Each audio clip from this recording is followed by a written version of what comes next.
Chapter 1 Rebirth at 19. In a dim and damp room, a handsome youth around 18 or 19 lay on the bed, his expression a complex blend of excitement and shock. The boy's name was Chu Ming. He had originally been a 30-year-old man who had toiled for a decade in an electronics factory.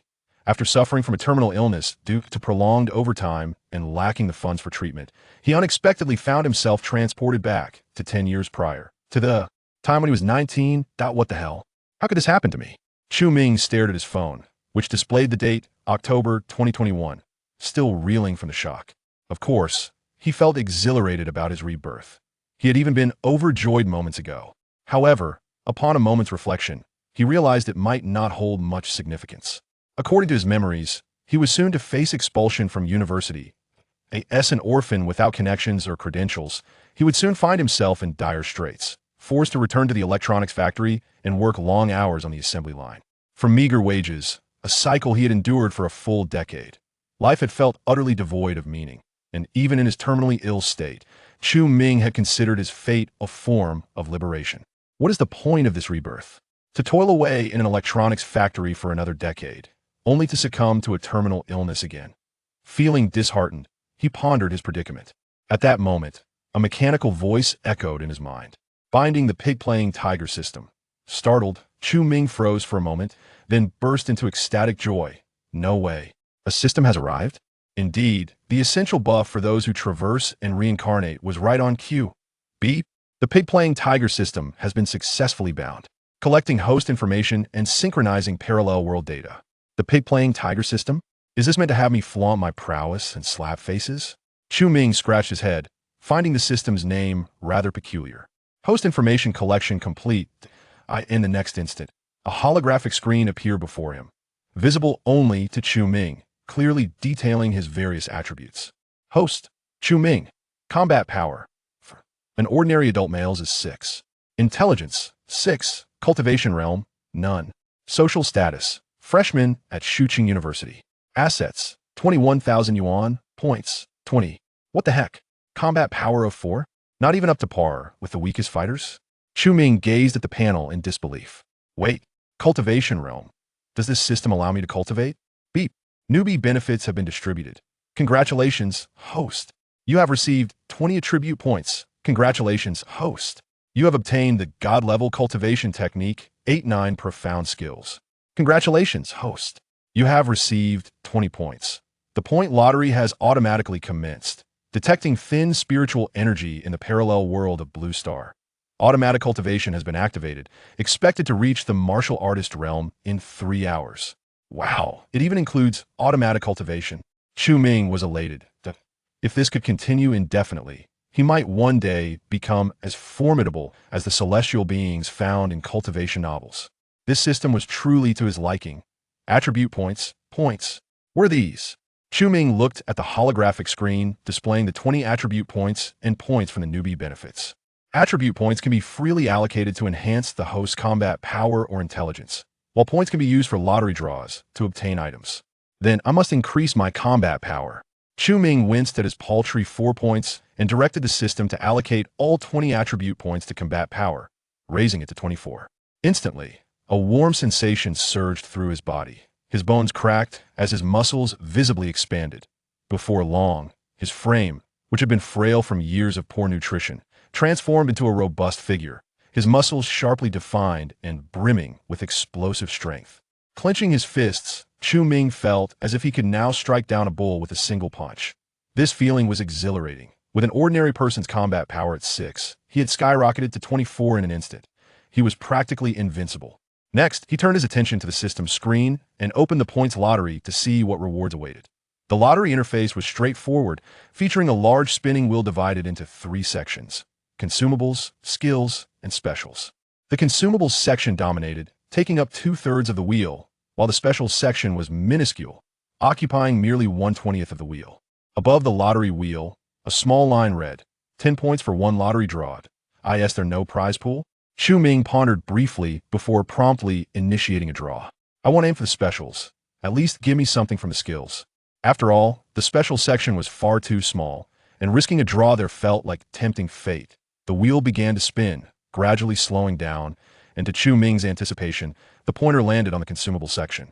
Ugh, the consumables area is too large. It's almost impossible not to land there. Chu Ming silently cursed the system, feeling somewhat disappointed. After all, in lottery draws, smaller sections typically yielded better rewards. He clicked to claim his reward, reasoning that even a consumable from the system should not be too shabby. Beep. Congratulations, host. You have obtained a Lingyuan pill from a certain cultivation realm, a low-grade elixir used to treat common ailments.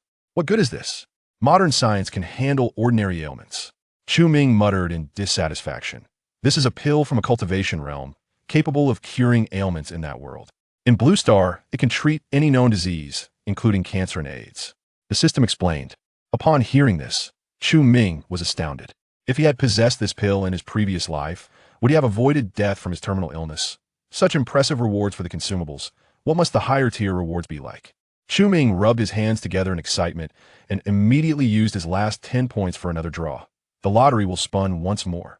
Skills, skills. Chu Ming's eyes sparkled as he eagerly chanted.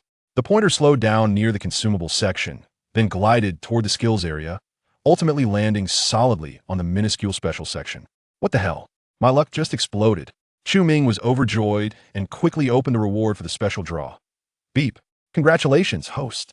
You have received the Venom symbiote from the Marvel Universe. Venom is an intelligent extraterrestrial life form that exists in a liquid-like state. IT requires a host to survive and can bestow immense powers upon its host, with the strength of the host directly enhancing the capabilities granted by the symbiote. Venom. Chu Ming was left speechless, overwhelmed by astonishment. As a devoted fan of Marvel, he had often fantasized about possessing the superpowers of the heroes from the films and comics. Now, he truly had Venom. Suppressing his inner shock, Chu Ming accessed the system's inventory and released Venom. The viscous black substance materialized in his hand, writhing like liquid, exuding an eerie yet powerful aura.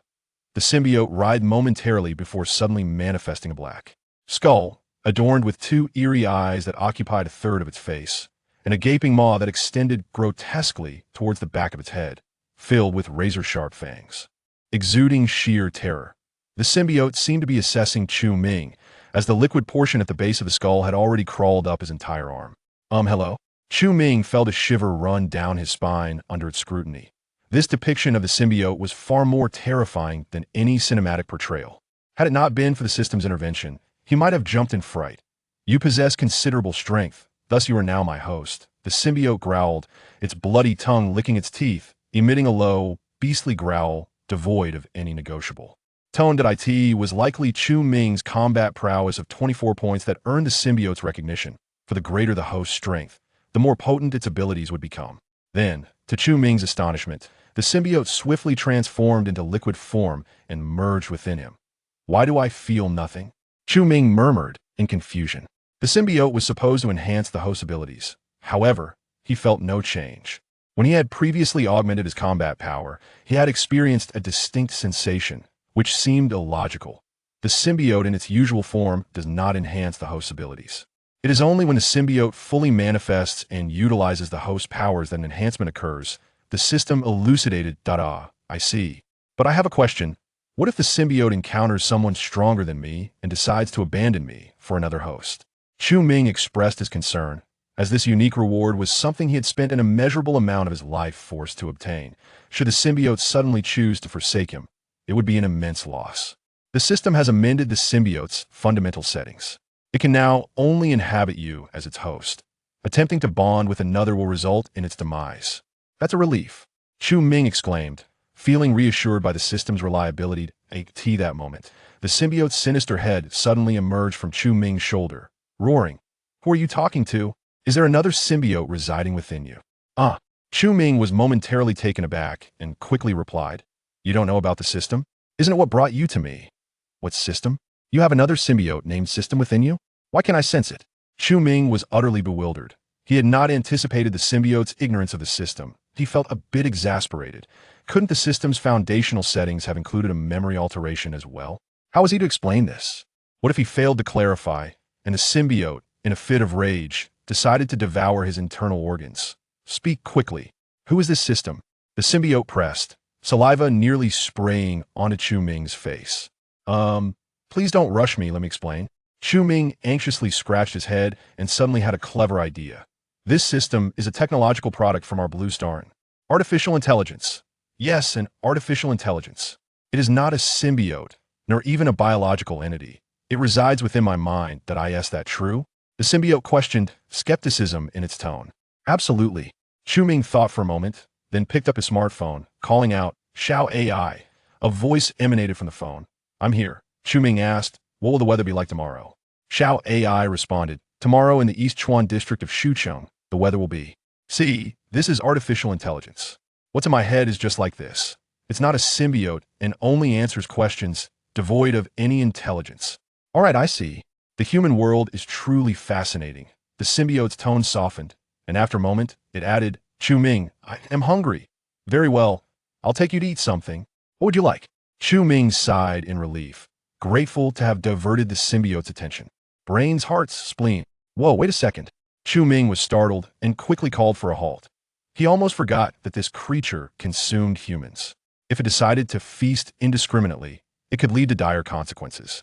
This was not a movie, nor was it America. Here, one could be captured for experimentation the same day. He recalled the symbiote's portrayal in the films and quickly stated, we cannot eat people indiscriminately. We can only target the wicked. Why not? What am I to do when I am hungry? The symbiote expressed its dissatisfaction. Well, there's something that tastes far better than brains. Just wait a moment. Chu Ming remembered that the symbiote enjoyed chocolate in the films. Chocolate, like human brains, is rich in phenylethylamine, which could keep it excited and rational. With this thought, Chu Ming sprang from his bed and told the symbiote, stay put. I'm going to get you something to eat. The symbiote obediently retreated. Is it really better than brains?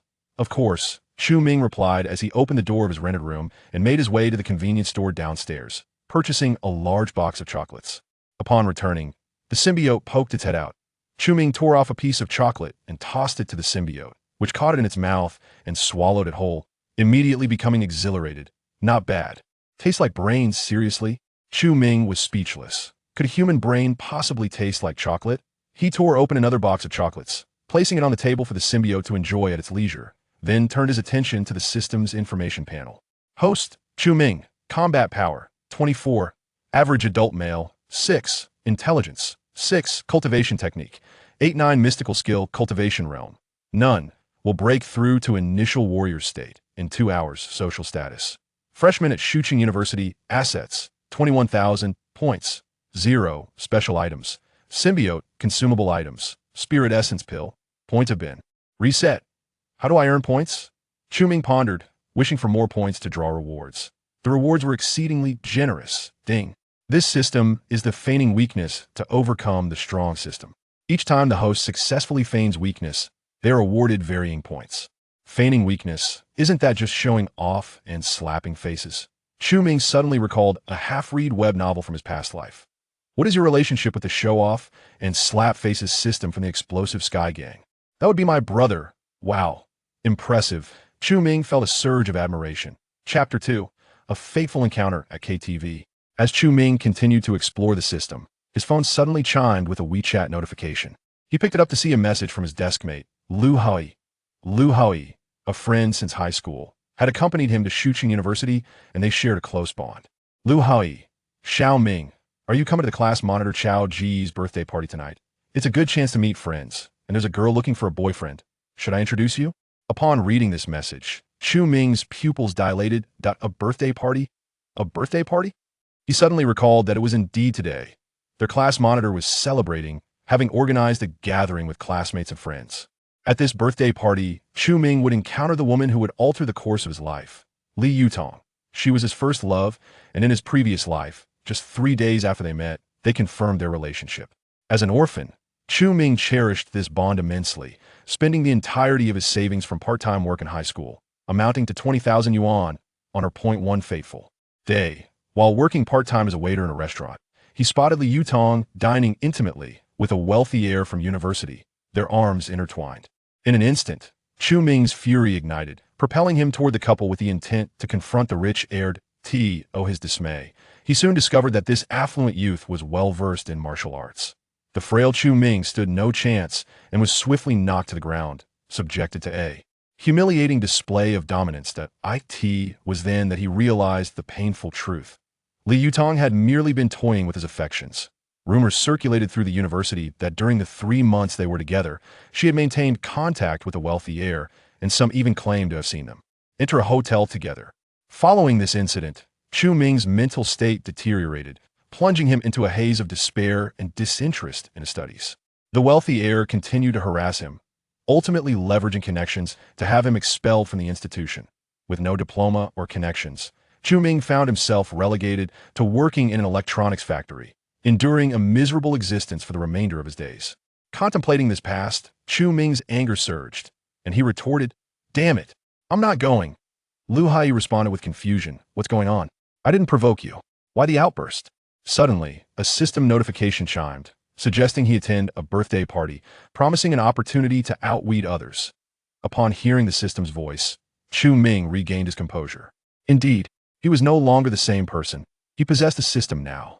This could be advantageous, allowing him to earn points. Without hesitation, he grabbed his phone and replied, "I'll go." Lu Hai exclaimed, "Are you out of your mind? You were just cursing." Chu Ming clarified, "I meant I'll attend the birthday party." Lu Hai replied, "Fine. Be there by 8, and I'll send you the address." After putting down his phone, Chu Ming chuckled darkly. "Just wait. I'll show you what I'm capable of now." System notification. Training complete. Current level. Initial martial artist. You have gained 20 attribute points. Continuous automatic training in progress. Expected to reach intermediate martial artist in 3 days. As evening approached, Chu Ming had already advanced to the initial martial artist stage, a surge of power welling within him.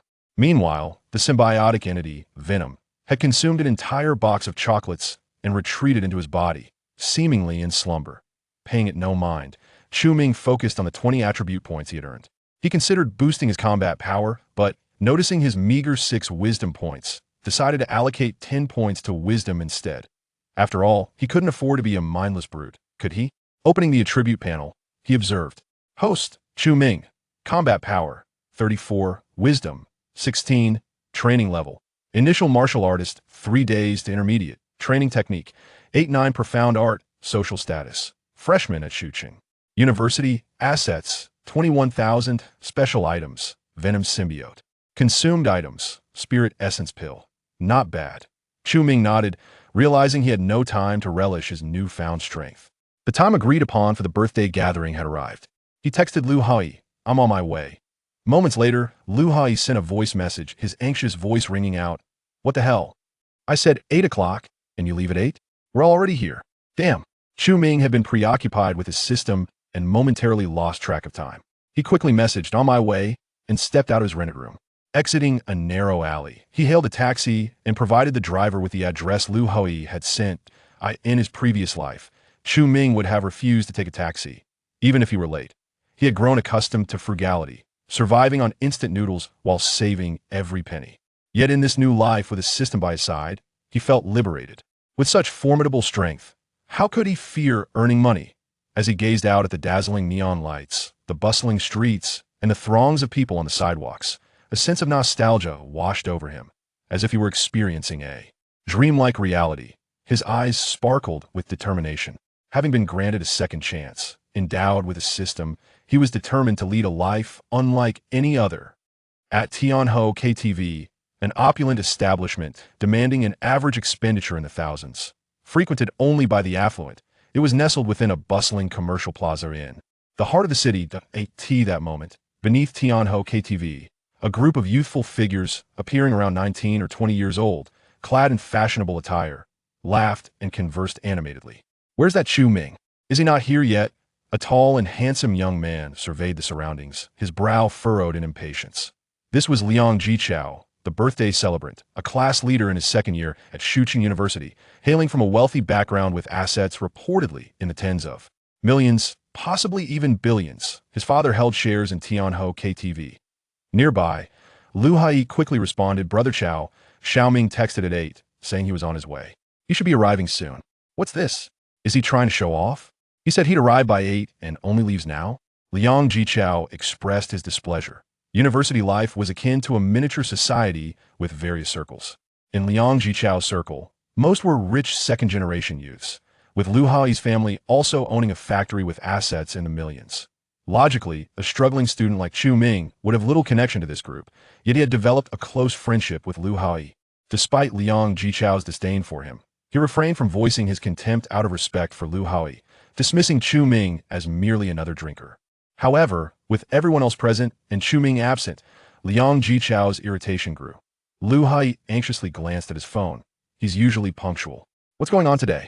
Can he really have miscalculated the time? Beside Liang Jichao, his girlfriend Cheng Ying, a striking young woman clad in a black nightclub outfit, noticed his annoyance and tugged at his arm, playfully coaxing, "Oh, darling, let's not dwell on him, let's head inside. He can come or not." "Exactly. Let's go, Brother Chow. Who cares about that little brat? He just wants free food and drink, and shows up late." Someone chimed in. Lu Hai frowned slightly at their remarks about Chu Ming, but felt powerless to intervene. Among the group, his background and assets were the least substantial, leaving him with little influence. After a moment's hesitation, he finally said, "You all go ahead.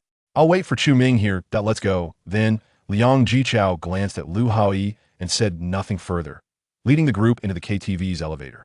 10 minutes later, Chu Ming finally arrived, standing in the center of the commercial plaza, spotting Lu Hai waving at him from a distance. He strolled leisurely toward him. "Damn, are you taking a walk or what?" Lu Hai rushed over, grabbing Chu Ming and pulling him toward the elevator, grumbling, "It's freezing outside, and I waited so long for you." Chu Ming remained calm. "Where is everyone? Brother Chow and the others have already gone up. You mustn't keep them waiting too long. I brought you here to help you make connections with some friends in their circle, which would greatly benefit you. And now, you've arrived late. Brother Chow is already displeased with you." Lu Hai exclaimed, a look of disappointment etched on his face. Looking at this high school friend, whom he had known for 3 years, Chu Ming felt a twinge of emotion. He understood that Lu Hai had always been kind-hearted. Despite the vast differences in their family backgrounds, Lu Hai treated him as a true friend, frequently inviting him to social gatherings to introduce him to wealthy heirs, believing that more connections would open more doors for him. However, Chu Ming was acutely aware of the nature of these affluent individuals. They would never genuinely befriend someone like him, a poor boy, and Lu Hai was merely an exception. His first love in his previous life, Li Yutong, had been introduced to him at a birthday party by Lu Hai, an act that ultimately led to disastrous consequences. The wealthy heir who betrayed him and expelled him from school was also from this circle at that time. Lu Hai felt immense guilt and even sent Chu Ming 30,000 yuan, hoping to help him, but Chu Ming perceived it as an insult and refused to accept it, severing all ties with him. However, as he grew older, he came to understand that Lu Hai had always acted with good intentions, albeit through misguided methods. Chapter 3. Creating Conditions Without Any. Lu Hai pulled Chu Ming directly into the elevator, ascending to the 7th floor. Upon entering, they were greeted by the dazzling lights of the Tianho KTV hall. Flanking the entrance were 2 rows of elegantly dressed hostesses in black stockings and Shipao uniforms, their skirts cut daringly high, revealing a glimpse of their fair skin. The hostesses, each possessing striking beauty, bowed in unison to greet them. Yet, Lu Hai was too preoccupied to appreciate the scene, hastily leading Chu Ming towards a VIP room in Tianho KTV. As they walked, the deafening music assaulted Chu Ming's ears, causing him to furrow his brow in discomfort. The cacophony was grating, awakening the venom within him, which he felt was in agony, eager to escape. Suddenly alarmed, Chu Ming recalled 2 vulnerabilities of the venom: piercing noise and flames, both of which could inflict excruciating pain. What if the venom decided to escape at this moment? That would spell disaster. He suppressed the turmoil within and urgently called out to the system in his mind. "Damn it. Think of a solution. If it manifests now, I'll be captured and turned into a lab rat." Beep temporarily shielded the symbiote's perception of piercing noise for 24 hours. The system responded. Gradually, the venom quieted down, emitting a low growl of agitation. "Chu Ming, I detest this place. We must leave." Seeing the venom stabilize, Chu Ming sighed in relief and reassured, "We can't leave just yet. I have matters to attend to. Please stay put. I'll get you some chocolate later." 2 boxes. The venom insisted. All right. Chu Ming quickly acquiesced. Before long, they arrived at the door of the VIP room. Upon entering, they were met with an expansive space accommodating dozens, lavishly decorated, with imported leather sofas where a group of over a dozen individuals, including Liang Jichao, were engaged in conversation. On the center table lay numerous beers, fruit platters, and several bottles of expensive liquor. The lobby manager of Tianho KTV stood before the table, wearing a cheerful expression, addressing Liang Jichao and his companions with a loud, jovial tone. All drinks and fruit platters are ready. Young Master Liang, enjoy yourselves. If you need anything, just call for me. I'll take my leave now. The tab for the evening was expected to exceed 50 to 60,000 yuan, meaning the lobby manager would pocket a substantial commission, naturally making him elated. Moreover, the young man leading the group was the son of one of Tianho KTV's investors, ensuring he treated them with utmost respect. Brother Chow has quite the influence. Even the lobby manager is attending to us personally, exclaimed a boy named Guolu, whose family owned a hotel, showering Liang Jichao with flattery. Liang Jichao, feeling smug, maintained a composed smile. Haha, it's my birthday today. Feel free to eat and drink whatever you desire. This is my territory. Indeed, don't be shy around my husband. For those who are single, feel free to call over a couple of hostesses. Cheng Ying chimed in, leaning against Liang Jichao with pride. Haha, how could we dare? We wouldn't want to spoil Brother Chow's fun. Never mind, sister-in-law, someone quipped. As the lobby manager turned to leave, he spotted Chu Ming and Lu Hui entering and greeted them with a smile. At that moment, the group on the sofa noticed their arrival. Liang Jichao, with a mocking grin, raised a glass brimming with liquor. Oh, our esteemed young master Chu has graced us with his presence. We've been waiting for you. It truly wasn't easy. Come now, let me toast to you. You must give me some face, Liang Jichao. Laughter erupted among the group, filled with a teasing undertone, as if toying with the impoverished Chu Ming was an amusing pastime. Lu Hui, taken aback by Liang Jichao's sudden aggression towards Chu Ming, grew anxious. How can you? But he was quickly silenced as Chu Ming held him back. Chu Ming shook his head, then walked over to Liang Jichao with a smile, picked up a glass from the table, filled it with liquor, and after a slight gesture, drank it all in one go, feigning weakness to catch the tiger. Without the pretense, how could one ensnare the beast? Liang Jichao's eyes widened in surprise. He did not expect Chu Ming to possess such adaptability. Rather than retaliating in front of everyone, Chu Ming remained composed, causing Liang Jichao to lose interest, dismissively waving his hand and ignoring him. Why not confront him? He appears villainous, and your response seems cowardly. The Venom's voice echoed in his mind. Chu Ming pondered for a moment before quietly replying, it wouldn't be wise. I think he looks rather appealing, least not right now. Be obedient. Fine. Chu Ming and Lu Hui took a seat on the sofa. Lu Hui gave him a thumbs up. Impressive, Xiao Ming. You've learned to adapt. I thought you were going to confront them. Lu Hui knew Chu Ming well. During high school, he would charge at anyone who insulted him without a second thought, regardless of whether he could win or not, often resulting in a bruised face. He genuinely feared that Chu Ming might have escalated the situation, as offending this group of wealthy heirs could lead to dire consequences for him in the future. However, reflecting on the years that had passed, he recognized that Chu Ming had grown more astute. Lu Hai remarked, Xiao Ming, being a bit more tactful in today's society is advantageous. Even though I have a bit of money, I tread carefully to avoid offending anyone. Given your circumstances, you must be even more adept at navigating these social waters. Chu Ming paid little attention to Lu Hao's musings. Once seated, he surveyed the VIP room's occupants, most of whom were male, with a few attractive young women, none of whom were wealthy heirs themselves, but rather girls mingling with the elite in hopes of securing a rich partner. His gaze settled on a girl dressed in a black JK uniform with twin ponytails, Liu Tong, his first love in his previous life, the materialistic girl who had betrayed him. He had expected to feel a surge of anger upon seeing her, perhaps even a desire to slap her, but instead, he found himself devoid of fury, only curiosity lingering in his heart. This new life, endowed with a system, Chu Ming gazed upon the affluent second-generation heirs and goddess-like women who had once seemed unattainable, and his mindset immediately shifted to one of tranquility. The treasures he now possessed were beyond the reach of wealth and power. However, vengeance must still be exacted. He leaned down and whispered to Venom, do you see that woman over there? Her delicate skin is far more delectable than the one from earlier. I'll take you to savor her later. Great, Venom exclaimed with enthusiasm. Inside the private room, the revelers indulged in drinks while taking turns to sing, their cacophonous voices reverberating through the air. Lu Hei stood to serenade Liang Jichao with a rendition of Happy Birthday, laden with flattery, and attempted to coax Chu Ming into joining, only to be met with a polite refusal. Sing. Why aren't you singing? After finishing, Lu Hai returned to his seat, believing that Chu Ming was merely too shy to join in. Chu Ming remained silent. In his previous life, he had indeed sung that very song with Lu Hai, yet the mocking gaze from Liang Jichao lingered in his memory. Different circles cannot be forced together. Others would merely view you as a joke. Now, Chu Ming had no time to concern himself with such matters. He was deep in thought about how he could cleverly disguise his true intentions and deliver a resounding slap in the face to those who underestimated him. Reflecting on his previous life, today's birthday gathering had progressed smoothly, with the group reveling until the early hours, returning home without incident. How could he possibly craft a moment of ostentation and humiliation? At this moment, Lu Hai, having enjoyed a few drinks, leaned closer, resting a hand on Chu Ming's shoulder, and pointed at Liu Tong, who was seated across the room, grinning. Mischievously, do you see that girl in the JK uniform? I noticed her posting on social media last night, looking for a boyfriend. Why don't you give it a shot? Get lost.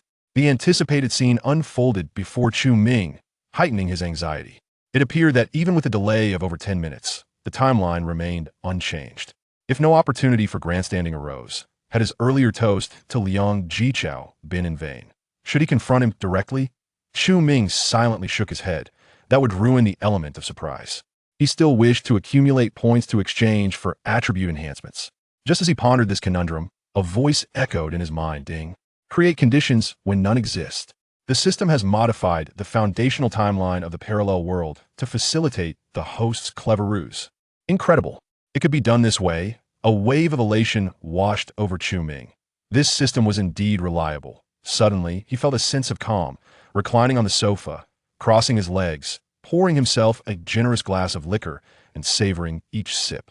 Chapter 4. Mediterranean Middle Age. In the corridor leading to the KTV VIP room, a Mediterranean man in his middle age, with a cigarette dangling from his mouth, stumbled towards the SVIP room, reeking of alcohol. Upon reaching the entrance of the SVIP room, he squinted at the doorplate, rubbed his eyes, and pushed the door open without hesitation. He was nearly inebriated to the point of oblivion and failed to discern the occupants within the room. As he entered, he collapsed onto the sofa, dazed, exclaiming, "Come on, Lao Chiu, let us keep drinking." Inside the room, Liang Jichao and his companions had already indulged in several rounds of drinks. They were all quite intoxicated, having boisterously bragged just moments before when the sudden intrusion of an unfamiliar face rendered them silent. Who is this? Liang Jichao furrowed his brow, scanning the room and realizing that no one recognized the man. At that moment, Guo Lu, already heavily inebriated, seized a glass from the table and dashed towards the Mediterranean man, splashing the drink across his face. "Who are you, bald guy? You've come to the wrong place. This is the SVIP room." The icy liquid poured over his face jolted the Mediterranean man, bringing him back to his senses as he sat upright on the sofa. He glanced at Guo Lu, whose face was filled with mockery, then surveyed the other patrons in the room, suddenly comprehending the situation. Enraged, he shouted, "What the hell are you? Daring to douse me with your drink?" Seeing the Mediterranean man's furious reaction only fueled Guo Li's excitement. He lifted another glass and drenched him again. "Do you get it? This is Brother Chao's room. Do you know who Brother Chao is? Liang Jichao. Tianho KTV is his family's establishment. You, bald fool, better get lost." Guo Lu, emboldened by his association with Liang Jichao, exaggeratedly claimed that Liang's family owned the entire KTV, despite the reality being that they merely held a stake in it. Incensed at being drenched once more, the Mediterranean man rose, ready to confront Guo Lu. "Oh, you want to fight? We are many here. Try it if you dare," Guo Lu jeered, fearless in the face of the man's fury. The Mediterranean man surveyed the other young patrons in the room, who were eagerly grasping their bottles, and his bravado faltered.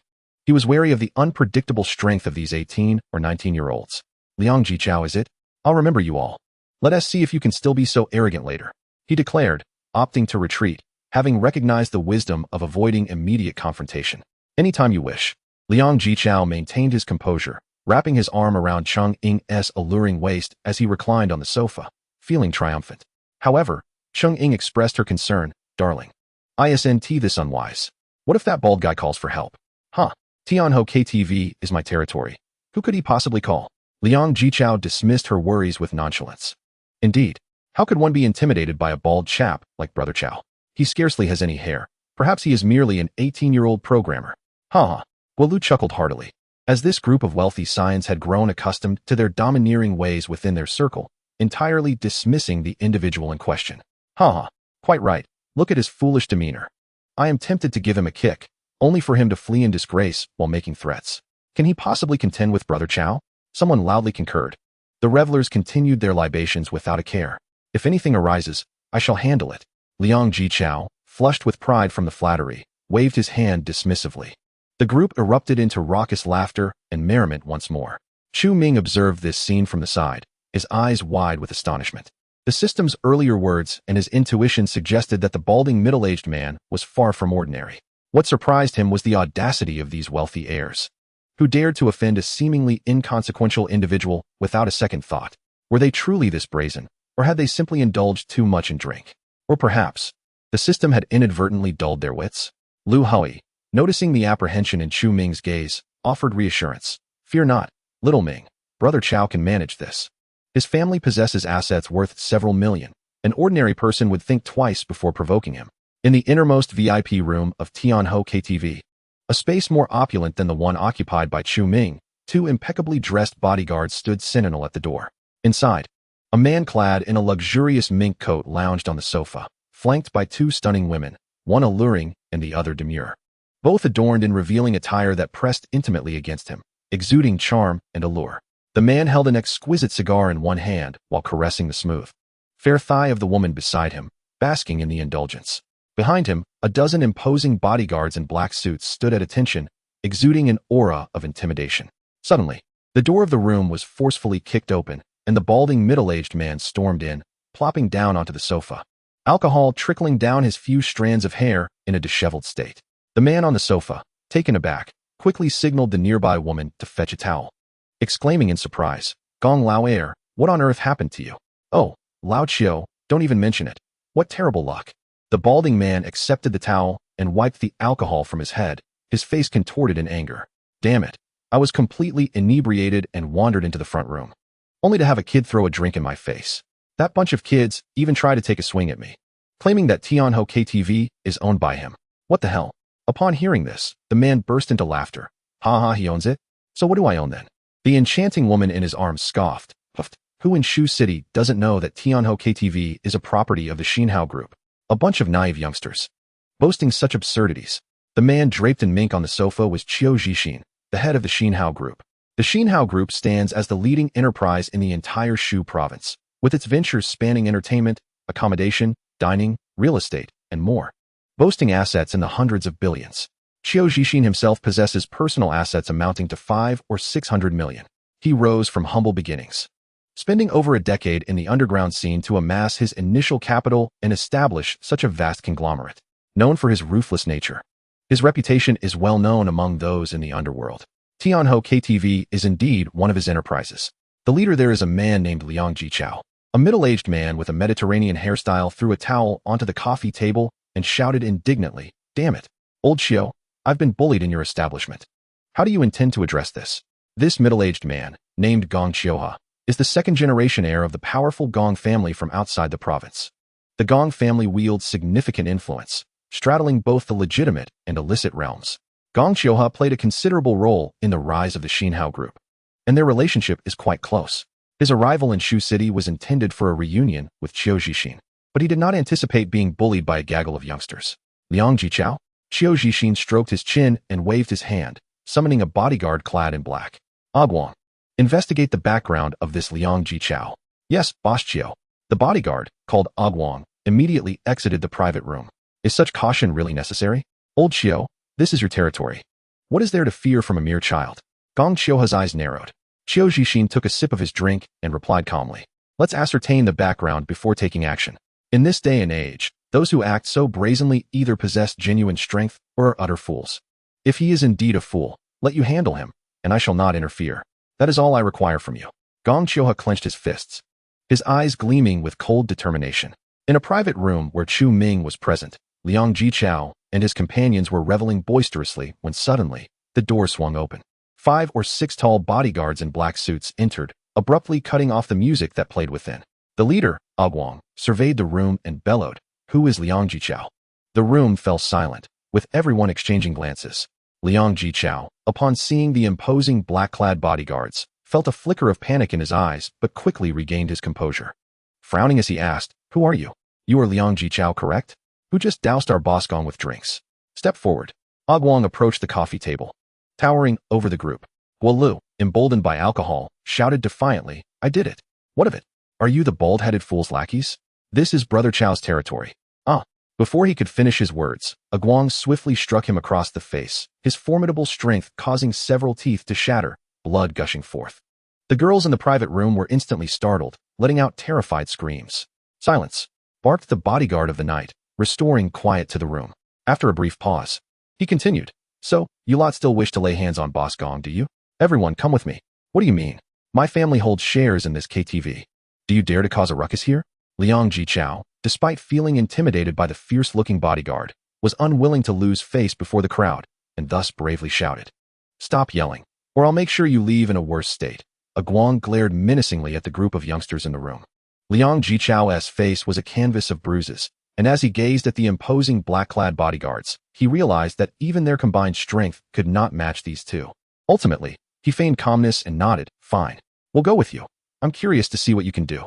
With that, he stood up and gestured to the others in the room. "Let us go. There are so many of us. Let us see how they can handle us." The group exchanged glances, but under the pressure of the bodyguard's imposing presence, they reluctantly rose to follow. Guolu, clutching his swollen mouth, shakily stood up. The slap had sobered him, and he suddenly sensed that something was amiss. Chu Ming and Lu Hui trailed behind the group. Chu Ming glanced at the bodyguards, a subtle smile playing on his lips, and whispered to Lu Hui, "So, can Liang Jichao still manage this? I don't know. What is happening? Could it be that we've truly encountered someone formidable?" Lu Hui was also somewhat bewildered, yet amidst his confusion, he tried to reassure Chu Ming, "But don't worry. If anything happens, my mother will pay to protect me, and I won't abandon you." Chu Ming remained silent, inquiring of the system. "What is the combat power of these black-clad individuals?" Ding. The lead bodyguard possesses a combat power of 10 points, while the others are around 8 points. Chu Ming nodded. With his own combat power at 34, he realized he was no match for them, especially considering the potent venom stirring within him. Soon, under the guidance of the bodyguards, the group arrived at Qiu Zhixin's private room. The moment Liang Jichao laid eyes on Qiu Zhixin, he felt an uncanny familiarity, though he could not quite place the individual. Yet, observing the formidable aura and the dozen robust bodyguards behind him, he immediately suspected that he might have unwittingly provoked a significant figure. Cheng Ying clung to Liang Jichao's arm, feeling a sense of trepidation. Behind them, a group of young people feigned nonchalance. Accustomed as they were to their own little circles of arrogance, rarely encountering anyone who threatened their dominance. However, the imposing presence of Qiu Zhixin momentarily instilled fear in them, though none wished to display it, fearing a loss of face. After all, each of them possessed some degree of family wealth, which lent them a sense of security. On the sofa, Gong Qiuhe immediately spotted Guolu, who was cowering at the back of the crowd with one side of his face covered. Enraged, he stormed over, seizing Guolu by his clothing and dragging him out, all the while berating him. "How dare you throw a drink at me? I swear I will not let you off today." With that, he delivered a punch to Guolu's face, further exacerbating the swelling on the already bruised side. Guolu collapsed to the ground, dazed and terrified, utterly stripped of his previous bravado. "Feeling bold, are we? Where's that arrogance now?" Gong Qiuhe shouted, poised to strike again. At this juncture, Liang Jichao could no longer stand by. After all, Guolu was part of his circle. Striking Guolu was akin to striking him. He furrowed his brow and interjected, "Hold on. This isn't necessary. Yes, Guolu was wrong to douse you with alcohol, but you cannot resort to violence.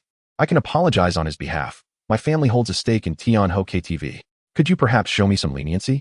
Liang Jichao is it. Your father possesses a 7.21 share in Tianho KTV, and your family runs several supermarkets, amassing assets in the millions? Qiu Zhixin remarked, lifting his glass with a glint of interest. Upon hearing this, Liang Jichao's expression shifted dramatically. While many were aware of his father's stake in Tianho KTV, few knew the specifics, and even fewer were privy to the supermarket ventures. The fact that this man could so accurately recount his background sent a chill down Liang Jichao's spine, making him acutely aware that Qiu Zhixin's status was likely far beyond what he had anticipated. Tentatively, he inquired, "May I ask who you are?" With a smile, Qiu Zhixin replied, "Qiu Zhixin, of the Xinhao Group." At that moment, Liang Jichao's mind went blank, and his complexion paled. He suddenly understood why Qiu Zhixin looked familiar. His father, a shareholder of Tianho KTV, had once taken him to a banquet hosted by the Xinhao Group. Qiu Zhixin had been present at that gathering, where numerous influential figures from Xucheng had vied to toast him, and even his normally serious father had acted like a sycophant, eager to raise a glass in his honor. Liang Jichao had lacked the standing to join in the toasts, relegated to observing from a distance, pondering how this man might be the most powerful figure in all of Xucheng. Never did he imagine that he would unwittingly provoke this individual today. The recollection of his earlier insistence that his father was a shareholder of Tianhou KTV and that he deserved some consideration made Liang Jichao break into a cold sweat as he finally grasped the gravity of his situation, rendered utterly at a loss. Is a few tens of millions in assets really considered money? In Yuzhou, I could easily dispose of you. Gong Qiuhai's fierce demeanor was palpable. After kicking Guolu a few times, he felt a sudden fatigue and slumped back onto the sofa, panting heavily. However, the fury within him had yet to fully dissipate. He glanced at Qiu Zhixin and inquired, "Old Qiu, you said I could deal with these individuals as I see fit, correct?" "Indeed, Xucheng is my territory, and I will take responsibility if anything goes awry," Qiu Zhixin replied nonchalantly with a nod. "But do not touch Liang Jichao. He did not lay a hand on you earlier, and besides, he is the son of a shareholder from my Tianhou KTV, so consider it a favor to me." "Very well," Gong Qiuhe growled, turning his gaze towards the crowd and pointing at several individuals. You, and you. Step forward." These were the ones who had brandished their bottles in a threatening manner moments ago, including Lu Hui. The latter had picked up a bottle to put on a show in front of Liang Jichao. But Chu Ming understood that he would likely cower if a real fight broke out. Upon hearing that the man on the sofa was Qiu Zhixin from the Xianhao group, the group of wealthy second-generation individuals felt as though they had been struck by lightning. Who in the affluent circles of Xucheng had not heard of Qiu Zhixin? He was a formidable figure, having risen from nothing in the underworld for over a decade, with countless lives on his hands. In an instant, the realization of their predicament washed over them, and a wave of fear surged within their hearts. The individuals singled out by Gong Qiuhe, their faces pale with trepidation, instinctively retreated into the crowd. However, several bodyguards clad in black charged in and forcibly escorted them away. As they were taken, their legs trembled, nearly unable to support their weight. They were accustomed to wielding power over ordinary people due to their affluent backgrounds and had never encountered such a scene before, leaving them utterly terrified. "Those who wielded the bottle earlier, break that hand," Gong Qiuhe declared menacingly.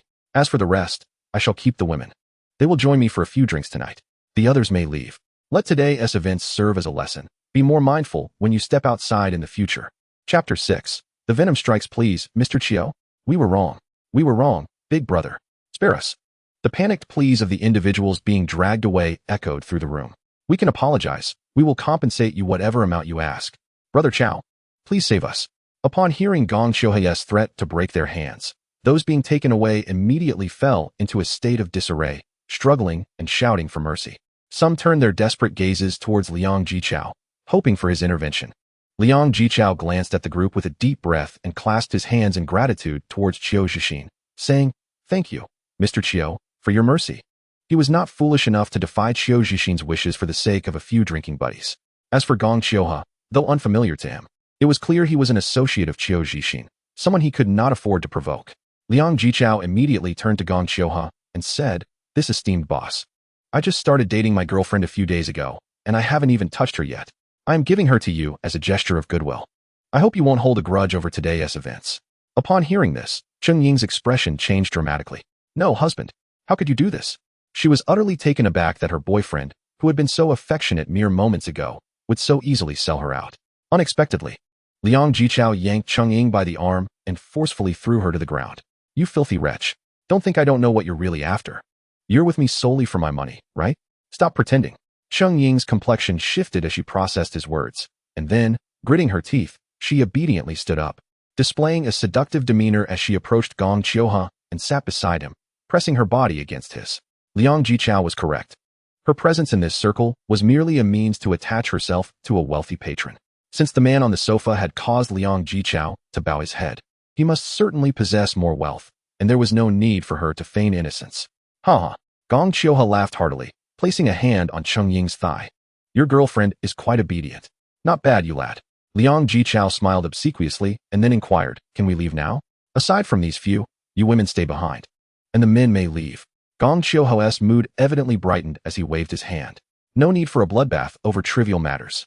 All right, thank you for your magnanimity, esteemed boss." Liang Jichao bowed slightly and quickly turned to head towards the door of the private room. The other men also expressed their gratitude, hurrying to exit the room. Only the few girls remained, bewildered and trembling in place, too frightened to move. They had not anticipated that their so-called friends, or even boyfriends, would so easily abandon them. In the crowd, Chu Ming observed Liang Jichao about to leave and Lu Hui on the verge of having his arm broken. He thought to himself that if he didn't act now, it would be too late. Suddenly, he stepped forward confidently, approaching the coffee table, and addressed Qiu Zhixin nonchalantly. You must be Boss Qiu. Allow me to ask you a favor on behalf of Chu Ming. I wish to save Lu Hui. Chu Ming could care less about the others. In fact, he would prefer if they encountered misfortune. However, Lu Hui was his friend, and he had to save him. Especially since he needed to earn points. As soon as he spoke, the atmosphere in the private room seemed to drop in temperature, and a heavy silence enveloped the air. Liang Jichao, who had just reached for the doorknob, paused in shock upon hearing Chu Ming's words. Then, he shouted in a panic. Damn it, Chu Ming, are you mad? Get out of here. He had just sold out his girlfriend and several friends to finally resolve the situation. Yet he never expected Chu Ming to suddenly lose his mind at this critical moment, causing cold sweat to break out on his brow. Others cast murderous glances at Chu Ming, leaving him in a state of indecision, uncertain whether to stay or leave. They could not fathom the audacity that prompted him to speak out, nor why Qiu Zhixin would grant him any consideration. What gave him the gall? A mere impoverished wretch. Where did he find such courage? Beside him, Lu Hui, supported by bodyguards, turned pale with anxiety, exclaiming, Chu Ming, what are you doing? Don't speak recklessly. Even if he remains here, it's merely a severed hand. Your words complicate matters. He hastily pleaded with Qiu Zhixin. Mr. Qiu, Mr. Qiu. He is not in his right mind. Don't listen to him. You can break both my hands if you wish. Please, just send them away. But in the next moment, a bodyguard covered his mouth. Qiu Zhixin, who had been sipping wine and enjoying the spectacle, regarded Chu Ming with astonishment. He had believed the situation resolved, only for this unexpected uproar to unfold. Amused, he remarked, grant you consideration? Is your father the wealthiest man in Shuqing? Ha! Gong Xiuhe also found it amusing. Who is this fool? You think you can just stroll in here and not leave? You wish to protect someone and expect me to show you leniency? What are you, a mere speck of dust? Inside, Chu Ming's venom surged, clearly agitated by their derision. He suppressed the toxin and contemplated before continuing. I possess no influential background, but if I desire, I could take your life right now, so grant me some respect. Do you understand? Stunned, Liang Jichao found himself at a loss for words. Was he actually threatening Qiu Zhixin? Surely, Chu Ming did not comprehend the gravity of his words. Qiu Zhixin, upon hearing this, erupted in laughter, intrigued by this brash youth. Threaten me? It has been 10 years since I've heard anyone speak to me in such a manner. The last time was during my days in the underworld. He gestured to the bodyguards behind him, his tone icy. Eliminate him. At his command, 3 bodyguards sprang into action, flexing their arms as they advanced towards Chu Ming with menacing intent, including the formidable A Guang. It's over. A collective gasp filled the air as onlookers envisioned the impending chaos. Lu Hui squeezed his eyes shut, unable to bear the sight. A smirk curled on Chu Ming's lips. It was finally time for him to act. He mentally inquired of the system. There are no cameras here, right? None. Came the response. Good. A Guang led the charge, cracking his knuckles with a series of sharp pops, a vicious expression etched on his face. How dare you threaten Mr. Qiu, you fool. With that, a Guang raised his massive fist and swung it towards Chu Ming's face. At a height of 175 meters, Chu Ming appeared diminutive, akin to a helpless lamb before a Guang, who towered at 190 meters. However, in the next moment, an eerie black claw emerged from Chu Ming's shoulder, effortlessly intercepting a Guang's fist. This was the claw of Venom. What on earth? A Guang's pupils dilated in shock. The black claw was entirely unlike anything one would expect in reality, inky black and flowing like liquid, yet when he struck it, it felt as though he had collided with an iron plate, sending a jarring pain through his fingers as if they had fractured. Seizing the opportunity while the claw had not yet fully gripped him, a Guang swiftly retracted his arm and retreated. The onlookers were startled by this bizarre scene. Qiu Zhixin, who had been lounging on the sofa, instantly sat upright, his eyes filled with astonishment. Chapter 7. The Extraordinary Abilities. What is this? An extraordinary being? Gong Xiuhe also witnessed Venom's claw, gasping in disbelief, gripping Cheng Ying's thigh tightly, his face a mask of incredulity. A Guang retreated behind the 2 bodyguards, staring in horror at Chu Ming, whose claw had now retracted, revealing a faint smile that seemed innocuous. Go on, a Guang shouted to the 2 bodyguards, retreating towards Qiu Zhixin while clutching his painfully throbbing hand. The 2 bodyguards exchanged puzzled glances, They had been obstructed by Guang's presence and had seen nothing. The horrified gazes of the crowd and Guang's sudden retreat left them exchanging uncertain looks, but after a moment's hesitation, they stepped forward to confront Chu Ming. Do you still wish to fight? Chu Ming shook his head, casting a pitying glance at the approaching duo, and calmly uttered, Then come forth. Venom, feast upon their brains.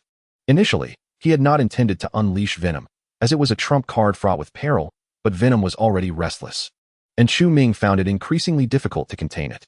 Suddenly, a torrent of black substance surged from within Chu Ming, flowing across his exterior, swiftly enveloping him from the legs upward, causing him to grow in stature until he reached nearly 3 meters tall. The black material coalesced into muscular form, resembling black gold, brimming with explosive power. At last, a terrifying head with sharp fangs enveloped Chu Ming's own head, revealing the true form of Venom. Roar! Venom let out a thunderous roar. Taking a step forward, extending its robust arms, and with astonishing speed, seized both bodyguards, one in each hand. What the hell? The two men were paralyzed with terror, struggling frantically. Delicious brains. Venom extended its long tongue, licking the face of one bodyguard in horror, before opening its maw filled with razor-sharp teeth and swiftly devoured the man's head. Crunch, crunch. The crisp sounds of chewing echoed in the ears of all present, chilling them to the bone, a scene both horrific and sanguinary. Venom swallowed the entire head and then opened its mouth again to chomp down upon the other man's head.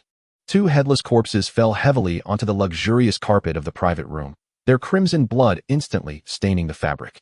Venom, swallowing the heads, abruptly turned to face the others in the room, emitting an excited low growl. So many brains.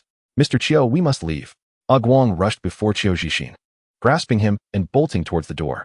The remaining individuals in the room stood frozen, utterly astonished by the terrifying figure of Venom. Several girls, overwhelmed with fear, began to scream and frantically fled towards the exit. Do not leave. A clear voice emerged from Venom, and in an instant, the entity controlling Venom's body blocked the doorway. They could not be permitted to escape.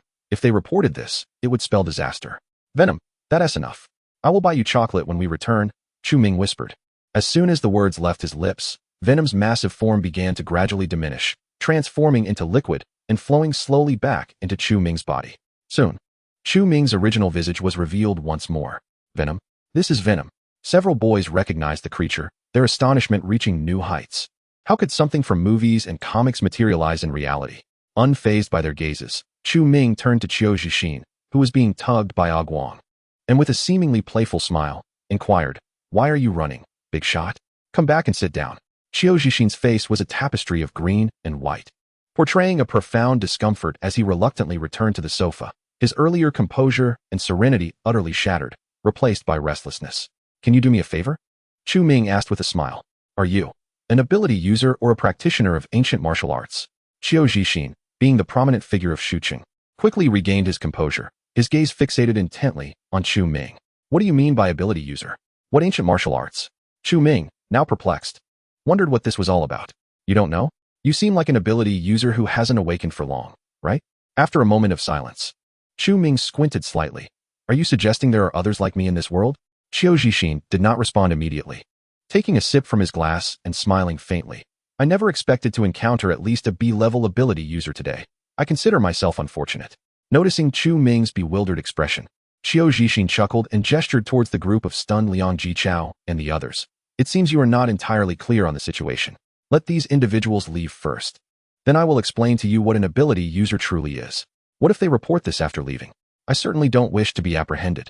Though Chu Ming now possessed a combat power of 34 points and the formidable Venom, he understood that modern firearms were no trifling matter. He had yet to reach a point where he could act recklessly. Even if someone were to report to the police, you could find the person who called before the authorities locate you and eliminate them, could you not? After a brief pause, Chiu Zixin suddenly raised his voice, addressing the crowd. Listen, no one is to speak of today's events. Whoever dares to do so will face my wrath. Is this satisfactory? Chiu Zixin glanced at Chu Ming. Their eyes met, each searching for a hint of fear in the other, yet none was found. Chiu Zixin, a formidable figure, remained remarkably composed, even in the presence of such venomous threats. After some contemplation, Chu Ming found a modicum of logic in Chiu's assertion and nodded. Very well, let them leave. Upon hearing this, Liang Jichao and the others felt a wave of relief wash over them, hurriedly rising to exit the private room. They had long wished to escape this place, where the gruesome sight of two headless corpses lingered, exuding a palpable stench of blood. Who could say if Chu Ming might suddenly transform into a creature of malice and devour their heads as well? Lu Hui also managed to rise from the ground, regarding Chu Ming with a blend of fear and unfamiliarity, seemingly at a loss for words. Observing this, Chu Ming placed a reassuring hand on his shoulder and said, "You should leave now, Hui. I will explain everything tomorrow." He understood that Lu Hui needed time to process this shocking revelation. Lu nodded and hurriedly exited the room. Now, only Chu Ming, Gong Qiuhe, Xiu Zhixin, and a dozen black-clad bodyguards remained in the private room. Gong Qiuhe, his corpulent figure huddled tightly in the corner of the sofa, looked at Chu Ming with lingering trepidation. Chu Ming, indifferent to the atmosphere, settled onto the sofa, crossed his legs, poured himself a drink, and turned to Xiu Zhixin, inquiring, "Now, can you enlighten me about what an ability user is?" Xiu Zhixin nodded and explained, 3 years ago, this world began to witness a surge of ability users and ancient martial artists. Ability users are individuals with extraordinary talents who awaken various superpowers. These individuals vary in strength and are classified by special departments into 5 grades: S, A, B, C, and D, with S being the highest and D the lowest. However, news of these ability users has been suppressed by the government. Even if videos occasionally surface, they are swiftly deleted, claimed to be mere special effects, leaving only a select few in the upper echelons of society aware of the truth, while the general populace remains oblivious. Your transformation ability, I have seen before. It is at least a B-grade power. As a middle-aged man, Xiu Zhixin had never seen the film Venom, hence he remained unaware of its significance. Chapter 8 comes to a close. Upon hearing this, Chu Ming lowered his head in contemplation. Could it be true that such beings as ability users existed in this world? In his previous life, he had been an ordinary person, entirely unaware of such phenomena. However, the system had mentioned that this was a parallel world to Earth, Blue Star. Perhaps this was a modification of the system's world settings? What then is an ancient martial artist? Chu Ming inquired once more. It is said that in ancient China, martial arts flourished, with countless formidable practitioners leaving their marks throughout history. However, a century ago, with the advent of firearms, these powerful individuals retreated into the depths of mountains and forests. Some martial arts families concealed themselves within the mundane world, establishing companies and conglomerates, wielding considerable influence. Xiu Zhixin cast a glance at Gong Qiuhe beside him and introduced, "This is Gong Qiuhe, the second son of the Gong family from Yuzhou province." The Gong family is a reclusive martial arts lineage that once thrived in the underworld due to their formidable skills. They amassed significant power before retiring from that life and entering legitimate business, now standing as one of the foremost families in the entire Yuzhou province. 3 years ago, with the emergence of superhumans, many of these newly empowered individuals began to engage in nefarious activities. The authorities established a special department to regulate them. However, the individual strength of these superhumans was overwhelming, and they could easily blend into the crowd, rendering the regulation efforts largely ineffective. Eventually, in desperation, the hidden martial arts masters emerged to curb the rampant behavior of these superhumans, who came to be known as ancient warriors. Upon finishing his explanation, Xiu Zhixin reclined on the sofa, scrutinizing Chu Ming. Furrowing his brow, Chu Ming absorbed the information, but soon relaxed, a smile gracing his lips. Indeed, this world was quite fascinating. Possessing a system, he was confident he would not be inferior to any superhuman or ancient warrior. His anticipation for the days to come grew. They promised to be extraordinarily thrilling. With a knowing smile, Xiu Zhixin remarked, "Young brother, you are not the only one with such capabilities in this world. I, Qiu, am also a notable figure in Shuqing. If you were to kill me here, the special department would pursue you relentlessly to the ends of the earth." What are you implying? Chu Ming raised an eyebrow, sensing a threat. The conflict we experienced today was ultimately an accident. It was primarily Liang Jichao's lack of discernment. You have now killed 2 of my bodyguards, and your friend has suffered no real loss. I propose we consider this matter settled. After all, we could become friends through this unexpected encounter. Xiu Zhixin regarded Chu Ming with a composed demeanor, raising his glass in a gesture of camaraderie. This unexpected proposition caught Chu Ming off guard. It appeared that Xiu Zhixin was not foolish, providing a way out for both parties. The earlier statements about the special department and ancient warriors regulating superhumans, followed by his assertion that killing him would be detrimental, culminated in an offer of friendship. After contemplating, Chu Ming recognized that Xiu had not committed any egregious acts. The root of the issue lay with Liang Jichao and his associates, who had instigated the trouble.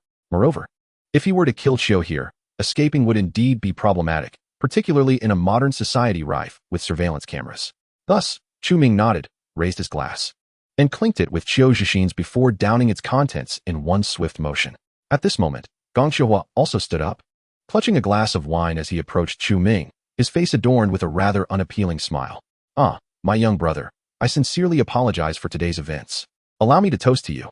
As a scion of a martial arts family, Gong Xiuhua was well aware that even a B-level ability user would be treated as an esteemed guest in the Gong household, ranking alongside his father, the family patriarch, and thus should not be trifled with lightly.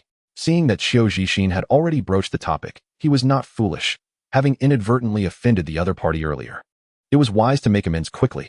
Chu Ming glanced at him, refilled his glass, clinked it with Gong Xiuhua's, and drank it down once more.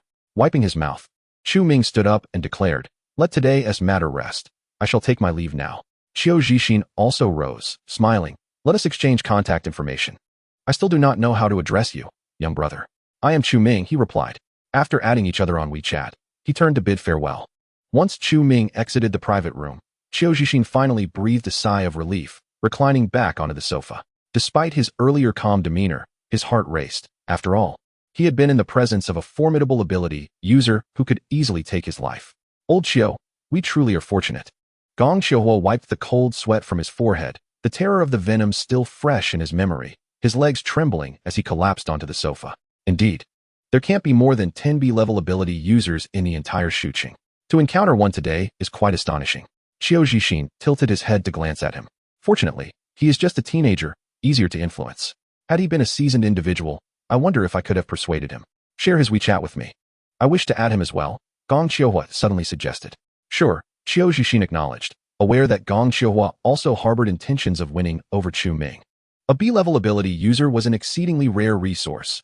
Affluent individuals and prominent families often sought to employ ability users as bodyguards, though most were of C or D level. A B-level ability user held a status in high society equivalent to that of a patriarch of a provincial family. Subsequently, Qiu Zhixin turned to regard the two headless corpses of the bodyguards, waving to Guang behind him. "Dispose of the bodies. They perished due to my actions. Comp a full 100 points of experience. That allows for 10 draws." It is worth noting that previously, he had only drawn twice, yet managed to obtain a miraculous elixir capable of curing all ailments and a symbiotic entity of venom. Perhaps with 5 more draws, fortune might smile upon him, and he could acquire a special reward. "Chu Ming, I desire chocolate." The voice of Venom suddenly echoed. "Have you not had your fill after devouring 2 heads?" Chu Ming retorted, somewhat exasperated. The taste of those 2 heads was indeed indescribable, and he still felt a hint of nausea. However, he bore no psychological burden. The heads were consumed by venom, and what concern was it of his? "I'm still hungry. If you don't buy me chocolate, I'll eat you," Venom threatened, expressing dissatisfaction. All right. Chu Ming wasn't genuinely worried that Venom would consume him. The current parameters of Venom had been altered by the system, ensuring that it would perish if it left him.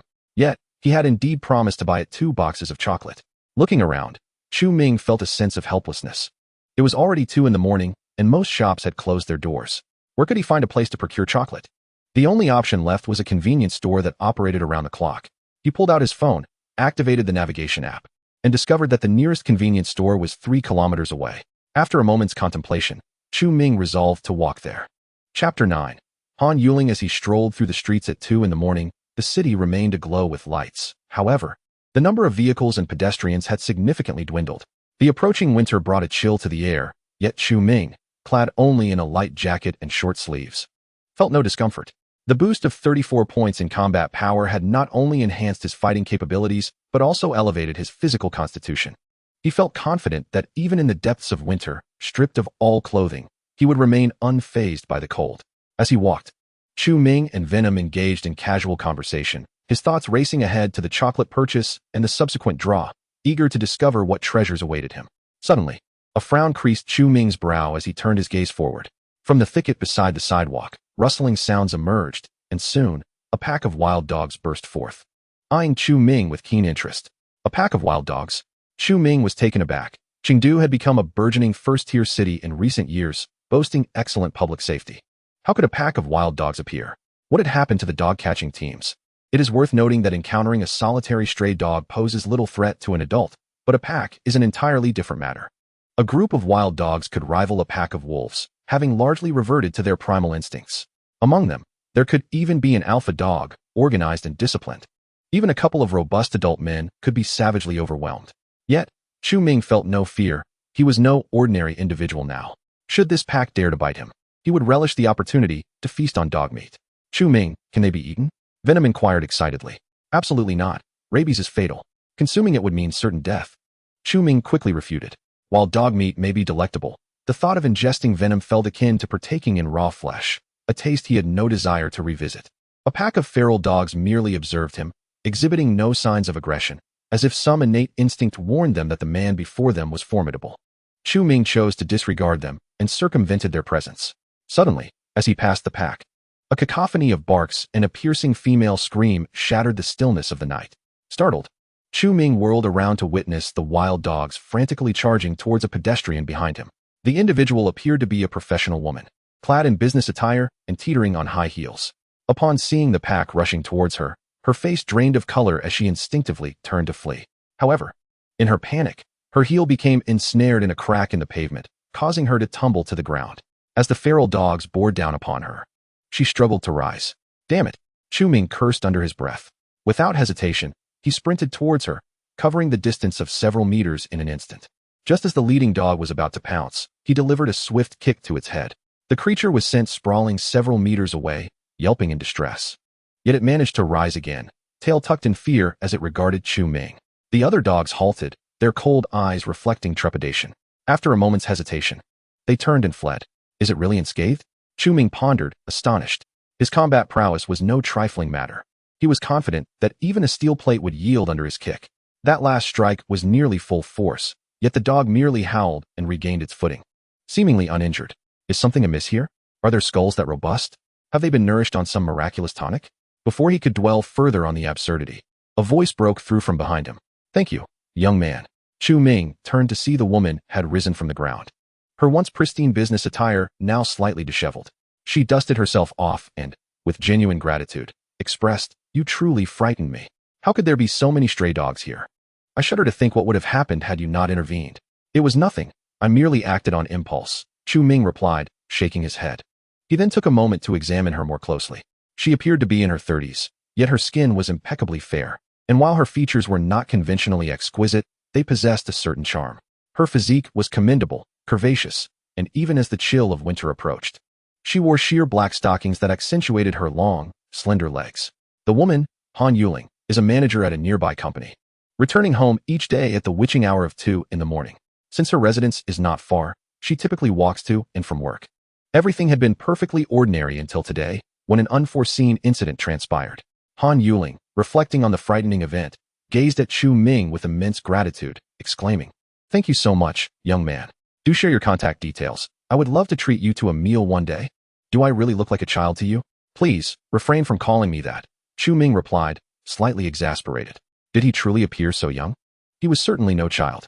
Furthermore, given that the woman was of a similar age to him prior to his rebirth, being addressed in such a manner made him uncomfortable. Han Yuling chuckled lightly. "I find you quite youthful. I am already 19, you know," Chu Ming retorted. "At 32, I must say that when I was 19, you were still in diapers." Han Yuling was amused by his reaction, her earlier fear dissipating somewhat. Chu Ming, at a loss for words, sighed, "Suit yourself. I shall take my leave." With that, he turned to depart. Seeing this, Han Yuling hastily grabbed his arm, glancing around nervously. "Wait, where are you going? How about accompanying me home? My residence is just ahead in the riverside community. It's not far." She was anxious about encountering the pack of stray dogs again if she were alone. Chu Ming swiftly shook off her hand, disdain evident in his tone. "We shouldn't engage in such physical contact, ma'am." Han Yuling's expression darkened, her anger flaring. "Who are you calling ma'am? I'm only 32. When you were 19, I was just a child. How can you not see that?" Chu Ming countered, undeterred. At this point, Han Yuling found herself at a loss for words. "Fine. I won't tease you any longer. Let us go. I'll walk you home." Chu Ming had no intention of being a good Samaritan. It just so happened that the convenience store where he intended to buy chocolate was situated within the same riverside community. Besides, having a well-built woman accompany him was not unwelcome. Han Yuling's face lit up with joy, and she closely followed Chu Ming. Along the way, she insisted on treating him to a meal in the future, compelling Chu Ming to reluctantly add her on WeChat. After about 20 minutes, they arrived at the riverside community. "Here we are. You can go in now," Chu Ming said, waving his hand in farewell. Are you not coming in for a visit, young man? Han Yuling winked at him, her expression laden with implications. No, thank you. Please, do go inside, ma'am. Chu Ming shook his head vigorously, his face a portrait of disdain. Humph, what a cad. Han Yuling huffed, turning on her heel and striding into the community. She merely intended to tease Chu Ming, thinking he was young and innocent, but was taken aback when he displayed a look of disdain not once, but twice. This left her feeling both vexed and irritated. Was it possible that she was truly aging? Had the younger generation lost interest in her altogether? Chu Ming. Chapter 10. The Blueprint of Iron-Man Mark III. Chu Ming was bewildered. How had he become the villain in this scenario? Was it because he had declined her invitation to come upstairs? Could it be that this woman truly harbored feelings for him? He touched his own face, pondering the possibility. After all, the moniker of the Wu Yinzu of Sichuan was not without merit. Shaking his head to dispel these thoughts, he reminded himself that he had more pressing matters to attend to, purchasing chocolate for Venom. Upon arriving at the convenience store, he bought 2 boxes of Dove chocolates, spending 60 yuan. 60 a day amounted to 1,800 a month, equivalent to half a month's salary at the electronics factory. Chu Ming winced at the expense, realizing that if Venom continued to indulge like this, he would soon find himself financially drained. Clearly, he needed to devise a way to earn some money. Returning to his rented apartment via taxi, he tore open the packaging of both boxes of chocolates, allowing Venom to savor them at leisure. Meanwhile, he eagerly accessed the system. Navigating to the lottery page, the grand prize will reappeared before him, and Chu Ming was filled with excitement. 100 points meant he could spin the wheel 10 times. With a mere thought, he initiated a spin. A moment later, the pointer landed in the consumables section. Congratulations, host. You have received a consumable reward, 1 spirit element pill, from a certain cultivation realm. Consuming it can cure any ailment in the Blue Star realm. Why is it this again? I have no ailments. Chu Ming frowned, but reassured himself that it was merely 1 spin. He still had 9 chances left. Another spin. Congratulations, host. You have received a consumable reward, 1 chi enhancement pill, from a certain cultivation realm. Consuming it can advance a martial artist cultivation by a small segment and reduce your automatic cultivation time by 5 days. Ah, splendid. Chu Ming nodded in satisfaction. This could effectively diminish his training time by 5 days. Every breakthrough in cultivation would yield attribute points, and if he were to acquire more chi enhancement pills, his attribute points would surely soar. However, with only 2 days remaining until reaching the mid-stage of martial arts, he decided to save the pill for the next phase. After contemplating, Chu Ming waved his hand decisively, instructing the system to use up the remaining 80 points in one go. The lottery will spun and stopped. In the first 3 spins, the pointer landed in the consumables section each time, yielding 1 spirit element pill and 1 chi enhancement pill. It was not until the 4th spin that the pointer finally rested in the skills category. Congratulations, host. You have received a skills reward, the void-breaking fist technique, from a certain martial arts realm, a low-tier martial skill. Before Chu Ming could examine this new acquisition, the system commenced the 4th spin. In the subsequent 2 draws, I obtained 2 spirit essence pills. During the 6th lottery, the pointer of the wheel surprisingly landed on the special category. Woohoo! Chu Ming exclaimed in excitement. Yet another special item. The last time it was Venom. What would this time bring? Congratulations, host. You have received the design blueprint for the Iron-Man Mark III armor from the Marvel Universe. What? The Mark III armor? Chu Ming was astounded. The Mark III armor is the most iconic suit worn by Iron Man in Marvel. The first to feature a gold and red color scheme, powered by a 2nd-generation arc reactor, exuding a formidable mechanical aura. However, why is it merely a design blueprint? How am I supposed to fabricate it? Chu Ming examined the system's prompt closely and felt deflated. Setting aside whether materials for constructing Iron Man's suit exist on Blue Star, the arc reactor alone would be an impossible feat to accomplish. What use is a blueprint? It's akin to handing a primitive man a manual on how to build a tractor. The system then prompted, given that the host's world lacks the technology to manufacture the Mark III armor, the blueprint activation feature has been enabled. By infusing 1,000 points into the Mark III blueprint, the armor can be obtained. Chu Ming's eyes lit up at the prospect. Acquiring the armor simply by infusing points? This system is truly benevolent. However, 1,000 points is quite substantial.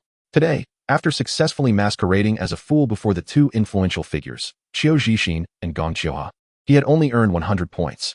Accumulating 1,000 points would not be an easy task. Nevertheless, knowing there is a way to attain it is reassuring. He could already envision himself soaring through the sky clad in the armor. At that moment, the system's final draw concluded, yielding 2 more spirit essence pills. Chu Ming checked his system backpack, which now contained 7 spirit essence pills, 2 chi boosting pills, a manual titled Breaking the Void Fist, and the design blueprint for the Mark III armor. After a brief contemplation, he opened the Breaking the Void Fist. The system's notification chimed. Does the host wish to learn Breaking the Void Fist? Learning. Chu Ming nodded. In the next instant, all the techniques of the Breaking the Void Fist surged into his mind, etched in like a carving. Breaking the Void Fist has been learned. The host's combat power is now 30. A direct increase of 30 combat points? Chu Ming was astonished. This low-level technique was surprisingly potent. He quickly instructed the system to open his attribute panel. Host, Chu Ming combat power, 64 wisdom, 16, danger. Cultivation realm, initial warrior stage, 2 days until the mid-warrior stage. Cultivation technique, 8-9 profound skill martial arts. Breaking the Void Fist social status. Freshman at Sichuan University assets, 21,000 special item. Venom symbiote consumable items. Spirit Essence Pill X7, Chi Boost Pill X2 Ding. Host, please be advised that your intelligence attribute is rather low, making you susceptible to backlash from martial arts and techniques, potentially leading to a loss of control. It is imperative that you enhance your intelligence promptly. Upon noticing the ominous warning accompanying his intelligence attribute, Chu Ming raised an eyebrow. It seemed that the next attribute points he acquired after his upcoming breakthrough would need to be allocated to intelligence. He certainly wished to avoid losing control. Once everything was settled, Chu Ming collapsed onto his bed, reflecting on the exhilarating experiences of the night. His heart swelled with excitement. It was undeniably more thrilling than the monotonous 30 years of his previous life. Lost in thought, he suddenly recalled the pack of wild dogs he had encountered, particularly the one he had kicked with all his might, yet remained unharmed. A wave of confusion washed over him, prompting him to inquire with the system. System, do you have any insight into that pack of wild dogs? How is it that I didn't manage to kill one with my kick? The resurgence of spiritual energy in Blue Star has led to the emergence of so-called ability users, humans who have developed unique reactions to this energy, acquiring various powers. Animals and plants, nourished by this energy, see their physical attributes enhanced, with some even mutating into far more formidable species, the system explained. Ah, I see. Chu Ming nodded, a hint of resignation creeping into his voice. So it's the resurgence of spiritual energy again, a rather cliché trope. The world's settings have become utterly chaotic under your influence. Alas, as long as I don't meet an untimely demise, I shall endure. Chu Ming was not overly concerned about the state of this world. His previous life had been too uneventful and frustrating. A bit of excitement in this life seemed quite appealing. As he envisioned the days to come, he gradually drifted into slumber. Chapter 11. Lu Ha awakens ice elemental abilities. Early in the morning, Chu Ming was roused from his slumber by Venom, clamoring for food. How long has it been?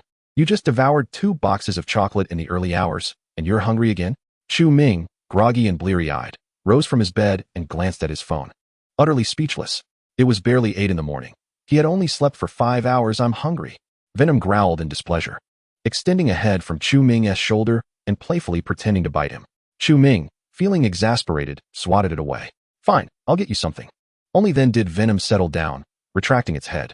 Not wanting to get up and venture outside so early, Chu Ming pondered for a moment, then picked up his phone and opened the food delivery app, ordering 5 servings of chocolate along with several buns and soy milk.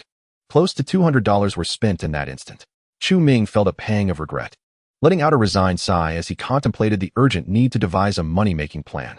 But how to earn money? After a period of deep contemplation, he lamented. Who would have thought that even with a system, I would still find myself financially constrained? If other transmigrators learned of this, they would surely mock me mercilessly. Shaking his head, he lost interest and returned to bed, scrolling through short videos. As he continued browsing, Chu Ming sensed something amiss. Incidents involving stray dogs and cats attacking humans seemed to have increased lately. However, these reports were predominantly from minor media outlets, showcasing unrelated images paired with vague text, often devoid of surveillance footage. The comments section brimmed with skepticism, with many suspecting these stories were fabricated by unscrupulous marketing accounts. Some individuals even recounted their own experiences of being attacked by stray animals. The line between truth and falsehood became increasingly blurred. Chu Ming firmly believed in the authenticity of these accounts. With the resurgence of spiritual energy, animals had become restless. As for the scarcity of video evidence, he surmised that authorities had likely intervened to suppress such content. Animals that had undergone the purification of spiritual energy exhibited a ferocity that would be readily apparent to the public, and releasing such footage could easily incite panic. Yet, this deception could only last for so long. These creatures would only grow stronger, and there would inevitably come a day when the truth could no longer be concealed. At that moment, Chu Ming's phone suddenly buzzed with a WeChat call from Lu Hui. Assuming the call was about the previous night's events, especially considering how frightened the young man had been, Chu Ming hastily answered, "Hello, Hui, are you all right?" "Xiaoming, something feels off with my body." Lu Hui's anxious voice resonated from the other end. "What feels off?"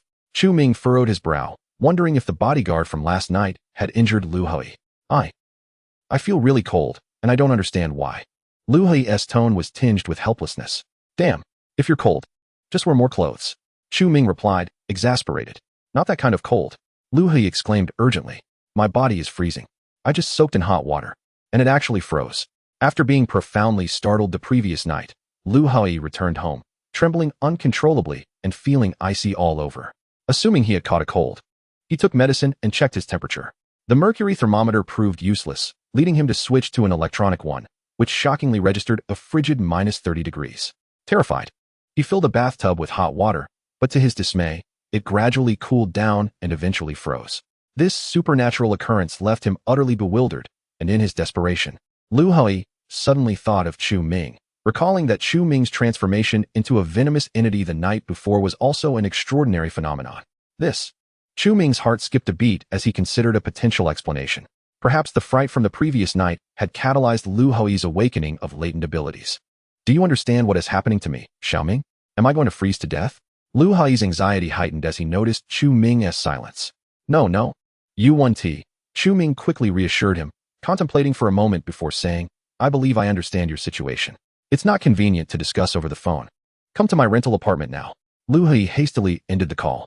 A little over 10 minutes later, a knock echoed at Chu Ming's door, prompting him to quickly rise from his bed to answer. Upon opening the door, he found a figure clad in a heavy down jacket, thoroughly bundled up. It was Lu Hui. The moment he spotted Chu Ming, he grasped his arm as if he had found a savior. "Xiaoming, please help me. I feel like I'm freezing to death." "Hiss, you should come in." Chu Ming promptly pulled him inside and closed the door, turning to comfort the shivering Lu Hui, who was wrapped in several layers of clothing. "Do not fear. This is a fortunate occurrence. You understand what is happening, right? You experienced something last night." Lu Hui plopped down onto the bed, his gaze fixed intently on Chu Ming. After a moment of contemplation, Chu Ming replied, "You have awakened your abilities. We are both endowed with powers." "What abilities?" Lu Hui asked, somewhat bewildered. "Is it like the superpowers in movies?" "Indeed." Chu Ming recounted the explanation given to him by Qiu Zhixin the previous night, word for word.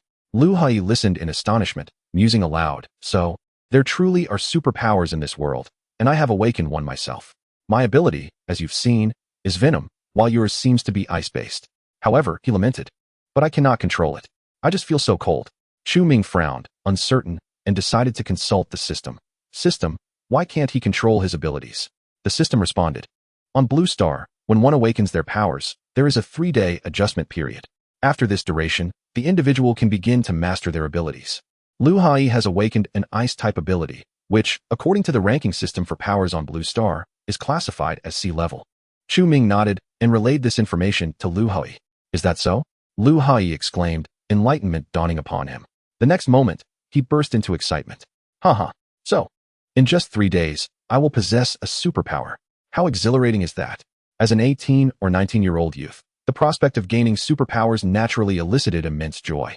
Though my ability is only C-level, while your venom appears far more formidable, why couldn't I awaken something like the Hulk?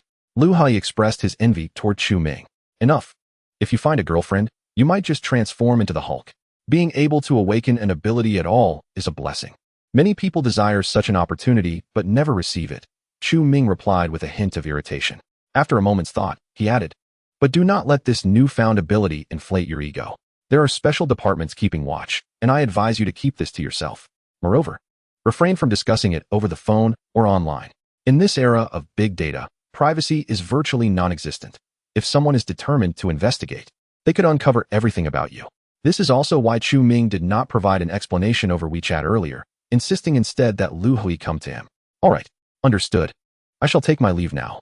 Lu Hui finally set aside her worries, replaced instead by a sense of exhilaration. After a brief farewell, she slipped away. Chapter 12. Han Yuling invites to dinner. After Lu Hui departed, the takeout ordered by Chu Ming soon arrived. Venom, his pet, peeked out from his shoulder, nibbling on chocolate. While Chu Ming stood by the window, munching on a bun and deep in thought, with Lu Hai awakening her abilities. He couldn't help but wonder how many other supernatural beings had appeared in this world. Moreover, with the resurgence of spiritual energy, those ancient martial artists would surely grow increasingly formidable. And what of the pack of wild dogs? The world was bound to become ever stranger. A sense of anxiety began to brew within Chu Ming. To survive in this parallel world altered by the system, one must possess formidable strength. His avenues for gaining power were limited to the system's automatic training or playing the fool to earn points. Yet, where could one find ample opportunities to accumulate points? Today was Sunday, without classes or pressing matters, and initially, Chu Ming planned to spend the day lounging at home. However, after recent events, he grew restless. He needed to venture out in search of opportunities to play the fool. He couldn't waste time idling at home. With this thought, Chu Ming quickened his pace in devouring the buns. Just then, his phone buzzed again. Upon checking, he saw it was the woman he had rescued at dawn, Han Yuling. Han Yuling. Hey there, little one, I'm off today. Would you like to join me for a meal? Shy. Chu Ming raised an eyebrow. Since he intended to go out anyway, why not enjoy a complimentary meal? He replied, what are we eating? Is your treat extravagant? If it's cheap, I want to go. Having saved her life, he felt entitled to a more substantial reward. Han Yuling. Speechless, should I arrange 2 banquet tables for you? This afternoon. At Tianrong Western Restaurant. Come if you wish. Chu Ming. If it's extravagant, I'll definitely come. Han Yuling.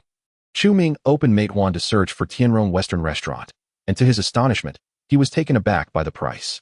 The average cost was around 970, nearly 1,000. Wow. This older lady is really splurging. Chu Ming licked his lips. He simply had to go. He had lived nearly 30 years in his past life without dining at such an expensive establishment. Thus, without hesitation, he stuffed the remaining buns and soy milk into Venom's mouth, wanting to save room to savor a steak at the Western restaurant. Then, under Venom's longing gaze, he leisurely set an alarm and drifted into a nap. Before noon, Chu Ming had already arrived at the entrance of Tianrong Western Restaurant, eagerly awaiting. A taxi halted before him, and Han Yuling stepped out, accompanied by a short-haired woman. The two approached Chu Ming, and with a smile, Han Yuling greeted him. You're here quite early, aren't you, young man? Today, she wore a light makeup, her long black hair cascading down her shoulders.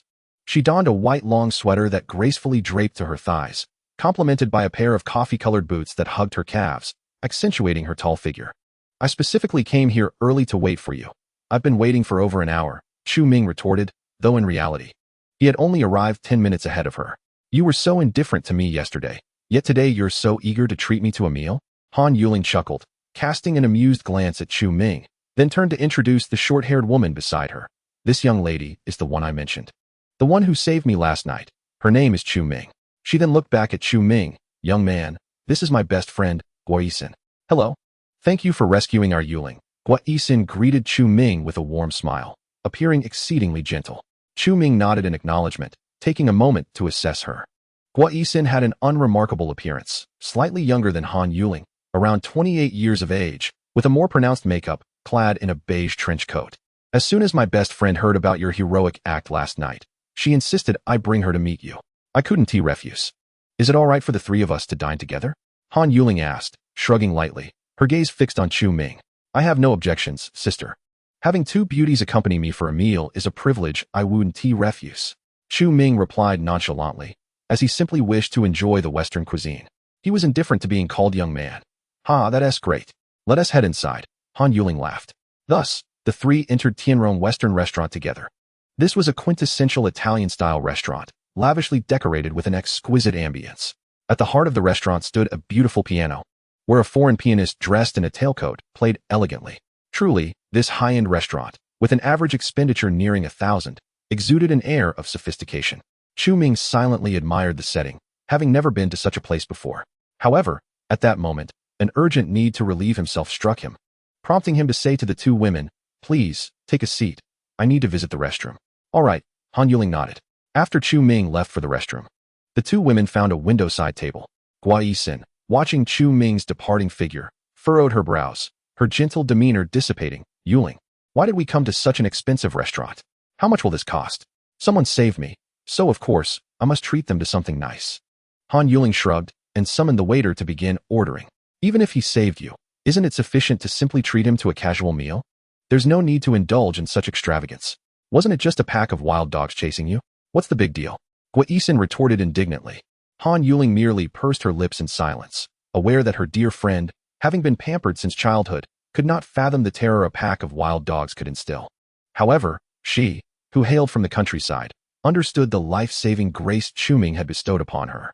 Noticing Han Yuling's demeanor, Guo Yisun paused, suddenly astonished. You can't possibly have developed feelings for this boy, can you? Han Yuling shot her a glare. It's merely a simple gesture of gratitude, just treating him to a meal. He.S. only 18 or 19. What are you thinking about all day? Guo Yisun scoffed. Aren't you just worried about being an old cow eating tender grass? Relieved, she shook her head and continued. Well, Chu-Ming is indeed quite handsome, but look at his attire. Worth less than 200 yuan. If you were to be with him, you'd have to support him. You're not a wealthy woman.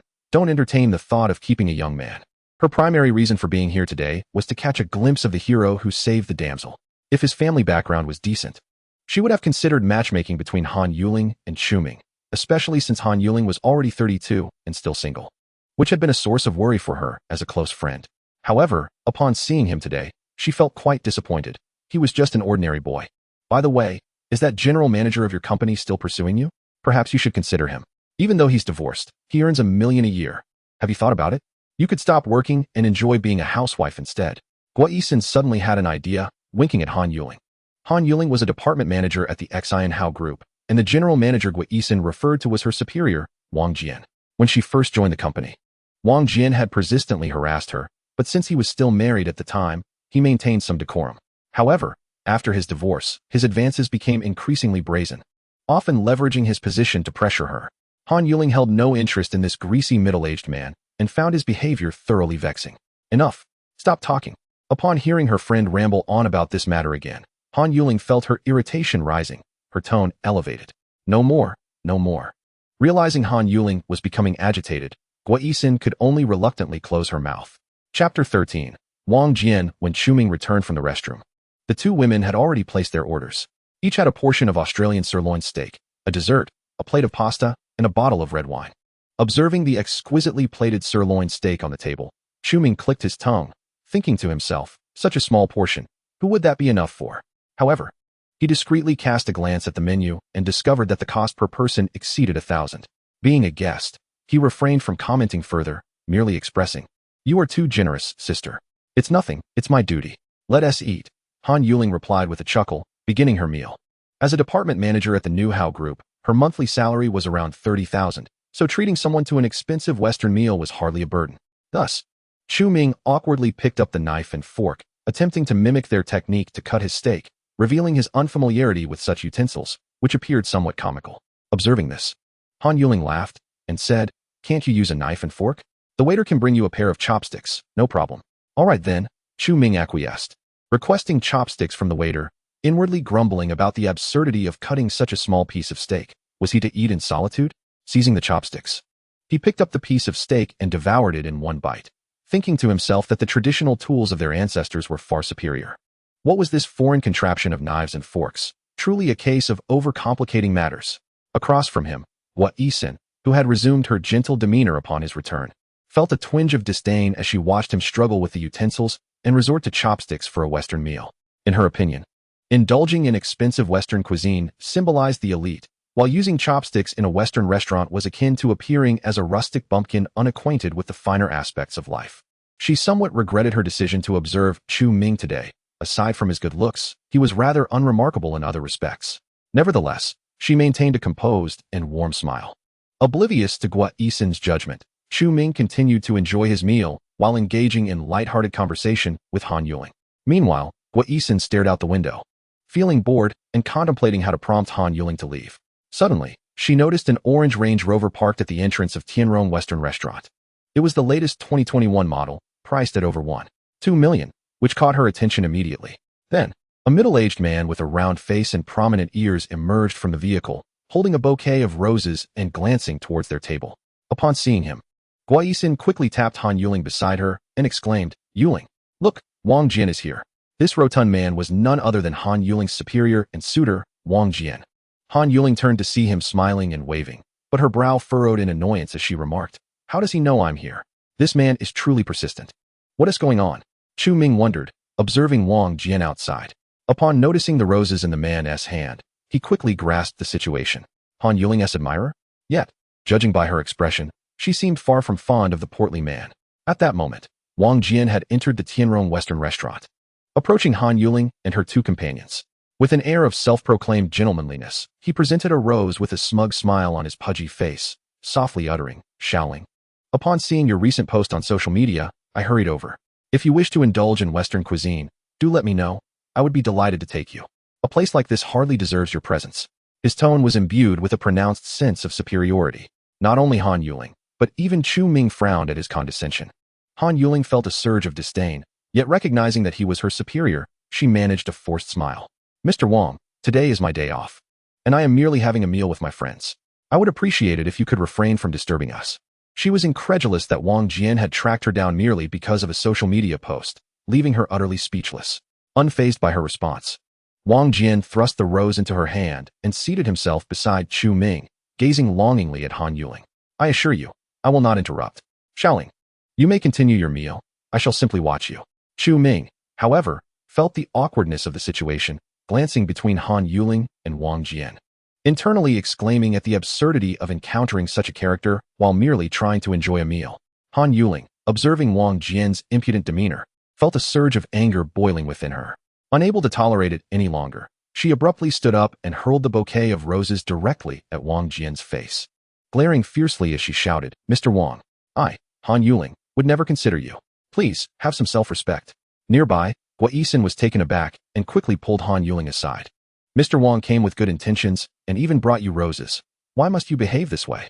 She had always hoped to foster a connection between the two and was dismayed to witness this confrontation.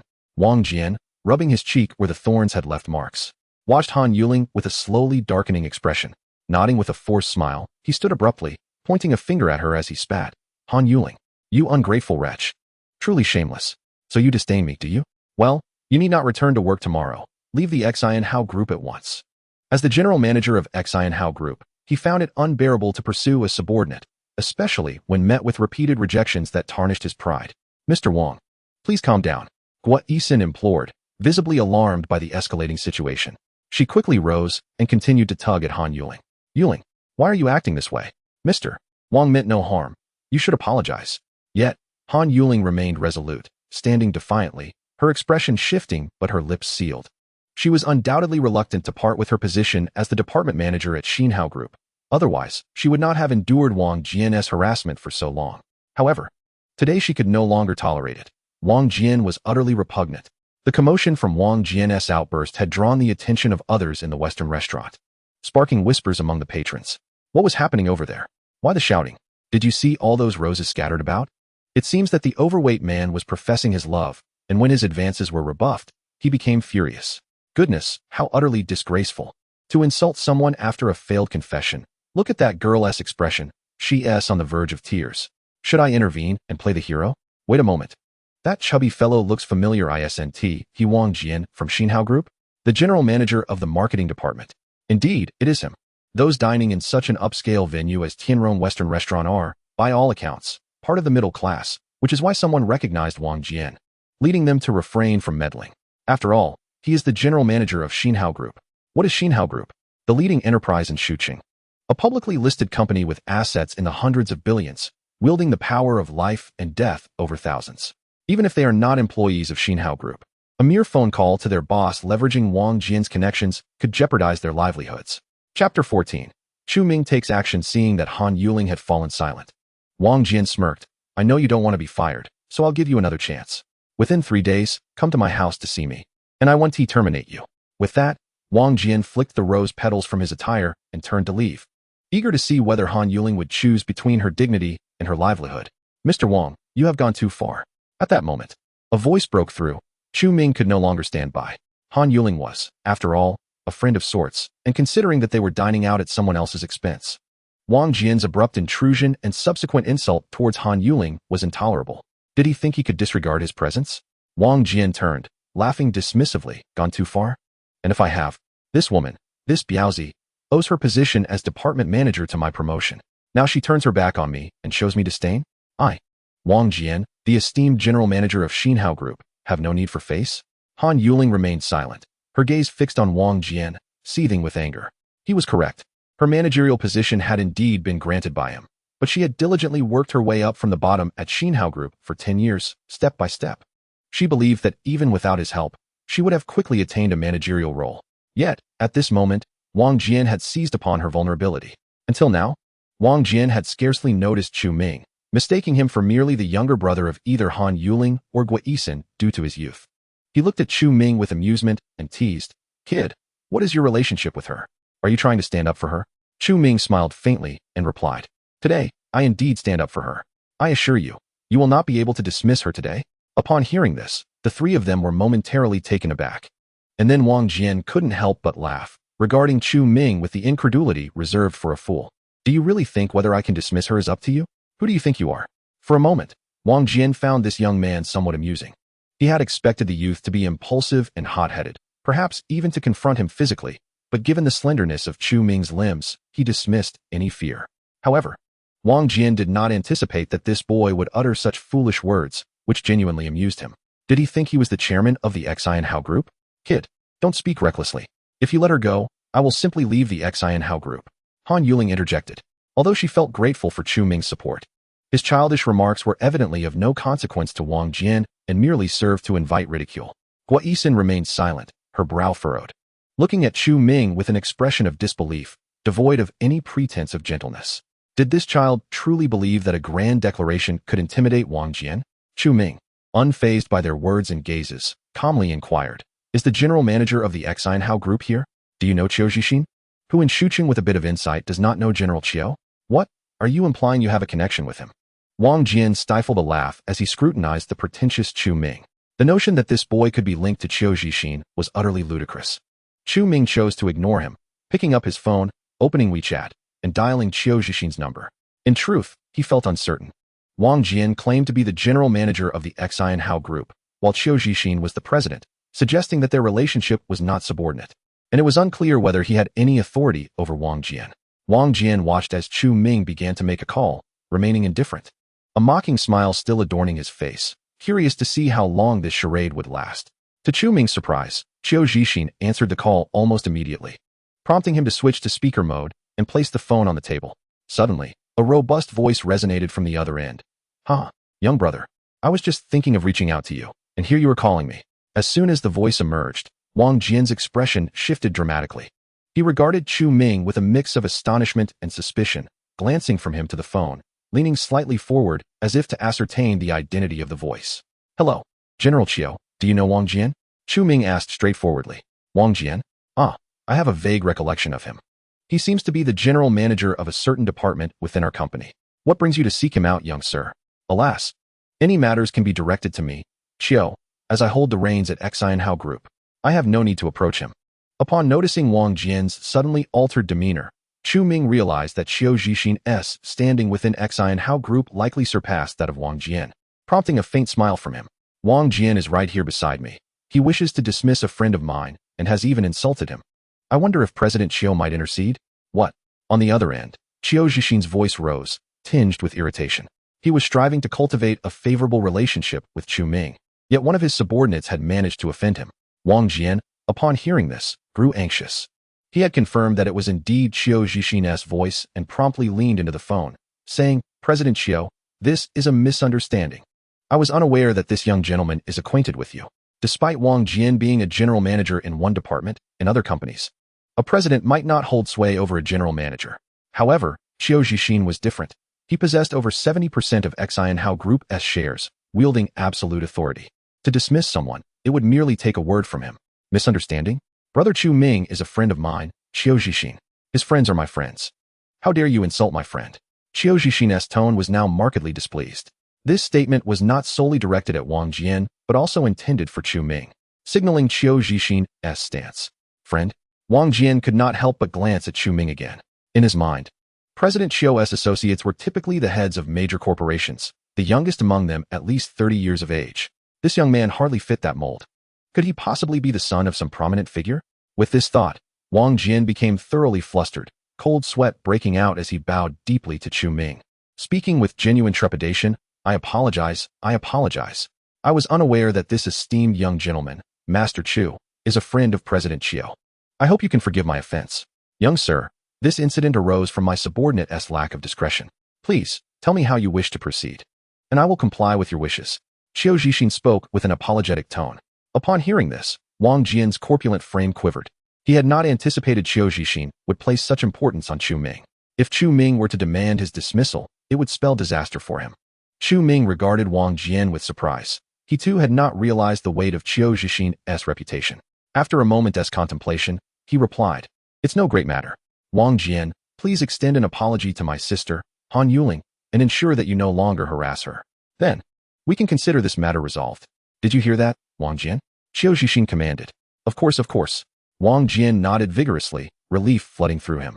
The fact that Chu Ming had not insisted on his immediate dismissal was already a fortuitous outcome. As for the apology, for someone like him, a seasoned veteran of the workplace, it was hardly a significant concern. Thus, Wang Jian turned around and deeply bowed to Han Yuling, the force of his gesture causing the flesh on his face to tremble, presenting an appearance of utmost sincerity. "Miss Han Yuling, I apologize. Today is entirely my fault, and I sincerely hope for your forgiveness."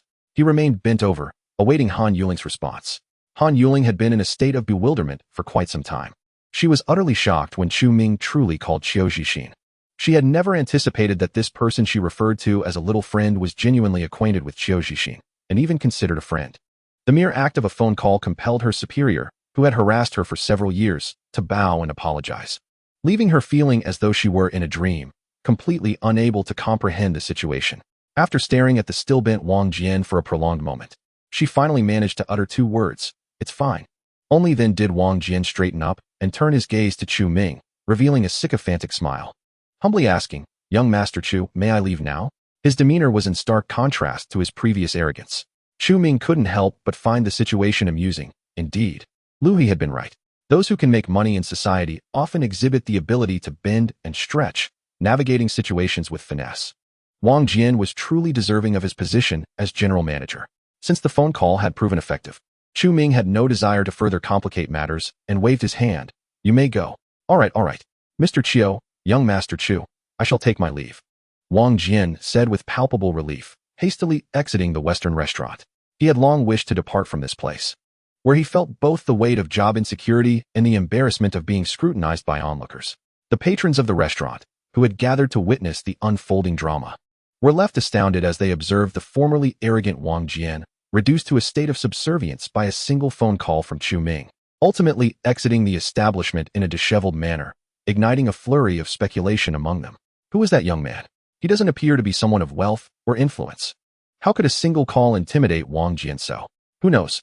It's true that today's wealthy individuals often disguise their affluence, remaining understated. Indeed, one must be cautious nowadays. Even university students are not to be trifled with.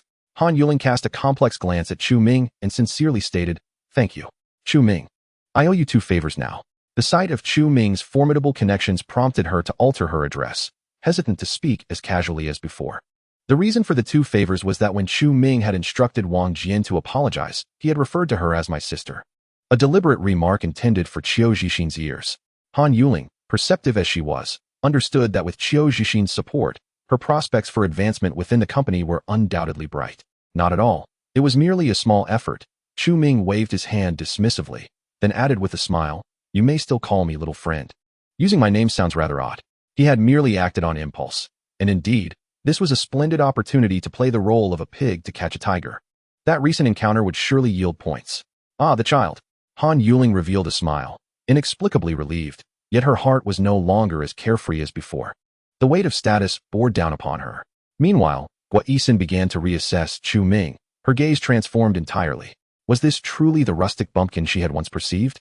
The very notion that he was acquainted with a figure of Qiu Zixin's caliber was utterly astonishing. Chu Ming's phone remained connected, and once more, the voice of Qiu Zixin resonated from the device. "So, young brother, are you no longer upset?" "It's nothing, thank you, Mr. Qiu," Chu Ming replied earnestly. "By the way, you mentioned you wanted to find me. Is there something you need?" I've encountered a bit of trouble and require your assistance. I wonder if you are free today?" "Rest assured, there will be compensation." "Assistance?" Chu Ming raised an eyebrow. If Qiu Zixin sought his help, it must pertain to matters involving supernatural abilities or ancient martial artists. For other issues were beyond his purview. To be candid, upon discovering that others possessed extraordinary powers in this world, Chu Ming had become quite intrigued by other supernatural beings and ancient martial artists. Moreover, since Qiu Zixin promised remuneration, it would undoubtedly be substantial. He had intended to earn some money, after all. Thus, Chu Ming acquiesced. Certainly, Mr. Qiu, how long will it be today? Let us say 8 o'clock in the evening. Please send me the address, and I will have a Guang drive to pick you up. All right, I will hang up now. Good, see you tonight.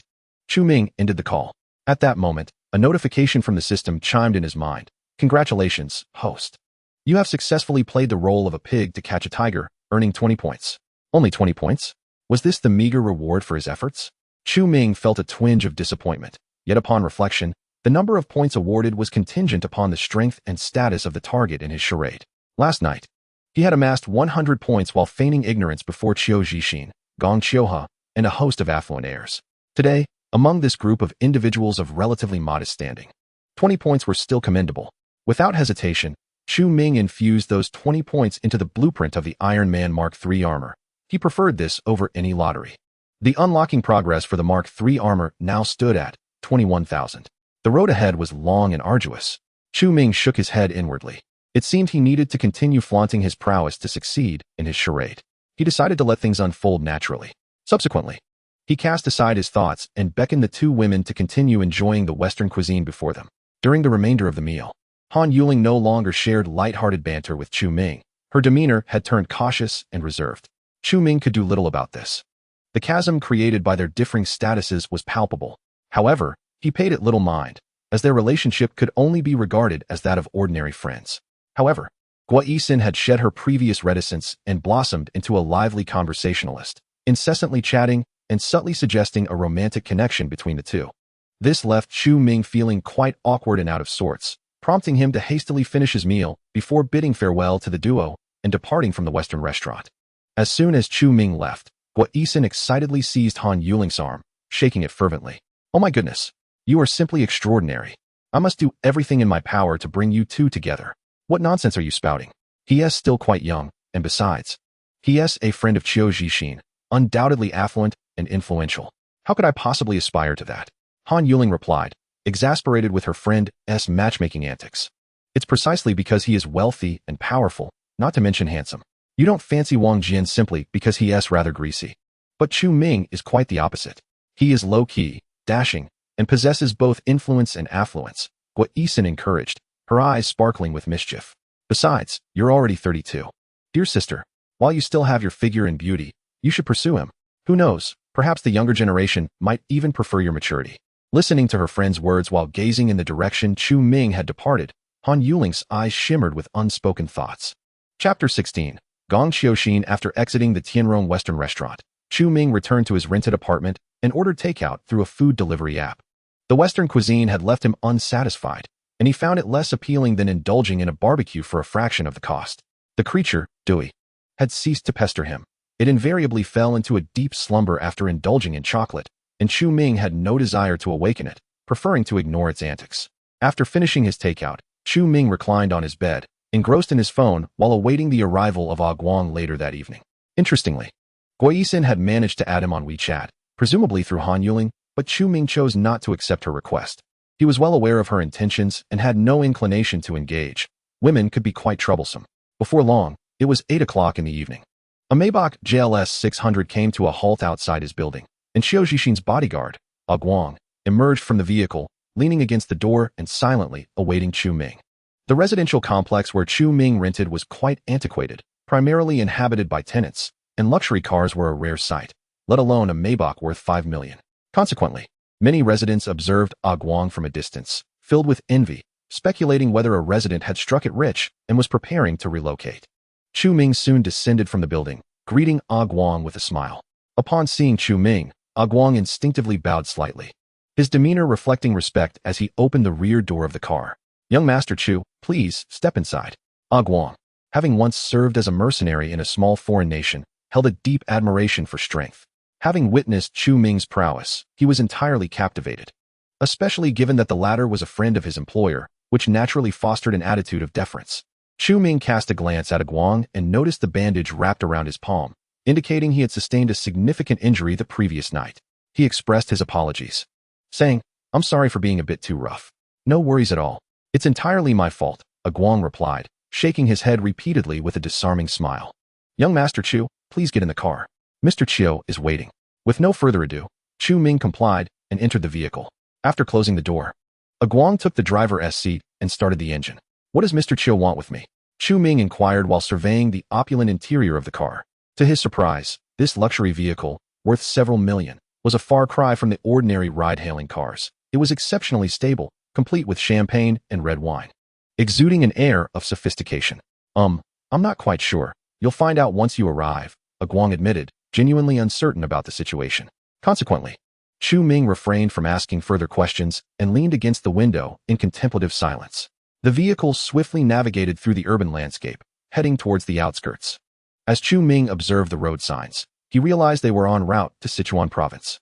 After nearly an hour of travel, the car gradually came to a halt. Upon stepping out, Chu Ming lifted his gaze and was greeted by the sight of an impressively grand villa nestled among the trees, sprawling across at least several thousand square meters. Haha, brother Chu Ming, I've been waiting for you. The voice of Qiu Zhixin resonated as he stood outside the villa, evidently having made a special effort to greet Chu Ming. Mr. Qiu, Chu Ming nodded slightly in acknowledgement. With a warm smile, Qiu Zhixin approached and threw an arm around Chu Ming's shoulder, exuding the familiarity of longtime friends. Don't just stand there. Come on, let us go inside and eat. Under Qiu Zhixin's enthusiastic guidance, Chu Ming followed him into the villa's first floor. A glance revealed an exceedingly lavish hall, adorned with intricate lighting that cast a dazzling glow. In the center of the hall, a round table was set with a pristine white tablecloth. Seated at the table was a strikingly beautiful young woman, with long golden hair and an impressive appearance. Dressed in a sleek black coat, she possessed a tall, elegant stature and a cold, aloof demeanor that suggested she preferred solitude. Behind her stood a distinguished elderly gentleman, presumably the butler. The moment Chu Ming entered, his gaze was captivated by the girl, not for any other reason than her breathtaking beauty, which surpassed the numerous internet celebrities he had encountered on Douyin by countless degrees. The young woman regarded him with a curious and scrutinizing look, making him slightly uncomfortable, prompting him to quickly avert his gaze. Come, brother Chu Ming, please take a seat, Qiu Zhixin urged, gesturing for Chu Ming to sit by the round table before turning to Guang and instructing, have the chef serve the dishes. Guang nodded and departed, complying with the request. Then Qiu Zhixin turned around to look at the striking young woman and introduced her to Chu Ming, saying, Brother Chu Ming, allow me to introduce you to this is Miss Gong Qiulin, the daughter of Gong Qiu He and my goddaughter. Hello. Chu Ming greeted the captivating young woman with a slight smile, then looked at Qiu Zhixin with a hint of surprise. Mr. Qiu, I assume today is not about a matter concerning me, is it? Haha, you've seen right through me, brother Chu Ming. Not at all embarrassed by being exposed. Qiu Zhixin laughed heartily before continuing. Indeed, it is not I who requires your assistance, but rather this young lady. Then Miss Gong, please speak plainly. I prefer to get straight to the point, Chu Ming stated candidly. Very well, Gong Qiulin replied from across the round table. Her voice as chilling as her appearance, yet melodious. I have heard from Uncle Qiu that you are a B-class ability user, correct? Yes, Chu Ming nodded in affirmation.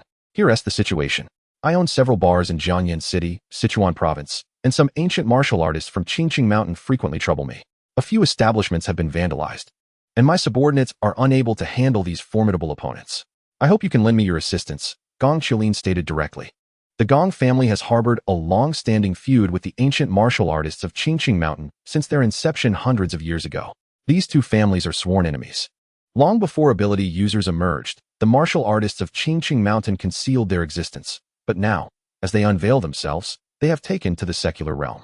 Their first act upon emerging has been to retaliate against the Gong family. However, as a family steeped in martial arts, the Gong family possesses a formidable cadre of ancient warriors. The Qingqing Mountain practitioners dare not disrupt the Gong family's core enterprises and instead target the younger generation of the Gong family. Qingqing Mountain, ancient martial artists? Chu Ming raised an eyebrow, puzzled. Isn't the Gong family a martial arts family? Surely you possess individuals stronger than those from Qingqing Mountain?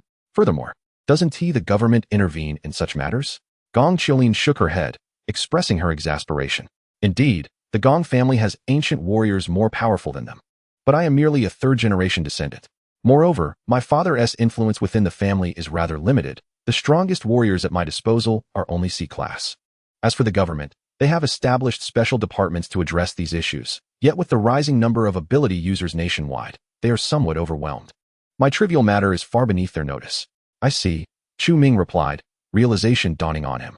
Thus, upon hearing that Uncle Chiu has befriended a B-class ability user, I hurried over.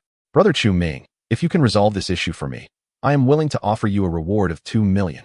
Gong Qiulin extended 2 fingers indifferently. Agreed. I accept. Chu Ming did not hesitate to agree. After all, one does not turn down money. Especially not a sum as substantial as 2 million, a figure he had never encountered before. Chapter 17. Ability Users? Ancient Martial Artists? However, Gong Qiulin shifted the conversation, stating, before we proceed, I must ascertain whether you truly possess the abilities of a B-level Esper. Oh, how do you intend to test that? Chu Ming shrugged nonchalantly. The gentleman behind me is my butler, Uncle Dong. He is a C-level martial artist. If you can withstand a single strike from him, it will confirm your B-level prowess. Gong Qiuha slightly turned his head, gesturing to the elder, Uncle Dong. The old man nodded and stepped forward, taking a position in the center of the hall. His gaze fixed on Chu Ming, remaining silent. Observing their expressions, Chu Ming realized he could not hold back any longer and stood up. Approaching within 2 meters of Uncle Dong, Qiu Zixin, standing nearby, did not intervene. He understood that his goddaughter was inherently cautious and would not easily believe without witnessing Chu Ming's abilities firsthand. Moreover, having seen Chu Ming's strength, he felt no cause for concern. Chu Ming scrutinized Uncle Dong, who was clad in a black training outfit. The man appeared to be in his 60s, with graying hair and a slightly stooped posture. Nevertheless, he exuded vitality and possessed a commanding presence. Chu Ming accessed the system to evaluate Uncle Dong's combat strength. Gong Sudong combat power, 47, rating, C, wisdom, 8 cultivation level, early martial artist cultivation technique, non-mainstream martial skills. Non-mainstream is a combat power of 47 indeed classified as C level? Chu Ming pondered, somewhat taken aback. He himself was merely at the early martial artist level, yet having practiced the void-breaking fist, he had achieved a remarkable 65 points in combat power. Surely, he could effortlessly withstand Uncle Dong's strike without resorting to his venom. It is worth noting that with his venomous essence, his combat power would triple to an astounding 195 points, enough to obliterate his opponent. Thus, Chu Ming resolved to rely solely on his martial prowess, eager to gauge the true extent of his own strength. Uncle Dong awaited Chu Ming's display of abilities. Yet after a considerable pause without any movement from Chu Ming, he felt compelled to remind him, young friend, how can you withstand my strike without employing your Esper abilities? With a furrowed brow, Chu Ming contemplated for a moment before responding. In truth, I am not only an Esper, but also a martial artist.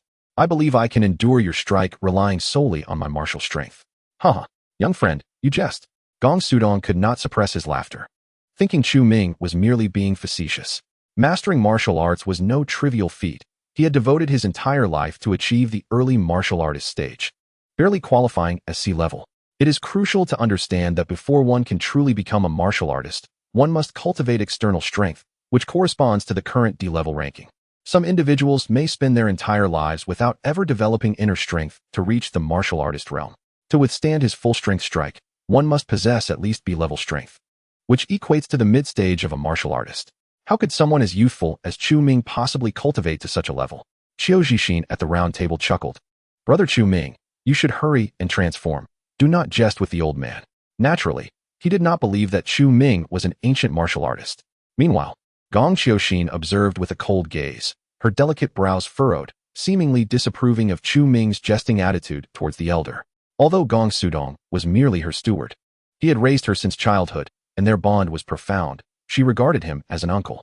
Seeing that the others remained skeptical, Chu Ming displayed a look of helplessness and proceeded to circulate the internal energy of a martial artist within him, an enigmatic aura immediately emanating forth. Upon sensing this aura, neither Gong Qiuxin nor Qiu Zixin felt any discernible change, but Gong Sudong's smile froze, and he instinctively retreated 2 steps, gazing at Chu Ming with uncertainty. The aura of an ancient martial artist. Gong Sudong's face was filled with astonishment. He had evidently perceived the energy surrounding Chu Ming. Could it be that this young man truly was an ancient martial artist? Now do you believe me? Uncle Dong, please make your move, Chu Ming said calmly. All right, Gong Sudong replied, his demeanor serious as he nodded. He had sensed that Chu Ming's strength surpassed his own. Undoubtedly, at least B-level. However, as Gong Qiuxin had urged him to strike, he could not defy her wishes. Thus, Gong Sudong stepped forward, channeling his internal energy, his black practice attire billowing without a breeze, exuding a formidable presence, the frailty of old age vanishing entirely. He then unleashed a punch towards Chu Ming. Moving with astonishing speed, far quicker than Guang's strike from the previous evening, imbued with immense power. This was the prowess of a sea-level martial artist. Yet to Chu Ming, this punch appeared sluggish, akin to that of a snail. He gathered his internal energy in his palm and gently clasped forward, effortlessly catching Gong Sudong's fist. Bang! At the point of contact between their fists and palms, a tremendous force erupted, sending shockwaves through the air, causing the furnishings in the hall to visibly tremble. Both Gong Qiuxin and Qiu Zhixin were taken aback. They had just been convinced that Chu Ming was joking, and in the next moment, the two were suddenly engaged in combat, leaving them momentarily bewildered by the unfolding events. On the other side, Gong Sudong slowly retracted his fist, feeling a throbbing pain throughout his entire arm. He shook his hand and then regarded Chu Ming, clasping his hands in reverence, exclaiming, "Young friend, your martial arts are truly remarkable. I wonder which school you belong to." He now genuinely believed that Chu Ming was an ancient martial artist of formidable strength. Such surging internal energy could not be feigned. Simultaneously, he felt astonished, recognizing that this youth was merely 18 or 19 years old, yet had cultivated to such an extraordinary level. It is worth noting that among the entire Gong family lineage, the earliest to reach the mid-stage of martial artist, equivalent to B-level strength, had been at least in their 50s. Chu Ming withdrew his hand and stood with his hands clasped behind his back. On the surface, he appeared calm and unperturbed, yet his palm was still numb from the shock. However, he was currently engaged in a display of bravado, and it would be unseemly to simply shake it off. After pondering the question posed to him, Chu Ming replied, "I'm afraid I cannot disclose that. My master prefers that I do not speak of his name to others." Realizing he had no means to explain the origins of his martial prowess, he decided to take the easy route and concoct a fictitious master. "Very well. I shan't inquire further," Gong Sudong nodded, presumably believing that Chu Ming's master was a powerful reclusive practitioner of ancient martial arts, which would explain his desire for anonymity. Gong Sudong then stepped beside Gong Qiuyin and bowed, saying, "Miss, it has been confirmed that this Mr. Chu Ming possesses B-level strength. And he is indeed an ancient martial artist." "An ancient martial artist?" Upon hearing this, Gong Qiuyin's gaze towards Chu Ming shifted dramatically. A young ancient martial artist was simply unbelievable. Had it not been for Gong Sudong's own words, she would never have accepted such a notion. Moreover, Qiu Zhixin had informed her that Chu Ming was a B-level ability user, and now he was also a B-level ancient martial artist? What then was the true extent of his abilities? She had never encountered such a scenario before. Chapter 18. Price increase of 5 million. Qiu Zhixin, overhearing Gong Sudong's words, felt a wave of disbelief wash over him as he regarded Chu Ming with uncertainty, wondering if this young man was truly as extraordinary as he seemed. He had never before heard of someone being both an ability user and an ancient martial artist. Facing the scrutinizing gazes of the three, Chu Ming maintained a serene expression, hands still behind his back as he approached them and smiled at Gong Qiuyin, saying, "Are you now at ease, Miss Gong?" Gong Qiuyin took a deep breath, rising from her chair to regard Chu Ming earnestly, stating, "I was unaware that you, young Master Chu, were a B-level ancient martial artist. If I have caused any offense, I sincerely apologize." In her mind, ability users were merely individuals who had fortuitously acquired power without the labor that warranted respect. Even if one were an A-level ability user, she would not bestow them much regard, which explained her earlier aloofness towards Chu Ming. However, ancient martial artists were a different matter entirely. Every ancient martial artist required immense willpower and mental fortitude to attain their strength. Considering that Chu Ming was such a young B-level ancient martial artist, he was truly exceptional. For Gong Qiuyin, born into a martial arts family, such individuals were worthy of her utmost respect. Observing the shift in Gong Qiuyin's demeanor, Chu Ming expressed mild surprise, then shook his head with a smile, saying, "No offense taken." He had not anticipated that his display would have such an effect, feeling a sense of quiet satisfaction. After a brief pause, Chu Ming continued, "So, shall we consider this matter settled?" "Certainly." Gong Qiuyin nodded eagerly, considering that with young Master Chu's prowess, dispatching the few ruffians of Qingqing Mountain would be a mere trifle. "However, I would like to elevate the remuneration to 5 million. I shall provide a deposit of 2 million. What do you think? A young powerhouse like Chu Ming undoubtedly has a boundless future. And Gong Qiuyin naturally wishes to cultivate a relationship, especially since their family's most formidable ancient martial artist barely reaches the peak of B grade. 5 million. At a daily expenditure of 1,000, it would take over a decade to deplete such a sum. Chu Ming's heart surged with joy, though he maintained a composed exterior. Responding nonchalantly, "Very well, it is settled then. When shall I travel to Jiangyan City? I implore you, young Master Chu, to expedite your journey. I shall reimburse all travel expenses." Upon hearing Chu Ming's agreement, A smile blossomed on Gong Qiuyin's otherwise cold and elegant face, reminiscent of a snow plum blooming in the depths of winter, strikingly beautiful. This radiant smile momentarily captivated Chu Ming, who could not help but marvel at her extraordinary beauty, which seemed to starkly contrast with her father, Gong Qiuha. Perhaps she inherited her mother's allure. However, the smile soon faded, replaced by a hint of confusion, as Chu Ming had gazed at her for an extended period. Young Master Chu? Clearing his throat, Chu Ming quickly regained his composure and replied, Ahem, I shall make haste. Please, young Master Chu, take a seat, Gong Qiuyin invited, her smile returning. Once Chu Ming was seated, she joined him. Ha ha, with the agreement in place. Let us dine, Qiu Zixin exclaimed, glancing toward the back. Moments later, several private chefs arrived, presenting an array of dishes on the round table. The offerings appeared to be simple home-cooked meals, yet the ingredients were quite luxurious, amounting to several thousand for the entire table. Not to mention the bottle of Guizhou Mutai in Qiu Zixin's possession. Nonetheless, Chu Ming was indifferent, as long as it was not the extravagant Western cuisine served at noon, which was more for show than sustenance. Under Qiu Zixin's encouragement, the three began to eat. Throughout the meal, the conversation subtly revolved around Chu Ming, with Gong Qiuyin, the stunning beauty, speaking more than usual and occasionally serving him dishes. Soon, after several rounds of drinks, the three were satiated, and Chu Ming prepared to take his leave.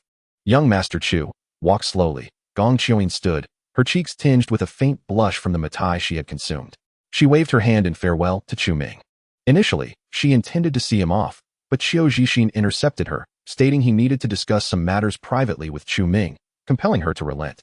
Chu Ming nodded in acknowledgement and, under Qiu Zixin's guidance, exited the villa. Brother Chu Ming, Qiu Zixin pulled Chu Ming aside, resting his arm on his shoulder, and with a beaming smile remarked, You see, Gong Qiuxin is my goddaughter. Since you've lent her a hand, as her godfather, I certainly cannot remain indifferent. As he spoke, he retrieved a set of keys from his pocket and pressed them into Chu Ming's hand. Last year, I developed a batch of residential properties near Shuqing University, the very institution you attended. Here are 7 keys, the entire 10th floor of Unit 3. Consider it a gift from me. Is this really appropriate, Mr. Qiu? Chu Ming hesitated, gazing at the keys in his palm, his mouth slightly agape, gripping them tightly. Miss Gong has already mentioned a reward of 5 million. This seems rather excessive. He had heard of that residential area, notorious for its inflated prices, reaching upwards of 20,000 per square meter, with each unit valued at least 1 to 2 million. Qiu Zixin was essentially offering him 7 entire apartments. Don't call me Mr. Qiu. That feels too distant. Qiu Zixin's tone abruptly escalated, his eyes widening, his face flushed, the scent of alcohol heavy upon him. He bellowed, What is the matter between us? What is inappropriate about it? It's merely 7 apartments. Accept them, I insist. Having consumed nearly half a bottle of Maodai, Chu Ming could not ascertain whether Qiu was genuinely intoxicated. After all, who would so freely bestow properties without reason? Well then, Brother Qiu, I'll graciously accept. Thank you. Chu Ming relented, pocketing the keys and zipping his pants closed securely. Ah, that's the spirit. If you ever need anything, just reach out. Qiu Zixin seemed to be inebriated, his stance swaying slightly as he gestured to Guang behind him. Guang, please ensure my little brother gets home safely. Yes. Guang looked at the seemingly drunken Qiu Zixin in surprise, pondering how his boss could be so affected today, usually able to handle 2 gin of liquor without issue. However, he dismissed the thought and approached to open the rear door of the Maybach, signaling for Chu Ming to enter. Brother Qiu, I shall take my leave now. Please rest well. Chu Ming quickly extricated himself from Qiu's arm and climbed into the car, as if fearing Qiu might reconsider. Take care, little brother. Qiu Zixin called out loudly as Guang slowly drove the vehicle away from the villa. Qiu Zixin stood watching until the silhouette of the Maybach vanished from his sight, a cryptic smile creeping upon his lips, resembling a cunning fox who had just succeeded in its scheme. His previously swaying form now steadied. He appeared far from the drunken man he had pretended to be, all part of his ploy to forge a closer bond with Chu Ming. Chu Ming, merely a youth inexperienced in the ways of the world, found it rather effortless to deceive others. With a casual performance, he transformed his relationship with 7 houses and a B-class ability user, along with a B-class cultivator, into one of brotherhood. How remarkably advantageous. Qiu Zixin basked in his own self-satisfaction. Chapter 19. Enhanced Venom ability. Seated in the back of a Maybach, Chu Ming weighed the keys in his pocket, a subtle smile gracing his lips. Qiu Zixin regarded him as a naive young man, oblivious to the charade of feigned drunkenness. However, Chu Ming had accumulated nearly 50 years of life experience across 2 lifetimes. It was implausible that he would remain unaware. Qiu Zixin was acting. Yet he was oblivious to the fact that Chu Ming was also playing a role. With others performing so adeptly, one must surely cooperate. To acquire 7 houses without cost, what could be more delightful? Chu Ming mused privately about his past life, where he had toiled incessantly yet could not afford even a modest second-hand home. Now, he found himself in possession of 7 exquisite properties in prime educational districts. Was this the disparity that strength begets? Ding! Congratulations to the host for successfully playing the fool and gaining 180 points. At that moment, the system notification chimed. In addition to Qiu Zixin and Gong Qiulin, 2 influential figures, Chu Ming had also ensnared Gong Sudong, a C-class ancient martial artist, thus accruing 180 points. Without hesitation, he directed all his points into the blueprints for the Iron-Man Mark III armor. The lottery with points was uncertain. He yearned instead for the swift acquisition of the Mark III suit. The infusion was a success, unlocking the Mark III armor at a progress of 200-1000. Only 800 points remained. Chu Ming clenched his fist in exhilaration. This achievement surpassed mere money or property. It was invaluable beyond measure. Soon enough, Chu Ming returned to his rented apartment. It was already 11 p.m. His phone buzzed with a bank message confirming the deposit of 2 million had been received. He had just provided Gong Qiulin with his bank account number during dinner, and in less than half an hour, the funds were transferred with remarkable efficiency. Glancing at his phone, he set it aside and lay back on his bed, somewhat numbed by the day's abundant gains. He began to contemplate when he might journey to Jiangyan City. Naturally, he wished to go as soon as possible, for there would surely be opportunities to continue his ruse. However, tomorrow was Monday, and he had school to attend. A frown creased his brow as he paused in thought, and then, suddenly, he smacked his thigh in realization. Wait a moment. With wealth and power now at his disposal, why should he still attend that trivial school? What was the purpose of his education in his previous life? Merely to graduate and secure a lucrative job. He is now effortlessly able to acquire several million. Is there still a need for formal education? Having come to this realization, Chu Ming resolutely decided to withdraw from school the following day and head directly to Jiangyan City in a couple of days. As for why he wouldn't leave tomorrow, Chu Ming wished to check on Lu Hui first. His good friend had just awakened his extraordinary abilities, and Chu Ming felt compelled to show concern. Furthermore, he was quite intrigued by Lu Hui's ice-type powers and was eager to discover their potential. He then picked up his phone and opened Meituan, purchasing a high-speed train ticket for 10 o'clock the day after tomorrow to Jiangyan City, opting for a business class seat. With Gong Qiulin covering the expenses, he naturally chose the most expensive ticket. Once this was settled, Chu Ming stood up to freshen up before retiring for the night. At that moment, he sensed the venom within him, which had been dormant, slowly awakening. Chu Ming, I'm hungry. The venom called out from his shoulder, its voice demanding. Chu Ming was taken aback, distinctly feeling that the venom's presence was more potent than before its slumber. What could this mean? He pondered, suddenly recalling that the venom had consumed 5 boxes of chocolate that morning. Could it be that chocolate had the power to enhance its strength? He decided to inquire within his mind. Upon consuming phenylethylamine, the symbiote's strength is augmented. Additionally, in a possessed state, the enhancement to the host's power escalates. Currently, the symbiote, upon complete possession, can amplify the host's combat ability by 3. 1 times, the system responded. Is it truly so? Chu Ming was elated. He had initially thought the symbiote's ability to triple its combat prowess was already extraordinary. He never imagined this figure could rise further. It was noteworthy that the venom had consumed 7 boxes of chocolate and 2 human heads worth of phenylethylamine over the past 2 days, resulting in a 0.1 increase in enhancement capability. If this trend continued, wouldn't he become invincible? The venom, sensing Chu Ming's delay in response, grew impatient and growled. Chu Ming, I'm hungry. I want chocolate. All right. Chu Ming snapped back to reality and promptly ordered dozens of boxes of chocolate through Meituan. He was no longer short on funds. After all, chocolate was a trivial expense. Once the venom became powerful enough to multiply his combat ability by hundreds, he imagined that when the symbiote possessed him, even the mightiest of artillery would pose no threat. With this thought, Chu Ming felt a surge of delight, humming a cheerful tune as he proceeded to freshen up. The next day, after consuming several boxes of chocolate, the venom fell back into slumber and did not disturb Chu Ming, allowing him to sleep in until nearly noon. He casually ordered a meal, unsure whether it was breakfast or lunch, and afterward, he picked up his phone to send a WeChat message to Lu Hui. Chu Ming, how are you? Soon. Lu Hui replied, I'm fine, I'm much better. After a pause, the other party sent another message. I took a few days off. Aren't you going to school today? Chu Ming, I didn't go to school. I didn't feel like it. Lu Hui, well, Xiao Ming, why don't you come to my house? My mom insists on taking me to the hospital because I'm sick, but I'm too scared to go. I told her I'm experiencing something, but she doesn't believe me. She says I've been reading too many novels. Could you please come and explain it to my mom? Lu Hai clearly remembered Chu Ming's words and refrained from mentioning the term superpowers on WeChat. After some thought, Chu Ming responded with an OK emoji. Coincidentally, he had also planned to visit Lu Hai today. After finishing his meal, Chu Ming stepped out and hailed a Didi. Lu Hai's home was not far from him, both located in the new district, albeit on the outskirts, where a cluster of newly constructed factories stood. Lu Hai's family owned a pharmaceutical factory in that area. Likely for convenience, they had purchased a house near the factory. After a brief journey, Chu Ming arrived at the entrance of a small community. This was also a newly developed neighborhood called Home Garden, but most of the units remained unsold, primarily rented by the factory owners nearby for employee housing.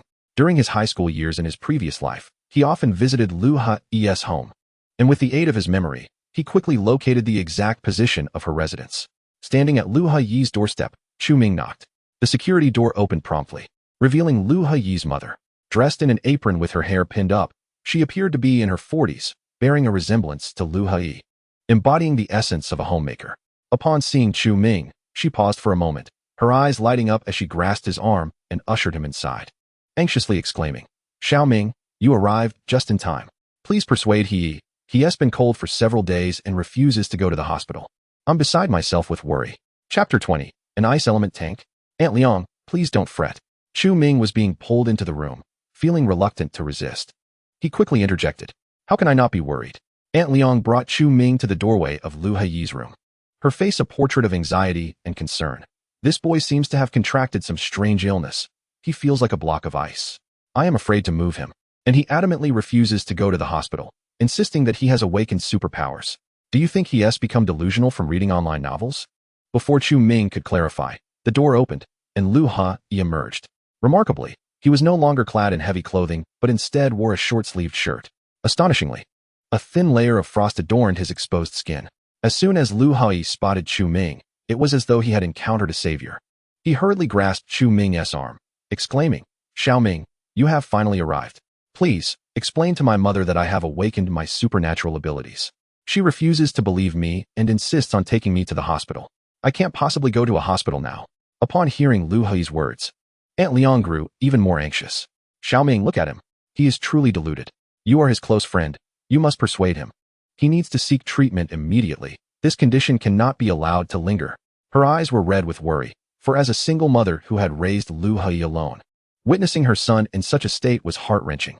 She wiped her eyes and choked back tears, saying, "Honestly, if only he would spend less time reading internet novels. Look what they have done to my son. I must report these novels." Chu Ming, observing Aunt Liang's distress, couldn't help but furrow his brow. She had always treated him kindly, even when he was merely a poor boy, while she owned a factory worth millions. She had never looked down on him, always welcoming him graciously into her home. Seeing her in such turmoil stirred feelings of discomfort within him. After a moment of contemplation, Chu Ming sighed softly and said, "Aunt Liang, what Hai is saying is true. He has genuinely awakened his powers. He is not ill." "Ai, how could you also believe this?" Aunt Liang's reaction was one of despair. Tears streamed down her face as she crouched on the ground, helplessly covering her face in anguish. "Mom." Lu Hai was also frantic, urgently nudging Chu Ming. "Xiao Ming, show my mother the venom. Otherwise, she won't believe us." Reluctantly, Chu Ming pursed his lips, realizing that this was the only course of action. "Aunt Liang, let me demonstrate my abilities for you, but please, do not be afraid." He cautioned her before awakening the venom within him, allowing it to extend outward. Aunt Liang looked up at Chu Ming, her eyes reddened with worry, clearly skeptical of his words. Yet, in the next moment, she witnessed a peculiar black fluid surging from Chu Ming's shoulder, stretching out several inches, from which a grotesque head slowly emerged. "Ah!" At this sight, Aunt Liang screamed in terror, collapsing to the ground, her face reflecting pure fright. "Aunt Liang, do not be afraid. This is my ability," Chu Ming quickly reassured her, then turned to the venom. "Venom, greet Aunt Liang." "Chu Ming, I was sleeping." The venom growled in irritation, clearly displeased at being disturbed from its rest. "Behave. Say hello, and I will buy you chocolate." Upon hearing this, the venom obediently turned its gaze to Aunt Liang, revealing a row of menacing teeth and attempting to appear friendly as it said, "Hello." Aunt Liang gazed at the terrifying head, a chill coursing through her body, her lips turning a shade of purple as she trembled. "Hello. All right, Xiao Ming. Quickly send it back. I believe you now." As she spoke, Her voice nearly escalated into a scream. Observing her distress, Chu Ming hastily commanded Venom to return to his body. Indeed, it was somewhat frightening. Once Venom was back, it promptly resumed its deep slumber. Lu Hai approached and helped Aunt Liang, who was seated on the ground, up to the sofa, then sighed. Mom, now you believe me, don't you? Aunt Liang, still recovering from the fright, patted her chest, her legs feeling weak as she scrutinized Chu Ming. Xiao Ming, this thing of yours is truly terrifying. Well, Aunt Liang, it seems you didn't believe me before. Chu Ming forced a wry smile. Had he any other choice, he wouldn't have let Venom scare her.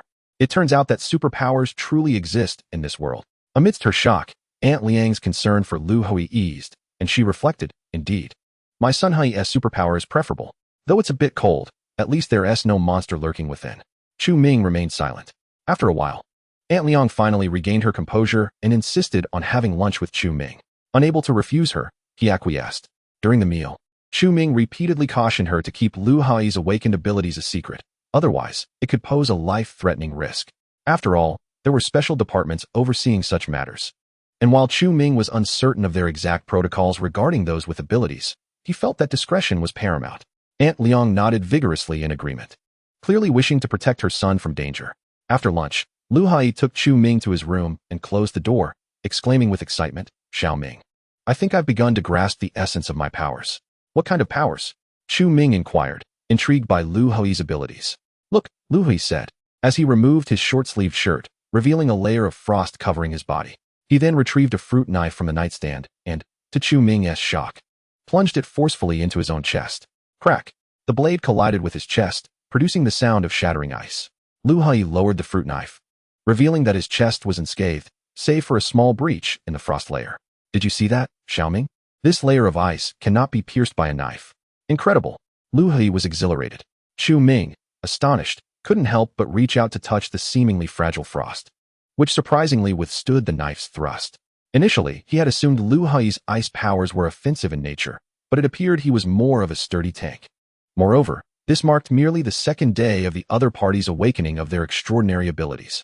According to the system, the awakening of such powers entails a transitional period of 3 days, after which the abilities can be fully realized. Presently, Lu Hai is capable of withstanding blades. It remains to be seen how formidable he will become upon complete awakening. Indeed, it is quite impressive. However, do you not feel cold? Chu Ming withdrew his hand and could not help but inquire. Even with a combat strength of 64, far superior to that of an ordinary person, he felt a chill when he touched the frost on Lu Hai's body. For an average individual, merely touching it would likely result in immediate frostbite. On the first day of awakening extraordinary abilities, it was indeed frigid, nearly freezing me to death. Yet now, I feel no chill at all, and in fact, it is somewhat warm. Lu Hai shook his head. Chu Ming was at a loss for words. Could this truly be the phenomenon of extremes giving rise to opposites? Nevertheless, seeing Lu Hai appear unfazed alleviated his concerns.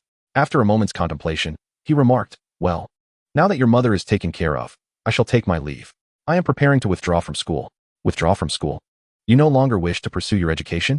Lu Hai was taken aback, having assumed Chu Ming had merely taken a day off. Furrowing his brow in concern, he asked, what do you intend to do if you leave school? A high school diploma is hardly sought after by most companies. As more individuals awaken extraordinary abilities, chaos is likely to ensue, rendering diplomas nearly meaningless. Chu Ming shrugged nonchalantly. Lu Hai pondered for a moment, falling into thoughtful silence. Ultimately realizing the validity of Chu Ming's words, he then patted Chu Ming on the shoulder in a half-joking manner, saying, you're right. I suppose I shall follow you from now on. Your venomous powers clearly surpass mine. We should seek out someone like the Hulk or Iron Man and establish a Chinese Avengers alliance. Upon hearing Lu Hai's words, Chu Ming paused, a sudden idea blossoming within him. Perhaps he could indeed form a collective of extraordinary individuals. If he could utilize the system's lottery to obtain cultivation techniques from immortal realms or items that could enhance the strength of ordinary people, could he not cultivate powerful allies for his own purposes? However, at present, Chu Ming needed to accumulate points to unlock the Iron-Man Mark III armor, leaving no surplus points for the lottery. This notion would require further contemplation. He waved goodbye to Lu Hai, stating, we shall discuss this later. I must take my leave. If anything arises, do message me. Very well. After exchanging pleasantries with Aunt Liang, Chu Ming departed from their home. Upon exiting the community, he hailed a taxi, intending to complete his withdrawal from school. Before long, he arrived at Shuqing University. Nestled on the hillside of a peak known as Beishan, the university boasts a splendid environment. Surrounded by lush, verdant woods, making it a favored spot for young couples to unwind after evening classes.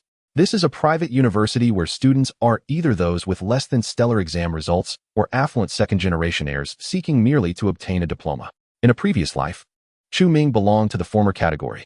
As he entered the campus, he recalled the necessity of consulting the counselor to process his withdrawal. Guided by the memories of his past existence, he made his way toward the counselor's office. In truth, Chu Ming need not have gone through any formalities. He could have simply chosen not to attend, and no one would have cared, given that he was an orphan. His motivation for seeking the withdrawal paperwork was primarily to reclaim the 20,000 yuan tuition he had painstakingly saved during his 3 years in high school through part-time work. Having just commenced the semester, he anticipated that withdrawing would likely entitle him to at least 80% of that sum. Even though he now possessed millions, that 20,000 was not a trivial amount to discard, especially considering it was hard-earned money. Upon arriving at the office, Chu Ming knocked on the door and entered. After surveying the room briefly, he approached a female teacher clad in a floral dress with her hair styled in a bun. His counselor, Zhou Li. Ms. Zhou, I wish to withdraw from the university. Could you please guide me through the process? Chu Ming stated directly. Withdraw? But the semester has only just begun. Zhou Li exclaimed, looking up to reveal a face that bore the marks of age. Her brows furrowed as she continued. You are Chu Ming, correct? Why do you wish to withdraw? Such a decision requires parental consent. You must bring your guardian here. I find no value in education and wish to seek employment instead. There is no need to involve a guardian. I am an orphan, Chu Ming replied, his tone calm, yet resolute. An orphan? Zhou Li looked him over in surprise, her voice rising. If you are an orphan, why aren't you dedicating yourself to your studies? Without connections or power, what can you achieve without a university degree? Will you resort to manual labor or begging? Hearing those words, Chu Ming's brow furrowed deeply. Zhou Li was as acerbic as he remembered from his previous life. It was thanks to her machinations that he had been so easily expelled by the wealthy heir who had betrayed him. It seemed she had received a substantial sum from that heir, subsequently finding ways to penalize Chu Ming, deducting credits, and ensuring his expulsion within a month. Even the tuition refund had been unjustly claimed by Zhou Li, leaving him with not a single cent. It would be disingenuous to say that Chu Ming harbored no resentment toward her. However, he no longer wished to instigate trouble, as their paths were destined to diverge. What surprised him was the unexpected harshness in Zhou Li's words during what should have been a straightforward withdrawal process, igniting a surge of anger within him. Seeing that Chu Ming remained silent, Zhou Li assumed he was cowed by her authoritative presence, which filled her with a sense of satisfaction. After a brief pause, she shifted her tone. If you wish to proceed with your withdrawal, the 80% of your tuition that you are entitled to must be subject to a 1/10 fee for my services. With a sardonic chuckle, Chu Ming found himself amused by the woman's insatiable greed. He boldly challenged, what if I choose not to comply? Clearly taken aback by his assertiveness, Zhou Li turned her head, reclining in her chair with an air of indifference. Then you shall receive not a single cent of your tuition fee, she retorted. Zhou Li was convinced that for an orphan like Chu Ming, 20,000 yuan represented a substantial sum that he would surely not relinquish easily. Are you not concerned that I might report you to the principal? Chu Ming's voice dripped with coldness. Go ahead, feel free, Zhou Li scoffed, rolling her eyes as if regarding a fool. Being affiliated with the principal of the private Shu City University, she felt immune to any repercussions, her confidence unabated. Chu Ming surveyed the other counselors in the office, noticing their deliberate ignorance, as they continued with their tasks, seemingly accustomed to such scenes. Is this the nature of private universities? He let out a bitter laugh, his gaze locking onto Zhou Li, his eyes glinting with a chilling resolve. At this moment, the sum of 20,000 yuan was not a significant concern for him, though it would certainly sting a little. Yet, his animosity towards Zhou Li had intensified. In his previous life, her actions had led to his expulsion and the loss of that very sum. Now, as he sought to withdraw from school, she dared to think she could still profit from him, an audacious display of ignorance. However, given the presence of so many people, he decided against taking action, choosing instead to let her be, for now. Tonight, however, his alter ego, Venom, would relish the opportunity. Just as Chu Ming contemplated abandoning his withdrawal process and departing, a familiar voice echoed from the office door. Teacher Zhou, I would like to request a few days off and need a leave note. Liang Jichao strolled into the office, addressing Zhou Li with a confident tone. The fright he experienced from Chu Ming's possession of venom the previous day still lingered in his mind, compelling him to seek a brief respite to calm his nerves. Oh, Liang, you wish to take a few days off? I'll prepare a leave note for you. You can fill in the dates as you wish, Zhou Li exclaimed, instantly rising from her chair with a sycophantic smile, rummaging through her desk for the necessary paperwork. Liang Jichao was well known as a genuine second-generation wealthy heir, with family assets reportedly in the tens of millions, approaching $1 billion. Naturally, Zhou Li, ever the opportunist, sought to ingratiate herself with him. She quickly retrieved a leave note, signed it, and then disregarded Chu Ming entirely, stepping forward to present it to Liang Jichao. However, he remained motionless, his gaze fixated on Chu Ming's back, his body rigid and expression horrified, as if he had encountered something truly terrifying. "Liang, are you all right?" Zhou Li inquired, puzzled by his ghostly demeanor. "I must be going." Liang Jichao suddenly snapped back to reality, hastily snatching the leave note from Zhou Li's hand before turning to flee the office. "Liang Jichao? Wait a moment." At that instant, Chu Ming's voice resonated from behind Liang Jichao, causing his expression to shift dramatically, his body stiffening in an instant. He slowly turned around, only to find Chu Ming gazing at him with a bemused smile. A chill surged through him, cold sweat trickling down his brow. As a torrent of curses flooded his mind, how could he possibly encounter this monstrous figure in the office while merely requesting a day off? Liang Jichao's countenance was so grim it appeared he might weep. He was genuinely terrified of Chu Ming. The gruesome image of Chu Ming as Venom, devouring the heads of two individuals, lingered vividly in his memory.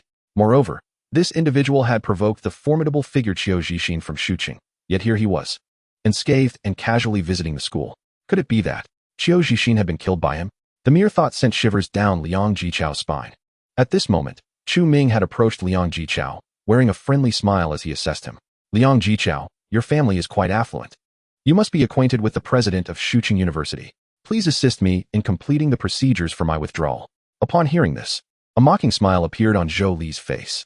In her eyes, Chu Ming, a powerless orphan, belonged to an entirely different realm than a wealthy second generation like Liang Jichao. How could he even contemplate asking for a favor to expedite his withdrawal? Immediately, she began to ridicule. "What is this? Chu Ming, you don't actually expect Liang to pull strings for you, do you? Who do you think you are?" Liang is.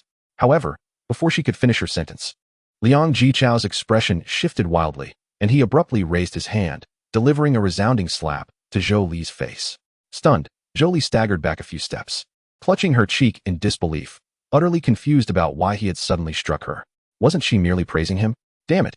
Who gave you the audacity to speak to Brother Chu like that? Apologize to Brother Chu this instant. Liang Jichao erupted, his voice laced with a tremor. He was nearly paralyzed with fear. Zhou Li was actually extolling him in front of Chu Ming? While his family was wealthy, Chu Ming could, in a heartbeat, morph into Venom and rip his head off. What good was wealth in the face of such power? Furthermore, just last night, Chu Ming had provoked the top dog of Shuqing, Qiu Zixin, yet emerged unscathed. If Qiu Zixin could do nothing to him, what could a mere affluent second generation do? Zhou Li, standing there with her face covered, glanced at Chu Ming, then at Liang Jichao, utterly bewildered.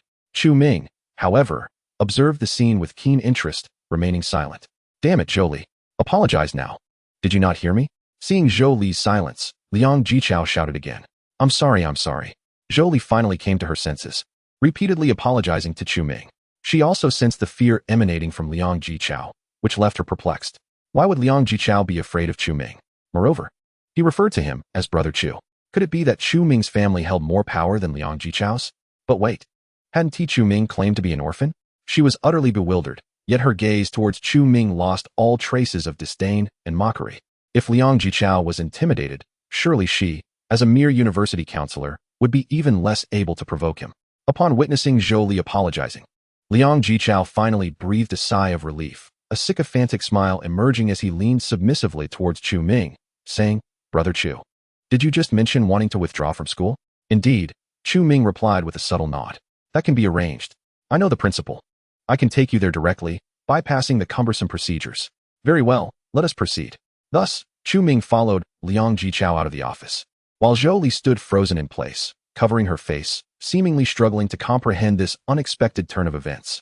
Only when she noticed the other counselors in the office regarding her with amused expressions did she return to her seat, her face flushed with embarrassment. Congratulations, host, for successfully playing the fool to catch the tiger, earning 10 points. On the way, the system's notification echoed in Chu Ming's mind. 10 points, though meager, were still better than nothing, which he promptly infused into the schematics of the Mark III armor. Under Liang Jichao's guidance, Chu Ming effortlessly completed the withdrawal process. And even the principal, seeing he was brought by Liang Jichao, returned the tuition in full with an exceedingly cordial demeanor. Chu Ming couldn't help but marvel at the advantages of wealth.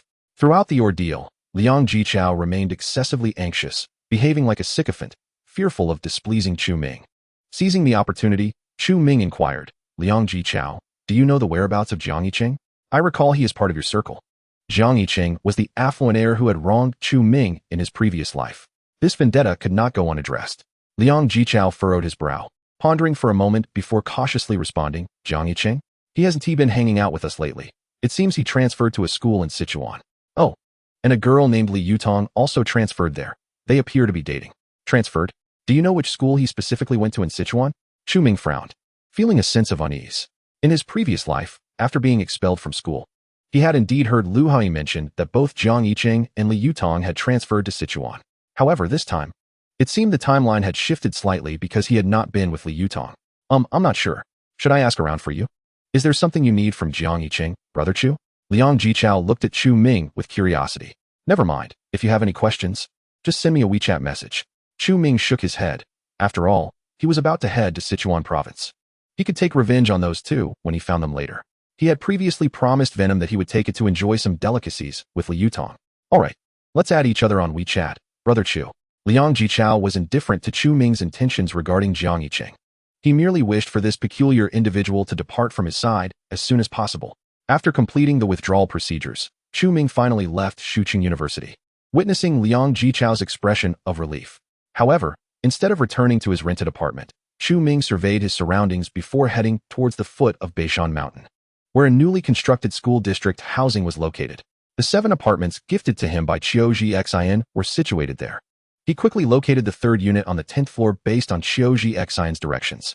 Producing the key, he unlocked the security door of one of the apartments.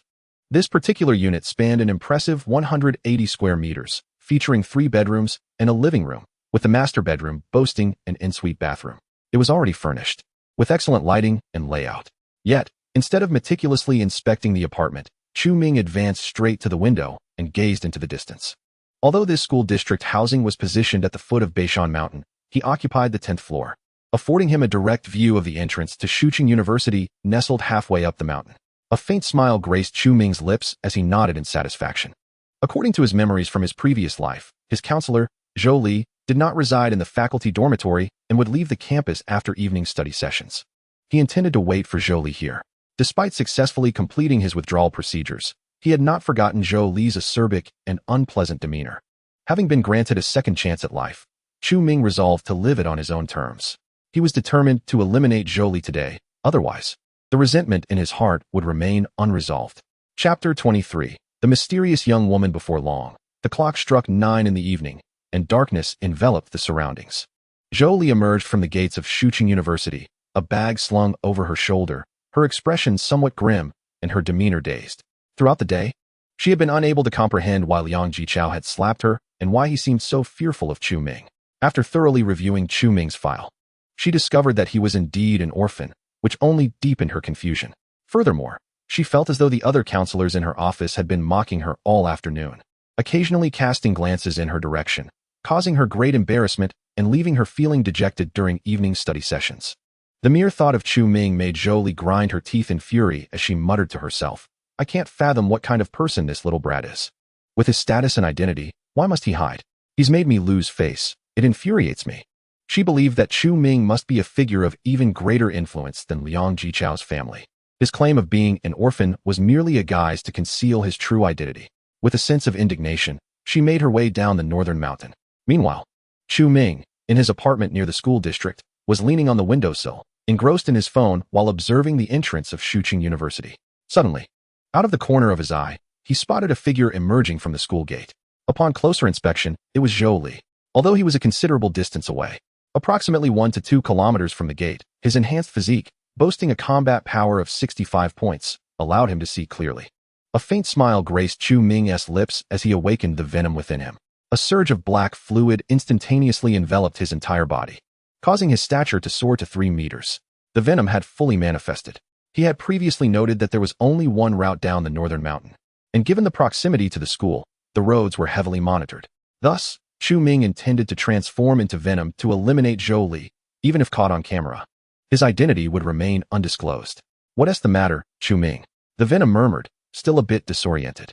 Controlling the venomous form, Chu Ming flexed his claws, imbued with explosive power, and chuckled softly, "Let us grab a bite." With that, he dashed to the balcony and leaped off the building. With a thunderous crash, he landed from the 10-story height, shattering the tiles beneath him, yet he felt no discomfort. Relishing the immense power coursing through him, he excitedly inquired of the system, "What is my current combat power and level?" Hostess symbiotic venom has fully manifested. Combat power, 643. 1,198 points. Rank, Peak A class. Chu Ming nodded in acknowledgement. The last time he had merged with the Venom, his combat power was just over 60 points, barely reaching B class. Now, he had ascended directly to the pinnacle of A class. However, he was somewhat perplexed by how this special department rated ability users and ancient warriors, prompting him to seek clarification from the system once more. The ratings on Blue Star are not precise, they provide a rough estimation. Combat power of 2039 is classified as D class, 4059 as C class, 6099 as B class, 100199 as A class, and 200,300 as S class. Understanding dawned on him as he nodded again, then continued without delay, plunging into the woods near the school district. Heading towards the soul path down the northern mountain. In the dense thicket, Chu Ming transformed into a shadow, swiftly covering dozens of meters in the blink of an eye. Moments later, a road leading downhill appeared before him. Chu Ming stood in the woods, gazing outward. The road was nearly deserted, as it was Monday and most students and teachers resided in the school dormitories, with only a handful choosing to return home. After surveying the area, he spotted Jolie ahead, engrossed in her phone as she walked. A smirk crept across Chu Ming's lips, and without further hesitation, he propelled himself forward, swiftly closing the distance to Jolie. Oblivious to her surroundings, Jolie suddenly caught sight of a looming shadow in her peripheral vision and instinctively looked up. To her horror, she beheld a monstrous figure, towering at 3 meters, cloaked in an inky darkness, with a long tongue licking its jagged teeth and a pair of eerie, pupil-less, pallid eyes fixated on her. A scream erupted from Jolie, her pupils dilating in terror as she dropped her phone, her legs giving way beneath her as she collapsed to the ground. "Help! Help!" she cried, panic-stricken, retreating in frantic desperation. However, the road remained empty, and no one could hear her cries for assistance. Witnessing her fear, Chu Ming felt an inexplicable thrill, extending his clawed hand to seize her. Jolie, gripped by sheer terror, thrashed about in a futile struggle, the monstrous head looming mere centimeters from her. In the next moment, a voice emerged from the creature's throat, one she had loathed and detested throughout the day. "Teacher Zhou, I wonder what thoughts occupy your mind after siphoning so much money from your students? I would love to sample it." Chu Ming's voice. Jolie's mind short-circuited. And in that instant, it all clicked. While Yang Jichao, a wealthy heir, feared a powerless orphan like Chu Ming. So, it was like this, but her thoughts were abruptly severed as the dark monstrosity opened its gaping maw, filled with sharp teeth, and bit off her head. "Chu Ming, this brain is unappetizing. The texture is dreadful," a voice laced with dissatisfaction remarked. "All right, I'll get you some chocolate when we return," Chu Ming retorted, then glanced around to ensure no one had witnessed him before darting back into the woods. Before departing, he even gave a middle finger to a nearby camera. Unbeknownst to Chu Ming, in a room on the 11th floor of the 3rd unit, directly above him, a girl clad in pajamas leaned against the windowsill, capturing the entire scene of Zhou Li's demise on her phone. Should anyone have seen this girl, they would undoubtedly be awestruck. She appeared to be 17 or 18. Her meticulously long black hair cascading down, her features nearly flawless, and her bright, clear eyes seemed capable of ensnaring the very soul. As Chu Ming departed, he unexpectedly raised a middle finger towards the camera, a playful smile gracing the exquisite features of the young girl. She mused to herself, "This ability user is quite intriguing." Swiftly retreating indoors, she powered on her computer and uploaded the video she had recorded. Then, she accessed a unique communication software devoid of any blank icons, delicately tapping her slender fingers upon the keyboard. "Report to the organization. An ability user of B rank or above has been discovered residing just beneath me. Should we make contact?" After typing her message, she gazed intently at the screen, patiently awaiting a response. Minutes later, a reply arrived. "The video has been viewed. The subject's strength remains undetermined. Proceed with caution and observe discreetly." Chapter 24. The new tenant upon returning to the school district residence. Chu Ming retracted the venom and reclined on the spacious bed in the master bedroom. To his surprise, Qiu Zixin had indeed taken care to prepare the beds in the various rooms, although he still felt a twinge of nausea after consuming Zhou Li's brain. There was a sense of relief that came with the thrill of vengeance. The exhilaration of retribution was undeniably gratifying. Following this, Chu Ming ordered takeout, indulging in chocolate and dinner, and subsequently drifted off to sleep in high spirits. The next day, with nothing pressing to attend to and his train ticket to Jiangyan City set for the following day, he decided to inspect the other 6 rooms on the same floor. All were fully furnished and equipped with appliances, but it was impractical for him to occupy all 7 rooms alone. After some contemplation, he resolved to select the largest room for himself and rent out the remaining 6. Given the prime location near the city center, the rental price would likely be around 5,000 to 6,000 per month, thereby securing him a steady income exceeding 30,000 monthly. As for the necessary property documents for leasing, Qiu Zhixin had seen to it that they were delivered to Chu Ming the day prior. Thus, he posted the details of the rooms along with his contact information online, then descended to the print shop to produce several copies of rental agreements he had downloaded. Upon returning home, Chu Ming reclined on the sofa, leisurely engaging with his phone. The past 2 days since his rebirth had been devoid of rest, leaving him somewhat fatigued. Hence, he resolved to spend the day in relaxation, relying on takeout for his meals. Time slipped away swiftly, and before long, afternoon had arrived. Suddenly, the system's notification chimed in his mind. Ding! Automatic cultivation complete. Current realm, mid-level warrior. Attribute points gained, 20. Continuous automatic cultivation ongoing. Estimated time to reach the next realm, 20 days. At last, he had achieved a breakthrough. A surge of warmth coursed through Chu Ming's body as he excitedly sat up from the sofa, stretched lazily, and promptly summoned the system to display his attribute panel. Host, Chu Ming. Combat power, 64, grade B. Wisdom, 16, dangerous. Cultivation realm. Initial stage of warrior, 2 days until the mid-stage of warrior. Cultivation technique, 8-9 mystical art martial skill. Void-breaking fist social status. None assets. 2. 020,000 special items. Venom symbiote. Iron-Man Mark III armor. Unlock progress 210,1000. Consumable items. 7 spirit essence pills. 2 chi enhancing pills. After a moment of contemplation, Chu Ming allocated all 20 obtained attribute points to his wisdom, raising it to 36. After all, the system had previously warned that insufficient wisdom could lead to a dangerous path. Yet, he found himself perplexed. How could a deficiency in wisdom correlate with such a peril? Was it truly the case that a lack of intellect precluded one from cultivating? He recalled the C-grade ancient warrior, Gong Sudong, whose wisdom was a mere 8 points. The attribute of wisdom encompasses not only intellectual acuity, but also mental fortitude, focus, and reaction speed, with higher values even touching upon the essence of the soul. The system elucidated. Understanding dawned on him, and he nodded thoughtfully, once again directing his gaze to the attribute panel, where it lingered upon the 2 chi-enhancing pills.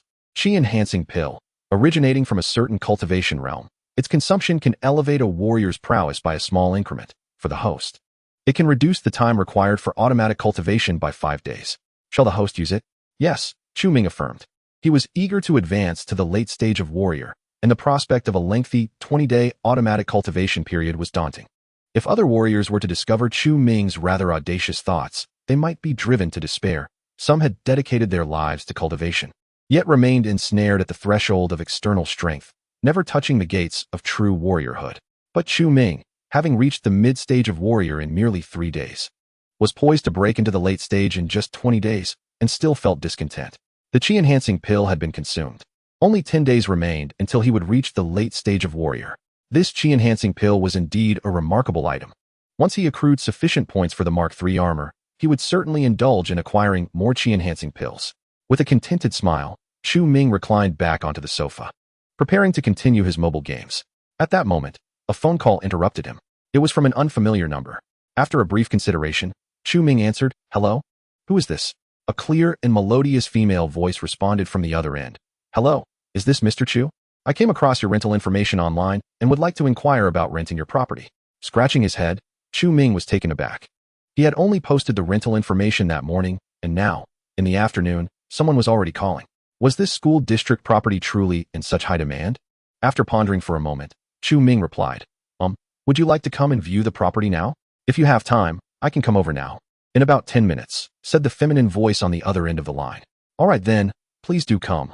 I am here waiting, replied Chu Ming, before hanging up the phone and rising to descend the stairs.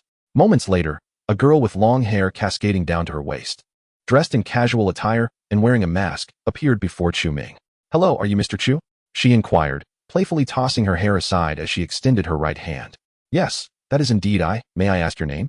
Chu Ming responded, shaking her hand while assessing her features. The mask concealed her face.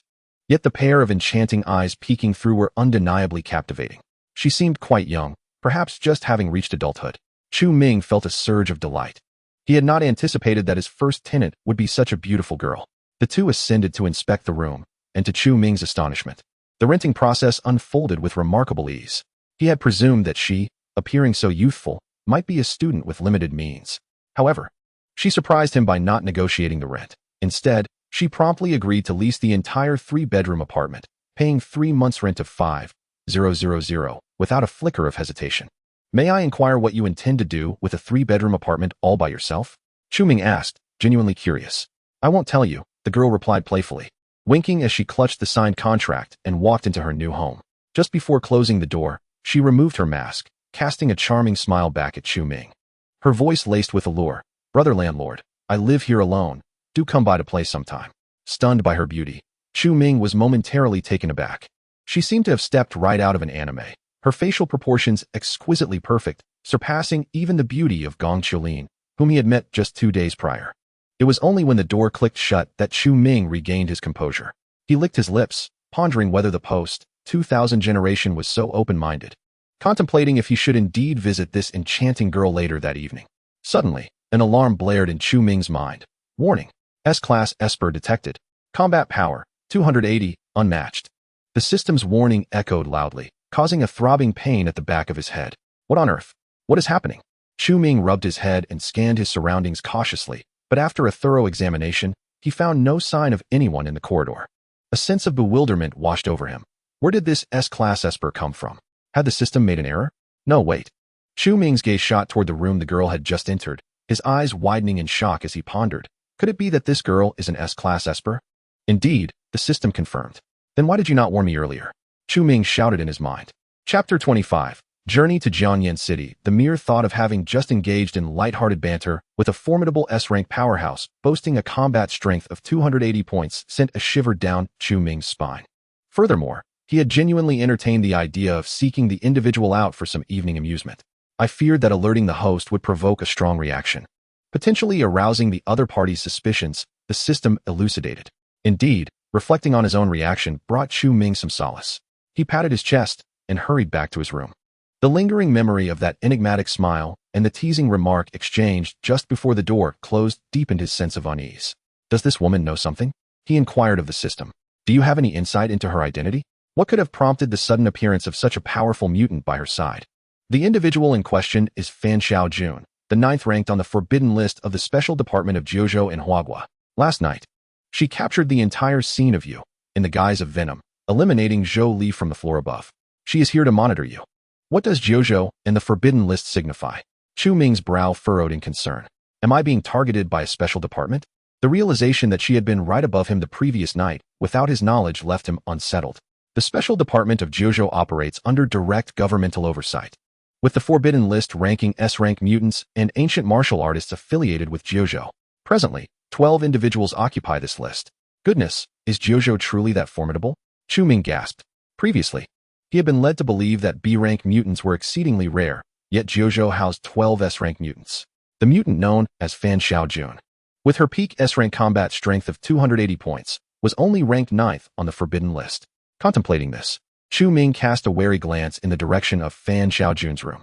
He remained uncertain of what intentions Jiuzhou harbored toward him. However, it appeared that there was no immediate hostility. After all, even in his Venom form, he would not stand a chance against Fan Xiaojun and could only retreat. Yet, she had shown no inclination to attack. Moreover, he would be departing for Jiangyan City the following day, and within 10 days. He anticipated reaching the later stages of martial prowess, thereby augmenting his attributes. At that juncture, even the peak S-rank stronghold would not pose a threat to him. Shaking his head, he chose to dismiss such thoughts and began to occupy himself with his phone. After all, when soldiers come, let them fight. When water flows, let it flow, he mused, indifferent to the situation. The next morning, Chu Ming arose early and made his way to the east station of Shuqing to board the high-speed train. Before stepping into the elevator, he cast one last glance at Fan Xiaojun's door, muttering fiercely to himself, just wait. Once I reach the later stages of martial prowess, I shall deal with you properly. How dare you spy on me? With that, he stepped into the elevator. As the elevator doors closed completely, in a room where Fan Xiaojun reclined on the sofa in her pajamas, watching television, her beautiful eyes momentarily paused, and the corners of her lips curled into a slight smile as she murmured, "Did you truly believe that by going to Jiangyan City, you could evade my watch? My sister's doppelganger remains there. Jiangyan City lies over 300 kilometers from Shuqing City, accessible by high-speed train in just over an hour." The business class seat purchased by Chu Ming offered considerable comfort throughout the journey. Upon arriving at Jiangyan North Station, Chu Ming took the VIP passage designated for business class ticket holders, swiftly avoiding the throngs of commuters before emerging at the exit. He stood still, surveying his surroundings, a frown creasing his brow. Isn't Gong Xiuyin sending someone to pick me up? Where should I go now? Prior to boarding, he had sent a WeChat message to Gong Xiuyin, but received no reply. Just as Chu Ming felt at a loss, a man wearing a baseball cap suddenly approached him. Chu Ming stepped aside, intending to let him pass, yet the man seemed intent on colliding with him. Sorry. After bumping into Chu Ming, the man offered an apology and brushed past him. Chu Ming was taken aback, for the man had stealthily slipped a mobile phone into his hand. Just as he was trying to comprehend the situation, the phone suddenly rang. Upon checking, he saw that the caller was none other than Gong Xiuyin. He couldn't help but roll his eyes before answering the call, his tone irritable. What on earth are you doing, making this all so mysterious? On the other end, Gong Xiuyin's respectful voice emerged. Young Master Chu, this phone connects to our Gong family's dedicated line to prevent our communications from being intercepted by ill-intentioned parties. After all, you are a B-class ability user, and if the special department Jojo discovers you, it could lead to complications. How considerate of you, Chu Ming replied, smirking.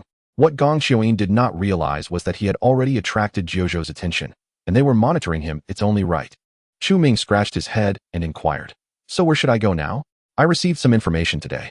A few ancient martial artists from Qingqing Mountain might cause trouble at the night venue in Dongping District tonight. I hope young Master Chu can address this matter. Rest assured, they are merely C and D class ability users. Gong Xiuyin spoke cautiously. All right, just send me the address, and I'll hang up. Chu Ming nodded, preparing to end the call. Wait a moment, young Master Chu, there's one more thing. Gong Xiuyin's voice came through again. After a brief pause, she continued, if you have no pressing matters, could you possibly stay in Jiangyan City for a little longer?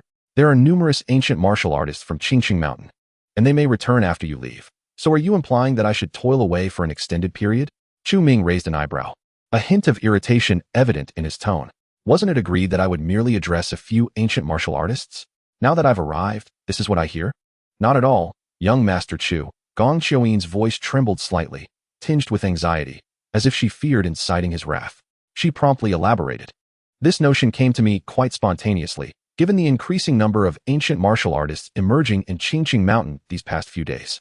If you could stay in Jiangyan City for a month, I would be willing to offer you an additional 10 million as remuneration. However, should you decline? All right, it's a deal. Without hesitation, Chu Ming accepted, a satisfied smile gracing his lips. After all, he had already withdrawn from school in Shuqing and had little else to occupy his time. Taking down a few weak ancient martial artists in Jiangyan City while earning a handsome sum of 10 million seemed too enticing to pass up. After concluding the call, Chu Ming stepped out of the high-speed train station. The other party had sent him the location of a nightclub in Dongping District, along with an address for an apartment nearby. Gong Xiuyin had arranged for him to rent a place in that vicinity, with the keys left at the security office. Chu Ming couldn't shake the feeling that this woman had orchestrated everything well in advance. Otherwise, how could she have secured the apartment so promptly? Yet, he dismissed any concern, content with the financial arrangement. As it was still morning and the nightclub had yet to open, Chu Ming decided to rest in the rented apartment, feeling quite fatigued after an early start. Chapter 26. Naiqin Bar Dongchuan District is one of the larger and more economically developed areas of Jiangyan City. While it may not compare to Shuqing, it certainly boasts the ambience of a second-tier city. The apartment Gong Xiuyin secured for Chu Ming is situated above a bustling commercial pedestrian street, with her nightclub, aptly named Naiqin, located just below. By midnight, the streets were ablaze with lights, and for many, the nightlife was just beginning. The pedestrian street thrived with activity. Countless food stalls and barbecue stands lined the roads, teeming with patrons and vibrant chatter. As Jiangyan City is a tourist destination, most visitors indulged in a variety of local delicacies from across the nation. At that moment, two strikingly attractive individuals strolled along the pedestrian street, both appearing to be under 20. They donned stylish, high-end clothing, effortlessly drawing the attention of passers-by. The girl in the lead, sporting playful twin ponytails, was delightfully munching on a box of takoyaki while her gaze flitted about, searching for more enticing sights and tastes. Suddenly, the girl's gaze fixated on the nearby Yiqin bar, her eyes sparkling with excitement. She quickly reached out to tug at the handsome young man beside her, her mouth full of food, and mumbled, "Brother, look, a bar. Let's go have some fun." The handsome young man followed her line of sight, and upon seeing the name Yiqin, he furrowed his brow and hesitantly remarked, "Yiqin? If I recall correctly, isn't that the bar run by Gong Qiulin from the Gong family?" Gong Qiulin. The girl paused momentarily, then her excitement surged. A bar owned by the Gong family? They are a prominent family in Sichuan province. Their bar must be exceptional. With that, she dashed towards Yiqin bar, leaving the handsome young man standing there. He shook his head helplessly before following after her.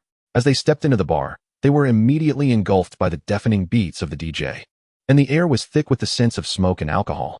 It was the bar's peak hour, with countless young men and women donned in trendy attire, dancing wildly to the pulsating music in the center of the dance floor.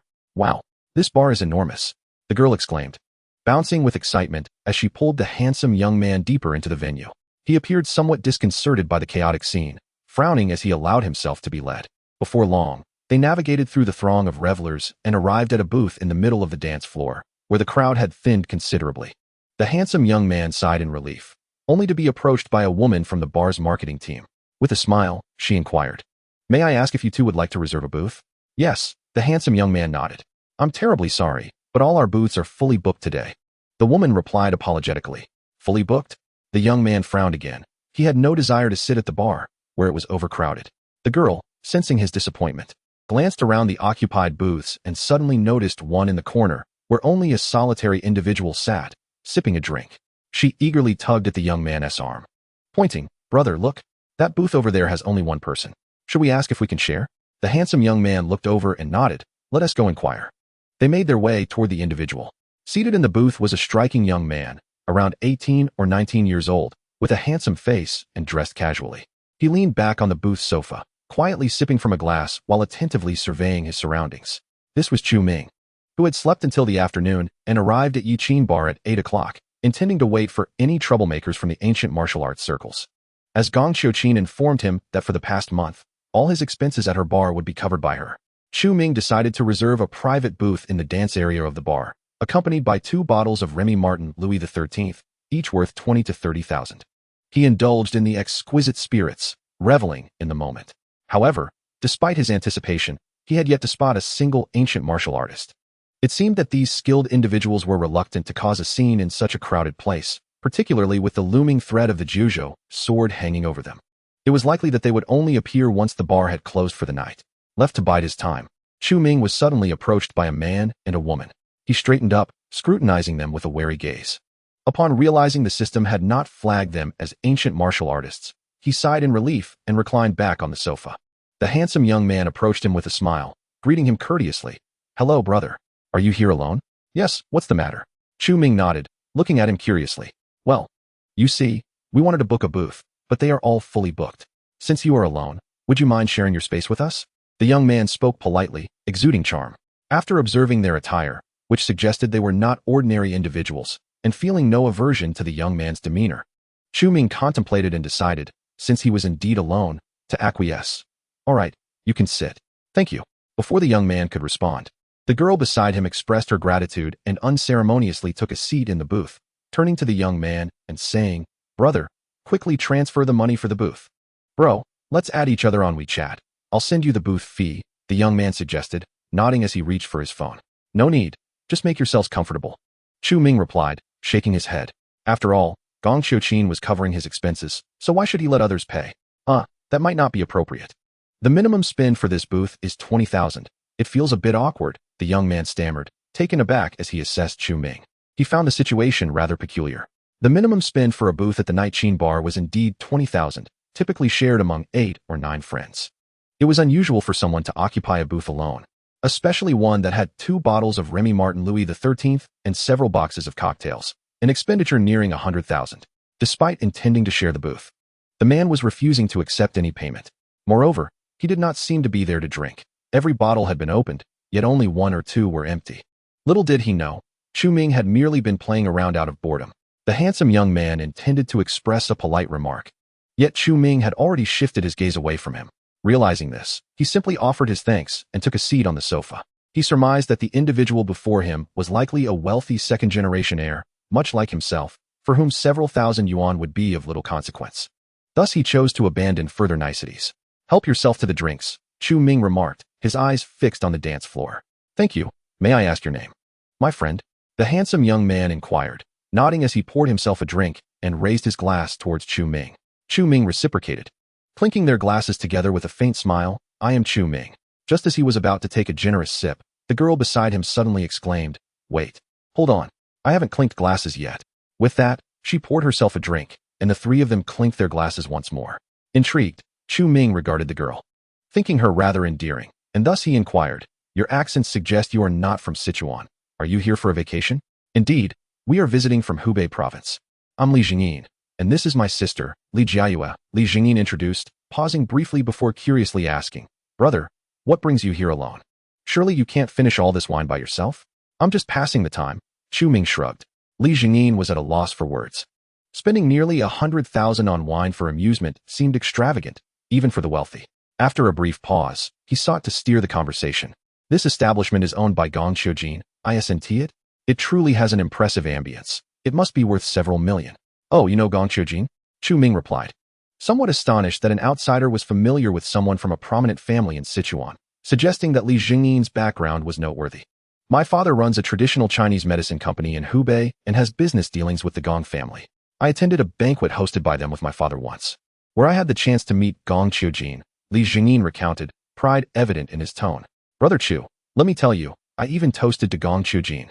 She is truly breathtaking, like a flower that eclipses the moon." Li Jingyin beamed with pride, as if honoring Gong Qiujin was a significant accomplishment. "Tell me, brother, do you have a fondness for Gong Qiujin?" Chu Ming teased with a smirk. "Oh, not at all. I was merely speaking," Li Jingyin exclaimed, his eyes widening as he vigorously shook his head in denial, taking a guilty sip of his drink. Meanwhile, Li Jiayue, having overheard their exchange, leaned in excitedly, scoffing at her brother. "With someone like you, how dare you even think of liking Lady Gong? You should take a good look in the mirror. Go away." Upon hearing this, Li Jingyin became anxious, his face flushing with embarrassment. He hurriedly pushed Li Jiayue back and reclined on the sofa, sighing, "Alas, individuals like Gong Qiulin are far beyond our reach. We can only discuss her in hushed tones, right, Brother Chu?" Although his family possessed considerable wealth, with assets amounting to billions, it paled in comparison to the Gong family's stature. It was likely that even the personal assets of Gong Qiulin, a younger member of the Gong family, surpassed his own. Chu Ming chuckled and shook his head, recognizing that Li Jingyin was likely an admirer of Gong Qiulin, given her striking beauty and her status as a young lady of the Gong family, which made her allure entirely understandable. After some playful banter from Chu Ming, the atmosphere among the three lightened, and they began to share drinks and converse, even engaging in a game of dice. Li Jiayue, fueled by the DJ's music, was continuously cheering and would occasionally dash to the dance floor to dance with abandon. Before long, the bar announced its closing time, the music ceased, and staff began to clear the premises. Other patrons gradually exited, yet the staff seemed to overlook the trio seated in their booth and walked past them unacknowledged. Did they not see us? At this moment, both Li Jingyin and Li Jiayue were slightly inebriated. Li Jiayue's cheeks were flushed, making her appear adorably charming. Looking at the staff passing by, she exclaimed excitedly, "Does this mean we can keep drinking here?" Li Jingyin raised his hand and gently tapped her on the head, burping slightly, and replied with mock irritation, "Drink, drink, drink. All you do is drink. If you keep this up, you'll be drunk. Let's go back to the hotel." "Ouch." Li Jiayue rubbed her head in feigned pain and looked at Li Jingyin, pouting her lips and sweetly pleading, "Brother, can we drink a little longer? Look, there are still several bottles left." She pointed at the remaining bottles on the table. Li Jingyin was particularly susceptible to his sister's charms and felt his resolve weaken. After a moment's thought, he turned to Chu Ming, appearing somewhat conflicted. "Brother Chu, what do you think?" At this moment, Chu Ming was completely sober, his combat prowess at a remarkable 64 points. Even drinking straight liquor would not intoxicate him. In response to Li Jingyin's inquiry, he leaned back on the sofa and smiled. "If you want to drink, then drink. After all, once the bottles are opened, they cannot be stored. Not drinking would simply waste them." Initially, he had intended for the two to leave, considering the bar was closing and the ancient martial artists would soon arrive. However, he quickly realized that these two were perfect candidates for playing the fool while reaping rewards. He could not let this opportunity for points slip away. Thank you then. Li Jingyin nodded, sincerely expressing his gratitude. I truly apologize for today. Let us exchange WeChat. Brother Chu, we'll be here for a few more days. And I'll treat you to a meal then. It was evident that Li Jingyin was feeling the effects of the alcohol, as even his address for Chu Ming had shifted to a more familiar Brother Chu. All right. Chu Ming nodded, no longer refusing, and indeed found these two individuals quite intriguing. Though they were both heirs of affluent families, they lacked the arrogance exhibited by Liang Jichao and his group. After adding each other on WeChat, Chu Ming waved his hand and said, let us continue drinking. Brother Chu is truly generous. Li Jiayue called out cheerfully to Chu Ming before resuming her drinking. Haha. Upon hearing this, Chu Ming felt a surge of joy. Suddenly, he glanced at Li Jingyin and inquisitively asked, Brother, have you ever heard of ancient martial artists? Ancient martial artists? Yes, I know. Isn't the Gong family a lineage of martial arts? Li Jingyin paused, taken aback. His family had business dealings with the Gong family, so he was aware of some insider information, yet he was puzzled as to why Chu Ming brought this up. Let me share a secret with you. Chu Ming pretended to be slightly tipsy, straightening his back and leaning on Li Jingyin's shoulder as he declared, in fact, I am an ancient martial artist, and a B-grade one at that. Haha. As soon as he said this, both men erupted in laughter. Li Jingyin patted Chu Ming's shoulder and exaggeratedly remarked, Haha, Brother Chu, if you're a B-grade ancient martial artist, then I must be an S-grade. Li Jiayue was also amused, nearly spitting out her drink. Brother Chu, don't jest. Do you think I haven't seen a B-grade ancient martial artist? They're all old men in their 50s or 60s. Have you somehow turned back the clock? They found Chu Ming's earnest joking to be quite humorous. Chapter 28. Visitors from Qingqing Mountain. The two men did not take Chu Ming's jest seriously, assuming he was merely tipsy, and soon shifted the topic to other matters. At that moment, the bar staff cleared out the other patrons, who all departed. Yet they left the lights on. In the vast bar, only the trio remained, continuing to drink and laugh. Crash. Suddenly, a sharp sound of shattering glass echoed through the empty bar, resonating loudly, accompanied by the excited shouts of several men. Woohoo! Smash it for me. Finally, we can close up. Let's south wreck this place. Li Jingyin and his companion were startled, quickly rising to see what was happening. To their shock, they noticed several individuals clad in green robes had broken the bar's windows, entered, and began to wreak havoc. What the heck? What is going on? Who are these thugs? Li Jingyin stared in bewilderment. However, he had never seen thugs dressed in such ancient robes. Was it possible that thugs were now engaging in cosplay? Li Jiayue, seeing the chaos, fearfully tugged at Li Jingyin's sleeve and whispered, Brother, perhaps we should leave. Li Jingyin nodded in response, then turned to look at Chu Ming, intending to beckon him to leave together. However, he discovered that Chu Ming seemed oblivious to the situation, sitting there and sipping his drink. Oh, is there still someone here? The group that had been wreaking havoc also noticed that they were being observed and voiced their confusion. Among them was a young man appearing to be in his 20s, with deep-set eyes and a shadowy gaze. Noticing that Li Jingyin and his companion were scrutinizing them, he approached with a smile. The others followed suit. Seeing the group advancing towards them, Li Jingyin furrowed his brow, instinctively shielding Li Jiayue behind him, and called out, Gentlemen, we are about to leave. He clearly wished to avoid any conflict with these ruffians. At that moment, the shadowy young man had reached their booth, revealing a slightly sinister grin. No need to rush off. Let us have some fun together.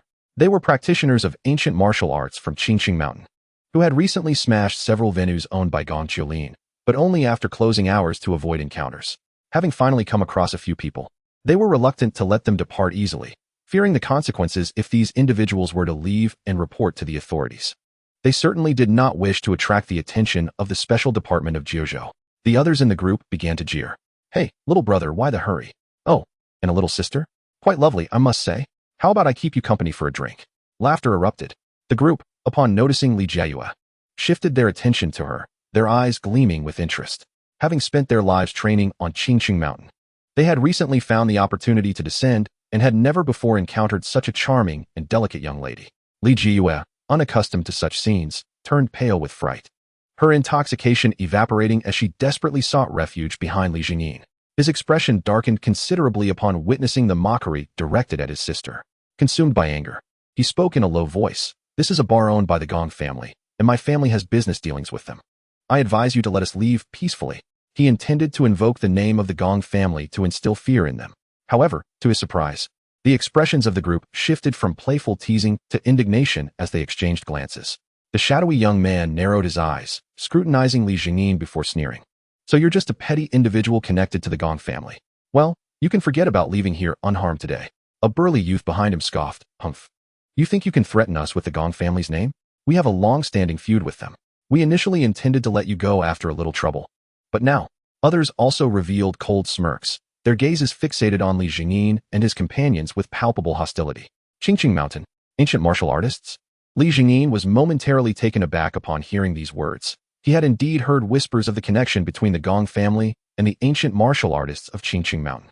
It was said that a century ago, the ancient martial artists of Qingqing Mountain were part of a family, akin to the Gong family, both navigating the secular world. Their strengths comparable, coexisting as formidable factions within the underground forces of Sichuan province. However, the circumstances that ensued remained shrouded in mystery. The Gong family inexplicably dismantled their rivals' power, leaving the ancient martial artists to retreat like lost dogs to Qingqing Mountain, thus igniting a bitter feud between the two families. In recent decades, the Gong family's influence has burgeoned, gradually cleansing their reputation to become a colossal family dominating the province. While the ancient martial artists of Qingqing Mountain have slipped into obscurity, in the eyes of those ancient martial artists, the power and status currently wielded by the Gong family rightfully belong to them. Upon hearing his adversaries proclaim themselves as members of Qingqing Mountain, a chill gripped Li Jingyin's heart.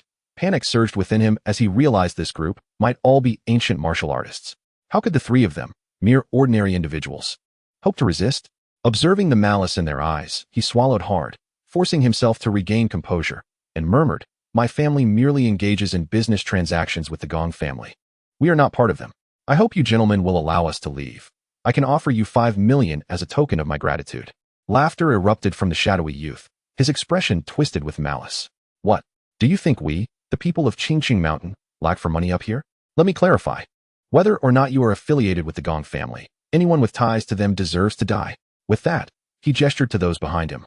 "Break the limbs of these 2 men and toss them onto the street. As for that woman, let my brothers decide her fate." Upon hearing this, the others' eyes gleamed with malicious delight as they leered at Li Jiyue, who was trembling behind Li Jingyin. The burly youth took the lead, advancing towards Li Jingyin while the others followed suit. "Brothers, let's talk this over. I can give each of you 10 million. Just don't lay a hand on us." Li Jingyin exclaimed in a state of distress, shielding Li Jiyue as he retreated repeatedly. Yet, the group showed no signs of halting their advance. Instead, their smiles grew more sinister. Meanwhile, Chu Ming, seated on the couch, sipped his drink, thoroughly enjoying the unfolding drama, eagerly anticipating the climax of this charade. The individuals from Qingqing Mountain, through systematic inquiry, demonstrated combat capabilities ranging between C and D grades. To his slight astonishment, the leading shadowy youth possessed a combat power of 62 points, just reaching the B grade. Chu Ming pondered. Had not Gong Xiuyin stated that the youngest B-grade ancient martial artist from their family was over 50 years old? Yet this shadowy youth appeared to be merely in his late 20s. How could he have cultivated to the mid-level of a martial artist, possessing B-level prowess? However, at that moment, Chu Ming had no time for contemplation, as Li Jingyin and his companion were closing in on him, leaving him no choice but to take action. Chapter 29. The Elder in Black Robes. Just as Chu Ming was about to rise and confront this group, an elderly voice suddenly resonated from the depths of the bar. "You, the juniors of Qingqing Mountain, how dare you act so arrogantly on Miss Gong's territory? I see you are courting death." Everyone was taken aback, and the burly youth's group halted in their tracks, turning their gazes towards the source of the voice. Emerging from the shadows of the bar was an elder clad in black robes, hands clasped behind his back. Despite his age, he stood tall, exuding an imposing presence. Chu Ming paused, a sense of curiosity washing over him, for at the moment the elder appeared. The system had alerted him that this individual was a peak C-level ancient martial artist with a combat power of 58. Why was he hidden within the bar? Moreover, from the elder's earlier words, it was evident he was acquainted with Gong Xiuyin. Could he be a member of the Gong family? It seemed that Gong Xiuyin was concerned about her own words, hence had prepared for contingencies. Yet, she surely did not anticipate that among the visitors from Qingqing Mountain, there would be a B-level ancient martial artist. With this thought, Chu Ming, who had just begun to rise, settled back down, a smile gracing his lips. This scenario was becoming increasingly intriguing. The shadowy youth's expression shifted as well, clearly caught off guard by the presence of another individual in the bar, and it appeared he was affiliated with the Gong family. He stared intently at the elder, his eyes filled with wariness. For the moment, the elder emerged. He had not concealed his martial aura, and the youth could distinctly sense the elder's formidable strength. The elder in black robes strolled leisurely before the crowd, his gaze filled with arrogance as he surveyed them. When his eyes landed on Chu Ming, he paused, brow furrowing slightly, and inquired, "You are Chu Ming?" "Oh, you know me?" Chu Ming replied, astonished, as he regarded the elder. The elder narrowed his eyes, scrutinizing Chu Ming for a moment, then disdainfully shook his head, sneering. "You are the young B-level ancient martial artist Miss Gong spoke of? Huh, utterly laughable. I truly wonder what means you employed to deceive even the old man Gong Sudong." The elder in black was an ancient martial artist under Gong Xiuyin's command. A few days prior, she had instructed him to guard the Night Qin Bar to prevent any disruptions from those of Qingqing Mountain. Gong Xiuyin had also informed him that, as a precaution, she had enlisted the aid of a young B-level martial artist capable of withstanding a full-force strike from her old steward, Gong Sudong, indicating substantial strength, leaving him only to assist the young man. Gong Xiujin presented a photograph of Chu Ming to the elderly man in the black robe. The moment he laid eyes on the image, an instinctive skepticism washed over him. How could there possibly be such a youthful B-grade martial artist? Within the entire Gong family, those who break through to B-grade by the age of 50 are exceedingly rare, even when considering the whole of Huagua. The instances of individuals achieving B-grade before turning 30 are mere handfuls, and they are all well-known figures of significant repute. This impudent youth, claiming to be a B-grade martial artist? It was utterly laughable. The elderly man in the black robe was convinced that Chu Ming had employed some form of deception to mislead both Gong Xiujin and Gong Sudong. Yet, he dared not contradict his young mistress, opting instead for silence while plotting to uncover the truth behind Chu Ming's fabrications at a later time. B-grade martial artist? The crowd from Qingqing Mountain turned their gazes toward Chu Ming upon hearing the black-robed elder's words. This individual had sat in silence since their arrival, nursing his drink and exuding an air of inconspicuousness. However, upon observing his youthful visage, they soon averted their gazes. How could someone so young possibly be a B-grade martial artist? Even if one had begun training from the moment of birth, such a feat would be entirely unattainable. The Li siblings regarded Chu Ming with peculiar expressions, initially believing him to be merely intoxicated and boasting. To their astonishment, he had audaciously spun tales before Gong Xiujin. Unfazed by the scrutinizing gazes of the onlookers, Chu Ming remained composed and silent. "Humph, daring to deceive Miss Gong? Once I have dealt with this insipid group from Qingqing Mountain, I shall attend to you." The black-robed elder, interpreting Chu Ming's silence as a sign of fear, shifted his attention back to the gathered disciples of Qingqing Mountain. "Deal with me, you?" The shadowy youth scoffed disdainfully, waving his hand to motion the others to step back. "Very well, I shall engage with you, old wretch." A gathering of fledgling martial artists, some of whom had yet to even reach the martial artist realm, dared to act with impunity before him.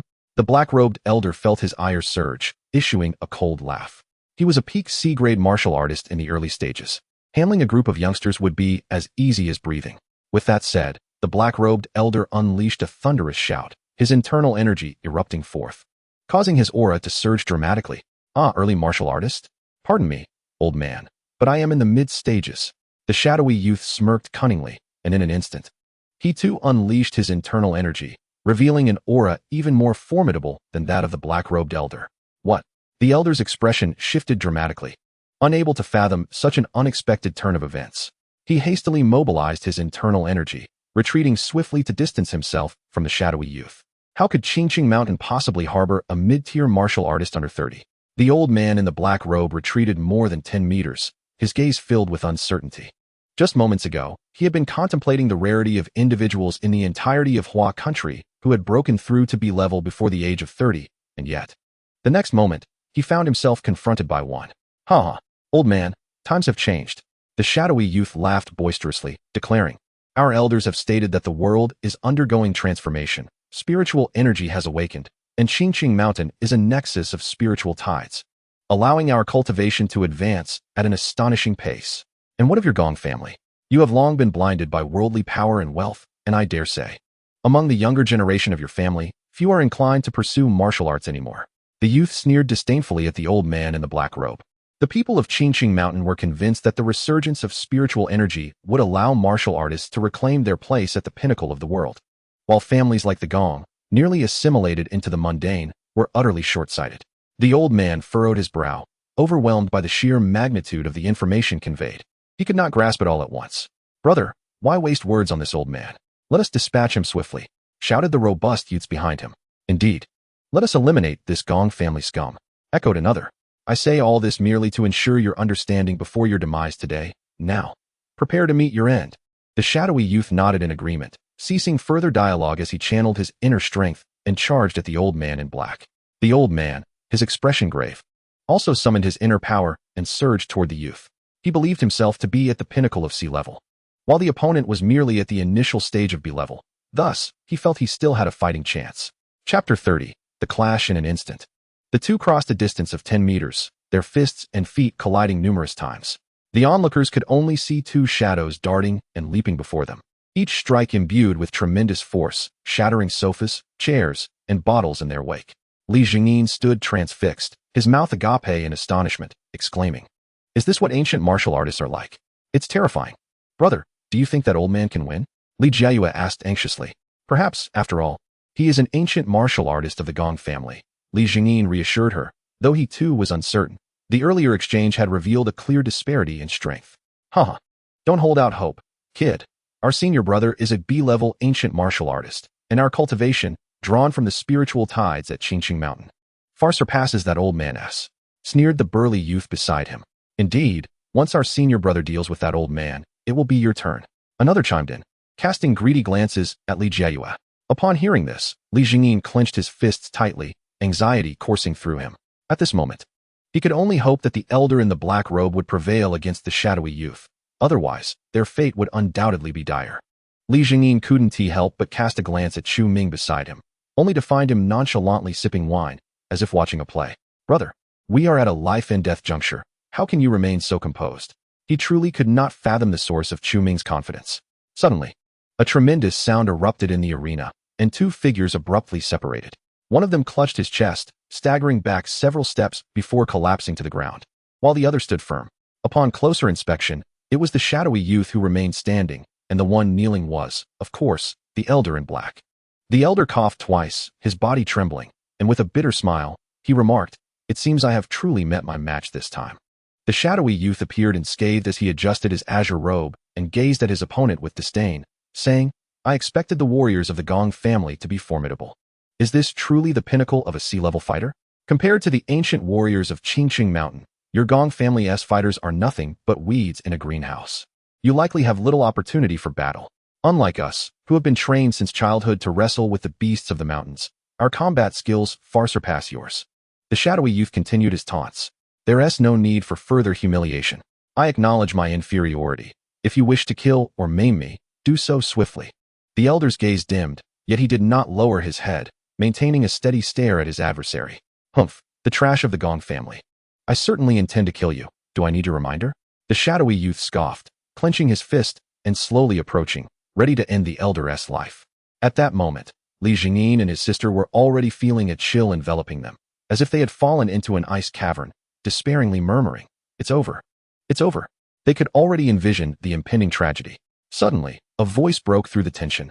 Chu Ming's voice rang out, though it was not loud. Every person present could hear it. "Wait." The shadowy youth frowned, turning in annoyance to look at the boy who had been sitting on the sofa but was now standing and approaching him. "What do you want, kid?" he asked, surprised. He had been observing the boy closely, noting his calm demeanor since they entered the bar, appearing utterly unfazed.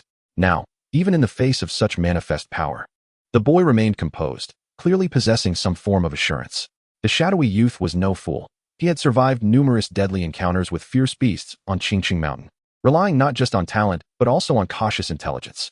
Thus, in his gaze directed at Chu Ming, there was a hint of wariness. The individual before him was certainly not the B-grade ancient martial artist as described by the elder in the black robe, yet perhaps he was an extraordinary ability wielder. "Naturally, I am here to protect someone." At this moment, Chu Ming had approached the man, casting a glance at the kneeling elder in black. Shrugging his shoulders with a tone of resigned nonchalance, "Gong Qiuyin has hired me to take care of you all and safeguard this bar. As this old man is one of her people, I cannot allow you to kill him."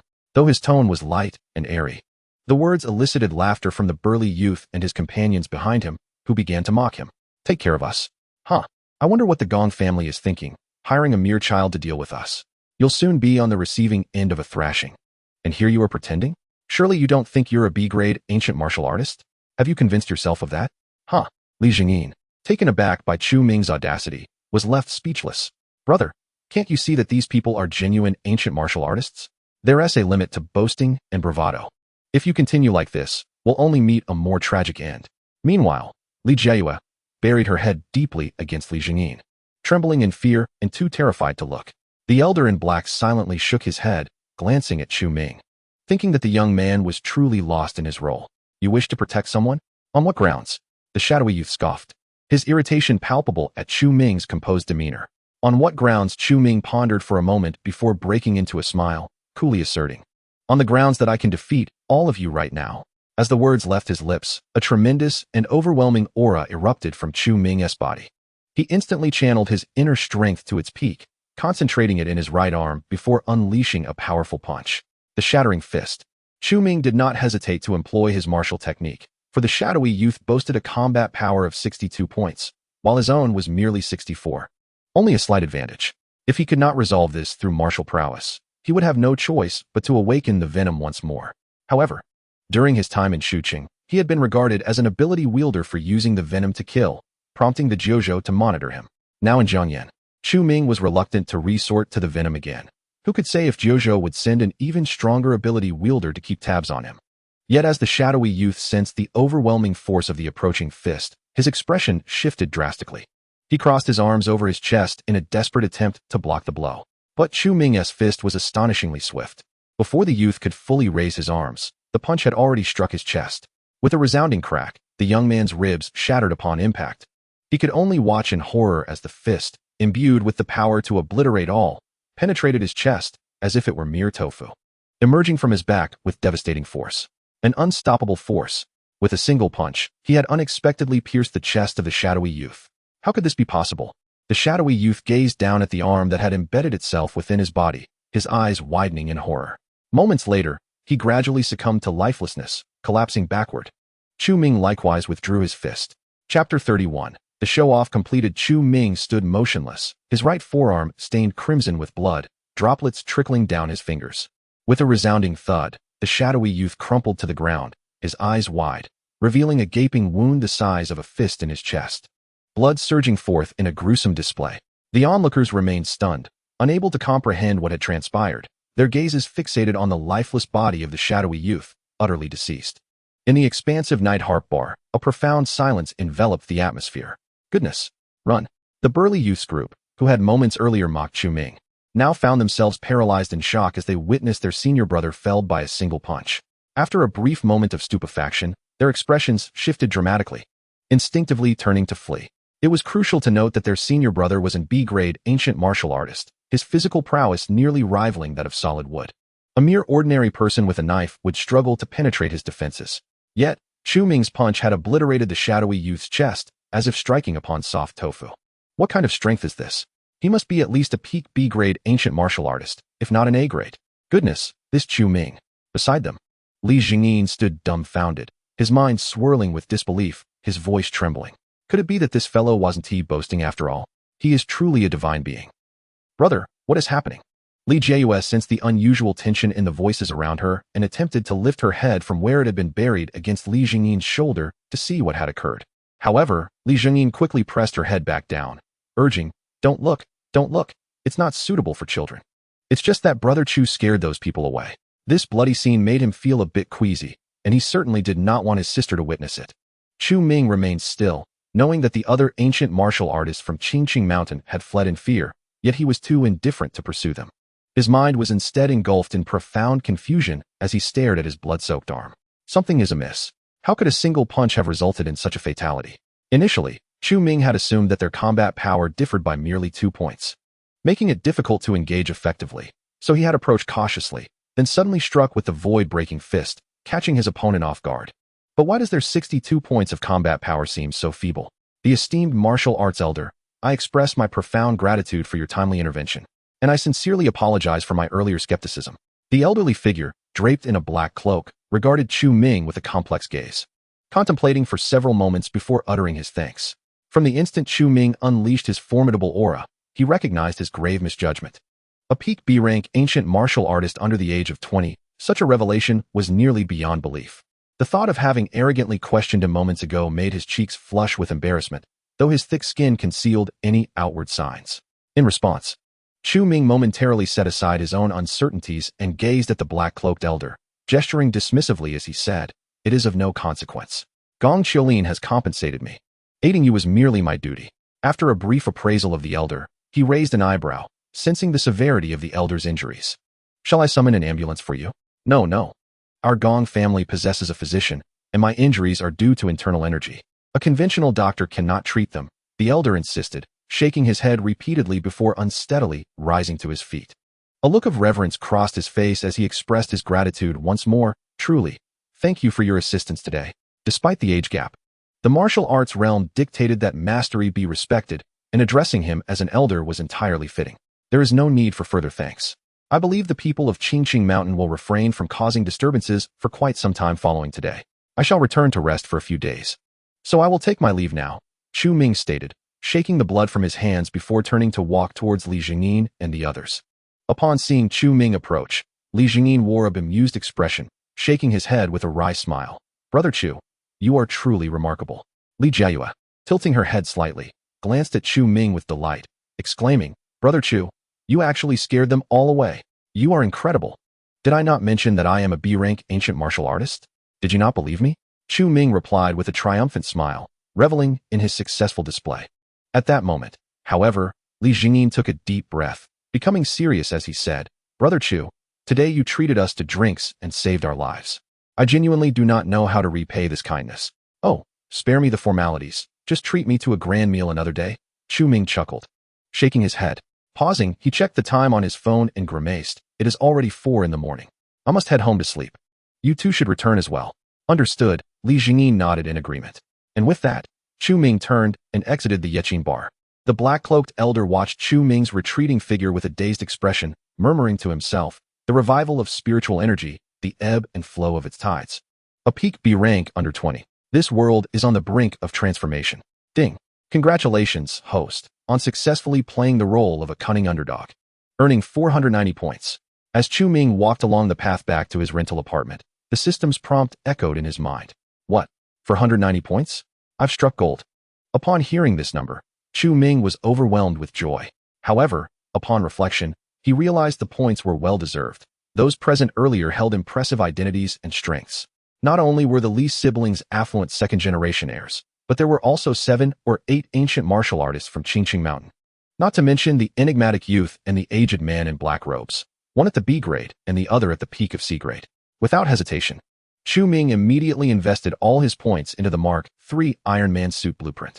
The points were successfully injected, and the current unlocking progress for the Mark III suit stood at 700 out of 1,000. Wonderful. Just 300 more to go. Chu Ming felt elated. He had only flaunted a few times, and he was already close to amassing 1,000 points. If only more ancient martial artists from Qingqing Mountain could come by. Yet, that was unrealistic. After today, they would likely grasp their own strengths, making it challenging to continue the charade of a humble pig feasting on tigers. By the way, system, why was that person, who clearly had 62 points of combat power, 2 points lower than me, defeated with a single punch? Chu Ming recalled his earlier confusion and inquired of the system. This is due to the disparities in techniques and martial arts. The techniques of Blue Star are considered rudimentary or even subpar in other cultivation realms, rendering them unable to fully harness their combat power. Chu Ming nodded in understanding. It was akin to comparing 2 individuals with equal strength of 50 kilograms, one being an ordinary person and the other a professional boxer. In terms of striking power, the professional boxer would undoubtedly prevail. However, the void-breaking fist is indeed a low-tier martial technique from the cultivation realm. I wonder about this 8-9 profound skill I practice. The name sounds rather unimpressive, doesn't it? Chu Ming had always felt that 8-9 profound skill sounded like a haphazard choice, lacking any grandeur. Chapter 32. A new identity. The 8-9 profound skill is a premier technique hailing from the Fengshen universe, primarily practiced by deities and demons such as Yang Jian, Yuan Hong, Sun Wukong, and Niu Mo Wang. It serves as the guardian deity technique of the Chan teaching, cultivated through the 9 transformations of Yuan Gong, embodying the essence of returning to pure Yang, hence the name. Is it really that formidable? Chu Ming was astonished. He did not comprehend everything, but the mere fact that it was practiced by the great sage, equal to heaven, Sun Wukong, was enough to attest to the prowess of the 8-9 profound skill. No wonder it surpassed the inner strength cultivated by that enigmatic youth by an immense margin. However, The latter's inner strength was still somewhat superior to that of the elderly man from the Gong family. Chu Ming recalled the ominous youth mentioning concepts like the revival of spiritual energy and spiritual energy tides, leading him to ponder. Has anyone on Blue Star already noticed the resurgence of spiritual energy? And what exactly is this spiritual energy tide? When the aura of spiritual energy resurged, it did not signify a uniform enhancement of spiritual energy across the entirety of Blue Star. Instead, this energy would emanate from various locales akin to springheads. The sites of these spiritual springs represented the most abundant reservoirs of energy on Blue Star. Those who practiced their craft in such areas experienced rapid advancement in their martial prowess, and the inner strength they cultivated was notably more potent than that of practitioners in other regions. Qingqing Mountain, fortuitously, was situated at one such spiritual spring. The ancient martial artists there referred to it as the tidal wave of spiritual energy. Ah, I see.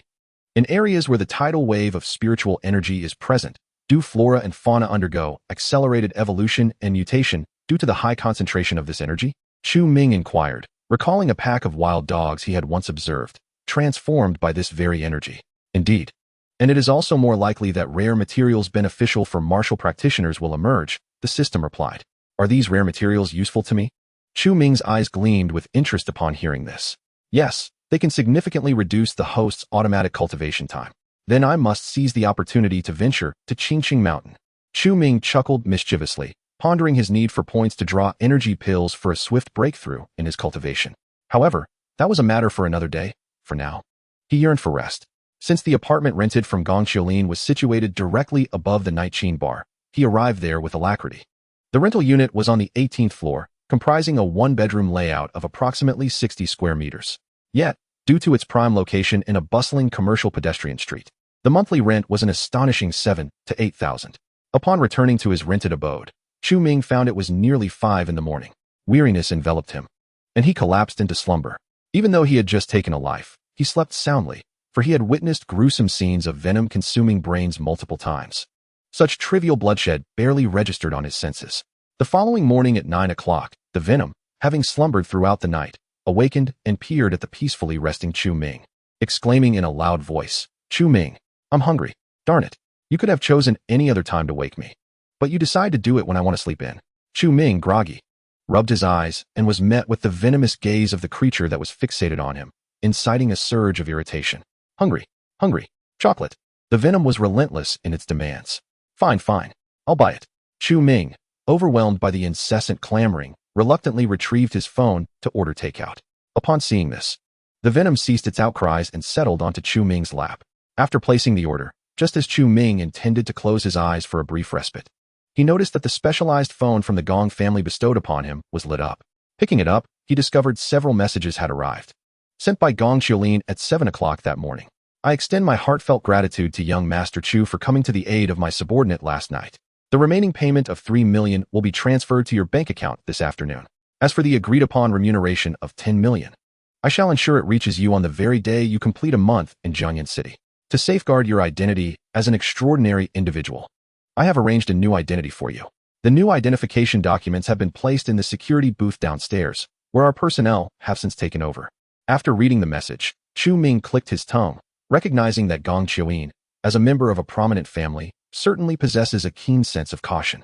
It seems that very few are aware of his extraordinary abilities, and Gong Qiulin likely refrained from disclosing this information to others. Otherwise, the elderly figure in the black robe from last night would not have assumed him merely to be a practitioner of ancient martial arts.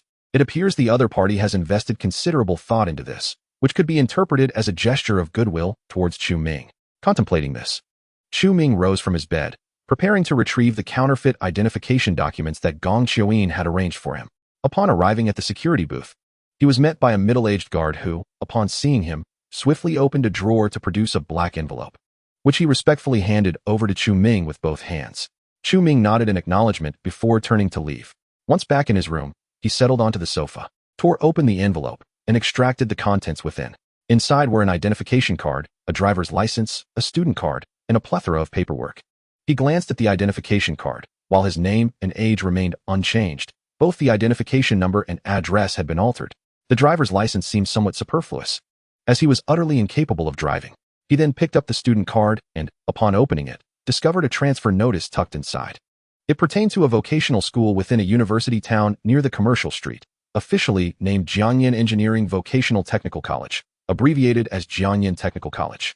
The transfer notice indicated that Chu Ming had enrolled there as a sophomore just yesterday. This can't possibly mean I have to attend classes, can it? Chu Ming's eyelid twitched. Only days prior had he withdrawn from Shuqing University, deeming further education unnecessary, and now, upon arriving in Jiangyan City, he found himself a student once more. Surely, this is a private institution and attendance wouldn't be obligatory. Gong Xiuyin would likely manage that. Chu Ming grimaced, resolutely deciding he would not set foot in a classroom again. At that moment, his phone chimed with a WeChat notification. Picking it up, he was surprised to find a message from Liang Jichao. Brother Chu, I inquired about Jiang Yicheng as you requested, and I found out that he and Li Yutong have both transferred to a vocational school in the Dongping district of Jiangyan City. Upon reading this, Chu Ming sensed something amiss and cautiously replied, Is it Jiangyan Engineering Vocational Technical College? Liang Jichao quickly replied, What the hell? Chu Ge, how did you know? You must have looked it up already, right? Damn, what a coincidence. Chu Ming couldn't help but curse aloud. It seemed he truly needed to attend this school. After all, this vendetta must be avenged. However, Chu Ming found it rather curious that Gong Xiulin managed to arrange for him to be in the same institution as Jiang Yicheng and Li Yutong. Such a remarkable coincidence must surely be the work of the system. Yet, he had no evidence to substantiate this claim. Oh well, attending school it is. One cannot remain cooped up indoors forever. How else could he seize an opportunity to play the fool and outsmart his opponents? Chu Ming considered it and felt a sense of relief. In a university setting, opportunities for subterfuge abound. One can exact revenge while also earning merits. Why not seize the chance? Chapter 33. The peculiar atmosphere of the school. After perusing his identification documents, Chu Ming awaited the delivery of his meal, treating Venom to some chocolate before retreating to his bedroom for a brief nap. Given his current physical condition, even a mere 2 hours of sleep would not impede his daily functioning. Nevertheless, who does not enjoy a leisurely slumber? He awoke, ravenous, at 2 in the afternoon. After hastily ordering takeout and refreshing himself with a shower, he changed his attire and stepped outside. He intended to visit the school, as he had little else to occupy his time.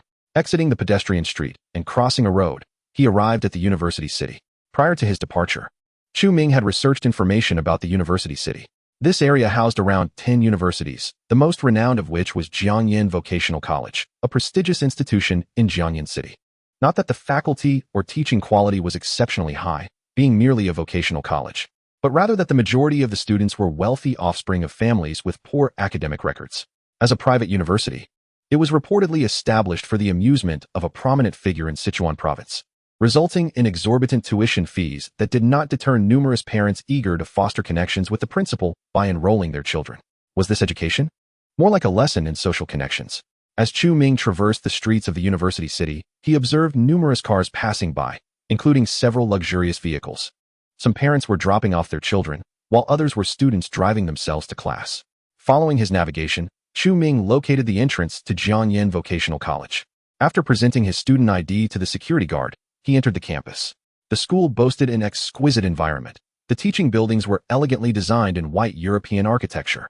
On either side of the expansive square stood various statues, and the trees lining the pathways were adorned with maple trees, their golden leaves dancing in the autumn breeze. Truly, this was a prestigious institution. The ambience was strikingly superior. Chu Ming couldn't help but compare it to his previous university, Shuqing University, which paled in comparison. As I walked through the crowd, I noticed a throng of youthful individuals adorned in high-end, trendy attire. Each one possessed striking features. The young men were handsome, and the young women were charming, clearly hailing from affluent backgrounds. According to the transfer paperwork, I was assigned to class 2 to 3. Due to the relatively small student body at Jiangyan Vocational College, numbering only 1 or 2,000, classes were not divided by major, resulting in merely 20 to 30 students per class. Chu Ming inquired about directions from several students nearby, before heading towards the building where class 2 to 3 was located. Upon reaching the classroom door, he peered inside and observed over 30 elegantly dressed youths seated at their desks, some chatting animatedly, while others engrossed in their phones. Regardless of gender, the students were all quite attractive. It wasn't merely their looks but rather the evident care and grooming they received, stemming from their privileged backgrounds. Isn't it class time? Chu Ming pondered, perplexed by the absence of a teacher. Are you looking for someone? A girl from the front row turned to him and asked. Oh, I'm the new transfer student assigned to this class. May I know where my seat is? Chu Ming explained. You must be the transfer student. You can sit at the back. There's an empty spot there. The girl gestured, then returned to her conversation with a friend, showing no further interest. The others in the class redirected their attention, having heard about the transfer student arriving, but upon seeing that Chu Ming, aside from being somewhat handsome, was dressed quite ordinarily, their curiosity waned. Although Chu Ming's appearance was quite handsome among the general populace, in a school like Jiangyin Vocational College, teeming with attractive individuals, he merely blended in. In their circle, comparisons leaned more towards wealth and influence rather than mere looks. Unbothered, Chu Ming shrugged and occupied the empty seat at the back. Hey, what does your family do? One of his classmates, a timid-looking boy with an average appearance, cautiously inquired. Upon examining him, Chu Ming noticed that he too was clad in ordinary attire, setting him apart from the rest of the class. No wonder he sat alone in the back. After a moment's thought, Chu Ming casually replied, "My family runs a small hotel. Then we might be in similar situations. My family owns a few restaurants, with assets around a few million. We aren't exactly popular here, so we might just become brothers in hardship." The slender boy sighed in relief and introduced himself. "I'm Zhao Heng. Please take care of me. I'm Chu Ming. By the way, is your school really this snobbish?" Chu Ming asked, astonished. Was it truly the case that those with less wealth faced isolation? Although college is a microcosm of society, it hardly warrants such a portrayal, does it? Alas, the so-called elite institutions merely serve to embellish the principal's reputation, naturally fostering a culture of comparison, Zhao Heng lamented. After a while, a middle-aged woman clad in a black suit entered the classroom. Zhao Heng informed Chu Ming that she was their class advisor, Wei Songwei. Upon her arrival, the students merely glanced at her before turning back to their own pursuits, completely disregarding her presence. Wei Songhui stood at the classroom door, surveying the room. When her gaze briefly lingered on Chu Ming, it quickly shifted away. Moments later, she nodded and announced, "Everyone is present. This afternoon will be a self-study session." With that, she turned and left, seemingly unconcerned whether the class had heard her. Is this advisor truly so irresponsible? Chu Ming was taken aback. The teachers at this school seemed to merely collect their salaries. After all, how could she manage a group of wealthy second-generation students? Zhao Heng remarked dismissively, fiddling with his phone. Then why not simply skip class? After all, no one is watching. Chu Ming inquired curiously. The student council keeps a watchful eye. We wouldn't dare to skip class. You think the advisors are not concerned, but do you think the student council would be any different? Zhao Heng's response left Chu Ming bewildered. Alas, my friend, you are new to this school. Our student council is unlike any other, Zhao Heng explained. Observing Chu Ming's puzzled expression, the student council here consists of the most affluent second-generation students, serving the principal's interests. Ordinary individuals truly do not dare to provoke them. Once, a reckless youth crossed paths with a member of the student council. Guess what happened? Upon graduation, his family was bankrupted by them, and he struggled to find work in society. Zhao Heng shook his head in regret. Do the members of the student council possess such formidable power? Why then do they assist the principal in managing the school? Chu Ming raised an eyebrow, pondering the peculiarities of this institution. It seems that the teachers wield the least authority here. Their influence, however substantial, pales in comparison to that of the principal. At most, they hold some sway in Jiangyin City. Our principal, Gong Xiuhe from the Gong family of Sichuan province, is a renowned figure throughout the region. If the student council manages the student body effectively, they stand to be offered positions by the principal, leading to boundless prospects. Zhao Heng's eyes gleamed with aspiration as he spoke. Chu Ming was at a loss for words. So, this school is run by that Gong Xiuhe. No wonder it is so unreliable, with the school culture in disarray. It makes sense that Gong Xiuding placed him here. It's clearly a family enterprise. Chu Ming silently shook his head, pausing briefly before asking Zhao Heng, "Do you know of a person named Jiang Yiqing?" Jiang Yiqing. Have you heard of him? Zhao Heng's eyes suddenly sparkled at the mention of the name. Who in the school doesn't know Jiang Yiqing? He is truly a prominent figure here. It seems he just transferred a few days ago, and on his very first day, he drove a Pagani worth over 10 million to school, and by the second day, he was already in the student council. That car is simply magnificent. If I could own one in my lifetime, I would awaken from dreams with a smile. Zhao Heng became increasingly animated as he spoke. Is this fellow really that remarkable? Chu Ming's lips curled into a sly smile. He had not anticipated that Jiang Yiqing was faring so well. After contemplating for a moment, Chu Ming inquired, "Do you know which class Jiang Yiqing is in?" "Class 7 of the freshman year." "Why do you ask?" Zhao Heng replied, puzzled. "Just curious." Chu Ming shook his head and stood up from his chair, giving Zhao Heng a pat on the shoulder. "I'm going out for a stroll. It's too dull in here." "Hey, what are you doing?" "We have someone from the student council in our class. Don't do anything reckless." Zhao Heng quickly grabbed him, urging him to reconsider. "It's nothing to be afraid of," Chu Ming replied nonchalantly. Even Gong Qiuhan treated him with utmost respect, let alone the group of sycophants serving Gong Qiuhan in the student council. With that, he strode straight toward the classroom door. "Hey, transfer student, stop!" Just as he was about to exit the classroom, a voice from behind halted him. Chu Ming frowned and turned to look at the source. It was a girl with black-rimmed glasses and an exquisite appearance, her brows tightly knitted as she regarded him with an irritated gaze. "What do you want?" Chu Ming asked impatiently, eager to find Jiang Yicheng. "You are Chu Ming, right? You failed to attend class after completing your transfer procedures yesterday, and now you wish to skip class again?" The girl's tone was stern and her voice loud.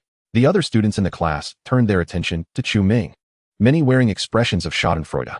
"This guy is audacious, daring to skip class in our school? Yeah, with that outfit. His family's assets must be around 10 million at most. How dare he skip class? He clearly hasn't faced the harshness of society." Zhang Xinyue, a member of the student council, thought to herself, if this fellow truly dared to skip class, his future would be bleak. Students from Jiangyan Vocational College might not fear teachers, but they certainly feared the student council. If one offended them and lacked influence, their future would be doomed. Chapter 34. Encounter with Li Yutong. Chu Ming glared at the girl named Zhang Xinyue, sneering, "Why should my skipping class concern you?" Scram. With that, he pivoted and strode out of the classroom, heedless of the stunned silence that enveloped the room, leaving a crowd of wide-eyed onlookers in his wake. "Can you believe it?" exclaimed a bystander, astonished. He actually dared to tell Zhang Xinyue to crawl? What a bold character. Truly, the fearless spirit of youth. Just arrived at school and already provoking the student council. This boy is in for a world of trouble. The crowd murmured in excitement, their eyes fixed on Zhang Xinyue. Meanwhile, in the back row, Zhao Heng was left in disbelief, his expression one of utter astonishment. "No way. Seriously?" Zhang Xinyue stood frozen, staring in the direction where Chu Ming had departed, clearly taken aback by his audacious words. As she noticed her classmates watching her, realization struck.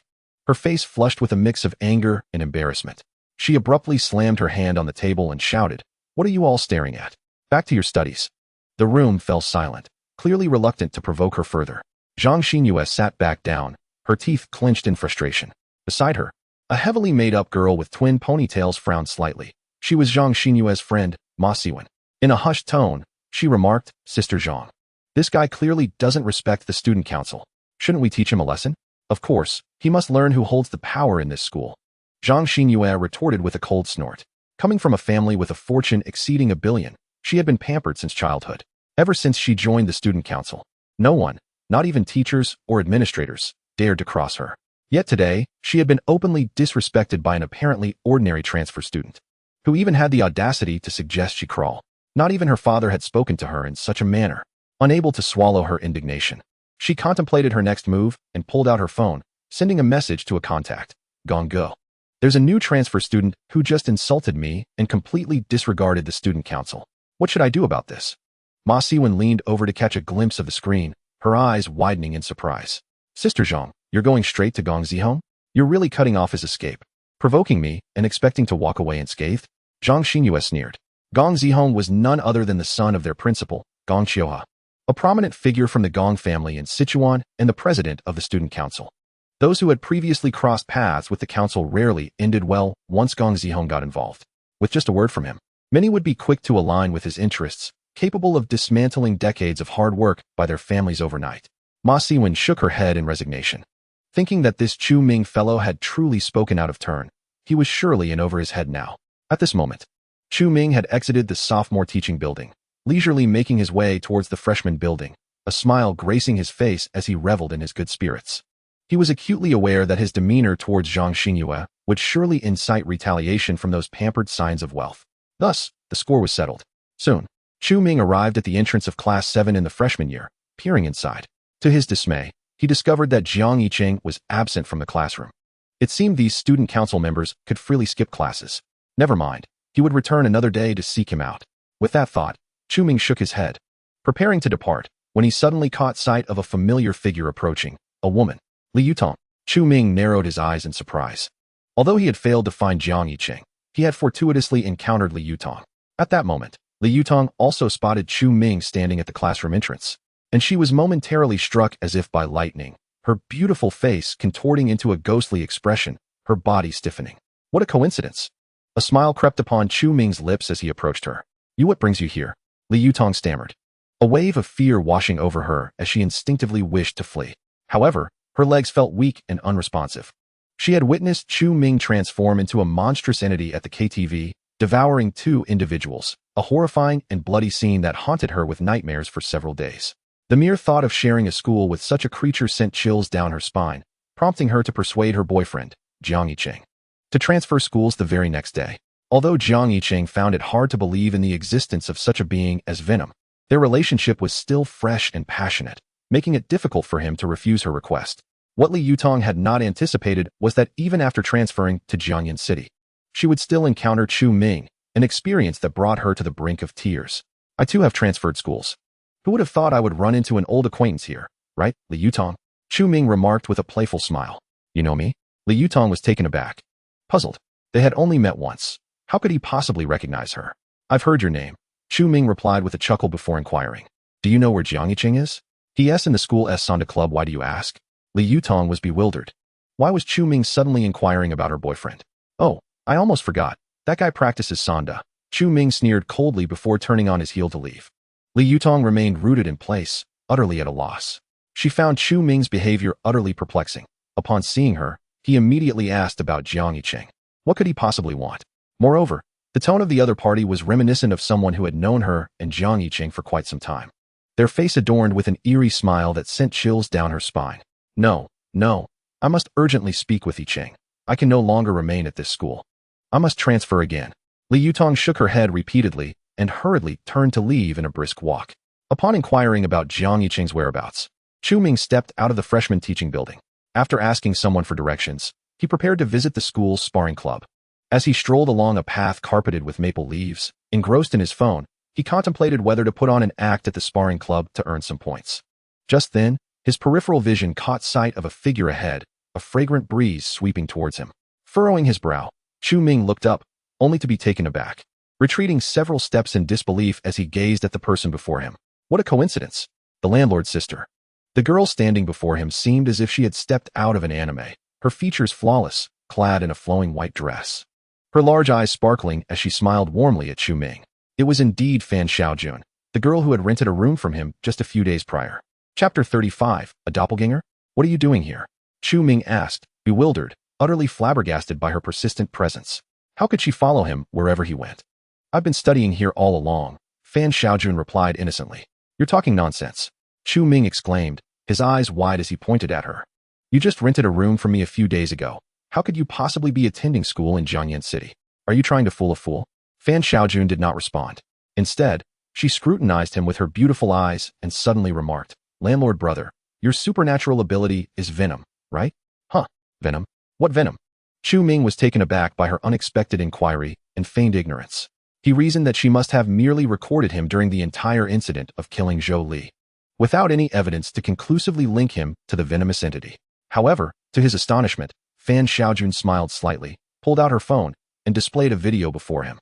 The screen revealed footage of the day he killed Zhou Li, capturing the entire process of his possession by the venom, filmed from a drone. Goodness! Chu Ming's lips twitched. He hadn't anticipated that she had actually caught it on camera. This is the evidence. Landlord brother, are you still going to play coy? Fan Xiaojun said with a bright smile as she withdrew her phone, her gaze fixed on him. Chu Ming's eyes flickered as he took a deep breath to compose himself. After a moment, he reluctantly admitted, I am indeed a supernatural being, and on that day, I did kill that person. However, he was no good person, and I did not kill innocents indiscriminately. I have investigated Zhou Li's identity and discovered that she is not a good person. I am not here to cause you trouble. Fan Xiaojun shook her head, paused, and then continued, I am from the Special Department of Jiuzhou, ranked 9th on the Forbidden List, codenamed 9.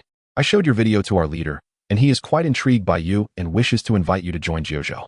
Upon hearing that Fan Xiaojun was not there to trouble him, Chu Ming breathed a sigh of relief, as he was uncertain whether he could match her in a confrontation at that moment. As for the invitation to join Jiuzhou, he would not accept it, for he was still unaware of what the organization truly entailed, and he did not consider himself an ability user in the truest sense. Joining Jiuzhou recklessly could lead to unforeseen consequences. Thus, Chu Ming pondered for a moment and replied, I currently have no intention of joining Jiuzhou, and I hope you will cease monitoring me. That won't do. Fan Xiaojun raised her chin defiantly, her lips curling in a pout. Our leader has stated that if you do not join Jiuzhou, I am to monitor you indefinitely. given that Chu Ming's ability is the only one of its kind in the world, existing solely within film and comic works. The higher-ups in Jiuzhou deemed it immensely valuable for research, placing great importance on it. Seriously? Chu Ming was at a loss for words, feeling as though he had inadvertently become a target. Fine, if you wish to monitor me, then so be it. He rolled his eyes, feeling disinterested, as Jiuzhou did not appear to harbor any malicious intent towards him at present. With that, he walked past her without a second thought. Seeing this, Fan Xiaojun pouted and promptly turned to follow him. Chu Ming continued his strides toward the martial arts club. Aren't you supposed to be in school? Don't you have classes to attend, miss? He exclaimed in exasperation upon noticing her trailing him. I don't have classes. I am the campus belle. Are you not aware that beauties possess privileges? Fan Xiaojun blinked innocently, a playful expression on her face. I acknowledge your beauty, but you've only just arrived at the school. How could you possibly become the campus belle so quickly? Chu Ming shot her a skeptical glance. I mentioned that I have been studying here all along. I've been here for a year. This is merely one of my avatars. Avatar? Chu Ming looked at Fan Xiaojun with confusion. Oh, I forgot to mention that my ability is Shadow and Avatar. I currently have 5 or 6 avatars across the country, each possessing peak S-level strength. Moreover, each avatar has its own independent consciousness. Impressive, right? Fan Xiaojun explained, her expression tinged with pride. Wow, you possess such an ability? Chu Ming was genuinely astonished, and then suddenly turned around to scrutinize Fan Xiaojun closely, narrowing his eyes. What are you doing? Fan Xiaojun felt uneasy under Chu Ming's gaze, her brows knitting together. Chu Ming suddenly raised his hand and playfully pinched the delicate, snow-white face of Fan Xiaojun, exclaiming in astonishment, Goodness, your doppelganger is indistinguishable from the real you. What an extraordinary ability. Imagine if someone were to marry you. Living with 5 or 6 of your replicas would be quite the experience. Hey, that hurts. Fan Xiaojun quickly swatted Chu Ming's hand away, rubbing her cheek in discomfort. Let me see. With an expression of curiosity, Chu Ming extended his hand again, giving her arm a light pinch before taking her hand to scrutinize her fingers.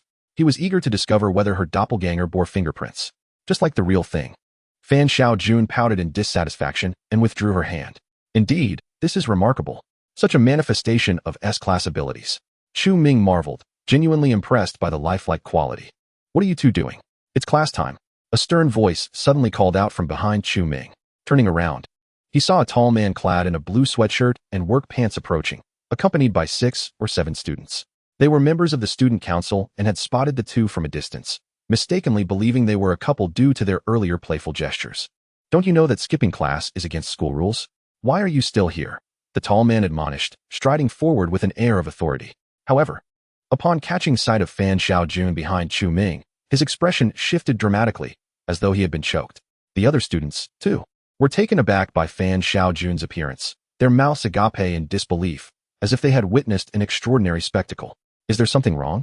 Chu Ming inquired, puzzled by the tall man's reaction. And no, everything's fine, the tall man stammered, shaking his head vigorously and forcing a strained smile. Chu Ming cast a curious glance at him before walking past. Fan Xiaojun followed suit. Once they had distanced themselves, the group of students regained their composure. Wait, isn't that Fan, the school beauty? Has she started dating? One exclaimed. No way. Who is that guy? I've never seen him before, and he looks so ordinary. Why on earth would Fan Xiaojun be interested in him? Hold on. Don't forget that our student council president, Gong, has been pursuing Fan Xiaojun for a whole year without success, only to have this guy swoop in. Listening to their chatter, the tall man furrowed his brow and barked, Enough. We need to inform Brother Gong immediately. He is going to be furious. With that, he turned and headed in another direction, the others hastily following him. Chapter 36. The Fury of Gong Zihong. Are these individuals members of the student council? Have they perhaps misunderstood something? With the keen hearing of a mid-stage martial artist, Chu Ming clearly overheard the conversation of that group, his expression momentarily taking on a peculiar demeanor. Who prompted you to act so recklessly just now? Fan Xiaojun cast a glance at Chu Ming, seemingly indifferent. I was merely curious. Noticing the lack of concern from the other party, Chu Ming decided to refrain from further discussion. If there was a misunderstanding, so be it. He then continued his way towards the martial arts club.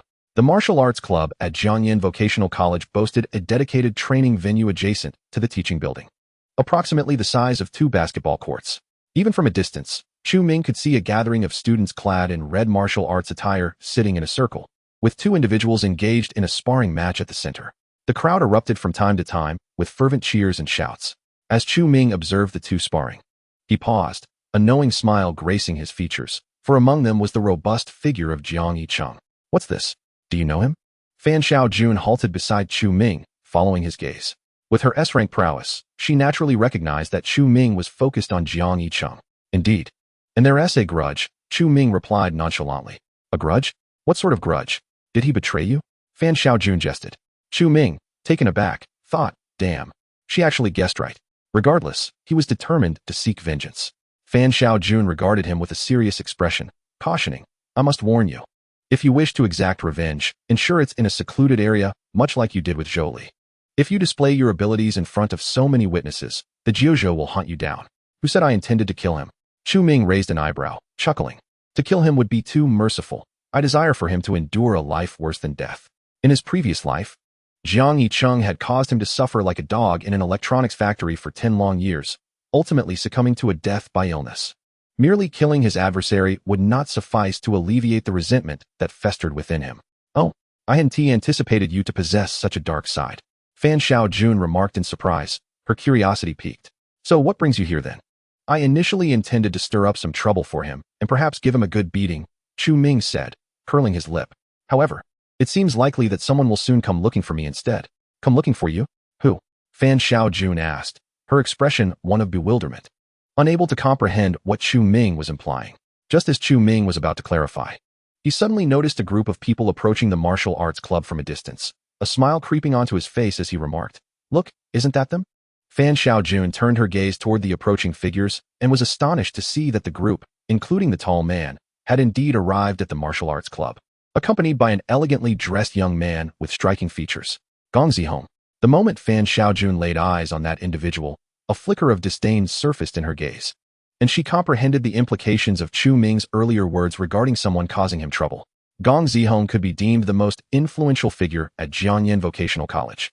Second only to the principal, he had persistently pursued her, which had become an incessant source of annoyance. Had it not been for the strict regulations against taking lives in Jiuzhou, she would have long since resolved the matter. Let us go, we should approach him, Chu Ming suggested with a smile, leading the way, while Fan Xiaojun followed closely behind. Meanwhile, at the martial arts club, Jiang Yicheng was engaged in a serious sparring session with a fellow student, driving his opponent back and reveling in the cheers and applause of onlookers. Suddenly, he spotted Gong Zihong and his entourage approaching, and his eyes lit up. With a powerful kick, he sent his opponent tumbling to the ground, abruptly halting the match. Gong, what brings you here? Jiang Yicheng exclaimed, shaking his arm in a display of deference, hurrying over to greet Gong Zihong. Jiang Yicheng had transferred to this school not only at the behest of Li Yutong, but also due to his own aspirations, primarily to forge a connection with Principal Gong Qiuhai. As Gong Zihong was the son of Gong Qiuhai and had only recently entered the student council, it was imperative for him to secure this advantageous alliance. Jiang Yicheng, aren't you a martial arts 8th dan? Help me deal with someone. Gong Zihong's expression darkened. Fury etched across his features as he approached and bellowed. Who has angered you, Gong? What does their family do? Jiang Yicheng inquired cautiously, perplexed. He recalled that when he first joined the student council, the seniors had advised against resorting to violence if someone provoked them. It would tarnish their reputation. Instead, they suggested undermining the adversary's family or business, leveraging power to bring about their downfall, rendering them destitute. Such a fate would make anyone suffer. For who could bear the descent from wealth to mediocrity?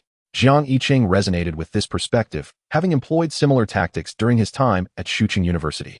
Yet today, he was bewildered as to why Gong Zihong would suddenly urge him to resort to violence. I couldn't care less about what their family does. I must deal with him today. Gong Zihong seethed through clenched teeth. There's a kid named Chu Ming who insulted our student council members. And then Li Chao witnessed him being intimate with Fan Xiaojun on the street, completely disregarding my authority as the student council president. Not long ago, he had received a message from a student council member named Zhang Xinyue, informing him that a transfer student named Chu Ming had insulted her. Bored and looking for diversion, Gong Zihong had intended to take care of the situation.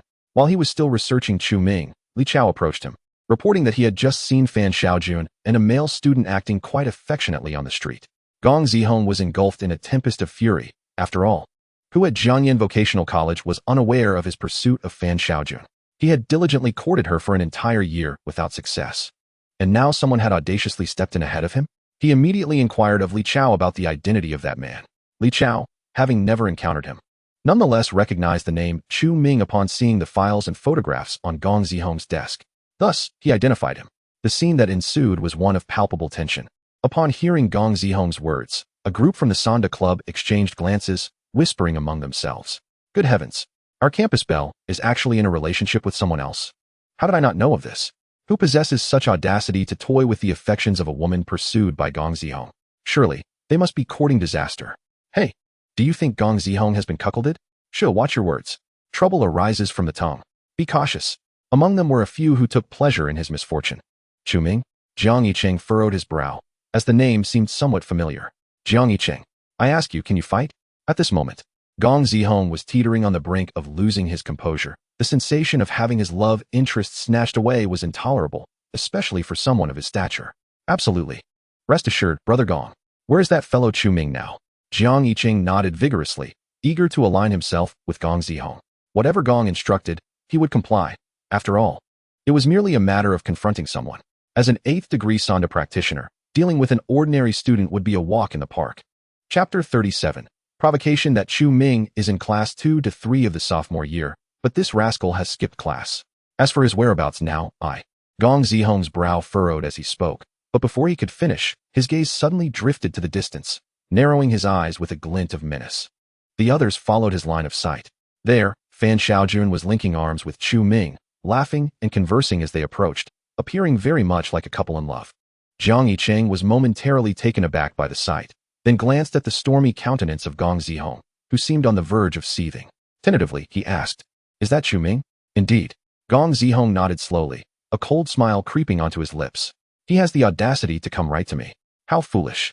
Meanwhile, as Chu Ming engaged in conversation with Fan Xiaojun, he furtively glanced at Gong Zihong's group, his eyes sparking with excitement. Hey, they've spotted us. Look at Gong Zihong's expression. It's as if he wishes to kill me. You really are asking for it. Fan Xiaojun rolled her eyes, linking her arm with Chu Ming's. This was precisely what Chu Ming had requested, to provoke Gong Zihong. Although she was unaware of his motives and had no personal enmity with Gong Zihong, she was more than willing to irritate someone she found utterly repugnant. Fear gripped Chu Ming as he quickened his pace, feigning terror. Fan Xiaojun observed in silence. Meanwhile, the gathered crowd of dozens, led by Gong Zihong, turned their gazes toward Chu Ming and his companion, their expressions a tapestry of intrigue and hushed whispers.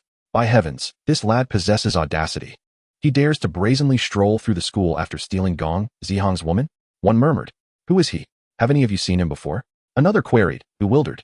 He appears quite ordinary, doesn't he? How did Fan Xiaohua come to fancy him? Enough. Just behold Gong Zihong's countenance. He looks ready to commit murder. At that moment, Chu Ming and his companion reached the forefront of the crowd, surveying their surroundings without uttering a word, merely pretending to pass by. Stop right there. Gong Zihong bellowed, his voice echoing with authority. What? What do you want? Chu Ming replied, bewildered, turning to face Gong Zihong. Do you know who I am? You insolent wretch? You are courting death. Gong Zihong's voice was deep and simmering with rage, his eyes alight with fury. Witnessing the woman he had pursued for so long entwined with another man's arm kindled a visceral anguish within him. Who do you think you are? My girlfriend and I are merely enjoying a stroll around the campus. How does that concern you? Chu Ming retorted unapologetically. With those words, an eerie silence enveloped the air. The onlookers stared in disbelief, unable to fathom the audacity of this young man who had not only taken Gong Zihong's woman, but now dared to speak to him in such a provocative manner. Could Gong Zihong tolerate such insolence? Indeed, he paused for a few seconds. Then, in a fit of rage, he laughed derisively. Listen well. Not only in Jianyan Vocational College, but throughout Sichuan province, few would dare to address me, Gong Zihong, in such a manner. Your demise is imminent. His teeth clenched with fury. Yet, Gong Zihong refrained from instructing Jiang Yicheng to act immediately. Instead, he turned to Fan Xiaojun, forcing a strained smile, and asked, Xiaojun, are you truly certain you wish to be with this boy? What can he offer you? As a scion of the Gong family, I am 100 times his superior. Do not call me Xiaojun. We are hardly acquainted. Moreover, whom I choose to be with is none of your concern. Fan Xiaojun replied coolly, her gaze piercing as she reveled in his dismay. Very well. Gong Zihong's smile faltered, quickly morphing into a scathing tirade. You wretched girl. Truly, you are testing my patience. Do you believe that your beauty grants you the liberty to act without consequence? I shall have you begging to share my bed. Gong Zihong was engulfed by a torrent of rage, resolutely deciding that after today, he would wield the power of the Gong family to exert pressure on Fan Xiaojun's household. From the records he could access, He discerned that Fan Xiaojuan's parents possessed assets amounting to merely a few hundred million. With his capabilities, dealing with them would be exceedingly effortless. Unbeknownst to him, however, the background information he had obtained was a fabrication orchestrated by Jiuzhou for Fan Xiaojun. Upon hearing the derogatory remark, Fan Xiaojuan's fists clenched tightly, her beautiful eyes ablaze with a fierce determination. Chu Ming, sensing her agitation, gently patted her arm, signaling her to remain composed. Simultaneously, he felt a surge of discontent. Despite being children of the same Gong family, Gong Zihong appeared nothing more than a debauched heir compared to Gong Qiulin. Not only did he threaten Chu Ming upon their first encounter, but in his desperation to win over Fan Xiaojun, he resorted to outright insults and underhanded tactics, utterly lacking the dignity expected of someone from a prestigious family. As Gong Zihong turned his icy gaze back to Chu Ming, he smirked, declaring, "If you manage to walk out of this school on your own 2 feet today, I shall cease to bear the surname Gong." With that, he signaled to Jiang Yicheng, who nodded in response, flexing his arms as he approached Chu Ming. The young man was doomed. Jiang Yicheng was a formidable fighter, boasting an 8th Dan in Sanda. Was he not aware of the peril he was courting? It was absurd to think he could provoke someone from the Gong family and not face consequences. Alas, he could only hope for mercy. A beating from Jiang Yicheng would likely leave him incapacitated for life. The Sanda Club members watched the unfolding scene with glee, already envisioning Chu Ming's demise. Sanda comprises 9 ranks, with the first being the lowest and the 9th the highest. As an 8th Dan practitioner, Jiang Yicheng was a top-tier fighter. To him, battling an ordinary person would be akin to sparring with a child. The law stipulates that any fighter above the 3rd Dan is considered armed when engaging in combat, highlighting the significant threat posed by a Sanda expert to an average individual. "You can only blame your lack of foresight," Jiang Yicheng remarked, shaking his head with a look of pity directed at Chu Ming. He sought to ingratiate himself with Gong Zihong, and his attack would undoubtedly be ruthless. He intended to break several of Chu Ming's bones to satisfy his own reputation. Chu Ming, however, regarded his opponent with indifference. In his previous life, he had been an ordinary individual with a mere combat capability of 4, and was easily bested by Jiang Yicheng's punches and kicks, resulting in a weeks-long hospital stay, utterly powerless. Now, though, he perceived Jiang Yicheng as nothing more than an insignificant insect, for the system had informed him that his opponent's combat ability was a mere 8 points. How the tides have turned, Chu Ming couldn't help but muse. Jiang Yicheng, perplexed by this statement, looked at him with a mixture of confusion and curiosity. "What do you care about my intentions? Are you going to strike or not?" Chu Ming said impatiently, stepping forward and positioning himself behind Fan Xiaojun. His action was not so much to protect her, for an S-class peak fighter hardly needed his defense. Rather, he sensed her rising anger. If he hesitated any longer, she might unleash her fury, leading to a devastating scene. Bloodshed on school grounds would certainly not pass unnoticed. "Are you seeking death?" Jiang Yicheng's expression darkened at the words, and he erupted in a fierce shout. As a master of 8 Dan in Sanzhou, he held his pride. Typically, it was beneath him to strike a mere ordinary person. Yet, with provocation in the air, he could not hold back. Chapter 38. Unlocking the Iron-Man Mark III armor. As Jiang Yicheng's words fell, he immediately lifted his right leg, delivering a sweeping kick aimed at Chu Ming's head. A sharp whistle sliced through the air, revealing the tremendous force behind his attack. Chu Ming furrowed his brow. Had he been an ordinary individual, that kick would have likely resulted in a severe concussion. Not far away, Gong Zihong and his companions wore sinister smirks, knowing full well that if Jiang Yicheng landed his strike, Chu Ming would surely be incapacitated, if not worse. Is he really going to go this hard just to curry favor with Gong Zihong? Chu Ming scoffed. Determined, he resolved to settle both old scores and new grievances today. With that, he extended his left hand, executing a swift chop aimed at Jiang Yicheng's approaching leg. Jiang Yicheng sneered, incredulous that Chu Ming would attempt to block his sweeping kick with a mere hand. Such a notion was utterly absurd. He had conditioned the hardness of his shins since childhood, capable of bending steel pipes, let alone human bones. With full force, he could shatter them into fragments. However, he was taken aback as Chu Ming's left hand moved with remarkable speed, arriving first to strike firmly against Jiang Yicheng's shin. A sharp crack echoed as the latter's leg bent grotesquely, while Chu Ming's hand remained unscathed. The smirk on Jiang Yicheng's face froze instantaneously, replaced by an unbearable wave of pain, compounded by the immense force from Chu Ming's strike, causing him to lose his balance and topple to the side. Seizing the opportunity before Jiang Yicheng could fully fall, Chu Ming raised a leg and delivered a powerful kick, sending Jiang Yicheng flying through the air. To the astonishment of onlookers, Jiang Yicheng soared in an arc, gliding 5 or 6 meters before crashing heavily at Gong Zihong's feet. As soon as he hit the ground, Jiang Yicheng clutched his broken leg, howling in agony, his expression one of sheer torment. What the hell? Gong Zihong's face paled, retreating 2 steps, his gaze flickering between the injured Jiang Yicheng and the imposing figure of Chu Ming ahead. The students from the other martial arts club, who had previously been seated on the ground, were now standing in astonishment, their faces a canvas of disbelief. They could hardly fathom that this seemingly frail young man had effortlessly defeated Jiang Yicheng, an 8th-degree fighter, and had kicked him several meters away. What immense strength must this entail? In that moment, their gazes towards Chu Ming transformed. They had initially regarded him as a naive upstart, but now realized he possessed remarkable combat prowess. However, they pondered, what good is skill against Gong Zihong? Indeed, after a brief moment of shock, Gong Zihong quickly regained his composure, his eyes fixated on Chu Ming, his tone darkening as he remarked, I never expected to misjudge you. It seems you possess some martial skills after all. No wonder Fan Xiaojun has taken an interest in you. Good to know, Chu Ming replied with a serene smile. Casting a glance at the groaning Jiang Yicheng on the ground, his spirits lifted after exacting revenge. Yet, this was merely a physical reprisal. His vengeance against Jiang Yicheng was far from complete. But do you truly believe your skills can contend with me? Gong Zihong sneered, his voice rising in a frenzy. Do you realize the standing of the Gong family in Sichuan? Do you know who holds sway in this school? Once I uncover your family background, I will ensure you suffer a fate worse than death. Gong Zihong was seething with rage, having wielded power at Jiangyin Vocational College for 3 to 4 years. Thanks to the Gong family's influence and his father's connections, he had never endured such humiliation. After today, he vowed to make both Chu Ming and Fan Xiaojun pariahs throughout Sichuan. Little did most know, the Gong family was a lineage of martial artists. No matter how skilled Chu Ming might be, could he truly stand against ancient martial practitioners? Suit yourself. Investigate all you wish, Chu Ming replied, exasperated, rolling his eyes at the frenzied Gong Zihong as one would at a fool. Should Gong Zihong uncover his and Fan Xiaojun's true identities, it would surely send him into a state of shock. Chu Ming's standing within the Gong family was that of a B-class abilities wielder and ancient martial artist, someone even Gong Zihong's father sought to befriend. As for Fan Xiaojun, her identity as a peak S-class abilities wielder was enough to make the head of the Gong family bow in deference, not to mention her formidable background.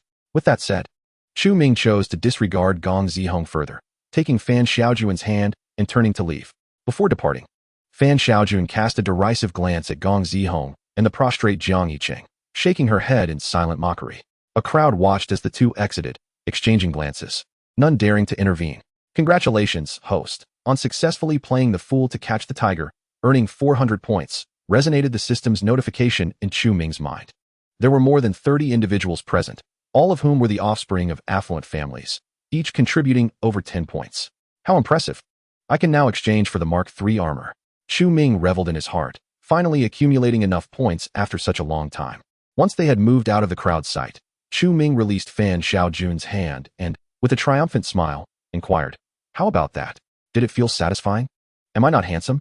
Fan Xiaojun, observing his demeanor, couldn't help but smile, her anger dissipating. Indeed, why should she, an extraordinary individual, be vexed by mere mortals? If truly provoked, she could easily dispatch them with a single strike. After a moment, Fan Xiaojun cast a surprised glance at Chu Ming. Her curiosity piqued. Why did you not utilize your powers earlier, yet still displayed such strength? Generally, if an extraordinary individual refrains from using their abilities, their strength is comparable to that of an ordinary person, unless they are a power type. Yet you are evidently a transformation type. My venom has enhanced my strength. Chu Ming replied casually, unaware that Fan Xiaojun was oblivious to his martial arts background. Ah, I see. Your ability is indeed remarkable. No wonder the boss is so intrigued by you, Fan Xiaojun remarked with a smirk. By the way, is your boss male or female? Chu Ming suddenly asked.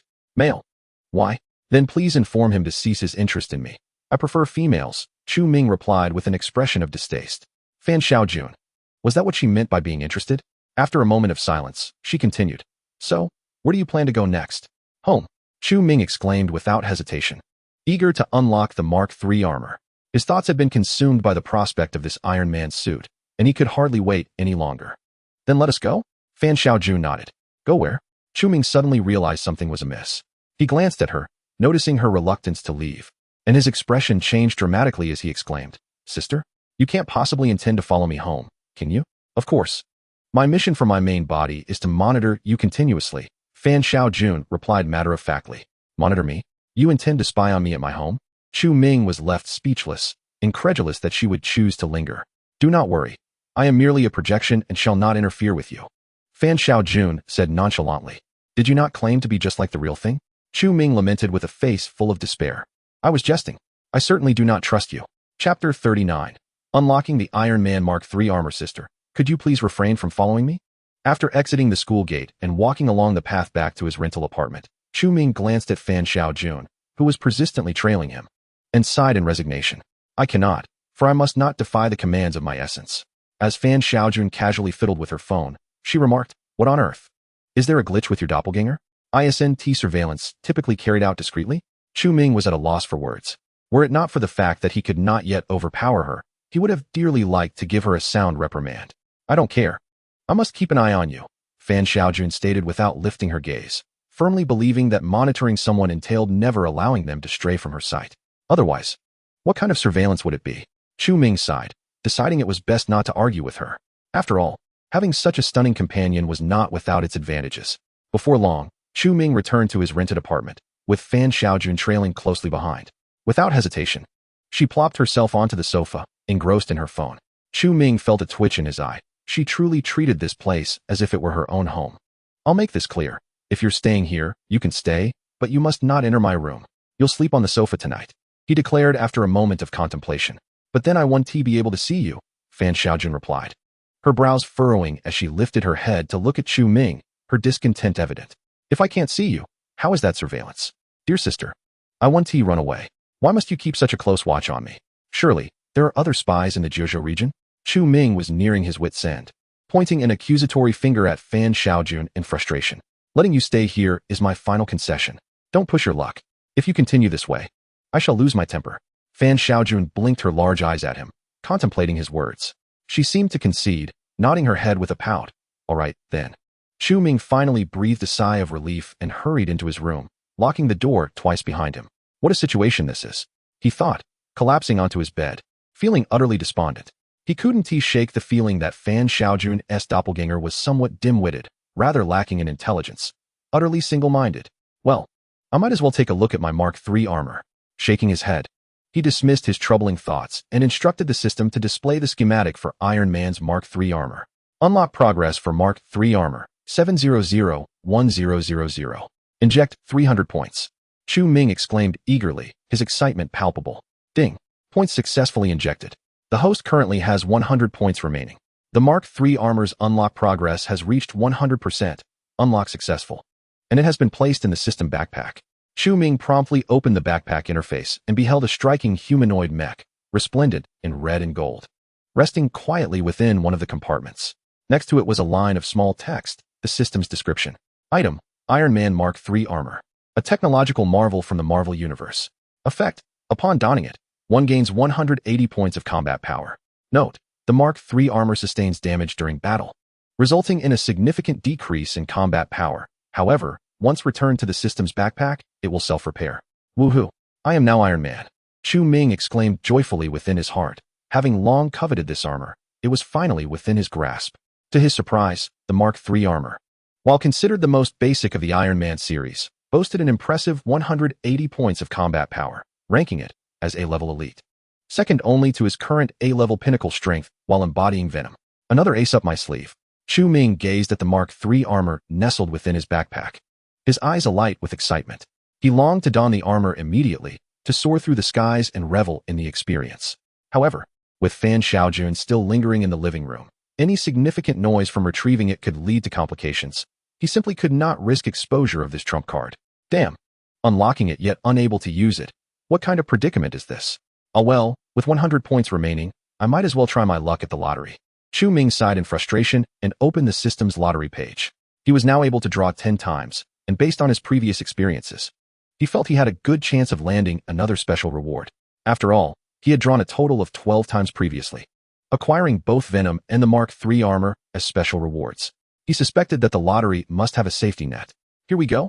Let luck be on my side.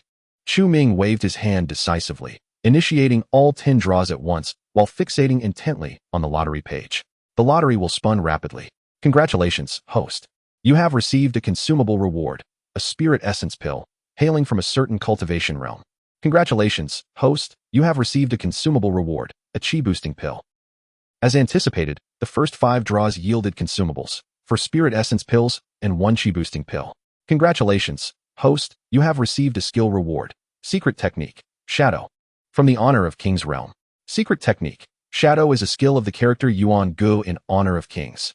After learning it, the host can summon a puppet that mimics the appearance of any living being, which can be controlled remotely. The puppet's strength is 1/3 of the host's.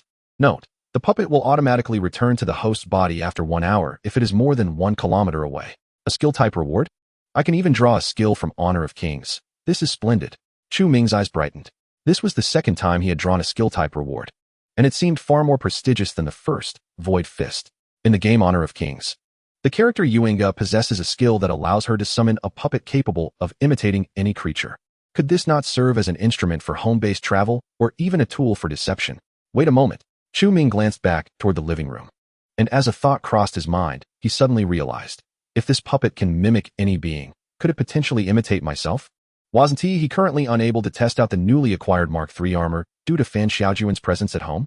Chu Ming contemplated that if the puppet summoned by the secret technique, Shadow could perfectly replicate his own likeness.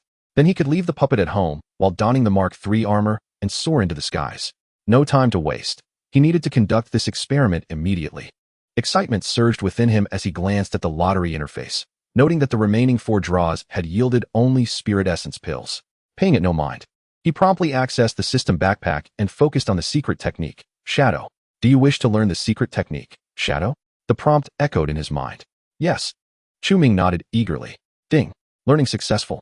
A rush of new information flooded his mind. With a mere thought, several strands of black energy surged forth from his body. And moments later, a meticulously crafted blue puppet materialized before him. Chu Ming observed the puppet and envisioned his own appearance. The puppet swiftly spun around, enveloped in a whirlwind of black lines, and in the blink of an eye, transformed into a figure strikingly identical to Chu Ming himself. Astonishing. It was practically a perfect replica. Chu Ming felt a surge of amazement as he scrutinized the puppet, noting that even the clothing was flawlessly imitated, so much so that he could scarcely discern any difference. This would make things considerably easier. With a sly grin, Chu Ming leaped from his bed and directed the puppet to recline upon it. After a moment of contemplation, he handed his phone to the puppet, instructing it to feign playing with the device. Excellent. Chu Ming nodded in satisfaction. Chapter 40. 9 Provinces Number 10 All was in readiness. It was time to don the Mark III armor. System, equip Mark III armor. Chu Ming declared in his mind, his anticipation palpable. As soon as the words left his thoughts, intricate and sophisticated crimson gold mechanical components materialized from thin air. To his astonishment, these pieces began to attach themselves to his body, commencing an automatic installation from his feet to his leg armor, then to the chest plate, each segment fitting together with precision. The sounds of gears whirring and metal clashing resonated, creating a symphony of mechanical harmony that thrilled Chu Ming's senses. Clang. Finally, the golden faceplate fused with his visage, and the arc reactor at his chest erupted in a brilliant blue glow, radiating an intense brilliance. Before Chu Ming, a holographic screen suddenly illuminated, reminiscent of the interface seen in Iron Man's armor. Enveloped in the mechanized suit, an uncontrollable exhilaration sparkled in his eyes. What man who has watched Iron Man has not fantasized about donning such a suit? After all, Mechs embody the essence of male romanticism. As Chu Ming attempted to move his arm, he discovered the armor's response was remarkably agile, feeling as if it were a mere extension of himself. Observing the intricate mechanical structures of his arm flexing with each movement, a thrill coursed through him, sending shivers down his spine. Brother, what are you doing in there? Suddenly, Fan Xiaojuan's voice broke the moment, as if she had heard the sounds emitted when Chu Ming donned the Mark III armor. Chu Ming hurriedly manipulated the puppet on his bed to respond. I'm watching a little movie. What kind of movie? Fan Xiaojuan's voice brimmed with curiosity. The Iron Man movie. Don't disturb me. Chu Ming's puppet bellowed. Oh. Fan Xiaojuan's footsteps gradually retreated, and moments later, Chu Ming faintly caught her murmuring, such a heavy taste. Chu Ming. However, seeing that she seemed unaware of anything amiss, he exhaled in relief. Cautiously, he approached the window and leapt out. Descending from the 18th floor. Fire up. Chu Ming hastily activated the thrusters on the suit's legs and arms, and a torrent of flames erupted forth. Yet, in his haste, he miscalibrated the force, causing the Mark III to spin uncontrollably in the air, perilously close to plummeting to the ground. Damn, it didn't seem this difficult in the movie. A pang of panic crossed Chu Ming's face as he nearly became dizzy from the rapid rotation. He scrambled to adjust the thruster's flames, managing to stabilize himself precariously in midair. Sighing with relief, Chu Ming looked down. Below him lay a bustling commercial pedestrian street, teeming with people. Had he fallen, it would have been a calamity. Let us take a test flight. Excitedly, he maneuvered the thrusters forward, his form wobbling in the air. Gritting his teeth, he suddenly increased the thruster's power, propelling himself forward like a streak of light. Whoa! A strong sensation of acceleration surged through him, prompting an involuntary shout of joy. He soared aimlessly through the air, reveling in the exhilarating freedom of flight, a rush of euphoria and thrill flooding his senses. Meanwhile, in a room on the 22nd floor of a high-rise hotel, a boy of about 15 or 16 stood by the window, resting his chin on his hand, lost in contemplation as he gazed at the nightscape outside. The boy, with his flowing silver hair and youthful visage, appeared exceedingly charming, embodying an innocent demeanor. Yet, his small face was marred by a look of frustration as he muttered, "I truly do not comprehend what the leader is thinking. Sister Nine's avatar is right here. Why must I be involved?" The boy, designated as number 10 on the forbidden list of the 9 provinces, had recently been assigned a task to observe a B-class ability user with the power of Venom. Number 10 was perplexed. Why would a B-class ability user require the observation of an A-class individual? It seemed unnecessary to involve an S-class ability user from the forbidden list. Moreover, he had only learned yesterday that his mission entailed not just observation, but also the surveillance of the B-class ability user by Sister Nine. This revelation deepened his confusion. After all, it was merely a B-class ability user. Even if their powers resembled those from films or comics, such elaborate measures seemed unwarranted. Suddenly, a streak of light caught his attention, slicing through the air with a thunderous roar that shattered the sound barrier. Initially, number 10 assumed it was a drone. But upon closer inspection, his expression turned to one of astonishment. Iron Man? Unbelievable. He rubbed his eyes in disbelief and looked again. With his S-class prowess, he could clearly discern that this was indeed the armor of Iron Man, straight out of a movie. Number 10 was utterly bewildered. How could such a thing exist in reality? While the emergence of ability users was known, Iron Man's armor required advanced technological support far beyond the current human capabilities. In the next moment, he made a connection to the B-class ability user. Both shared a commonality. They were part of the Marvel Universe. Instinctively, he felt that the person within the Iron Man suit must be linked to the individual he was tasked to monitor. I must pursue. A serious expression crossed his youthful face as he leaped directly from the window of the 22nd floor. Just as he felt himself losing balance, a brilliant azure light flashed around him, and a 3-meter-long sword materialized beneath his feet. He landed gracefully upon the sword, transforming his modern attire into a flowing robe of moonlight white. His silver hair danced in the wind, and his stature grew considerably, morphing him from a mere boy into a youthful man in his 20s. Intricate azure sword patterns emerged upon his visage, exuding an aura of unparalleled sharpness and purity. He resembled a celestial swordsman. As the 10th gazed at the distant Iron Man armor, a thought flickered, transforming into a streak of azure light that surged forth in pursuit. At this moment, Chu Ming had been soaring through the skies for half an hour, gradually mastering the art of flight. Shedding the initial clumsiness that had marked his early attempts, his once excited heart began to calm. Hovering above a secluded grove, he deftly maneuvered the mech to reduce its speed. Descending gracefully, when he reached a height of 5 meters above the treetops, he paused in midair. Through his recent flight, he had already measured the Mark III armor's maximum speed, an astonishing Mach 2, equivalent to twice the speed of sound. Such velocity could likely only be matched by a supersonic fighter jet. Now, Chu Ming was eager to test the Mark III armor's offensive capabilities. Chapter 41. Mu Yuanyin, the Mark III armor, as the first generation of Iron Man's versatile suits, boasted significant enhancements in both speed and defense, while also being equipped with 3 formidable weapons: the plasma lightspeed pulse weapon, miniature missiles, and dual shoulder-mounted 6-barrel mini-cannons. Among these, the miniature missiles held the greatest destructive potential, cleverly concealed within the forearms of the armor. In the Iron Man films, Tony Stark used these missiles to obliterate a tank used by terrorists. Next in line was the plasma lightspeed pulse weapon, which could unleash projectiles from the palm-mounted emitters and the chest-mounted arc reactor, both of which were not to be underestimated. The 12 mini-cannons mounted on his shoulders, while generally less powerful, possessed the advantage of automatic targeting, allowing simultaneous strikes against multiple foes in an instant. After careful consideration, Chu Ming deemed the miniature missiles too devastating, akin to large-scale weaponry, and chose to forego their use. The mini-cannon's limited power held little allure for him either. What he truly wished to experiment with was the plasma beam, capable of being fired from his palms and chest, an iconic attack signature of Iron Man, and a marvel far beyond the current technological prowess of Blue Star humanity. With determination, Chu Ming raised his right hand, aiming at a large tree below, and focused his intent. Suddenly, a brilliant white light erupted from the center of the Mark III's palm, and a radiant beam surged forth, surpassing the speed of light, directly striking the trunk of the tree. Boom! A tremendous sound reverberated as a human-sized cavity appeared in the trunk of the nearly 1-meter diameter tree, its edges still flickering with flames. Remarkable. Such was the power of advanced technology. Chu Ming nodded in satisfaction. If a tree of this size could be obliterated, what would happen if it struck a person? They would surely be reduced to mere fragments. Chu Ming believed that merely the power of this palm cannon was beyond the endurance of anyone below B level, let alone the even more formidable chest cannon. Just as he contemplated firing a couple more palm cannons, the system's voice suddenly erupted in his mind. Warning! Warning! An S-level Esper is approaching from behind. An S-level Esper is approaching from behind. An S-level Esper. Chu Ming's gaze sharpened, and he abruptly turned to look behind him, only to discover a brilliant azure streak in the sky rapidly heading his way. Another S-level Esper? Could it possibly be someone from Jiuzhou? Chu Ming felt a twinge of frustration. Why was he always under scrutiny, no matter what he did? Mu Yuanyan, ranked 10th on the Jiuzhou Forbidden List, codename 10. Combat Power 268, Ability, Sword Immortal Body. The system revealed the opponent's information. Oh my, it really is someone from Jiuzhou. First 9, now 10? Is this never-ending?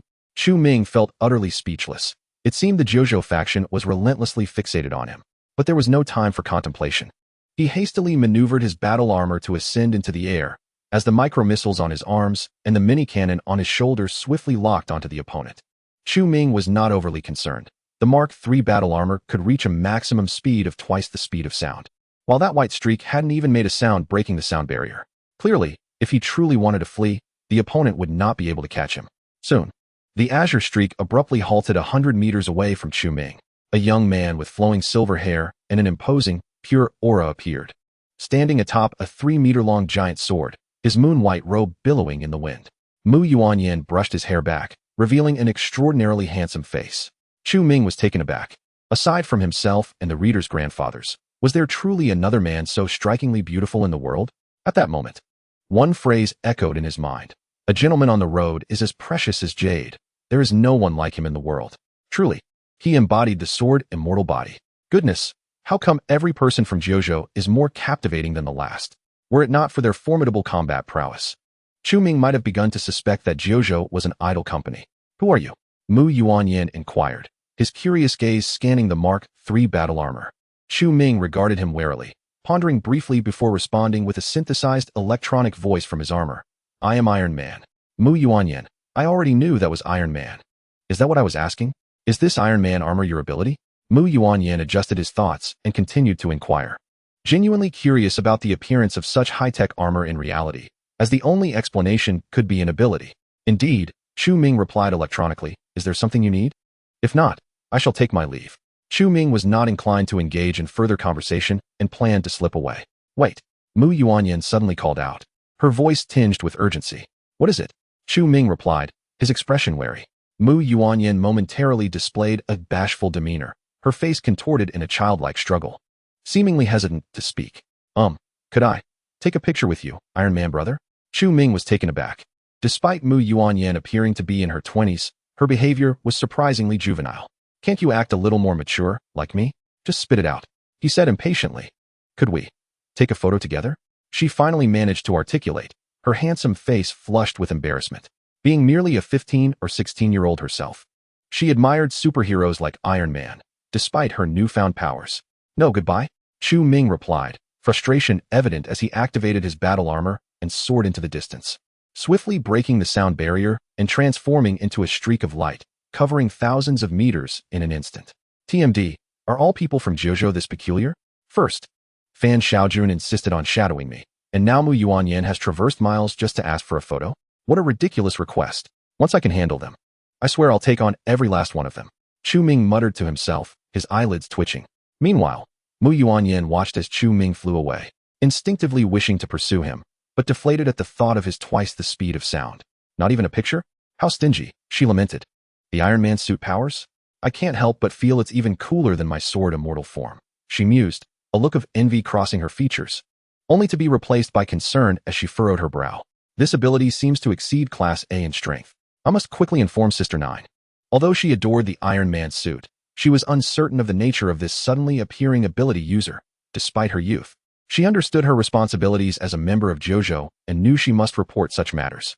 Hastily, she pulled out her phone and sent a message, the recipient being none other than Fan Xiaojun. Meanwhile, Chu Ming soon flew to the window of his rented room, cautiously climbing inside before retracting the Mark III armor. He tiptoed to the bedside where his puppet was still engrossed in its phone. After recalling the puppet, he laid down on the bed.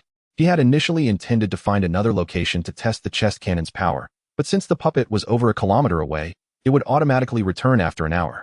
And now 50 minutes had already passed since he had left.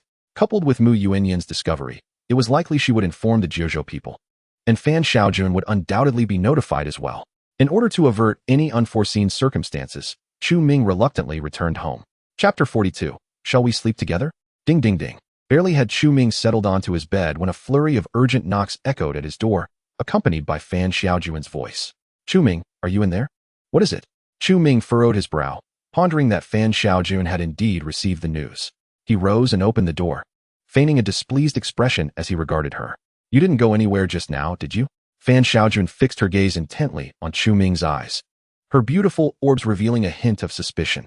She had just seen a message from Mu Yuanyan, stating that an ability user with Iron Man armor had been discovered in the woods on the outskirts of the city, presumably possessing strength above grade A. Instantly, Fan Xiaojun connected the dots to Chu Ming, first because both his venomous ability and the Iron Man armor ability belonged to the Marvel Universe, and second because this fellow had made peculiar noises an hour prior and claimed to be watching an Iron Man film. What a coincidence. No, I haven't gone anywhere. Why would I? Chu Ming replied, wearing a look of incredulity, while secretly reveling in the situation. During his hour of absence, Fan Xiaojun had knocked on his door every 10 minutes, while he skillfully controlled his puppet to respond each time. He was aware that Fan Xiaojun had begun to harbor suspicions, yet she lacked any concrete evidence against him. Fan Xiaojun scrutinized Chu Ming's eyes, searching for signs of deceit, but after a prolonged examination, she could find none. With a nod, she boldly stepped into Chu Ming's room and sat down on his bed. What are you doing? We agreed that you wouldn't enter my room. Chu Ming's expression shifted. Irritation etched across his face as he glared at Fan Xiaojun. I want to sleep. You can't possibly make a weak girl sleep on the sofa, can you? What if I catch a cold? Fan Xiaojun gazed at Chu Ming with a look of feigned helplessness, her tone adopting a playful lilt. Don't you think so, landlord brother? Her voice, sweet and coaxing, made Chu Ming's scalp tingle. Fine, you win. I'll just sleep on the sofa then. Chu Ming grumbled, grabbing a pillow and heading toward the living room. He thought to himself, if he couldn't confront her, he could at least avoid her. No, you can't sleep on the sofa. I need to keep an eye on you. Fan Xiaojun called out, her determination cemented by Mu Yuanyan's message, which had resolved her to ensure Chu Ming remained within her sight. Then where am I supposed to sleep? Chu Ming turned around, incredulity clear in his voice as he asked, are you suggesting that I sleep with you? Chu Ming was taken aback. Did Fan Xiaojun not understand the boundaries between genders? Moreover, such a fortunate proposition? You're overthinking it, Fan Xiaojun replied with a dismissive glance, then stood up, contemplating the large bed in Chu Ming's room for a moment. In the midst of Chu Ming's astonishment, Fan Xiaojun extended her slender right hand, and a colossal black scythe materialized before her, composed of shadows that entwined in a shroud of darkness, exuding an aura that seemed to devour souls.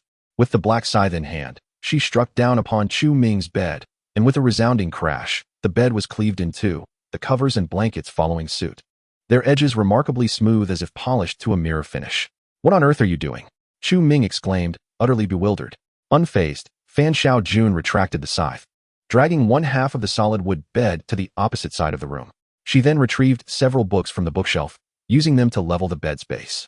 After arranging the remaining half of the bedding, she clapped her hands in satisfaction and smiled at Chu Ming. See? Now we each have our own half of the bed. Chu Ming could only respond with a stunned silence. This arrangement is quite hardcore. Resigned, he decided not to argue with a woman. With a sense of defeat, he grabbed a pillow and settled onto his half of the bed.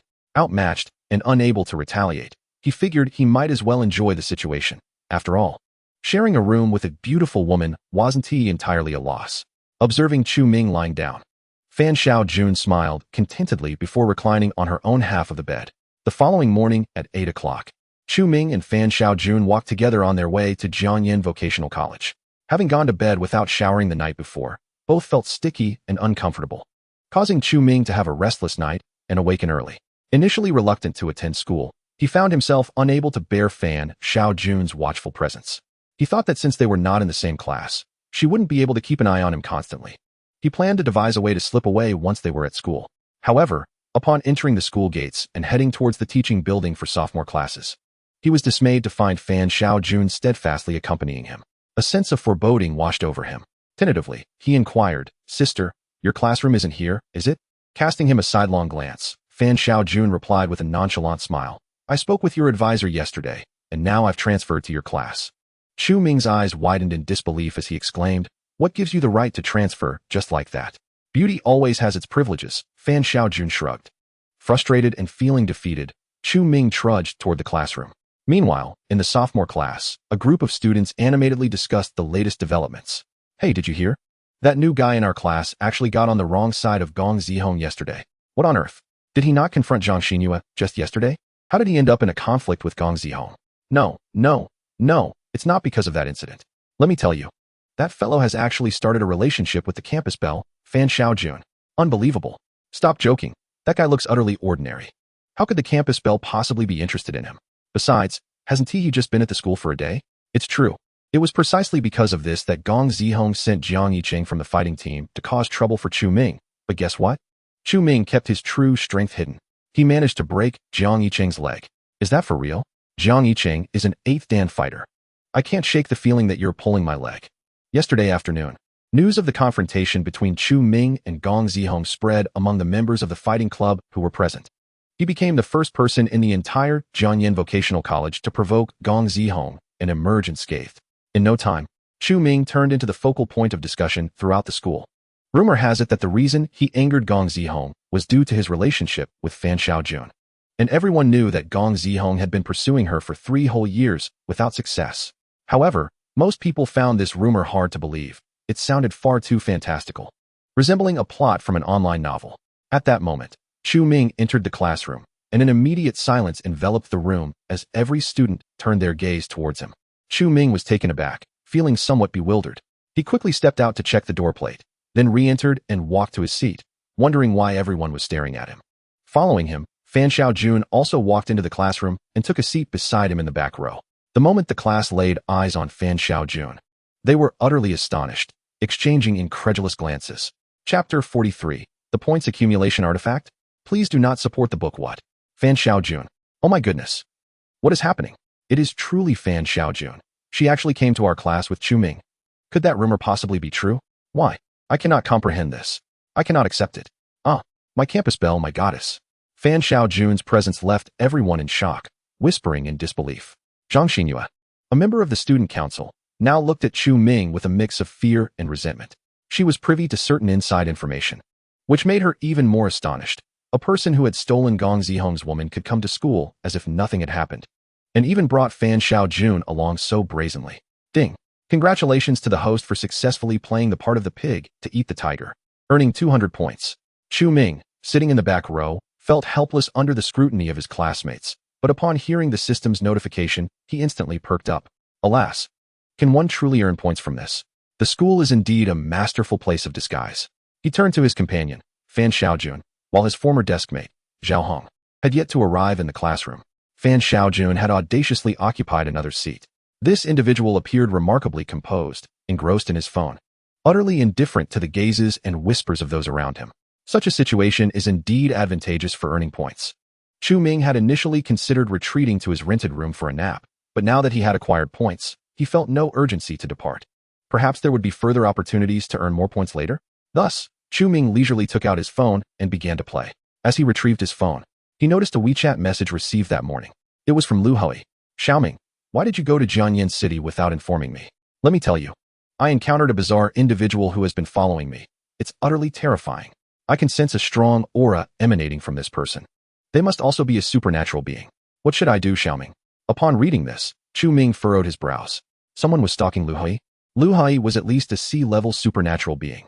Who else could be intrigued by supernatural beings? The Jiuzhou. With this thought, Chu Ming discreetly glanced at Fan Xiaojun. Truly, the Jiuzhou individuals are always lurking wherever there are supernatural beings.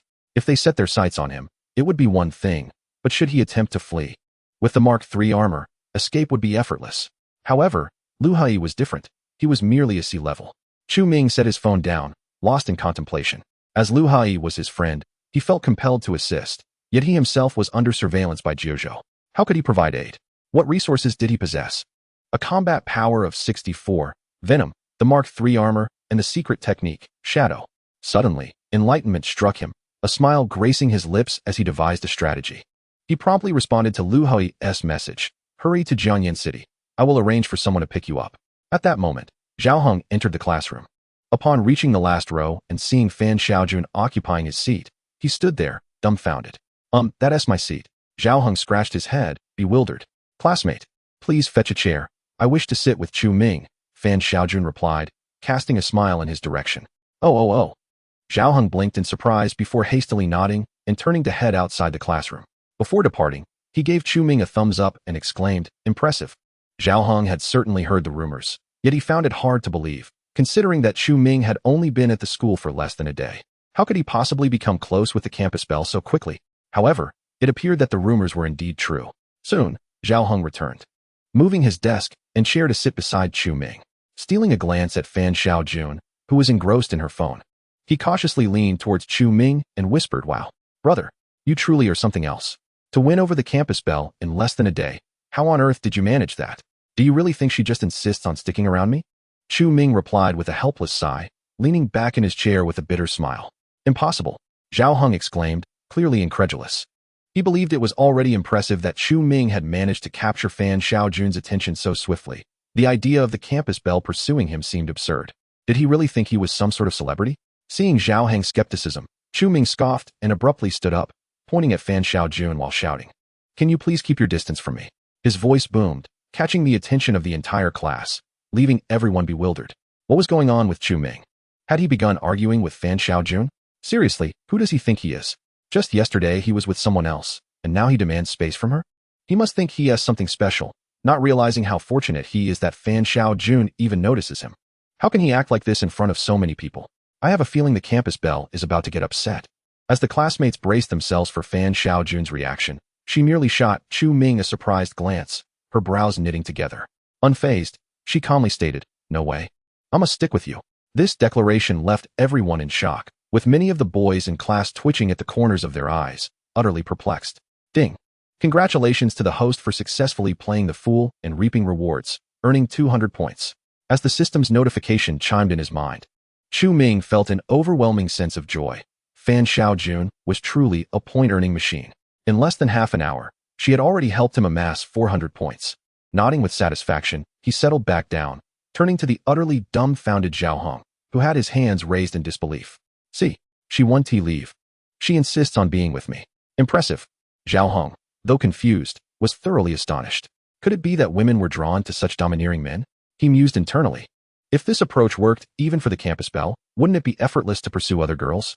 Without hesitation, he pulled out his phone, opened WeChat, and sent a message to a girl he had been pursuing. Could you please keep your distance from me? After sending the message, Zhao Heng revealed a determined smile. Soon, a response arrived. Are you out of your mind? Get lost. Zhao Heng's expression changed dramatically upon reading it. He hurriedly attempted to apologize. But as soon as he hit send, a red exclamation mark appeared. The other party had already deleted him. Damn. Why? Why can't I have the same luck? Zhao Heng felt tears welling up in his eyes. Observing this, Chu Ming leaned over to glance at Zhao Heng's chat history and nearly burst into laughter. He had anticipated that this fellow would try to emulate others. With a sigh, he remarked, perhaps it's because of your looks. Chapter 44. Genetic serum. For an entire morning, Chu Ming remained in the classroom. He had hoped to find an opportunity to further engage Fan Xiaojun in accumulating points. But to no avail. Moreover, Chu Ming initially thought that Gong Zihong would seek him out for trouble today, yet he didn't appear either. As noon approached, Chu Ming decided it was time to leave. Just as he prepared to rise, he felt the Gong family's dedicated phone, given to him by Gong Qiuqin, vibrate in his pocket. Upon retrieving it, he found a message from Gong Qiuqin. Young Master Chu, my grandfather is hosting a banquet at Jianghong Manor tonight, specifically in your honor. May I invite you to attend? Are you available? A banquet? Chu Ming was taken aback. Gong Xiuqin's grandfather was none other than the head of the Gong family. It was quite thoughtful of the old gentleman to hold a banquet for him. A smile crept onto Chu Ming's face. Of course, he would attend. Not to mention, it would be a chance to enjoy a complimentary meal. As for the underlying motives, Chu Ming could easily surmise that they were likely aware of his abilities and wished to befriend him. However, he was indifferent, as long as there was food involved. He was in. Please send me the address, Chu Ming replied. Certainly, young Master Chu. Please arrive at Jianghong Manor before 8 o'clock tonight. This banquet will be attended by prominent figures from across the province, and you'll have the opportunity to make some new acquaintances. I've sent the address to you. Gong Xiuqin responded. Nodding, Chu Ming noted that it was still early afternoon, perfect for a short nap. After putting away his phone, he turned to Fan Xiaojun. I'm off. I'm going to take a nap. With that, Chu Ming stood and departed. All right, I'm feeling sleepy too, Fan Xiaojun said, rising to follow closely behind him. Unbeknownst to them, Zhao Heng stared blankly as the two walked away, deeply shaken by their earlier conversation. Chu Ming mentioned going to sleep. And then Fan Xiaojun expressed her tiredness, leading them to leave together. Could it be that they intended to sleep together? Zhao Heng's imagination ran wild. At this moment, several boys in the class, observing Chu Ming and his companion departing from the classroom, eagerly gathered around Zhao Heng, eager to hear the latest gossip. Zhao Heng, did you overhear what they were up to? One boy inquired curiously. Still somewhat dazed, Zhao Heng instinctively replied. They mentioned going back to sleep together. What? The group was left speechless. Meanwhile, Zhang Xinyue, at the front, fixed her gaze on Chu Ming's retreating figure, her eyes filled with intense resentment. Noticing her sour expression, Ma Siwen pondered for a moment before softly suggesting, Oh, Zhang Jie, don't let that boy get under your skin. I've heard he's just a fighter with a mediocre family background. It's baffling that Fan Xiaojun would even notice him. She must be blind. Exactly. Fan Xiaojun seems to have beauty without brains. How could she be interested in a delinquent like Chu Ming? I've heard her family isn't particularly affluent either. With her looks, she should be seeking out a wealthy man. It's truly foolish, a nearby girl chimed in, her disdain for Fan Xiaojun evident. Upon hearing this, Zhang Xinyue's expression softened slightly. Indeed, Chu Ming was merely an ordinary person, perhaps a bit skilled in fighting. But what could it matter if Fan Xiaojun was smitten with him? Moreover, having crossed paths with Gong Zihong, he was unlikely to have an easy time ahead. You're right. There's no need to get worked up over someone like him, Zhang Xinyue conceded, shaking her head. Turning to Ma Siwen, she added, This has put me in a foul mood for the past few days. I heard that the head of the Gong family is hosting a banquet at Jianghong International tonight to entertain a distinguished guest. My father managed to secure a few entry tickets for me. Would you accompany me for some fun? The Gong family? Is that the same Gong family associated with our school as principal? Ma Siwen exclaimed in surprise. Who else could it be? Which other Gong family is there in Sichuan province? Zhang Xinyue retorted, exasperated. Count me in. It's the Gong family after all, a prominent family ruling the province. I absolutely must see who this distinguished guest is, Ma Siwen exclaimed, brimming with excitement. Indeed, I'm quite curious too. I wonder who might be deemed a distinguished guest by the Gong family, Zhang Xinyue said, her face lighting up with a longing for the upper echelons of society. After saying this, she glanced once more in the direction Chu Ming had taken, shaking her head with a smirk, dismissively thinking that someone like Chu Ming would likely be barred from even entering the banquet. Meanwhile, Chu Ming had already reclined on one side of the bed in his rented room, while Fan Xiaojun had likely found the situation unbearable and had gone to take a shower.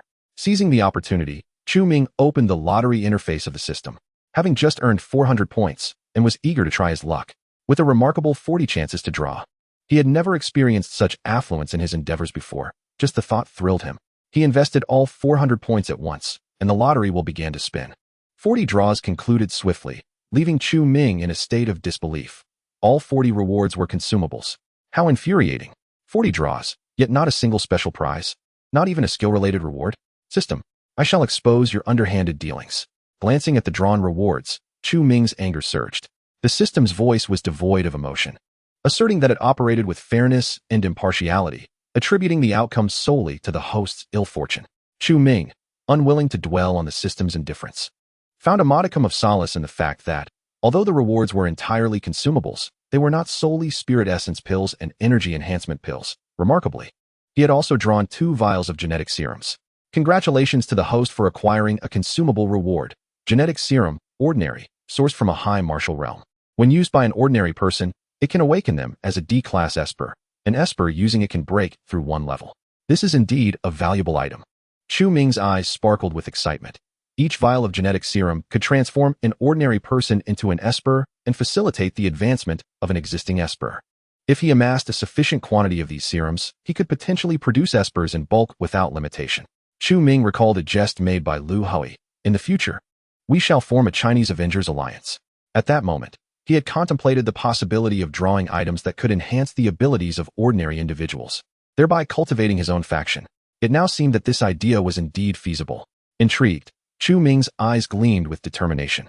Earlier that morning, he had summoned Lu Hui to Jiangyan City with a hint of this ambition, and now it appeared more attainable than ever. Nevertheless, careful deliberation was required. He turned his attention back to his attributes panel. Host, Chu Ming Combat Power, 64, B-Class, Wisdom, 36 Cultivation Realm, Mid-Warrior, 7 days until Late Warrior, Cultivation Technique, 8-9 Profound Art Assets, 5.02 million Special Items, Venom Symbiote. Iron-Man Mark 3 Armor Skill Items, Secret Technique, Shadow, Void Breaking Fist Consumable Items, 52 Spirit Essence Pills, 2 Energy Enhancement Pills. After some contemplation, Chu Ming consumed 1 Energy Enhancement Pill, reducing the time until his breakthrough to the Late Warrior stage to just 2 days. Once he reached the Late Warrior stage, with the Venom Symbiote at his disposal, he would surely be able to overpower Fan Xiaojun. A smile crept across Chu Ming's lips as he anticipated delivering a well-deserved lesson upon her in 2 days' time. These past few days had been unbearably frustrating. Chapter 45. Attending the banquet. The book club is a death trap soon. Fan Xiaojun emerged from her bath, surprisingly draped only in a towel, her figure elegantly outlined. A cascade of damp hair adorned her head, droplets cascading down to her neck, as fair as snow, resembling a resplendent lotus emerging from the water, captivating and enchanting. Chu Ming found himself entranced by this stunning scene, unable to suppress a gulp. She truly did not regard him as an outsider. Chu Ming, where's the hairdryer? Fan Xiaojun inquired, casually entering the room while drying her hair with a towel, entirely unconcerned by Chu Ming's gaze. It's in the nightstand. Chu Ming awkwardly gestured with a pillow resting on his lap, his tone markedly unnatural. Oh. Fan Xiaojun retrieved the hairdryer and returned to the bathroom to dry her hair. Only then did Chu Ming breathe a sigh of relief, glancing down before hastily burrowing beneath the covers. Perhaps a nap was in order, as there was an evening banquet to attend. Chu Ming shook his head repeatedly, casting aside those impractical thoughts, and then closed his eyes. As the clock approached 6 in the evening, Chu Ming and Fan Xiaojun set out, preparing for the banquet. Both were dressed in casual attire, bearing no resemblance to attendees of a high society gathering. However, Chu Ming was indifferent to such matters. He merely sought to partake in the meal. As for Fan Xiaojun, she cared even less, following him wherever he went. Upon reaching the roadside, they hailed a taxi. Previously, Gong Qiqian had mentioned picking up Chu Ming, but he had declined, knowing that large banquets often offered a buffet before the formalities commenced. If Gong Qiqian were to collect him, they would head straight to the main event, depriving him of the opportunity to indulge in the feast. Thus, Chu Ming intended to arrive on his own, arriving 2 hours early to ensure he could dine satisfactorily beforehand. The Jianghong International Manor was nestled at the foot of a small hill in the eastern outskirts of Jiangyan City, sprawling over several thousand acres, boasting picturesque scenery. It featured a golf course, several villas, and various entertainment venues. The banquet was to be held in one of the villas. By the time Chu Ming and Fan Xiaojun arrived, it was nearly 7 o'clock. Standing outside, they could see an abundance of luxury vehicles parked beyond the estate's gates. The least expensive among them were Audis and BMWs worth tens of millions, alongside top-tier luxury sports cars such as Porsches and Ferraris, with Rolls-Royce business cars worth several million scattered about. I wish I could buy a car, Chu Ming mused, feeling as though he were wandering through an auto show, his heart racing with excitement. Do you have the money? Fan Xiaojun retorted candidly from the side. Humph, Chu Ming scoffed, dismissing her remark. He currently had 5 million in his account, and in a month, Gong Qiqian would grant him another 10 million. Purchasing a luxury car worth a few million would be a breeze for him. However, what astonished Chu Ming was the sight of Qiuji Xin's luxurious Maybach GLS 600 among the vehicles. To his surprise, Qiu had journeyed all the way from Shu City to Jiangyan City to attend the banquet. Raising an eyebrow, Chu Ming noted the audacity of this fellow. Although the security personnel at the entrance regarded Chu Ming and his companion with a measure of incredulity due to their attire, they dared not be remiss once Chu Ming mentioned Gong Qiuqin's name, and they respectfully allowed both of them entry.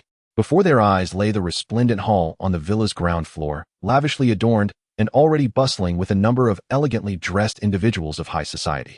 Among them were several affluent young heirs, clustered in small circles, engaging in animated conversation, clearly acquainted with one another. Upon entering, Chu Ming and his companion attracted many curious glances, as their casual attire stood in stark contrast to the formal wear of the assembled guests. After all, this was a banquet organized by the Gong family, and most attendees took great care in their appearance. It was unthinkable to don ordinary clothing for such an occasion. Nonetheless, Chu Ming paid little mind to these judgments. As he entered the hall, his gaze fixated on the long tables flanking the room, adorned with pristine white tablecloths. These tables boasted an array of exquisite desserts, snacks, and fine wines, available for the guests to indulge at their leisure. Come, let us partake. Chu Ming beckoned to Fan Xiaojun, his eyes gleaming with anticipation as he approached the lavish spread. Fan Xiaojun blinked in surprise, but quickly followed suit. Chu Ming picked up a vividly colored macaron and savored its crisp, sweet flavor, nodding in approval. Delicious. You must try this. Really? Fan Xiaojun hesitated, skepticism evident on her face, but eventually took a macaron herself. Her eyes lit up with delight as she mumbled, So good. Is it permissible to eat all this? Fan Xiaojun clearly felt uncertain, as this was her first experience in such a setting. It should be, why not? Chu Ming replied nonchalantly, grabbing another delicacy and whispering, After all, I was invited to this banquet. What harm is there in enjoying some food? That makes sense. Fan Xiaojun nodded fervently, and without further hesitation. She seized a bottle of Lafite from the table, uncorked it, and drained her glass in one gulp. The two indulged heartily at the long table, oblivious to the astonished gazes of others, even sharing a sumptuous king crab. Witnessing this spectacle, onlookers recoiled, their expressions a mixture of surprise and intrigue. Who are these two? Someone whispered. Do you know them? I've never seen them before. Are they part of the affluent circle in Sichuan? Who shows up in casual wear to a Gong family banquet? And to eat so brazenly? Could they be sneaking in to feast on someone else's expense? I find it quite unfortunate for that girl. She is so beautiful. Yet, she resorts to such unethical behavior of merely indulging in food and drink. Many have begun to question the incongruity of Chu Ming and Fan Xiaojun's presence here. Not far away, a group of young ladies clad in exquisite evening gowns congregated, laughing and chatting, with the foremost among them being Zhang Xianyu, Chu Ming, and Fan Xiaojun. How did they end up here?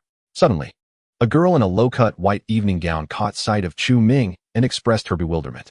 Upon hearing this, Zhang Xianyu was momentarily taken aback and turned to look, her expression darkening instantly. Just earlier, she had mused that someone like Chu Ming could never possibly attend such a prestigious gala, yet here he was, right before her eyes. Wait a moment. Zhang Xianyu, noticing that Chu Ming and Fan Xiaojun were dressed casually, suddenly realized and exclaimed, Chu Ming must have sneaked in. Do they truly appear to be here for the party?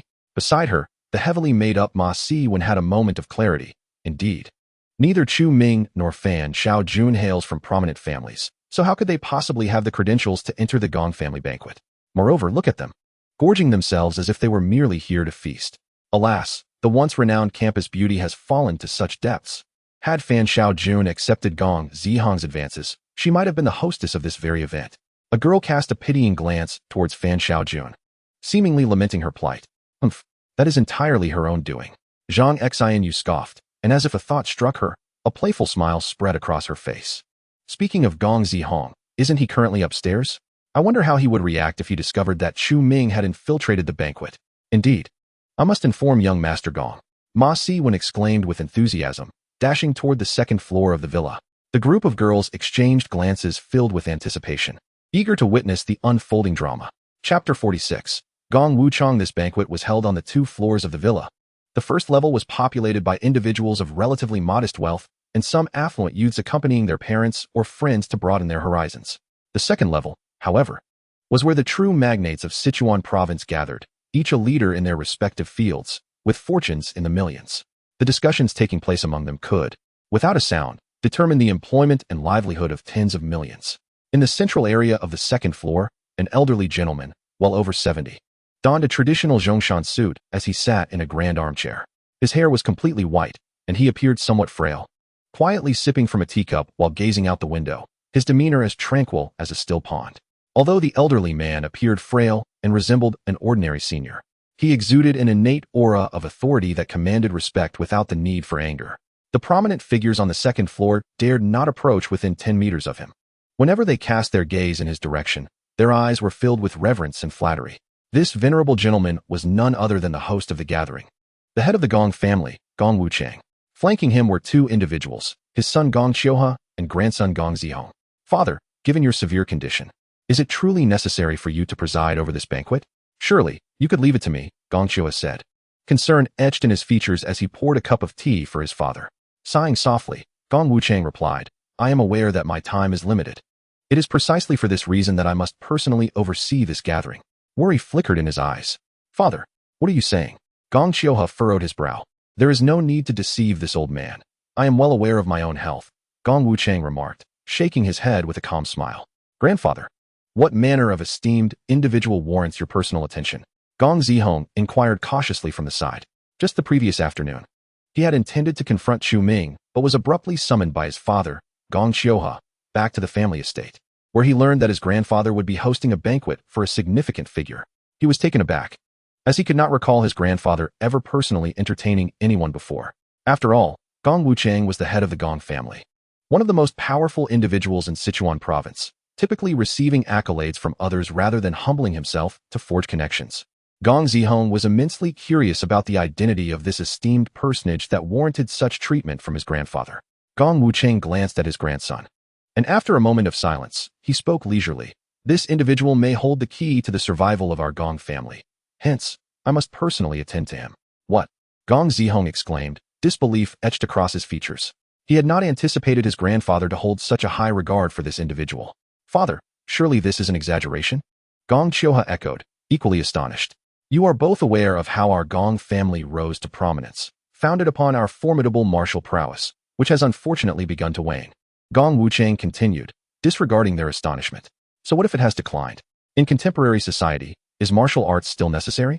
The waning of martial arts does not equate to the downfall of our Gong family, Gong Zihong retorted, confusion evident in his voice. In the past, it was indeed so. But now things have changed. Gong Wuchang shook his head, stating, in recent years, an overwhelming number of individuals with extraordinary abilities have emerged in the world.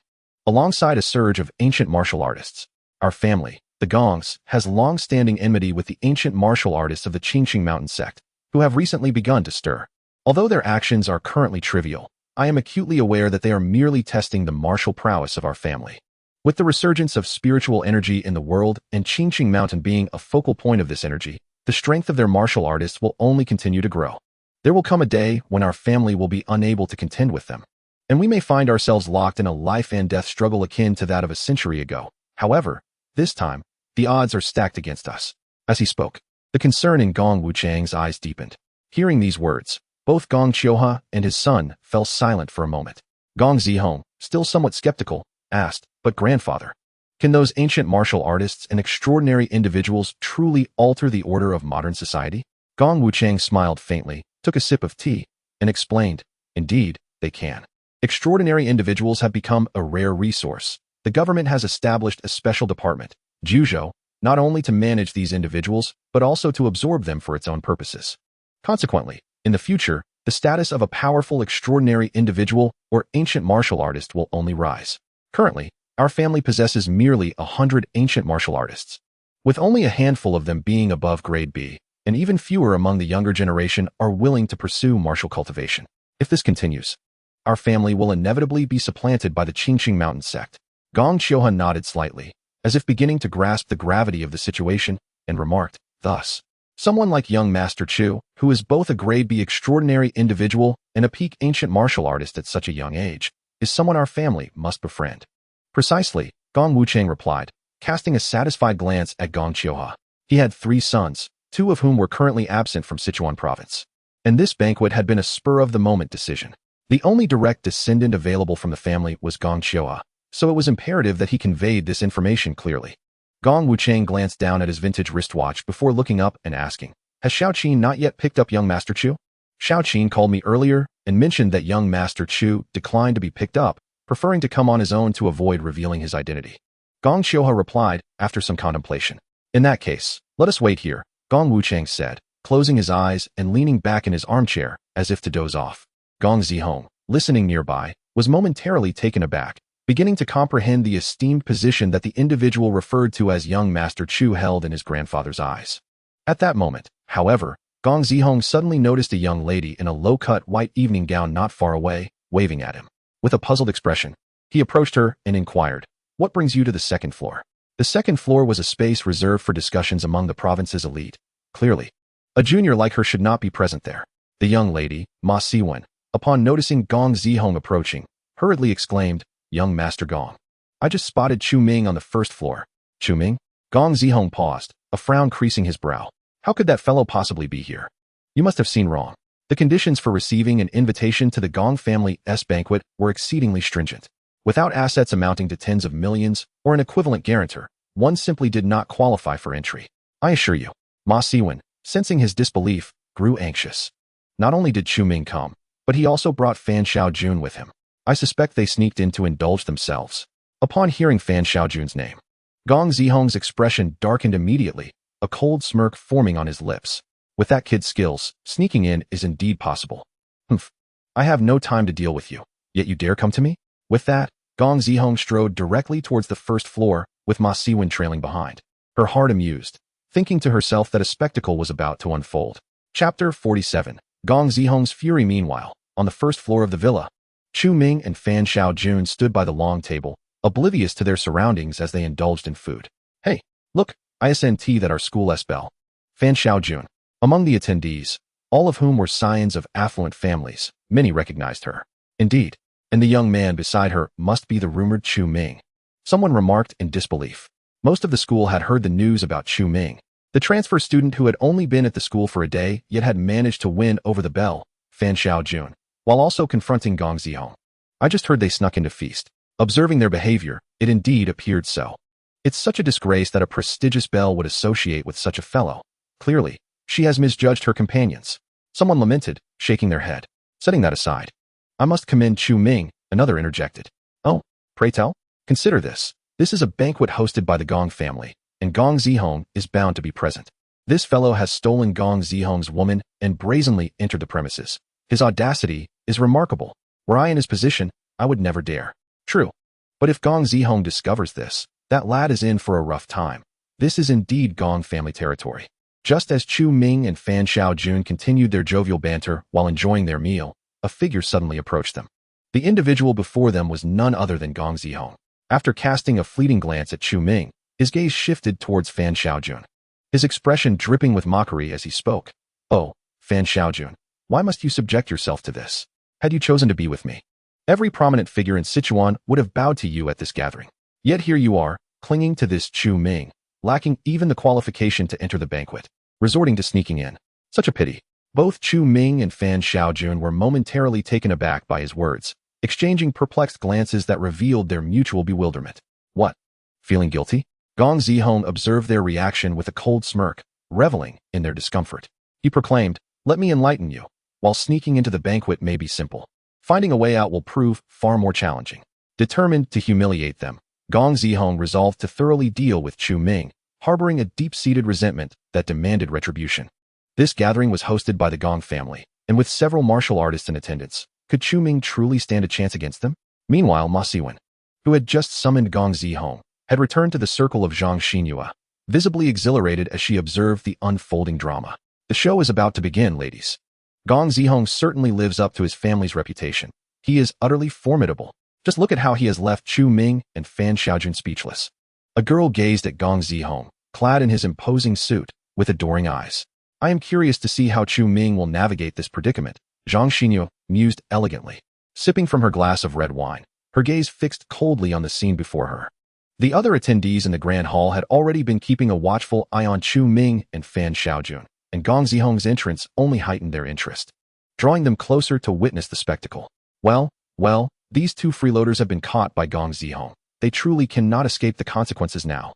Given Gong Zihong's temperament, it seems their fate is sealed. Many spectators were relishing the unfolding drama, having heard tales of Gong Zihong's notorious reputation as a reckless scion, wielding his family's name to dominate in Jiangyan City. The audacity of someone sneaking into their own banquet, particularly someone like Chu Ming, who had taken Gong Zihong's woman, was simply intolerable to the young master of the Gong family. Facing the arrogant Gong Zihong, Chu Ming retorted in surprise, "Who said we snuck in?" Meanwhile, Fan Xiaojun quietly picked up a piece of cake and retreated behind Chu Ming, indulging herself as if the entire situation were of no concern to her. Oh, still attempting to be obstinate? Gong Zihong gazed at Chu Ming, his demeanor haughty as he proclaimed, at the Gong family banquet. Only those with assets exceeding 30 million are deemed worthy of an invitation. Do you truly believe that someone from a family with mere millions would receive an invitation from our esteemed Gong family? Having investigated Chu Ming's background the previous day, he exuded an air of confidence. Chu Ming cast a glance at him, then surveyed the crowd before calmly stating, "Indeed, I do not possess an invitation." This declaration caused a stir among the onlookers. The audacity of this young man to admit such a thing so readily? Zhang Xinyue felt a twinge of surprise. She had expected him to at least feign a defense, perhaps even become flustered, yet he simply acknowledged it without hesitation. How dull. Ma Siwen shook his head in disappointment. Upon hearing Chu Ming's words, a look of arrogance immediately spread across Gong Zihong's face as he turned to Fan Xiaojun, sneering. "Do you see this, Fan Xiaojun? This is the person you chose, lacking even the courage to resist before me." Fan Xiaojun silently consumed her food, seemingly oblivious to his taunts. "I am not finished speaking." Chu Ming's voice rang out once more. "Although I lack an invitation, I was summoned by your sister, Gong Qiuqin, and this banquet is not specifically arranged for me?" In truth, Chu Ming found it puzzling. Logically, Gong Zihong, being Gong Qiuqin's brother, should have known his true identity. And yet he seemed unaware that the banquet was indeed intended for him. Chu Ming surmised that Gong Zihong's standing within the Gong family was rather insignificant. Has this fellow lost his mind? Zhang Xinyue frowned at his words, shaking her head inwardly. Having admitted his lack of an invitation, she had been willing to regard him with a modicum of respect, yet now he uttered such absurdities. It appeared to her that he was floundering, fabricating a tale so ludicrous that even a fool would not believe it. Ma Siwen, on the other hand, found renewed interest, eager to witness Gong Zihong's reaction. Laughter erupted from the crowd, as they found Chu Ming's claim preposterous. They were well aware that the Gong family patriarch had organized the banquet to entertain a prominent figure. And it was patently clear that this ordinary young man could not possibly be the sort of esteemed guest the Gong family would seek to impress. As for being invited by Gong Qiuqin, that was even more implausible. Although Gong Qiuqin was Gong Zihong's sister, she was not one to associate with the kind of arrogant scion who relied solely on the Gong family's influence to project power. Gong Qiuqin was among the most exceptional of the third-generation heirs of the Gong family. Having already established over 10 major nightlife venues in Jiangyan City before the age of 25, with assets reaching a staggering 1 billion, an exceptional talent indeed. How could she possibly know someone like Chu Ming? They all believed that Chu Ming was merely grasping at straws, uttering such nonsensical words in a desperate struggle. However, when Gong Zihong heard this statement, his expression suddenly shifted, a flicker of doubt crossing his features. Because he clearly remembered that his grandfather had just informed him that the esteemed guest to be entertained bore the surname Chu and was, in fact, a young man. Chapter 48. Gong Qiuqin to the rescue. Could it be that this Chu Ming is indeed the young master of the Chu family? Gong Zihong felt a surge of doubt. He was not a fool, and with so many coincidences converging, suspicion naturally arose. However, it was evident that one could not pass judgment solely based on Chu Ming's testimony. And deep down, Gong Zihong felt that Chu Ming's image was entirely at odds with that of the illustrious young master of the Chu family. People tend to believe in what they wish to believe, a common flaw of humanity. After a moment's contemplation, he chose to trust his instincts. Squinting at Chu Ming as he quietly admonished, "Don't think that knowing my sister's name gives you the right to fabricate stories." Chu Ming sighed, wishing to avoid further conflict, and intended to pull out his phone to call Gong Qiuqin. Suddenly, a crisp female voice rang out from the crowd. "Gong Zihong, what are you doing?" The onlookers gasped in surprise and turned their attention toward the source of the voice. A stunning young woman in a black evening gown was striding toward them, and as she moved, the crowd parted like the tide. With her cascading golden hair and remarkable beauty, complemented by her tall stature, standing at least 175 meters in her high heels, she exuded an imposing aura that left many of the girls present feeling inadequate. Who is this woman? How dare she shout at Gong Zihong? A naive newcomer, unaware of the situation, mocked aloud. "What the hell? Are you crazy? That's Gong Zihong's sister, Gong Qiuqin." His companions quickly pulled him away to hide at the back of the crowd, fearing that their comments might be overheard. Upon hearing this, the mocker's face turned pale, and he hurriedly slipped away in disgrace. The newcomer was indeed Gong Qiuqin. Her expression was one of fury.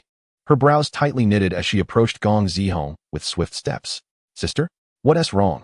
Gong Zihong froze momentarily upon seeing Gong Qiuqin.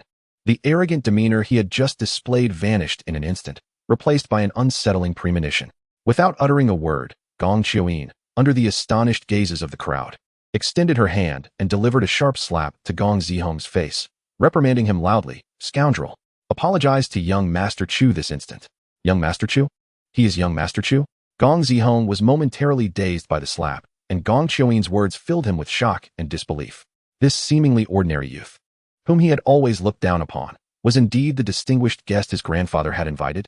Your grandfather has gone to great lengths to host a banquet for young Master Chu today, and you dare to make things difficult for others? Do you think that in the current Gong family, your grandfather's words no longer hold any weight? Gong Qiulin huffed coldly, her gaze piercing straight at Gong Zihong. Gong Zihong was taken aback. It was rare for him to witness his sister in such a state, and a cold sweat broke out on his brow. Regardless of his inner reluctance, he turned to Chu Ming and bowed deeply. Chu, young Master Chu, I apologize. I was unaware that you were a distinguished guest invited by my grandfather and inadvertently caused offense. Gong Qiulin's expression softened slightly upon hearing this. She glanced at Chu Ming, a hint of an apologetic smile gracing her lips. My sincerest apologies, young Master Chu. My younger brother is still quite naive and lacks understanding. I hope you can overlook this. Chu Ming chuckled at Gong Zihong, smirking as he replied, Naive, you say? I am 19, and he is already 21, is he not? Gong Qiulin's face fell at this revelation. She had unconsciously assumed her brother was indeed younger, only to realize that the young master before her seemed to be even younger than her sibling. Never mind, never mind. Chu Ming waved his hand dismissively, unwilling to press the matter further. Gong Qiulin exhaled in relief and smiled. Young Master Chu, the formal banquet is on the second floor. My grandfather is awaiting your arrival. Allow me to escort you there. Her initial sternness towards her brother was solely to protect him. After all, Chu Ming was a B-class ability user and a peak B-class martial artist. Should Gong Zihong provoke him, neither she nor her grandfather would be able to save him. Very well. Chu Ming shrugged nonchalantly, as he had only had a light meal and was ready for more. Excuse me, is this your girlfriend? Gong Qiulin suddenly noticed Fan Xiaojun standing behind Chu Ming, engrossed in her meal. She was immediately struck by the girl's beauty. Although Fan Xiaojun wore no extravagant attire or makeup, her features were exquisitely perfect. Gong Qiulin, who considered herself quite attractive, felt a twinge of self-consciousness in the presence of such beauty. Well, Chu Ming hesitated, unsure how to respond. To say otherwise would contradict the perception that most at school held about them. Indeed, I am his girlfriend, Fan Xiaojun interjected, stepping forward and linking her arm with Chu Ming's, beaming with a smile. In that case, please accompany me to the second floor for the banquet. Along with this young lady, Gong Qiulin nodded, smiling warmly. Absolutely. Fan Xiaojun replied eagerly before Chu Ming could voice his thoughts. Chu Ming shot a surprised glance at Fan Xiaojun, pondering how she had gotten so into character. However, upon noticing the cake she still held, he suddenly understood. As an S-class powerhouse, her appetite was evidently substantial. Her actions were likely motivated by her desire for more food at the formal banquet. Thus, Chu Ming and Fan Xiaojun followed Gong Qiulin through the crowd, making their way to the second floor. Standing still, Gong Zihong observed the onlookers, all of whom wore expressions stifled with laughter, realizing that he had suffered a tremendous loss of face today, his complexion turning ashen. Yet, after a brief hesitation, he chose to follow a few individuals upstairs to the second floor. How could this be? Zhang Xinyue and her companions exchanged bewildered glances, utterly perplexed. The plot twist had unfolded too swiftly for them to comprehend. Was Chu Ming truly the distinguished guest invited by the head of the Gong family? It seemed impossible. What was this young man's true identity? Ma Siwen, who had longed to witness a spectacle involving Chu Ming, was now rendered speechless, unable to believe his own eyes. Regardless of his true status, since Gong Qiuqin had publicly acknowledged him, it was evident that he was indeed the individual invited by the Gong family patriarch. Zhang Xinyue wore a bitter expression, shaking her head with a wry smile. She had originally thought he was merely a brawler, but it turned out. It seemed Fan Xiaojun had not misjudged him. Rather, it was they who had erred in their judgment. Although her family possessed assets worth several hundred million and had a notable standing in high society, comparing themselves to the Gong family was futile. Even in comparison to Gong Qiuqin, they fell short. Even her father would have to address Gong Qiuqin with utmost respect, referring to her as Miss Gong. At this moment, she could no longer harbor any thoughts of revenge against Chu Ming. Such stature had transformed him into a being she could only admire from afar. Chapter 49. The chaotic Gong Zihong on the second floor of the villa, Qiu Zhixin, clad in a tailored suit, held a glass of red wine as he engaged in jovial conversation with several prominent figures from Sichuan province. Who do you suppose is the distinguished guest personally invited by old Gong? Someone inquired, curiosity evident in their tone. I have no idea. Not a whisper of news has reached me, Another replied, shaking his head. I have heard some rumors, a portly middle-aged man interjected. It is said that old Gong has invited a B-level martial artist, which accounts for the grandiosity of the occasion. A B-level martial artist? Another gasped in astonishment. No wonder. A B-level martial artist indeed could hold a status equal to that of the head of the Gong family. All present were influential figures, well aware of what it meant to be a martial artist in today's world. If only I could know a B-level martial artist. I wouldn't be confined to this area around Dunnan City, someone sighed, shaking their head. Suddenly, their gaze turned to Qiu Zixin, curiosity piqued. Brother Qiu, you are acquainted with Gong Qiuha, right? Do you have any insider information? Do you know that martial artist? Although Qiu Zixin's enterprises were based in Shuqing, he maintained a close relationship with the Gong family and was a prominent figure in the entire municipality. Thus, he was well at ease in the Gong family's gatherings. I certainly do. Qiu Zixin took a sip of his red wine, a proud smile gracing his lips. That individual is my little brother. We share a very good rapport. Otherwise, why would I have rushed all the way to Jiangyan City upon receiving the news? Qiu Gu, you must be joking. That individual clearly did not believe him, a nameless B-grade ancient martial artist, and while he might have believed that he knew me, claiming that others are his younger brothers. Such boasting is not done in this manner. Just wait and see. Qiu Zixin chuckled, offering no explanation, when suddenly his gaze fixed on the staircase. At that moment, Chu Ming had just ascended to the second floor, with Fan Xiaojun nestled beside him, her arm wrapped around his, while Gong Qiulin stood nearby, respectfully guiding him. Meanwhile, Gong Zihong obediently trailed behind, his head bowed, not daring to glance at Chu Ming even once. The influential figures on the second floor all turned their attention towards this assembly, their hearts startled by the sight. Who are these two?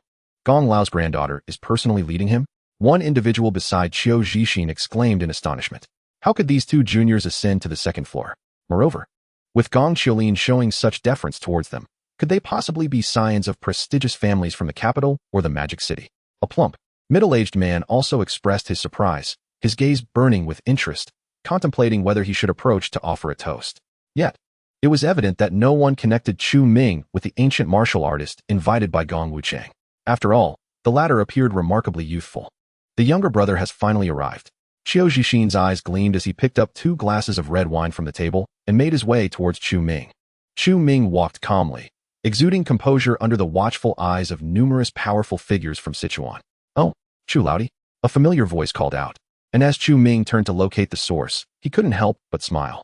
There stood Qiu Zixin, impeccably dressed in a suit, approaching with 2 glasses of red wine and a face full of enthusiasm. Qiu Gu, what brings you to Jiangyan City? Chu Ming casually accepted the wine glass from Qiu Zixin's hand, clinking it with his own before downing the contents. Having seen Qiu Zixin's vehicle outside the estate earlier, he was not overly surprised to encounter him now. Qiu Zixin also finished his wine, laughing heartily, upon hearing that Gong Lao had thrown a banquet for you. I wasted no time in coming over. As your elder brother, I certainly must bask in the glow of your success. Chu Ming shook his head and smiled. He genuinely found Qiu Zixin to be quite the character, someone determined to cultivate a good relationship with him, and his unrelenting enthusiasm made it difficult for Chu Ming to refuse. Is this your sister-in-law? Qiu Zixin's eyes brightened upon seeing Fan Xiaojun, and he patted Chu Ming's shoulder. Chu Laodi, you have an excellent eye. How long have you been in Jiangyan City? And you've already found such a beautiful girlfriend. Hello, Qiu Gu. Fan Xiaojun smiled and greeted him. Wonderful, wonderful. Qiu Zixin laughed heartily. After the banquet, I must prepare a red envelope for my sister-in-law. A greeting gift should not be lacking. Chu Ming awkwardly smiled, rubbing his nose. This misunderstanding was truly escalating. Godfather. The side-eyed Gong Qiuyin was rendered speechless, cautiously speaking. How could her godfather be so familiar with Chu Ming, referring to him as a brother? Wasn't he that a confusion of generations? Yet, the most bewildered was Gong Zihong, for Qiu Zixin was also his godfather. How could his godfather treat Chu Ming as a brother? What role did Fan Xiaojun play in his life now? Gong Zihong felt utterly disoriented. Xiaoqin, Zihong. Qiu Zixin finally greeted the two, his gaze settling on Gong Zihong. Zihong, you don't look well. What's the matter? I'm fine, godfather. Gong Zihong forced a smile that was more distressing than tears. By the way, Zihong. Qiu Zixin suddenly recalled something and hurriedly pulled Gong Zihong in front of Chu Ming, patting his shoulder. You two must be meeting for the first time, right? Come, Zihong, call him Uncle Chu. This. Gong Zihong's expression drastically changed as he looked up at Chu Ming, only to find him and Fan Xiaojun stifling laughter. He felt utterly defeated. His emotions could only be described as utterly exasperated. Damn it, what is this? Why aren't you calling him? Qiu Zixin frowned, then turned to Chu Ming, apologizing. This child is like this. He dislikes calling people by titles. Please don't mind him, Brother Chu. Not at all. Let us go meet old Master Gong first. We shouldn't keep the old gentleman waiting. Chu Ming quickly interjected, fearing that if he lingered any longer, he would truly burst into laughter. After today, Gong Zihong might lose all courage to face him. It was a complete social death. Indeed. Qiu Zixin nodded, then nudged Gong Zihong. What are you dawdling for? Let your uncle chew. All right. Gong Zihong, with a mournful expression, turned and walked ahead. What on earth is Chioga doing? Those who had previously been drinking with Qiu Zixin were now utterly baffled. He just referred to that young man as brother? Surely he was joking? Was that person truly the B-level ancient martial artist invited by the Gong family? Could it be? He looked far too young, certainly not fitting the image. One portly middle-aged man shook his head. Let us observe the situation first. If this young man is indeed the one invited by the Gong family, we should make an appearance later. Not only them, but all the influential figures on the second floor were astonished by Qiu Zixin's actions, unconsciously gravitating toward Chu Ming. Chapter 50. The purpose of Gong Wuchang under Gong Zihong's guidance. Chu Ming and his party navigated through the crowd, arriving before Gong Wuchang. Grandfather, young Master Chu has arrived. Gong Zihong softly announced as he stepped aside. At that moment, Gong Zihong felt a surge of anxiety. Ever since he discovered that Chu Ming was the guest invited by his grandfather, he had been apprehensive about his grandfather learning of the trouble he had stirred with Chu Ming. Upon hearing this, Gong Wuchang turned to see Chu Ming, initially taken aback. He then rose from his armchair with the assistance of Gong Qiuha and, cupping his hands in a gesture of respect, addressed Chu Ming. You must be young Master Chu. You appear even younger than I had anticipated. Indeed, heroes emerge in youth. Despite having heard of Chu Ming's youth beforehand, Gong Wuchang could not help but be astonished upon seeing him in person. This only reinforced his belief that a B-grade ancient martial artist under 20 years of age was undoubtedly exceptionally gifted, with a promising future ahead. The Gong family must cultivate a favorable relationship with him. Old Master Gong, Chu Ming replied with a respectful nod, his demeanor neither subservient nor arrogant. Since young Master Chu has arrived, let us take our seats, Gong Qiuha said, offering a courteous nod to Chu Ming before moving to the long table at the center of the hall and pulling out a chair for him. I shall not be polite then. Chu Ming acknowledged with a nod and proceeded to sit at the long table. Fan Xiaojun followed suit, taking her place beside Chu Ming, her eyes sparkling with anticipation, seemingly eager to begin the meal. Observing the close rapport between Qiu Zhi and Chu Ming, Gong Wuchang also invited him to sit at the long table. Qiu Zhi's heart raced with excitement. Those seated at the central long table were all direct descendants of the Gong family, the core figures of power in the entire Sichuan province. Previously, he had never had the privilege of sitting here at a Gong family banquet, and today he felt fortunate to bask in the glory of Chu Ming. Naturally, this was also part of his relentless effort to win favor with Chu Ming. Soon, everyone had taken their seats at the central long table. Chu Ming occupied the main position, with Fan Xiaojun to his right and Gong Wuchang to his left, followed by Gong Qiuha and others. The prominent figures present were utterly astonished. They had not anticipated that the Gong family would host a banquet for someone so young and inexperienced. Even more surprising was the significant esteem in which Chu Ming was held by Gong Wuchang, who had directly placed him in the seat of honor. Never before had an outsider occupied the main position at a Gong family banquet. As whispers circulated, speculations about Chu Ming's identity arose. A few informed individuals mentioned that he was a B-grade ancient martial artist, yet few believed such claims. In their minds, a B-grade ancient martial artist at such a tender age was simply preposterous. Ladies and gentlemen, Gong Qiuha stood, addressing the astonished gathering. The banquet is officially commencing. Please take your seats. At this, the discussions surrounding Chu Ming ceased, and the guests moved to sit at the long tables along the sides of the hall. Shortly thereafter, a group of attendants ascended from downstairs, beginning to serve the dishes. May I inquire if you find this reception to your satisfaction, young Master Chu? Gong Wuchang regarded Chu Ming with utmost respect. Your kindness is appreciated, but there is truly no need for such extravagance, Chu Ming replied with a polite smile, surveying his host before cutting to the chase. I am curious if you have summoned me for a specific purpose? Chu Ming was far from naive. He knew that a cunning figure like the head of the Gong family would not merely invite him for a casual meal. Indeed. I do have a matter of request, Gong Wuchang responded, his expression remaining unperturbed despite Chu Ming's perceptiveness. However, there is no rush. Let us dine first. Absolutely, exclaimed Fan Xiaojun, her eyes lighting up at the opportunity, nodding eagerly. This must be young Master Chu's girlfriend, I presume? She is quite lovely. Gong Wuchang observed Fan Xiaojun with a benevolent smile. In truth, Gong Wuchang had initially contemplated orchestrating a union between his granddaughter, Gong Qiuyin, and Chu Ming. Should that succeed, Chu Ming would become part of the Gong family, alleviating the need for such elaborate efforts to cultivate goodwill. Yet, upon seeing Fan Xiaojun, he realized his hopes were dashed. Her beauty eclipsed that of his granddaughter by several degrees. Although a twinge of disappointment lingered in his heart, Gong Wuchang showed no outward signs of it. "Let us proceed with our meal then," Chu Ming said with an awkward smile, discreetly shooting a glare at Fan Xiaojun before beginning to eat. Fan Xiaojun, however, was unfazed, engrossed in her own meal. Throughout the dinner, Gong Qiuheng and others continually raised their glasses to toast Chu Ming, who accepted each with grace. "Younger Master Chu, I too offer you a toast," Gong Zihong interjected, rising to present a glass to Chu Ming, his expression rather awkward, clearly attempting to mend their relationship. Though surprised, Chu Ming clinked glasses with him, choosing not to press the matter further. "Gong Lao, do you not partake in alcohol?" Chu Ming suddenly inquired, casting a curious glance towards Gong Wuchang, who had repeatedly offered tea instead of wine. "My father is gravely ill and unable to drink. I hope you will understand." Gong Qiuheng quickly interjected, his tone apologetic. "Gravely ill?" Chu Ming's brow furrowed as he scrutinized Gong Wuchang anew. He had sensed the elder's frailty upon their first encounter, and the system had informed him that Gong Wuchang was a B-grade martial artist, which seemed inconsistent with his current state. "Alas, I indulged in too many cigarettes in my youth, and now suffer from lung cancer," Gong Wuchang lamented, shaking his head with a bitter smile. After a brief pause, he continued, "Young Master Chu, I presume you hail from a reclusive martial arts family?" "Indeed," Chu Ming nodded, recalling that he had mentioned the same to Gong Qiuheng previously, and thus felt compelled to adhere to this narrative. Upon hearing this, Fan Xiaojun, who was in the midst of peeling a lobster, paused abruptly, lifting her gaze to glance at Chu Ming with an expression of surprise. Was Chu Ming truly from a family of martial arts? A practitioner of ancient martial arts, no less. How had she remained unaware of this? Surely, young Master Chu must be cognizant of the resurgence of spiritual energy and the tides of spiritual power, right? Gong Wuchang continued to inquire. "Yes," Chu Ming replied, somewhat perplexed as to why the other party would suddenly pose such a question. "The ancient martial artists of the Qingqing Mountain lineage have long posed a significant threat to our Gong family. Presently, with Qingqing Mountain situated in the midst of the spiritual energy tide, those ancient martial artists are subtly rising.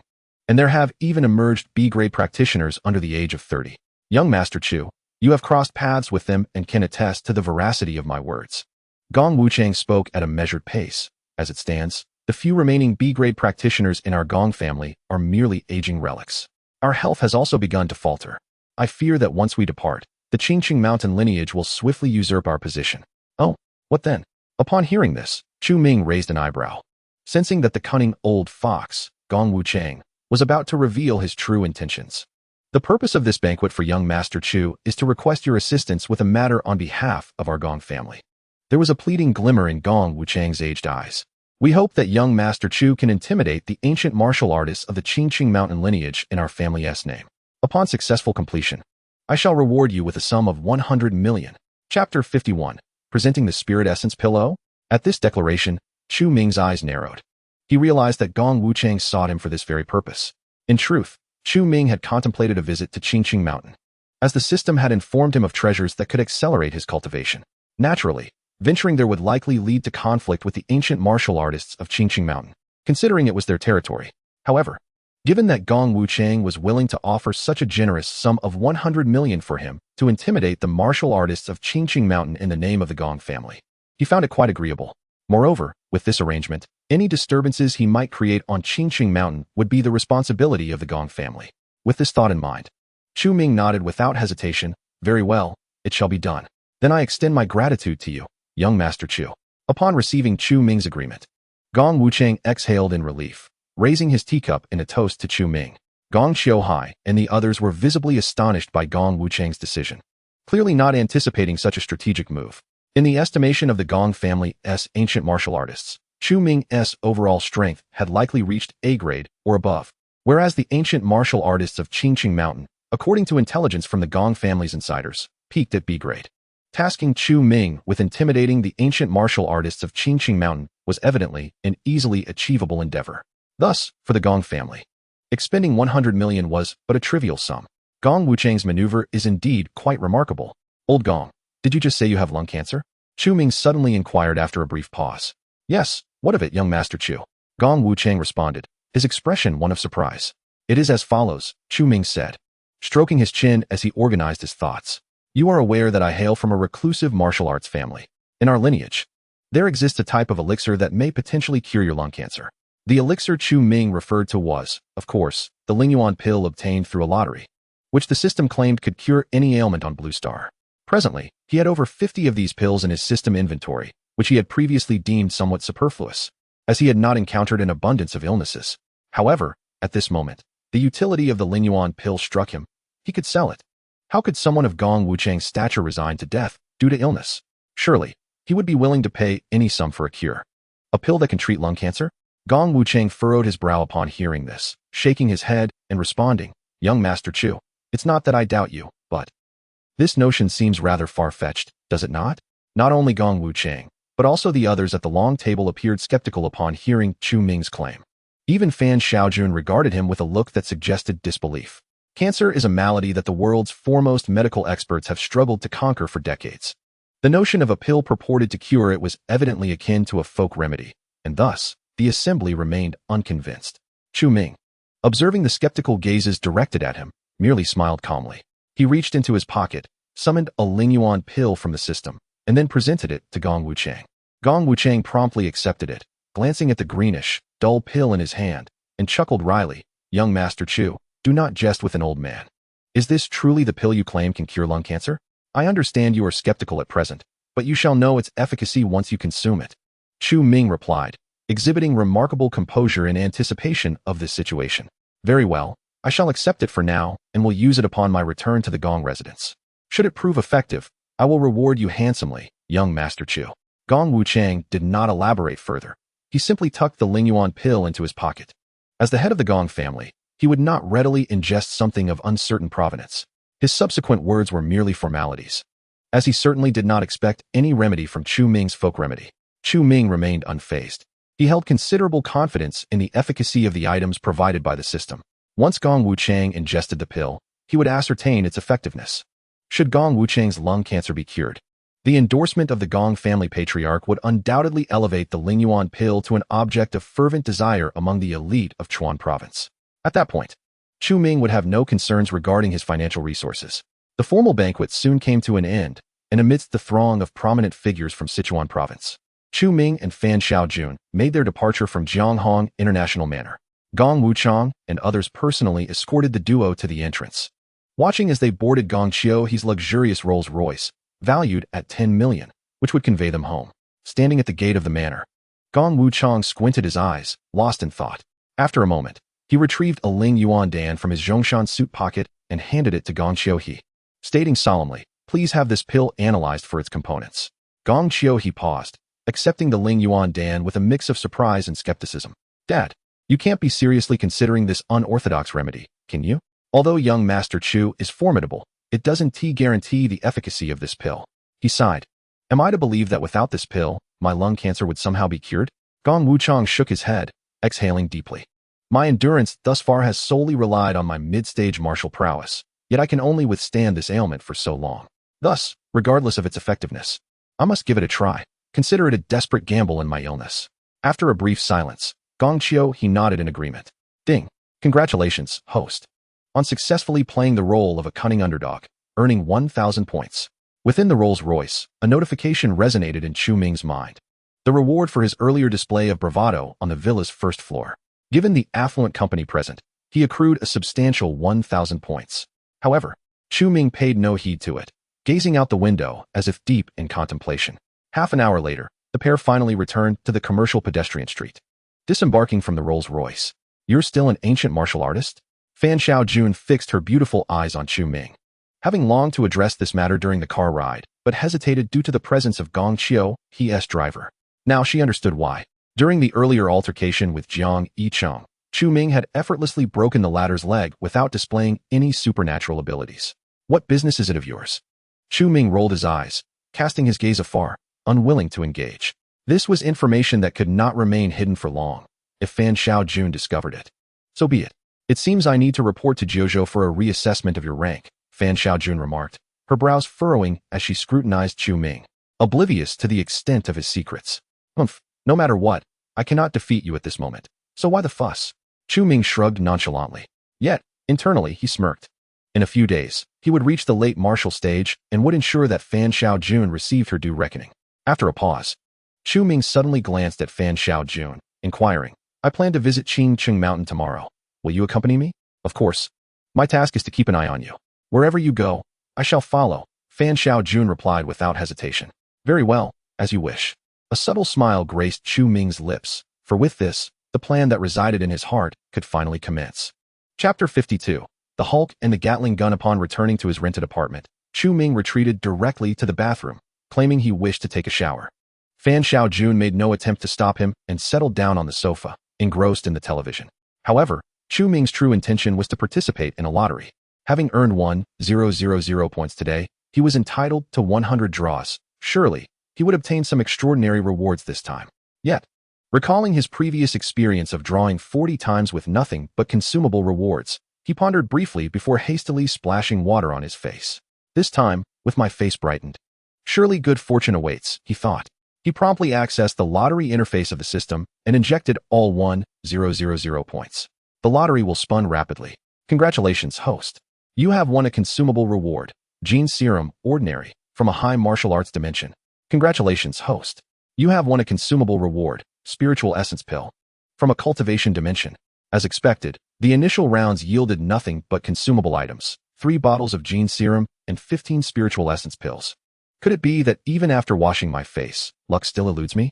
Chu Ming felt disheartened, wondering if his fortune had been exhausted in earlier attempts.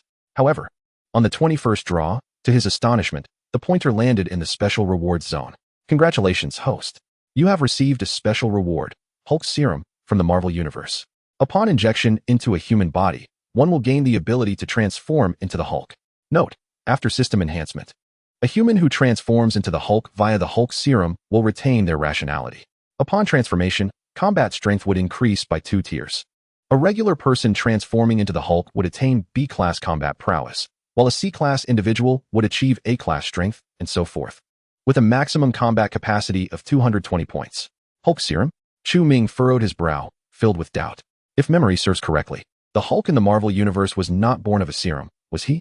Whether in films or comics. The origin of the Hulk is attributed to a physicist named Robert Bruce Banner, who, after a mishap with a gamma bomb he created, was subjected to a massive dose of radiation, resulting in his mutation. Subsequently, whenever his emotions surged and his heart raced, he would transform into the green behemoth known as the Hulk. However, it seems the system has streamlined the process for convenience. It would be improbable to simply provide a gamma bomb and see if one could mutate into the Hulk. Yet, the system has also omitted one of the Hulk's defining traits, the loss of rationality and descent into rage upon transformation. Chu Ming was uncertain whether eliminating this feature was beneficial or detrimental, as the Hulk possessed another ability. The higher his rage, the stronger his combat prowess. Nevertheless, on the whole, the outcome was quite favorable. Chu Ming nodded in satisfaction. This development provided him with an additional trump card. He then redirected his attention to the lottery interface, where the draw was yet to conclude. He extracted yet another batch of consumable items. The same old trifecta, Spirit Essence Pills, Chi Enhancement Pills, and Gene Serums. As the 100 draws were nearing completion, Chu Ming, believing he would not procure anything of value, prepared to close the lottery page when, to his astonishment, the pointer of the wheel once again landed on a special category. Lo and behold, a fresh visage indeed. Such fortune. Chu Ming was elated. This marked the first occasion he had consecutively drawn special rewards. However, considering a total of 100 draws, with an average of 1 special item every 50, it seemed quite reasonable. Congratulations, host, you have obtained a special category reward, a Gatling gun. Originating from the Blue Star dimension, an exceptionally lethal firearm. Upon possession, combat power assessment, 300. Note, after system modification, this Gatling gun can achieve a theoretical maximum firing rate of 6,000 rounds per minute, with unlimited ammunition, and it will not suffer from barrel overheating issues. Incredible. Chu Ming was astounded. Previously, his special rewards had been items from sci-fi or fantasy realms, although this time it was a local item from Blue Star. It was nonetheless formidable. The Gatling gun, a familiar entity to firearms enthusiasts or those who have engaged in shooting games, is typically regarded as the most powerful weapon among machine guns, epitomizing the adage that beneath the Gatling, all are equal. Moreover, this modified Gatling gun, With its astounding firing rate of 6,000 rounds per minute and infinite ammunition, without the risk of overheating causing jams, was simply invincible. Chu Ming believed that even an S-class peak powerhouse would scarcely endure more than a few seconds against this formidable weapon. After all, the system had assigned the Gatling a combat power rating of an impressive 300 points, reaching the pinnacle of S-class capabilities. Remarkable, truly remarkable. Chu Ming grinned foolishly, already envisioning scenarios in which he would wield the Gatling gun in battles against other formidable beings, unleashing a barrage at the slightest provocation. Wouldn't that leave his opponents utterly bewildered? However, in Huagua, such a weapon could not be used lightly. Yet, Chu Ming quickly regained his composure. Huagua had strict gun control laws, and careless usage could lead to apprehension by government officials. It would have to remain a hidden ace up his sleeve. Overall, today's acquisitions were quite satisfactory. With a beaming countenance, Chu Ming noted that the lottery had concluded, and he exited the lottery interface to access his attributes panel. Host, Chu Ming. Combat Power, 64, Grade B. Wisdom, 36 Cultivation Realm. Mid-Martial Artist, 2 days away from Late Martial Artist. Cultivation Technique, 8-9 Profound Art Assets, 15. 0.2 million Special Items. Venom Symbiote, Iron Man Mark III Armor, Hulk Serum, Gatling Gun. Skill Items, Secret Technique, Shadow, Void-Breaking Fist Consumables, 142 Spirit Essence Pills, 4 Chi Enhancing Pills, 8 Gene Serums, Ordinary. Have I truly amassed an asset of 15 million? Upon examining the attribute panel, Chu Ming realized that the promised reward of 10 million from Gong Qiuyin had, unbeknownst to him, already been credited to his account. It stands to reason that since he had agreed to intimidate the ancient martial artists of Qingqing Mountain, once he succeeded in his endeavor, those individuals would no longer pose a threat to Gong Qiuyin, thus justifying the early payment of the sum. By the way, system, is the Hulk Serum exclusively for my personal use? Chu Ming inquired suddenly, recalling that the system had previously mentioned it could only be injected into human bodies, not the host's. As long as it is a human from Blue Star, it can be utilized, the system replied. An idea sparked in Chu Ming's mind. With a combat power of only 64, classified as Grade B, even if he were to use this serum, it would merely elevate him to the upper limit of 220 combat power, akin to that of an ordinary Grade S. However, in 2 days, once he breaks through to the late martial artist stage and enhances his combat power, the symbiotic enhancement would propel his strength far beyond 220. Using this serum on himself would yield minimal benefit. However, if administered to another, its effects could be profound. Chu Ming then thought of Lu Hui, currently a Grade C ability user. If he were to employ the Gene Serum, it would elevate her to Grade B, and subsequently, applying the Hulk Serum would catapult her combat power straight to Grade S. This would provide him with an S-class ally. After all, Chu Ming intended to form his own organization. It would be unwise for him to be the sole powerhouse, while others lagged behind. Chapter 53. The fearsome Venom. Having briefly surveyed his attribute panel with satisfaction, Chu Ming closed it. After a moment's contemplation, he activated Secret Technique, Shadow, summoning a puppet and envisioning its form in his mind. The puppet, entwined in dark threads, swiftly transformed into a rugged figure clad in a black trench coat, with a visage as chiseled as stone. Indeed, this persona perfectly embodied the aura of an A-class ability user. Chu Ming nodded in approval and instructed the system to retrieve the Mark III armor. Simultaneously, he turned on the shower in the bathroom to mask the mechanical sounds emanating from the armor. With meticulous control, Chu Ming guided the puppet to carefully don the armor, ensuring every piece was secured in place. Subsequently, the puppet maneuvered the battle armor, leaping from the bathroom window and plummeting towards the ground for a moment before activating the thrusters, transforming into a streak of light that vanished into the night sky in the blink of an eye. Tomorrow, the puppet shall fetch Lu He, thought Chu Ming with a smile. Previously, Chu Ming had sought to elude the surveillance of the Jiuzhou organization, but upon reflection, he recognized that Jiuzhou was an official entity of Huagua, comprising numerous psychics and ancient martial artists. It was worth noting that the Forbidden List alone boasted 12 S-level powerhouses. Clearly, with his current capabilities, Chu Ming could not extricate himself from their watchful gaze. Thus, he resolved to establish his own formidable organization, replete with powerful individuals, ideally capable of standing toe-to-toe with Jiuzhou. Only then would they harbor a sense of trepidation, refraining from their unrestrained scrutiny of him. Lu He was envisioned as the inaugural S-level powerhouse within Chu Ming's organization. However, with just Lu He and himself, the organization would consist of merely 2 psychics, which was patently insufficient. While Chu Ming had already acquired the means to produce psychics en masse through genetic serums, he currently lacked suitable candidates. Hence, He contemplated outfitting the puppet with the Mark III battle armor, which could serve as an A-level psychic. Although this would inevitably link the Mark III armor, discovered by Mu Yuanyin that fateful night, to him, he deemed it inconsequential. Jojo possessed no concrete evidence as of yet. But the existence of entities like Iron Man and Venom, both affiliated with Marvel, had already piqued Jojo's suspicions. Moreover, after learning that Lu He was being tracked by Jojo, Chu Ming harbored grave doubts, suspecting that Jojo may have developed the capability to discern psychics and assess their levels. Lu He had only recently been a C-level psychic, and given his timid disposition, it was clear that he would be reluctant to utilize his powers under the watchful eye of a special department monitoring psychics. Yet, despite this caution, he had still been discovered by Jojo. It was even more concerning that, should Chu Ming grant Lu He the ability to transform into the Hulk, it would only be a matter of time before Jojo uncovered that secret. Such matters were evidently not secrets that could be concealed from an official organization like Jojo.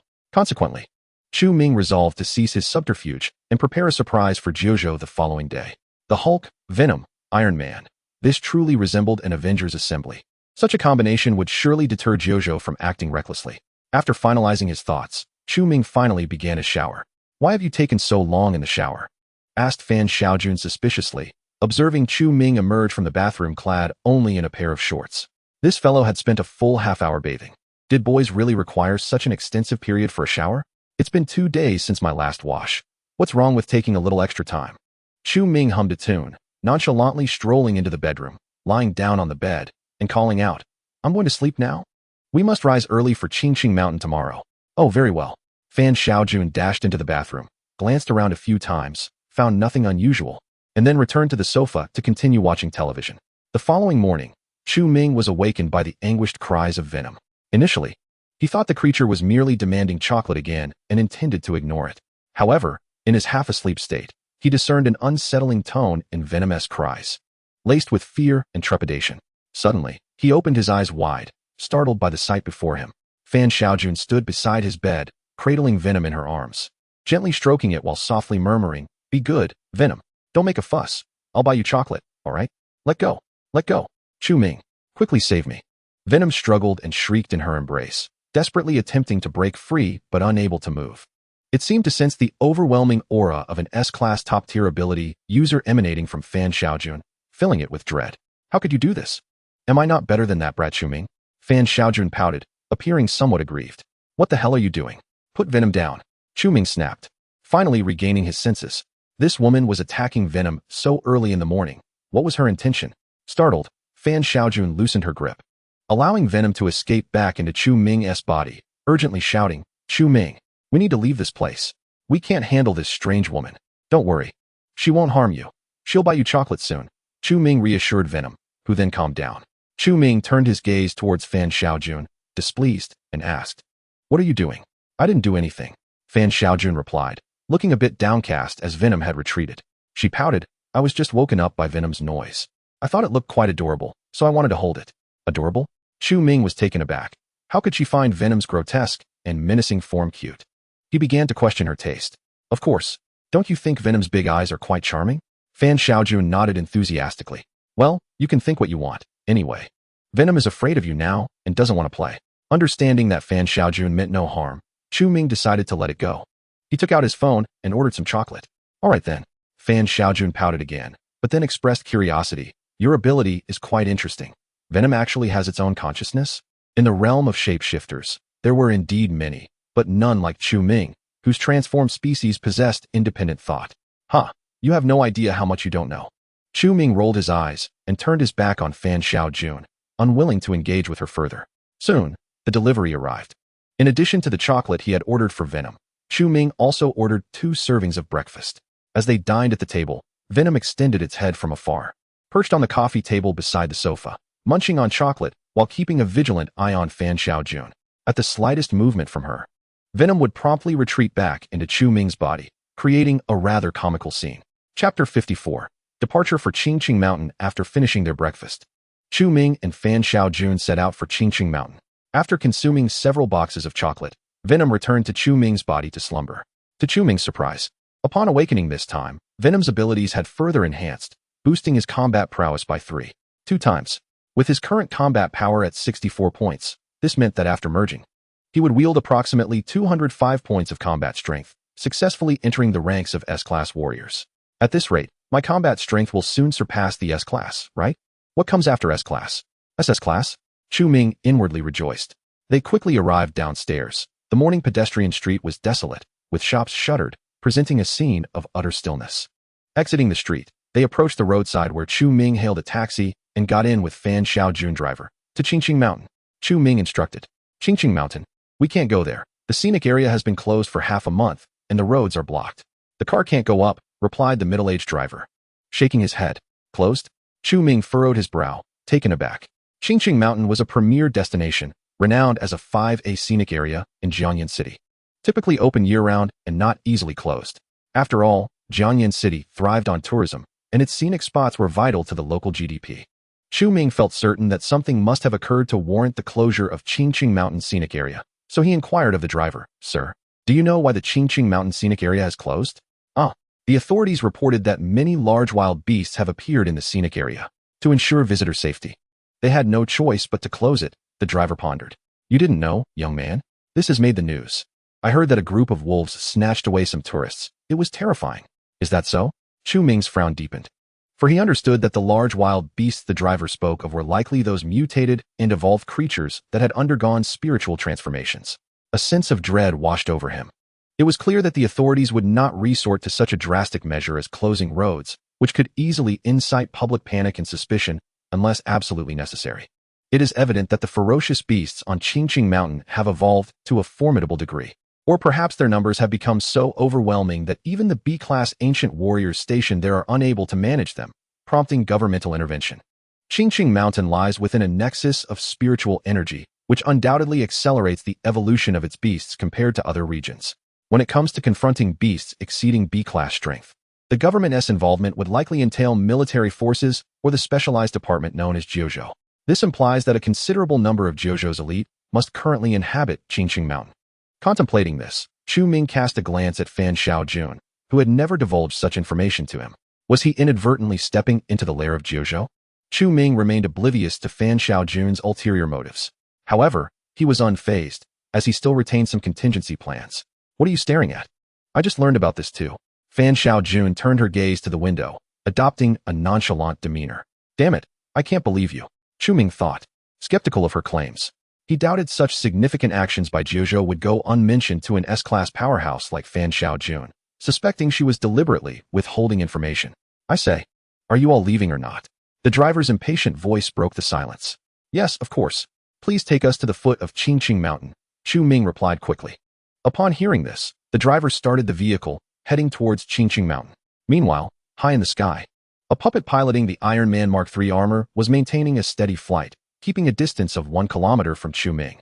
Half an hour later, the taxi finally exited the city and was traveling along the main road leading to Qingqing Mountain. Due to the closure of the scenic area, there were very few vehicles on the road, with the occasional passing car primarily belonging to the military. As they approached Qingqing Mountain, the military vehicles became increasingly prevalent. Why is the army here? Aren't they just wild beasts? The driver wondered aloud, gazing in astonishment at the military vehicles passing by. Perhaps the number of beasts is just too great, Chu Ming replied casually, though his astonishment grew. Just how powerful were these beasts that the government would dispatch such a considerable military presence? If you're scared, then don't go, Fan Xiaojun suddenly remarked. Her expression one of playful amusement, laden with meaning. Chu Ming chose to ignore her. What did it matter if the military and Jiuzhou were present? He had to go to Qingqing Mountain. He had no intention of forfeiting the 100 million reward. Moreover, with a backup plan in place, he had no fear of Jiuzhou complicating things for him. That 100 million felt like a gift he could not refuse. I say, young man, why are you so intent on going to Qingqing Mountain when the scenic area is closed? The driver questioned, puzzled. To collect money, Chu Ming replied without hesitation. The driver responded with a bewildered expression. The taxi came to a halt in front of a quaint little restaurant at the foot of Qingqing Mountain. Although they were still quite far from the roadblock, the driver hesitated to proceed upon witnessing the numerous military vehicles, prompting Chu Ming to disembark there. After stepping out, Chu Ming surveyed his surroundings. Aside from the small eatery by the roadside, the landscape was dominated by lush trees, so dense they obscured the sky above.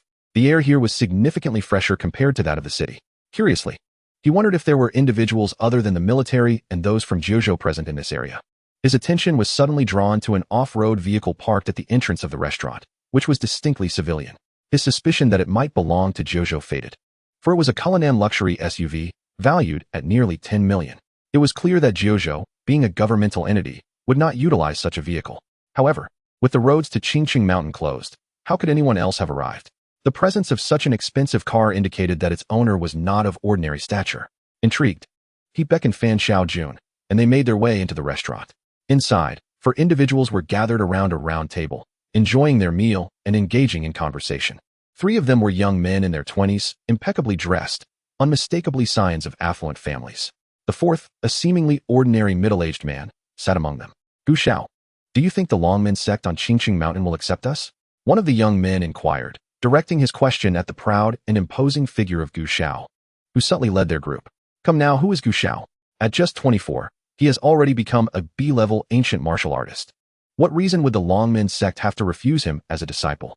Another chimed in, lavishing praise. With a self-satisfied smile, Gu Xiao responded, if it weren't for the spiritual energy tied at Qingqing Mountain, with my talents, I would never find myself in such a small place. Indeed, with Gu Xiao's gifts, prestigious sects like Huashan or Yueshan would be clamoring for him. It's a fortunate opportunity for Qingqing Mountain, the admirer continued. However, I've heard that A-level ferocious beasts have recently appeared on Qingqing Mountain, which seems rather perilous. Just look at how the government has enforced roadblocks and deployed military forces and personnel from Jiuzhou. Another voiced his concerns. With Uncle Wu around, what is there to fear from A-level beasts? Uncle Wu is a top-tier A-level supernatural being, Gu Xiao scoffed, then turned his gaze towards the seemingly ordinary middle-aged man. A hint of mockery glimmered in Gu Xiao's eyes as he asked, right, Uncle Wu, you will protect me, won't you? As long as Gu Xiao ensures the safety of my wife and child, I will wholeheartedly protect him, Uncle Wu replied, his face resolute, gazing respectfully at Gu Xiao, though a flicker of resentment lurked deep within his eyes. At that moment, Chu Ming and his companion entered the restaurant, instantly capturing the attention of the four seated there. To be precise, it was Fan Xiaojun who captured their attention. The moment the three young men laid eyes upon this exceptionally beautiful girl, they found themselves momentarily entranced. Such exquisite beauty was a rarity, even for those of their esteemed lineage. Particularly for Gu Xiao, whose gaze towards Fan Xiaojun was tinged with a hint of fervor. In Chapter 55, titled The Gu Family of Magic City, Gu Xiandong, upon seeing the quartet in the small restaurant, felt a sudden stillness within him. For he had learned through the system that none of these individuals were ordinary. The leader among them was a B-rank ancient warrior, possessing a combat power of 72 points. The other two young men were C-rank ancient warriors, with combat powers hovering around 50.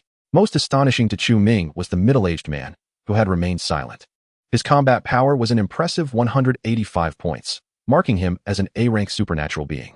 Such a formidable assembly, in Sichuan province, could only be rivaled by the powers of the 9 provinces and the government. What brings these individuals to Qingqing Mountain? They seem to be from outside the province, pondered Chu Ming, a sense of unease creeping in. Be cautious, there are experts among them, Fan Xiaojun whispered beside him, her brows furrowed. With her top-tier S-rank prowess, she felt no fear, yet the three young men, casting their predatory gazes upon her, made her feel somewhat uncomfortable. Just as Chu Ming hesitated over whether to approach for conversation, Gu Xiao spoke up first. Are you two here to tour Qingqing Mountain? The scenic area is already closed. No.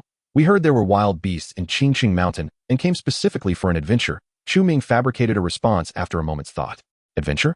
Gu Xiao and his companion exchanged glances, unable to suppress their mocking smiles. These two youngsters were indeed fearless. To dare venture into Qingqing Mountain at such a time? It was common knowledge that A-rank ferocious beasts had emerged in the area. Even a B-rank expert like himself would not venture alone, requiring the protection of an A-rank powerhouse.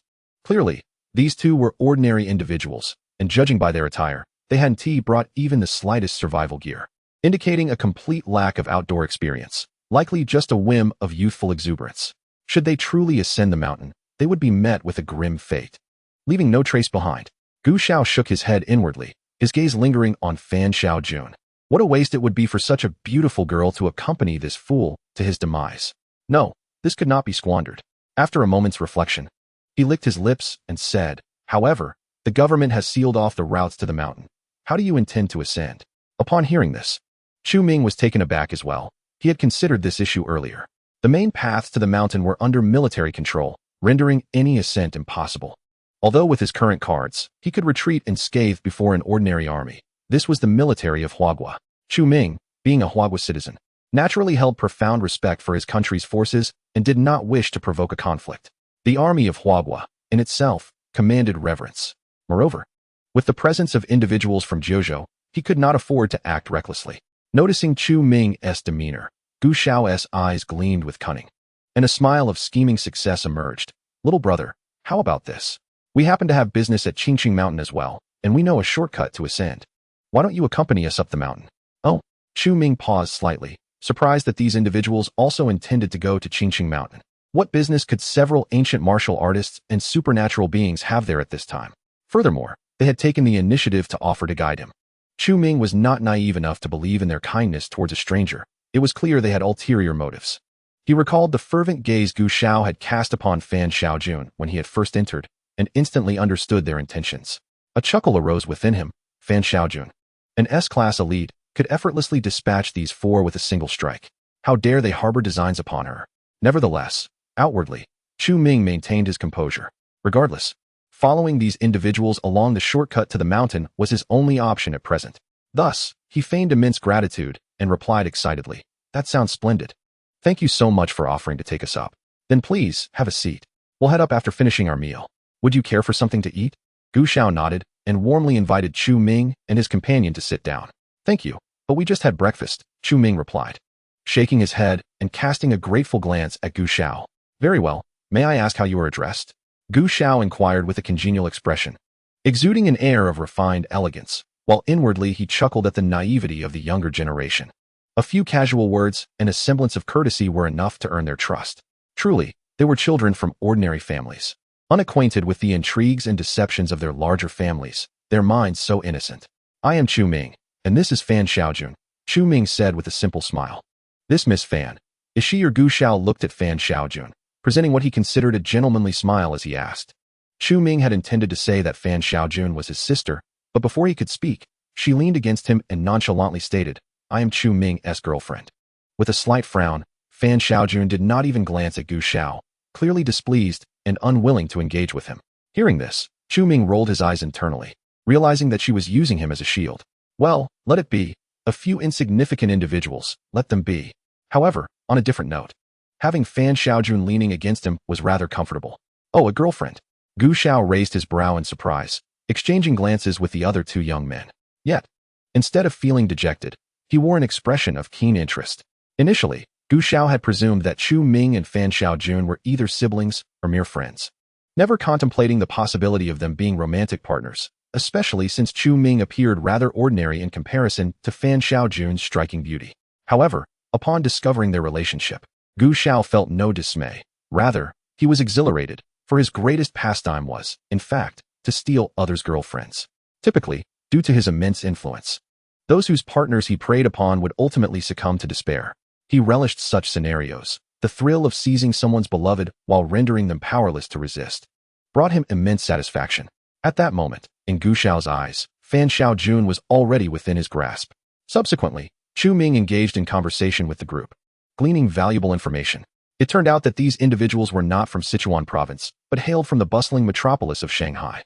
The leader of the group, a young man named Gu Xiandong, was a direct descendant of the prominent Gu family from Shanghai, while the other two young men appeared to be his subordinates. As for the middle-aged man, Gu Xiandong introduced him as his bodyguard, named Wu Kuei.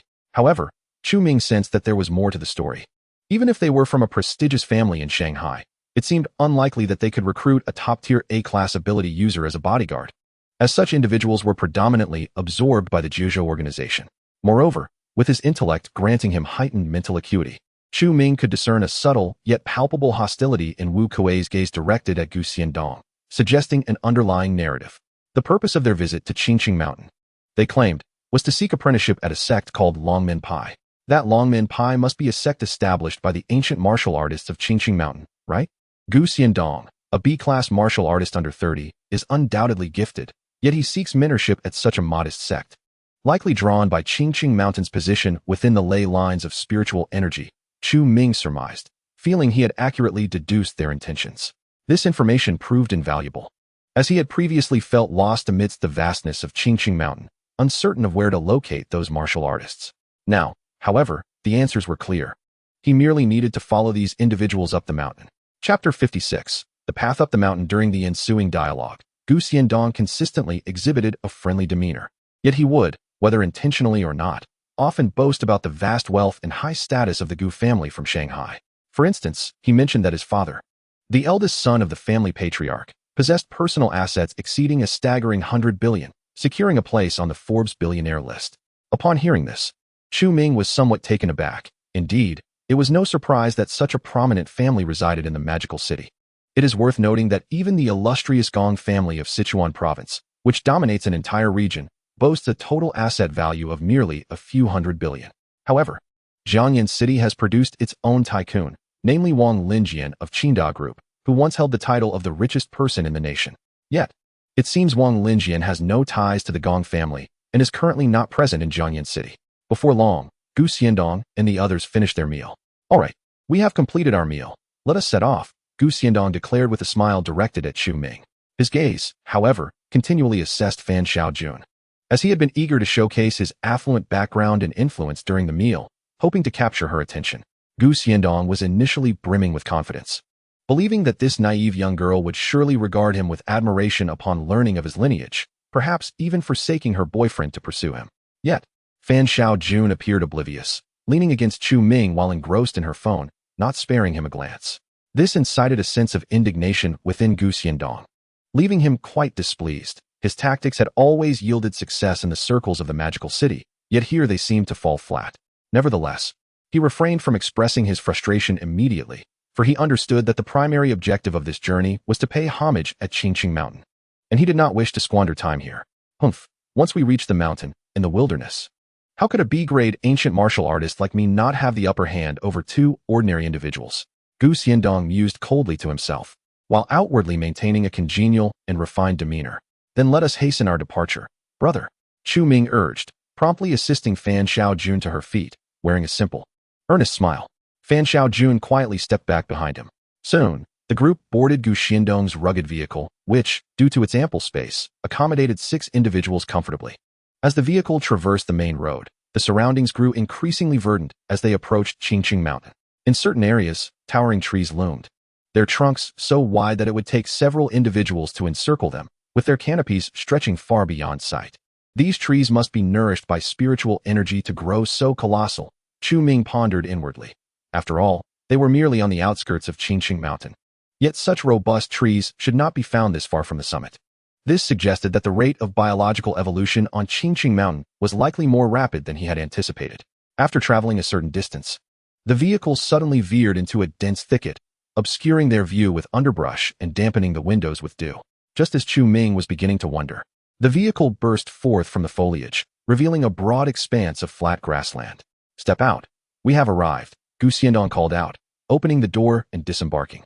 The others, including Chu Ming, quickly followed suit. Standing on the grassy expanse, Chu Ming surveyed his surroundings, which were enveloped by lush underbrush and towering trees, rendering the area invisible from the nearby road. At the end of the lawn lay a muddy path. Is this the road up the mountain? Chu Ming inquired. Indeed.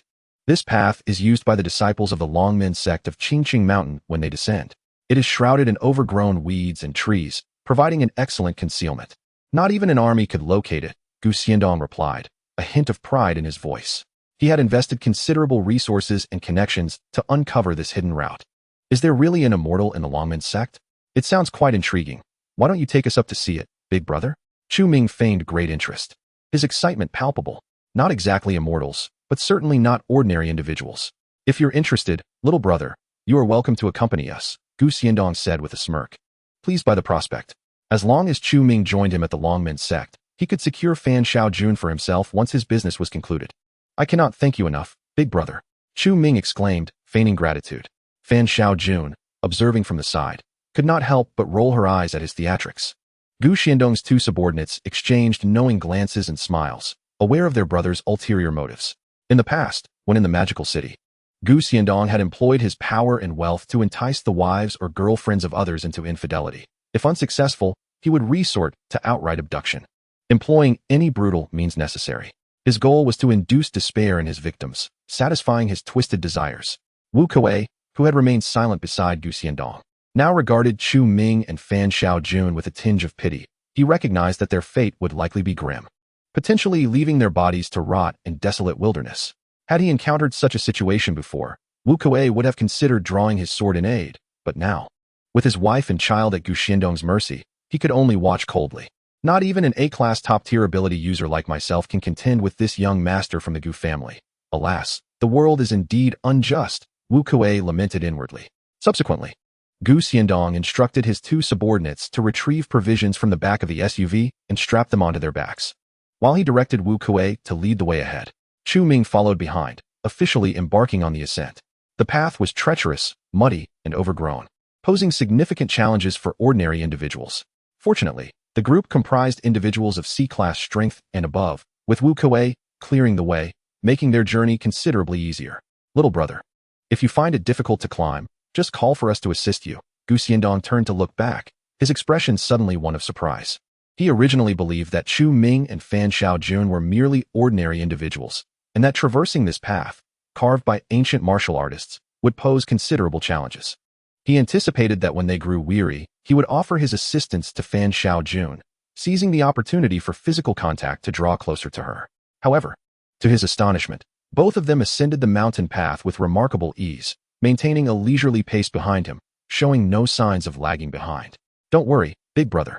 We can keep up. Chu Ming smiled as he looked up. Very well, Gu Xiandong replied, turning his head away, his brow furrowed in frustration as his plans unraveled. The exquisite beauty of Fan Xiaojun stirred an insatiable longing within him, a desire to possess her immediately, but duty came first. He had to attend to more pressing matters. Chapter 57. A-class giant wolf. The elevation of Qingqing Mountain is not particularly high, standing at merely 260 meters. If one takes the scenic route, an ordinary person could reach the summit in just over 3 hours. According to Gu Xiandong, the location of the Longmen sect is situated near the mountain's peak. Although Chu Ming and his companions were navigating a rugged trail, they were no ordinary individuals. Thus their pace was swift. They reached the mountain's belly in less than an hour. However, even at this point, the dense foliage obscured the sky. Gazing upward, one could only see the thick, sprawling branches, intertwined, with only a few rays of sunlight filtering through the leaves. These plants are astonishingly immense. Chu Ming murmured in awe from behind. He recalled that the spiritual energy of the world had begun to rejuvenate 3 years ago. And considering Qingqing Mountain had only been under the influence of this spiritual tide for 3 years, the mutations in the flora were already strikingly apparent. If this trend continued for a few more years, it was likely that the authorities would no longer be able to conceal the truth. However, it seemed that Qingqing Mountain was abundant with rare natural treasures. Excitement welled within Chu Ming as he considered the opportunities that awaited him at the Longmen sect. He was determined to seize some of these precious resources. This way, he could advance his cultivation without the need for spirit-enhancing pills. Hey, could you help me take someone's life later? Fan Xiaojun glanced at Chu Ming, her delicate brows furrowing as she spoke softly. Who are you referring to? That Gu Xiandong? Chu Ming turned to her, intrigued. Is that even a question? Don't you know his intentions? Besides, he keeps glancing back at me along the way. It's utterly annoying. Fan Xiaojun expressed her disdain. I thought you were indifferent. It's just a B-class knave. Chu Ming smirked, then suddenly inquired. So why don't you kill him yourself? I don't want to attract the attention of the Zhuzhou authorities, Fan Xiaojun replied calmly. Oh, understood. Leave it to me, Chu Ming declared, thumping his chest. He had also found Gu Xiandong intolerable. Had it not been for the need for him to guide them and play the fool, he would have dealt with him long ago. At this moment, the footsteps of Gu Xiandong and his companions, who were leading the way, suddenly slowed. Once Chu Ming and his companion approached, Wu Kuei, at the front, turned his head and spoke in a solemn tone. We have now reached the heart of Qingqing Mountain. It is said that this area is where ferocious beasts begin to appear. Everyone should walk slowly and tread lightly, keeping a vigilant eye on our surroundings. Understood, Gu Xiandong replied with a nod, then turned to Chu Ming and his companion, smiling. Stay close, and do not fall behind. If you feel fatigued, we can take a break up ahead. No need, big brother. We do not require a rest, Chu Ming said, shaking his hands repeatedly. Very well. Gu Xiandong scrutinized the two, and, noticing that they did not appear fatigued, felt a twinge of curiosity. How could two ordinary individuals keep pace with them so effortlessly? Nevertheless, he dismissed the thought, attributing it to their likely regular exercise. At this moment, Chu Ming also began to carefully observe the surroundings. After a moment of contemplation, he inquired of the system in his mind. What level are the ferocious beasts on Qingqing Mountain? Due to the sparse animal population on Qingqing Mountain, the most numerous inhabitants were the Tibetan macaques, with the only formidable beasts being a small number of wolf packs, which had limited evolutionary potential. Currently, they were generally at sea-level strength, with the highest being an ordinary A level. The system responded. Upon hearing this, Chu Ming immediately relaxed. With the venomous enhancement, his combat power had reached S level, rendering him completely unafraid of ordinary A-level threats. As the group proceeded cautiously, they traversed several steep slopes. However, throughout the journey, they encountered not a single ferocious beast, not even a squirrel. Strange. Could the ferocious beasts be on the front mountain?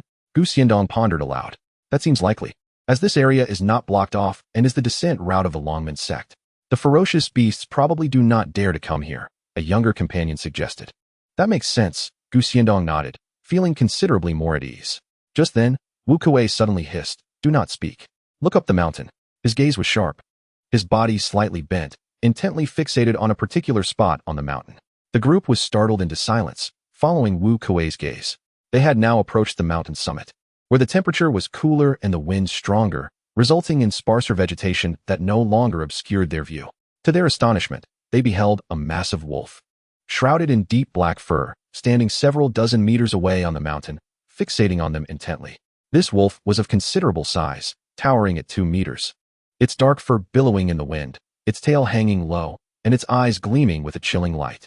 Gu Xiandong and the others gazed at the wolf in terror, hardly daring to breathe. Although it had not displayed any intent to attack, they could still feel the overwhelming aura emanating from it. Is this the fearsome beast? A wolf standing 2 meters tall is indeed quite terrifying. Chu Ming couldn't help but marvel silently. Merely the existence of such a creature would undoubtedly cause a sensation if reported. No wonder the authorities had sealed off this area. Furthermore, the system informed him that this wolf possessed an astonishing combat power of 125 points, reaching an A-grade classification. Such prowess would likely render ordinary firearms ineffective against it. Hence the mobilization of the military. After standing still for a moment, the wolf swiftly turned and vanished into the woods. Thank goodness it has left. Gu Xiandong sighed in relief. We must hurry to the Longmen sect. Yet, Wu Kuei remained vigilant, his tone tinged with urgency and concern. This is likely a wolf of A-grade strength, though it may not be my match. Wolves are pack animals. Its departure likely means it has gone to summon its companions. When the pack arrives, I will be powerless to defend ourselves. Goodness, then we must move quickly. Gu Xiandong's expression changed dramatically upon hearing this, and he hastily urged everyone to ascend the mountain. Once we reach the Longmen sect, with so many ancient martial artists there, the wolf pack should not dare approach. Although Gu Xiandong was of B-grade strength, he hailed from a prestigious family and had little practical combat experience, having seldom encountered wild beasts, let alone a 2-meter giant beast. Fear had begun to grip him. Thus, they quickened their pace, climbing the mountain with trepidation, yet fortunately, the wolf did not return. Before long, the group spotted a large flat area near the mountain's peak, where a magnificent structure stood. This appeared to be a grand courtyard built during the Republic of China era. Its main gate tightly shut, adorned with a plaque inscribed with 5 striking red characters, Chuanjin Longmen sect. Flanking the entrance stood 2 young men clad in blue Taoist robes. We have arrived at the Longmen sect, Gu Xiandong exclaimed with delight upon seeing the building, quickening his steps. The group soon reached the entrance, where the 2 young men regarded them with caution, drawing their swords. One of them called out, "Who are you?" "I am Gu Xiandong of the Gu family from Magic City. I have come to seek apprenticeship at the Longmen sect. I previously communicated with Elder Guan," Gu Xiandong declared, his brow furrowing as he introduced himself, his demeanor instantly brimming with pride. Upon hearing this, the 2 guards exchanged glances. As outer disciples of the Longmen sect tasked with guarding the entrance that day, they had been informed by Elder Guan in the morning that 4 distinguished guests from Magic City would be visiting and instructed to treat them courteously. Therefore, they sheathed their swords and respectfully clasped their fists towards Gu Xiandong, saying, "Ah, it is young Master Gu. My apologies for the oversight. Elder Guan is inside. We shall escort you in." Gu Xiandong nodded, a triumphant smile gracing his face. Even in this place, the reputation of the Gu family's young master held sway. As he glanced back at Fan Xiaojun, he sought to discern a flicker of envy upon her countenance. However, her expression remained strikingly indifferent. In that instant, a surge of indignation welled up within Gu Xiandong. He had never encountered a woman like her before. Typically, when he displayed his power and status, women would at least exhibit expressions of admiration or surprise. Yet, this woman not only failed to react, but she also refused to meet his gaze. How intriguing. I shall see if you maintain your composure later, Gu Xiandong thought with a twisted smile. Having traveled to such a distant and formidable place as Longmen sect, it would soon be time to deal with Chu Ming and Fan Xiaojun after he concluded his business. Chapter 58. Gu Xiandong takes action. Two disciples of Longmen sect open the grand doors, ushering the group inside. Before them lay an expansive martial arts training ground, where dozens of disciples clad in Taoist robes were diligently practicing their skills, their powerful shouts echoing in the air. At the forefront stood an elderly man in a white Taoist robe, with flowing white hair and beard, his hands clasped behind his back, exuding an aura of ethereal dignity. Young Master Gu, that is our esteemed Elder Guan, one of the guiding disciples respectfully introduced. Meanwhile, another disciple hurried towards Elder Guan. He certainly possesses an impressive demeanor. I wonder what level of cultivation Elder Guan has attained. Gu Xiandong inquired, nodding thoughtfully. Elder Guan is currently the highest-ranking cultivator in our Longmen sect, and was the first to discover the revival of spiritual energy and the tide of spiritual power. Just a few days ago, he broke through to the late stage of the martial artist realm, which is equivalent to what is referred to as grade A in the secular world. The disciple replied with a hint of pride. Achieved grade so swiftly? Gu Xiandong's gaze sharpened at this revelation. According to his previous intelligence, Elder Guan had barely reached grade B just a year ago. It was astonishing that he had ascended to grade A in such a short time. Truly, being in the midst of the tide of spiritual energy fosters rapid cultivation. It seems I have indeed come to the right place, he mused with satisfaction. If someone as advanced in age as Elder Guan could cultivate so swiftly, Gu Xiandong was confident that with his innate talent, dedicating half a year to rigorous training at Longmen sect would suffice for him to attain grade A strength. His arduous journey from Modu to Jiangyan City would not be in vain. Fan Xiaojun, who had been following behind, overheard their conversation and exchanged a glance with Chu Ming. Raising an eyebrow, she whispered, "Hey, did you hear that? There are grade A experts within Longmen sect, and you're still considering causing trouble here?" Based on Chu Ming's displayed strength, Fan Xiaojun estimated him to be at grade A, perhaps at its pinnacle. She believed that while he might hold his own against Elder Guan in a one-on-one confrontation, Longmen sect had many more disciples, and it was likely that several were at grade B. Moreover, among Gu Xiandong's entourage was also Wu Kuei, a peak grade A cultivator. Chu Ming offered no response, merely shrugging his shoulders nonchalantly while curiously surveying the architecture of the Longmen sect. Fan Xiaojun cast a surprised glance in his direction, pondering whether this young man harbored some hidden card. Meanwhile, a disciple had approached Elder Guan, exchanged a few words, and then Elder Guan turned to glance at Gu Xiandong and his party, slowly making his way towards them. Elder Guan. Gu Xiandong clasped his fists in greeting, though his eyes betrayed no trace of respect, as if merely adhering to formality. Elder Guan regarded him with a beaming smile, nodding amicably, and remarked, "Young Master Gu, it is my regret for not welcoming you properly upon your arrival at our Longmen sect." Though Gu Xiandong was technically a junior by age, the stature of Elder Guan far exceeded that of a mere elder from a remote sect, and thus he dared not assume an air of superiority. "No matter, Elder Guan.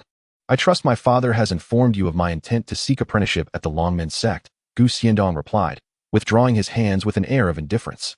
"Indeed." Elder Guan nodded in acknowledgement, thoughtfully continuing, "Given your remarkable talent, having achieved the mid-stage of a martial artist before the age of 30, it is clear that your visit to our humble sect is motivated by our proximity to the spiritual energy tide. Moreover, the Gu family is a renowned martial arts lineage, with techniques far superior to those of our Longmen sect. I fear I have little to teach you. Therefore, it may be wise for you to accept a nominal position as a registered disciple of the Longmen sect. I shall arrange for you a private residence, allowing you to focus solely on your cultivation. What say you, young Master Gu?" A smile graced Gu Xiandong's lips at this suggestion, and he nodded in agreement. That is acceptable. For him, the opportunity to cultivate amidst the spiritual energy tide was paramount. The title of nominal disciple held little significance, regardless of the designation. As a young master of the Gu family, he would command respect from all within the Longmen sect. "Excellent," Elder Guan replied, smiling as he nodded. Welcoming a direct descendant of the Gu family would indeed be advantageous for the Longmen sect. The Gu family from Magic City was a true, formidable clan, far more powerful than their long-standing rivals, the Gong family from Sichuan province. This development bolstered the Longmen sect's confidence in their plans to challenge the Gong family. Having secured Gu Xiandong's acceptance, Elder Guan turned his gaze to the group behind him, his eyes landing on Chu Ming and Fan Xiaojun, prompting him to inquire with curiosity. "Young Master Gu, may I ask who these two individuals are?" Previously, Gu Xiandong's father had communicated that 4 individuals were visiting the Longmen sect, including Gu Xiandong, two collateral descendants of the Gu family, and an A-level ability user, a middle-aged man. Elder Guan could discern from their attire that Chu Ming and Fan Xiaojun were evidently not from the Gu family, thus his curiosity was piqued. Oh, these two. Gu Xiandong turned to glance at them, his expression abruptly shifting. The facade of polished elegance he had previously donned vanished entirely, replaced by a sinister smirk and a gaze as cold as ice. Now that the official business was concluded, it was time to turn his attention to Fan Xiaojun. This young man, whom I do not recognize, stubbornly clung to me. Elder Guan, you may handle this as you see fit. Gu Xiandong exhibited an air of superiority, casting a glance at Elder Guan and gesturing towards Chu Ming, his tone laden with implication. Brother, were you not the one who brought us here? Chu Ming exclaimed, momentarily taken aback and speaking with urgency. Gu Xiandong offered no reply, his derisive smile deepening, his eyes brimming with arrogance, regarding Chu Ming as one might view an insignificant ant easily crushed. He was already envisioning the moment when he would violate Fan Xiaojun in front of the other, relishing in the despair that would wash over Chu Ming's face.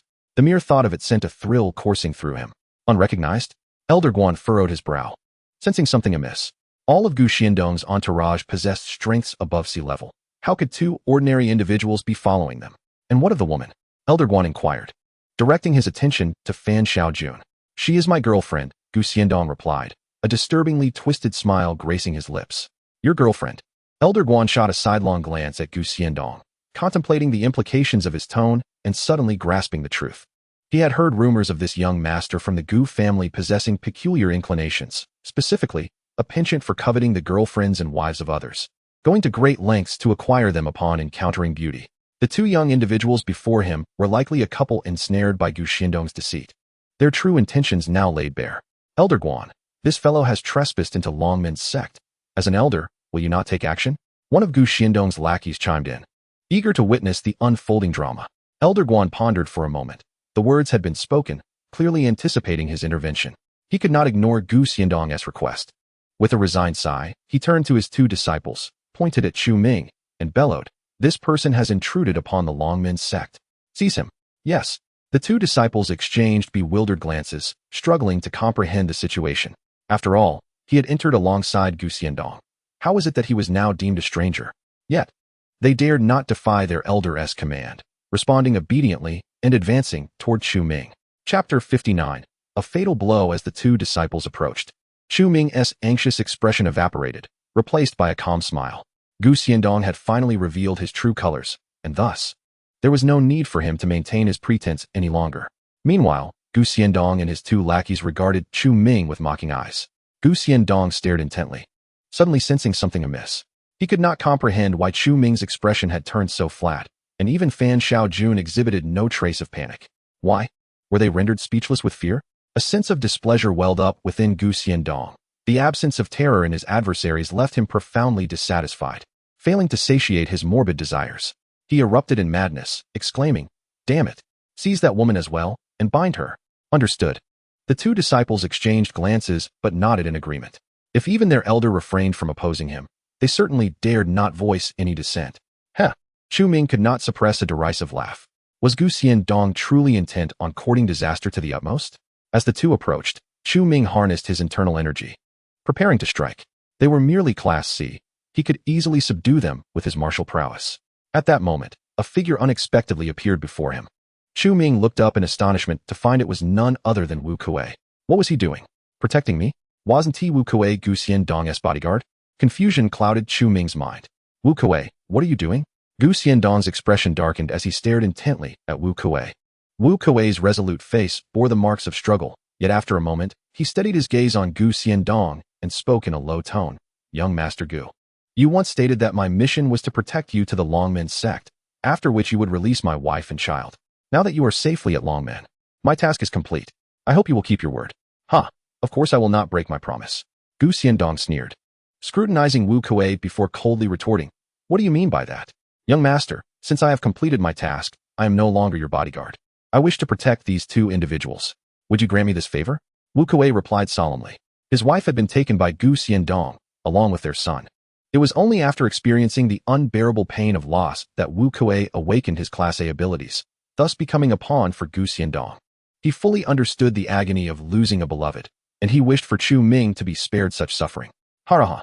Gu Xiandong shared a knowing glance with his two subordinates, their mocking laughter echoing. After a pause, he taunted, "Do you truly believe you have the standing to negotiate with me? You wish to protect them? Your wife and child are in my grasp. Are you certain you wish to oppose me, Uncle Wu?" At these words, Wu Kuei fell silent, his brow furrowing deeply. After a moment, he deflated, his gaze dimming as he turned to Chu Ming and said apologetically, "Forgive me, young brother. I have done my utmost, but I am powerless." With that, he retreated to Gu Xiandong's side, a look of desolation etched across his face. In the face of such formidable power as the Gu family, it was a stroke of luck for him to preserve his own safety, let alone protect others. Such aspirations were indeed fanciful. Upon witnessing this scene, Gu Xiandong's eyes gleamed with wild amusement.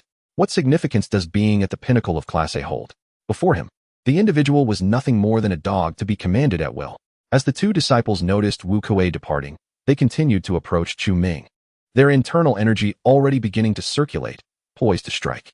Yet, Chu Ming appeared oblivious, his gaze earnestly fixed upon Wu Kuei. He nodded slightly, expressing his gratitude. "Thank you. I shall remember you." From their earlier exchange, he had gleaned Wu Kuei's position, and despite everything, the latter still stepped forward to offer assistance. Chu Ming genuinely found this individual commendable. However, Wu Kuei was momentarily taken aback.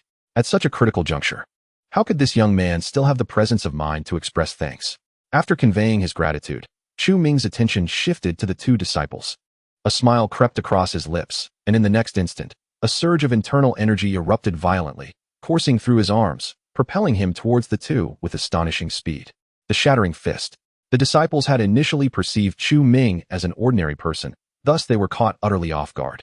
Before they could react, they watched in horror as his fists grew larger in their line of sight. And then, there was nothing more to follow. Chu Ming's fists collided with their heads, which burst like ripe watermelons upon impact. Blood, brain matter, and fragments of skull erupted in all directions. The scene was gruesome and utterly appalling. For a brief moment, the entire plaza seemed to fall into silence. What the hell? Gu Xiandong stared in shock, his smirk instantly replaced by sheer terror.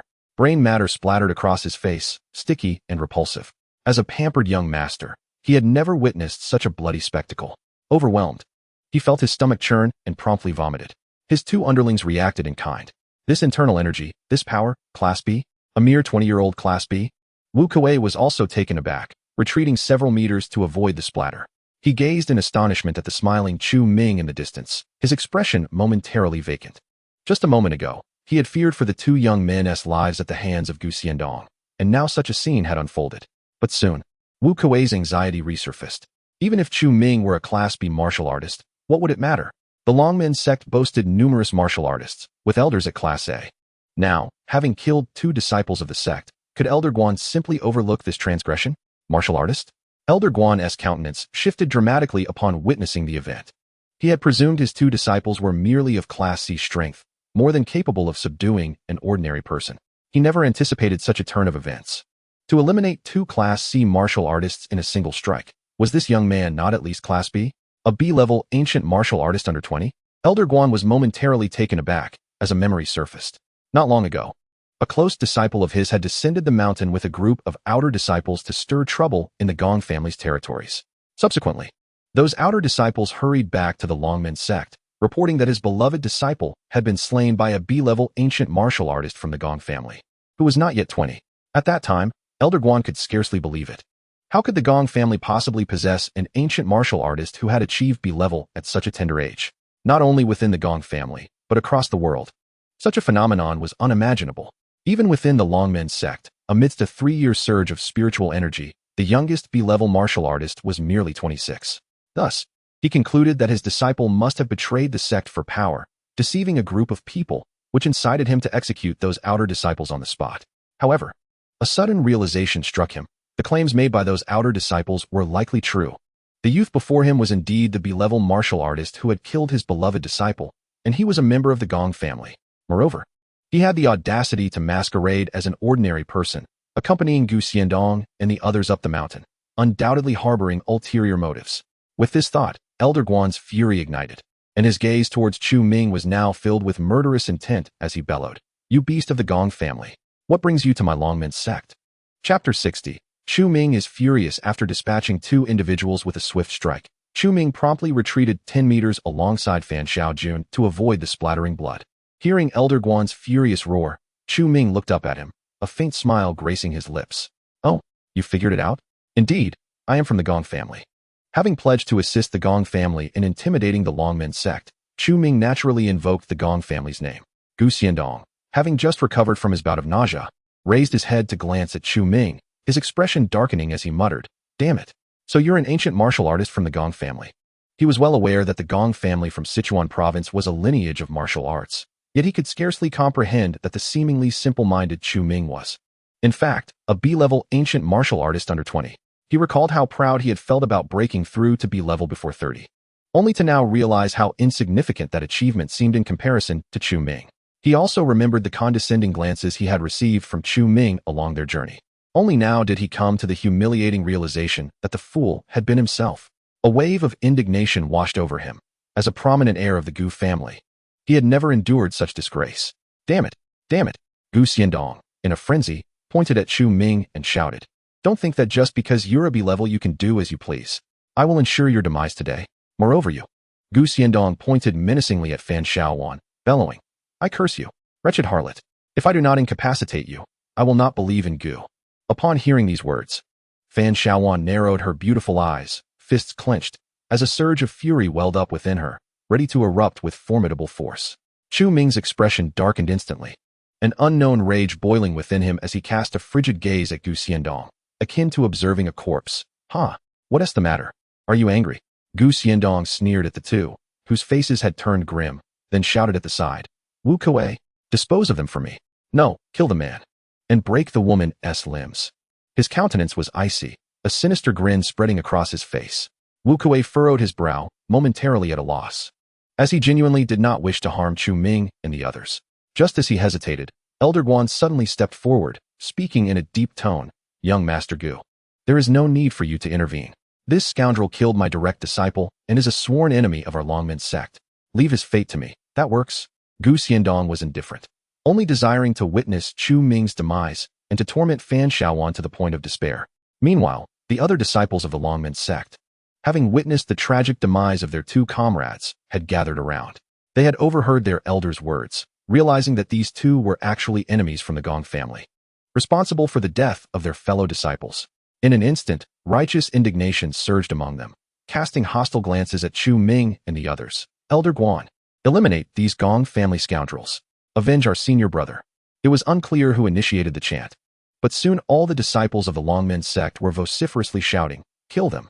Chu Ming could no longer contain his anger, cursing vehemently, "Damn it." He was utterly enraged. Since his rebirth, he had never felt such fury. For reasons unknown, Gu Xiandong's derogatory remarks towards Fan Xiaowan pierced his heart like daggers, causing him immense discomfort. Toxicity. Chu Ming roared with fury. "I am here." The venom seemed to sense Chu Ming's wrath, awakening instantly. In the next moment, enveloped by the venom, Chu Ming's body rapidly ascended, his aura surging dramatically.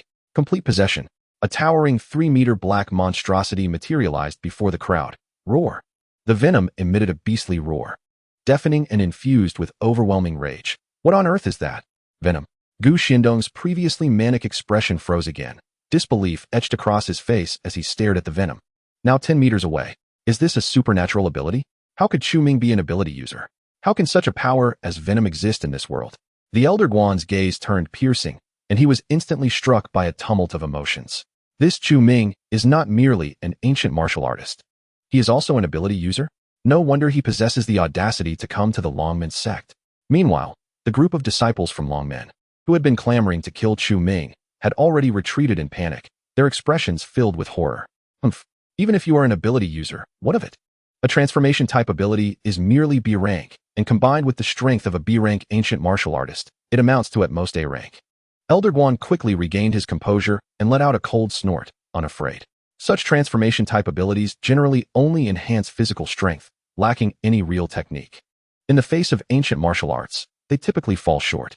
Moreover, he himself was an A-rank ancient martial artist. Elder Guan stepped forward decisively, unleashing his formidable inner strength, swiftly drawing the sword from behind him. A brilliant light shone in his eyes, and his inner energy seemed to materialize, transforming into wisps of azure smoke. His Taoist robe danced as if stirred by an unseen wind, exuding an ethereal grace. Wind Fire Sword, Elder Guan intoned softly, as the energy enveloping him rapidly flowed into the sword in his hand. A sharp and pure sword intent surged forth. With a light push of his foot, he soared into the air, the sword thrusting towards the Venom's chest with astonishing momentum. The disciples of Long Men, witnessing this scene, were momentarily taken aback. This move, Wind Fire Sword, is a technique from the male and female Dragon Tiger swordplay. It is said to have been created by the Grand Master Zhang Daoling 1,000 years ago and is truly a peak sword technique.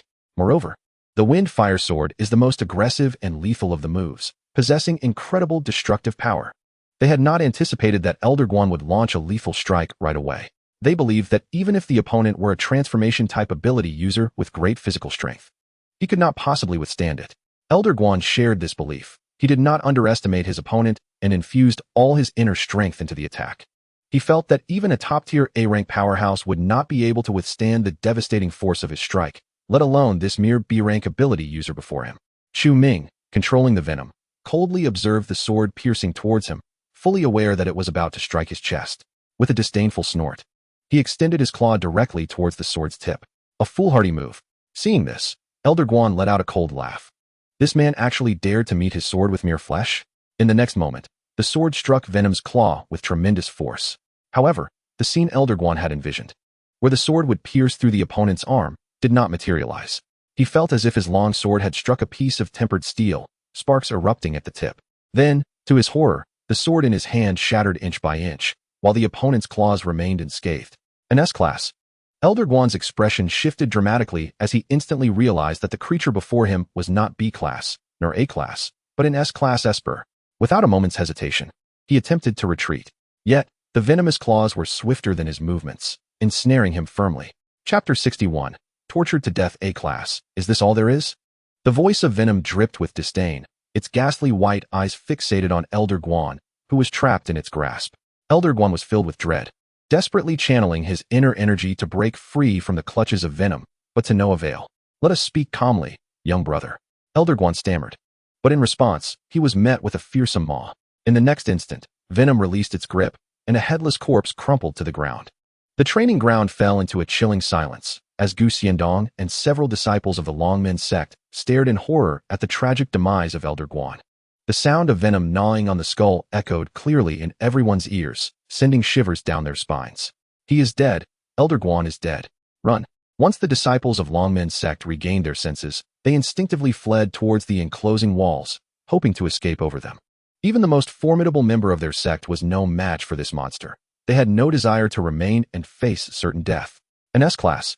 He is an S-class? Gu Xiandong let out a trembling scream, his body quaking as if he stood on the brink of an abyss, his eyes filled with sheer terror. He could never have imagined that Chu Ming was an S-class powerhouse. As the scion of a prestigious martial arts family, he was acutely aware of the terror an S-class wielder could instill. This was a realm that transcended the ordinary, capable of withstanding missiles and effortlessly tearing through armor. A being that could confront an army head-on. To his knowledge, in the vast nation of Huagua, fewer than 20 individuals had attained S-class strength, each closely monitored by the upper echelons of the government, with most being absorbed into the Jiuzhou. Gu Xiandong could hardly fathom that this seemingly ordinary, barely 20-year-old Chu Ming was, in fact, an S-class.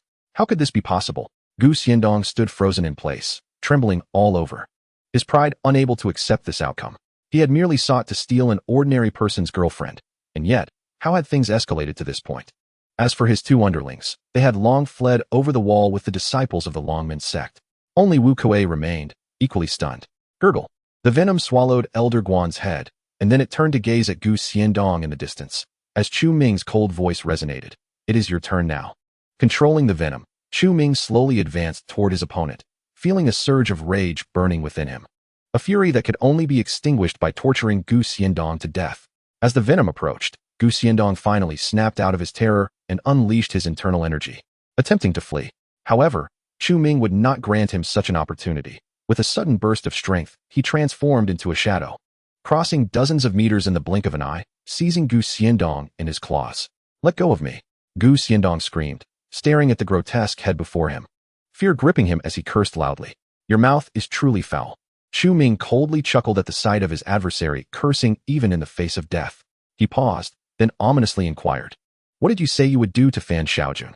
Break his limbs? How dare you? Don't think your S-rank makes you invincible. My Gu family has S-rank strongholds. Stronger than you. I am the young master of the Gu family. If you dare to kill me, you shall not live either," Gu Xiandong shouted, as if oblivious to the impending doom, resembling a rabid dog. Chu Ming's gaze grew icy, and he reached out with another claw, gripping one of Gu Xiandong's arms. And with a gentle tug, he tore it off. Gu Xiandong emitted a wretched scream akin to that of a slaughtered pig. His entire right arm had been brutally severed, along with part of his shoulder, blood gushing forth. Chu Ming casually discarded the arm, savoring the pained expression on Gu Xiandong's face, which brought him immense satisfaction. He then seized Gu Xiandong's right leg, wrenching it free once more.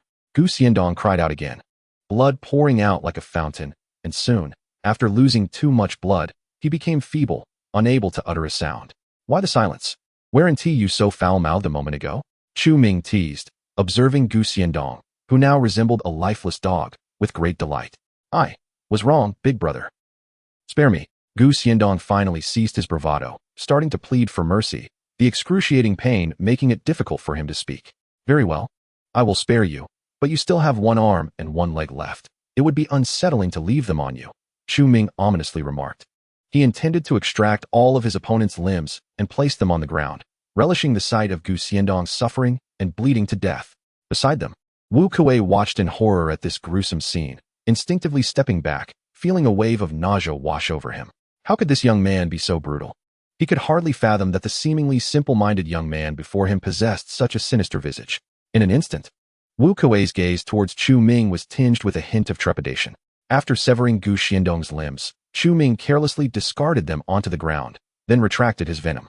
He stood there, a smile gracing his lips, quietly observing the now transformed figure of Gu Xiandong, reduced to a mere human stick. The opponent, a B-class ancient martial artist, was tenacious, and even in such a state, he would suffer for quite some time before succumbing to death. At that moment, Fan Xiaojun approached Chu Ming, staring blankly at him before glancing at Gu Xiandong's remains. After a brief pause, she softly expressed her gratitude. "Thank you." She understood that Chu Ming could have easily killed him outright, yet chose to prolong his suffering, evidently to exact revenge for her. "As it should be. Those who seek to bully my girlfriend deserve this fate," Chu Ming replied with a calm smile. "Are we not merely playing a role?" Fan Xiaojun furrowed her brows. Regarding Chu Ming, "Well, let us not dwell on such details," he said, scratching his head and offering an awkward chuckle. At that moment, the venom emerged from Chu Ming's shoulder, excitedly exclaiming to the bewildered Fan Xiaojun, "Woman, Chu Ming has taken a liking to you. What the hell?" Chu Ming exclaimed in shock, swiftly slapping the venom back into his body. "Damn it, go back to sleep and stop babbling." Clearing his throat awkwardly, he stole a glance at Fan Xiaojun, only to find her regarding him with a peculiar expression, which intensified his embarrassment. He scratched his head, attempting to feign ignorance. Fan Xiaojun blinked, a mysterious smile curling at her lips. After a moment's thought, she shifted the conversation. "I didn't expect you to be an S-class ability user." Upon hearing this, Chu Ming beamed with pride. What do you think? Am I impressive? An S-class in transformation abilities. You are the first. Making you the 15th known S-class in Huagua, Fan Xiaojun acknowledged with a nod and a smile. Indeed, this revelation is quite surprising. But this means that Jiuzhou will undoubtedly seek to recruit you. "Oh, what do you mean?" Chu Ming's brow furrowed in bewilderment. "Are they going to forcibly conscript S-class individuals? The strength of S-class beings is formidable, comparable to an entire army equipped for battle." Fan Xiaojun shrugged, explaining, "Thus, an uncontrollable S-class individual in a city poses a ticking time bomb, presenting too great a threat to the populace and the authorities. Jiuzhou must manage and contain such powers." That does make sense," Chu Ming conceded with a nod, suddenly grinning. "But I am a good person. I would never use my abilities for nefarious purposes." "Good person?" Fan Xiaojun raised an eyebrow, glancing at Gu Xiandong, who was still writhing in agony on the ground, and with a half-smile remarked, "I didn't see that coming. Wasn't I just helping you vent your frustrations? I don't usually act this way." Chu Ming chuckled awkwardly, then suddenly raised an eyebrow at her, teasingly asking, "What's the matter? Are you really planning to force me into the Jiuzhou if I don't join?" Although he knew he could not match Fan Xiaojun's strength, Chu Ming had faith that she would not resort to such measures. After all, he had revealed his abilities solely to assist her. Indeed, Fan Xiaojun fell silent for a moment, then turned to gaze at the distant sky, calmly stating, "I want to lay a hand on you, but that does not mean others won't." "Others?" Chu Ming was momentarily taken aback, and after a brief pause, he suddenly realized. You mean the others from Zhuzhou? But they don't even know I'm here. They already do. Fan Xiaojuan's beautiful eyes remained fixed on the far-off sky as she slightly shook her head. The S-level energy you emitted earlier must have been detected by those from Zhuzhou stationed at Qingqing Mountain. Upon hearing this, Chu Ming raised his eyebrows. He had long suspected that Zhuzhou possessed the ability to detect both superhumans and their levels, but he had not expected it to be true. Nevertheless, it mattered little. What did it matter if they were aware of his presence? Should he wish to leave, they would be utterly incapable of stopping him. At that moment, his puppet was still piloting the Mark III mech, hovering a kilometer in the sky. If he chose to flee, donning the mech and reaching double the speed of sound would render him uncatchable by any superhuman. However, Chu Ming had no intention of doing so. He had other uses for the Mark III. This time, Zhuzhou has dispatched numerous superhumans to Qingqing Mountain to hunt down the fierce beasts. There are at least 3 S-level strongmen on the prohibition list, and someone should be looking for you by now, Fan Xiaojun remarked, casting a glance at Chu Ming, only to find him seemingly unconcerned. Her brows knitted in confusion as she asked, Why are you still standing here? Aren't you planning to run? I could help buy you some time. Why would I run? I still want to see the other S-level strongmen from Zhuzhou. Chu Ming shook his head calmly, looking at her with a smile. You actually want to help me stall for a bit? But you're one of Zhuzhou, tasked with monitoring me. This time, your assistance in helping me vent counts as a personal favor owed to you, and I simply wish to reciprocate, Fan Xiaojun replied. Oh, are you sure it's not because you found me quite dashing earlier and are now inclined to assist me? Chu Ming teased with a grin, casually resting his hand on her shoulder. If anyone is dashing, it's Venom. What does that have to do with you? Fan Xiaojun scoffed, not even glancing at him, though the corners of her mouth lifted slightly, and she made no effort to remove his arm. The two fell into a momentary silence. The young couple gazed silently at the sky, the air seemingly infused with the essence of youthful exuberance, creating an atmosphere of ethereal beauty. Ahem. It was only when a soft cough resonated from behind that Chu Ming and Fan Xiaojun abruptly turned around. They found Wu Kuei standing there, his expression tinged with embarrassment, observing them. Internally, he felt as if 1,000 wild horses were galloping through his mind. Here he was, a living person standing beside them. Yet they appeared oblivious, engrossed in their conversation, leaving him in the lurch. Oh, Uncle Wu, I almost forgot about you, Chu Ming said, scratching his head awkwardly before adding with a smile. Thank you for stepping in to help us earlier. Chu Ming held Wu Kuei in high regard, particularly since he had spoken up for them despite his own family being at the mercy of Gu Xiandong. He was indeed a good person. No trouble at all. It was the least I could do, Wu Kuei replied, shaking his head with a smile. Although he felt a wave of frustration inside, he dared not show it. After all, this young man was an S-class supernatural being. Moreover, Wu Kuei had just overheard their conversation, leaving him astounded. The beautiful girl, who had been rather quiet throughout their journey, was actually a member of the special department, Zhuzhou, and she was there to monitor Chu Ming. This revelation led Wu Kuei to wonder if the girl was also an S-class.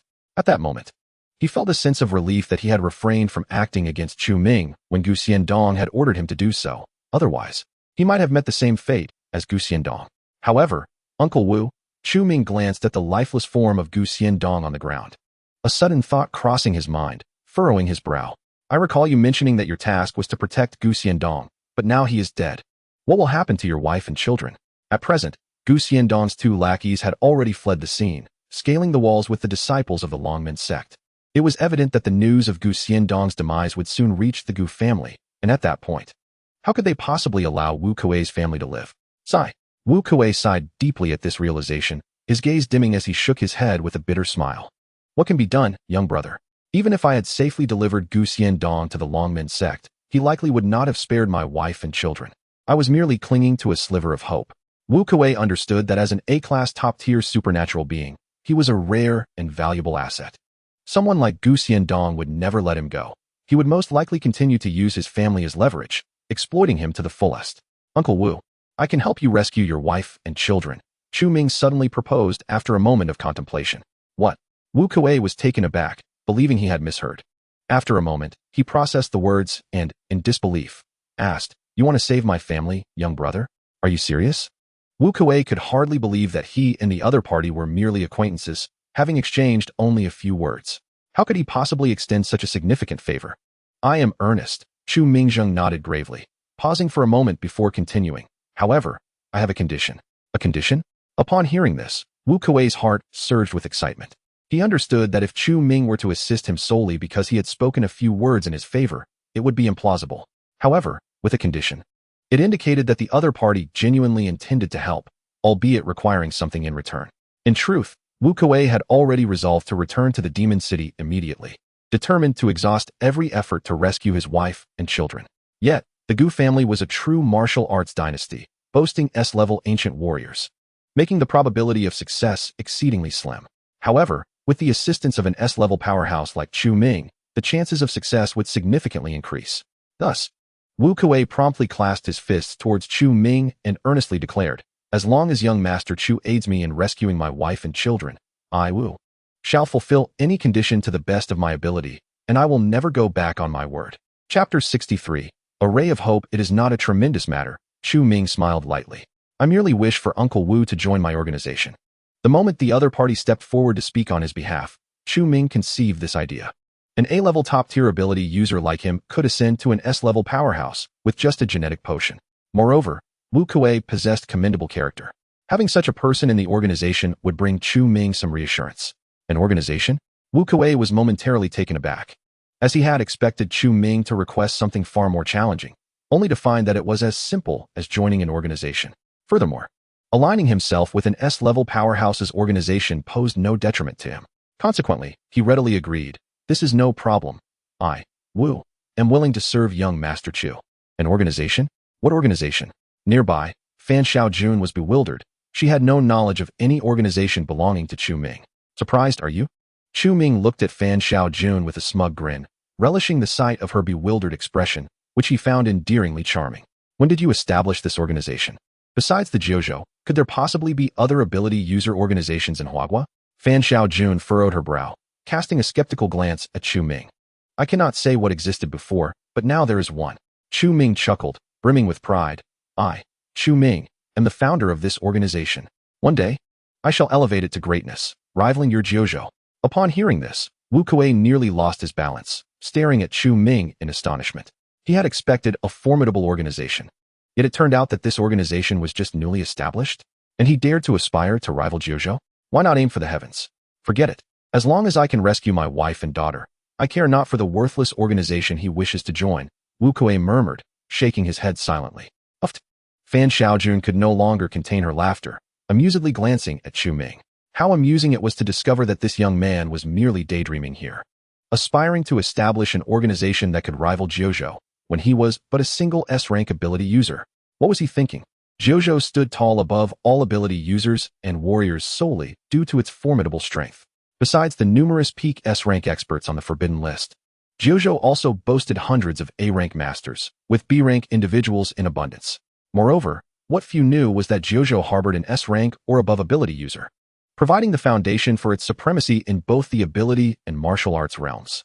There had been others who aspired to create an organization akin to Jiuzhou, yet they ultimately proved to be mere rabble, quickly absorbed by Jiuzhou. How could someone like Chu Ming, who had just reached S-rank, possibly establish a powerful organization? Fan Xiaojun found Chu Ming's ambitions to be laughable. If you don't believe, just wait and see. Chu Ming was aware of Fan Xiaojun's skepticism, but he was unfazed. Although his organization had only just been founded with a handful of ability users, he was a man equipped with a system. He believed that before long, he would elevate this organization to rival, or even surpass, Jiuzhou. After all, it had been less than 2 weeks since his rebirth, during which he had transformed from an ordinary individual with a combat power of 4 into an S-rank powerhouse. And this was merely the beginning. All right, I believe you. Fan Xiaojun managed to suppress her laughter and then teased, "What, pray tell, is the name of Master Chu's organization?" Chu Ming paused, realizing he had yet to decide on a name for his organization. What should it be? Surely it could not be called the Avengers, could it? The name must possess some grandeur. Much like Jiuzhou, it could not be inferior.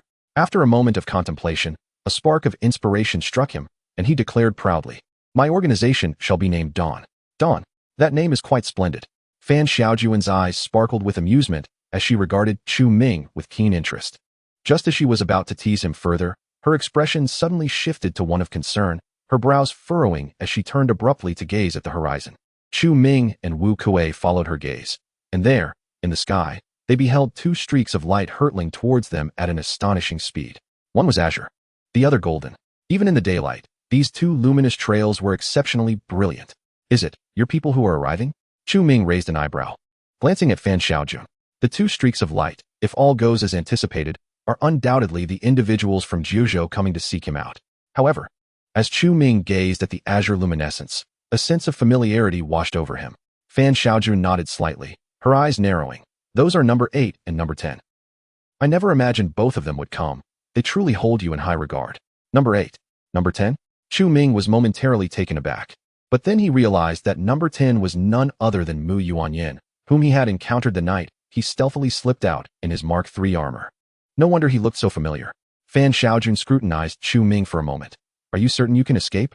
They are both peak S-class superhumans, and I cannot afford to show any leniency in their presence. What do I have to fear? Chu Ming shrugged, exuding a fearless demeanor. Simultaneously, he was controlling the puppet in the sky, maneuvering the Mark III armor, which instantly surged forth at an extraordinary velocity, soaring towards the urban area of Jiangyan City at twice the speed of sound. Given that the puppet would automatically retract to Chu Ming if it strayed a kilometer away for an hour, he had previously allowed it to remain airborne. Now, directing it back to Jiangyan City was entirely feasible. What does traveling at twice the speed of sound entail? At 680 meters per second, the distance from Qingqing Mountain to Jiangyan City is approximately 15 kilometers. Thus, in merely 22 seconds, the Mark III armor would reach the city. The puppet had ample time to execute Chu Ming's tasks. I wonder what gives you such confidence, Fan Xiaojun remarked, her curiosity piqued as she gazed at Chu Ming. Yet, deep down, she harbored little concern. After all, even if they brought Chu Ming back to Jiuzhou, there was little they could do with him, merely inviting him to join their organization. Moments later, the two streaks of light descended upon the skies above the Longmen sect, revealing the figures of two young men. One was clad in a flowing robe of moonlight white, his silver hair fluttering in the wind, an ethereal beauty gracing his face. Adorned with a subtle smile, standing with hands clasped behind his back atop a 3-meter-long ancient sword, exuding an aura of pure and sharp swordsmanship. The other, with golden hair and blue eyes, bore a ruggedly handsome visage, his chiseled features reminiscent of a master sculptor's work, adorned in gleaming gold and crimson armor. He wielded a golden longsword shaped like a cross, and behind him, magnificent wings of golden light fluttered slowly, allowing him to hover effortlessly, radiating a divine luminescence. Ding! Warning! Warning! 2 S-class powerhouses detected. Unmatched. Unmatched. The system's alarm echoed thunderously in Chu Ming's mind as he squinted at the two figures in the sky. He had already encountered the enchanting youth before, who was ranked 10th on Jiuzhou's forbidden list, codename number 10, possessing the ability of the Sword Immortal Body, with a combat power of 268 points. Chu Ming's gaze was primarily drawn to the young man adorned with golden wings, a glimmer of awe sparkling in his eyes. The figure bore an uncanny resemblance to the seraphim of Western legends. System, please relay the information about the other party, Chu Ming thought to himself. Jiang Xiao, ranked 8th on the Jiuzhou forbidden list, bore the codename number 8, with a combat power of 298 points, an S-class peak, and the ability known as the power of the seraphim. Chapter 64. Indeed, a seraph. This fellow is quite handsome. Are all the individuals from Jiuzhou this striking? Chu Ming marveled inwardly, suspecting that perhaps all the ability users from Jiuzhou were readers of tomato, for how else could they all possess such exceptional looks? What astonished Chu Ming even more was that the opponent's combat power had reached an impressive 298 points. He was but a step away from breaching the S-class limit of 300 points, thus ascending to a higher echelon. The most terrifying aspect was that this 298 points already represented the pinnacle of S-class, and yet he was merely ranked 8th on the forbidden list. What of the 7 who ranked above him? Had they surpassed the S-class? Was it not said that all 12 individuals on the forbidden list were S-class? Chu Ming found himself momentarily bewildered. At that moment, Mu Yuanyin, suspended in the air, turned to Fan Xiaojun and suddenly waved her arm, exclaiming with excitement, "Sister number 9. Xiao Yuan," Fan Xiaojun replied with a gentle smile. Chu Ming was taken aback. How could Mu Yuanyin refer to Fan Xiaojun as sister? Fan Xiaojun was only 18, perhaps 19, while Mu Yuanyin appeared to be at least in her 20s. Why such a form of address? Sister?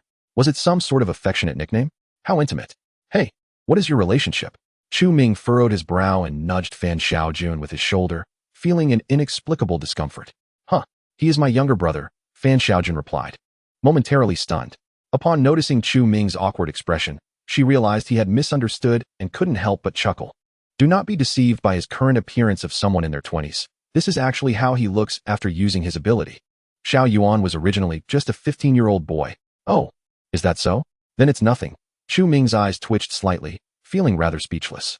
This ability of the Sword Immortal's body even had the capacity to make one appear mature? Oh, what is this? Are you feeling jealous?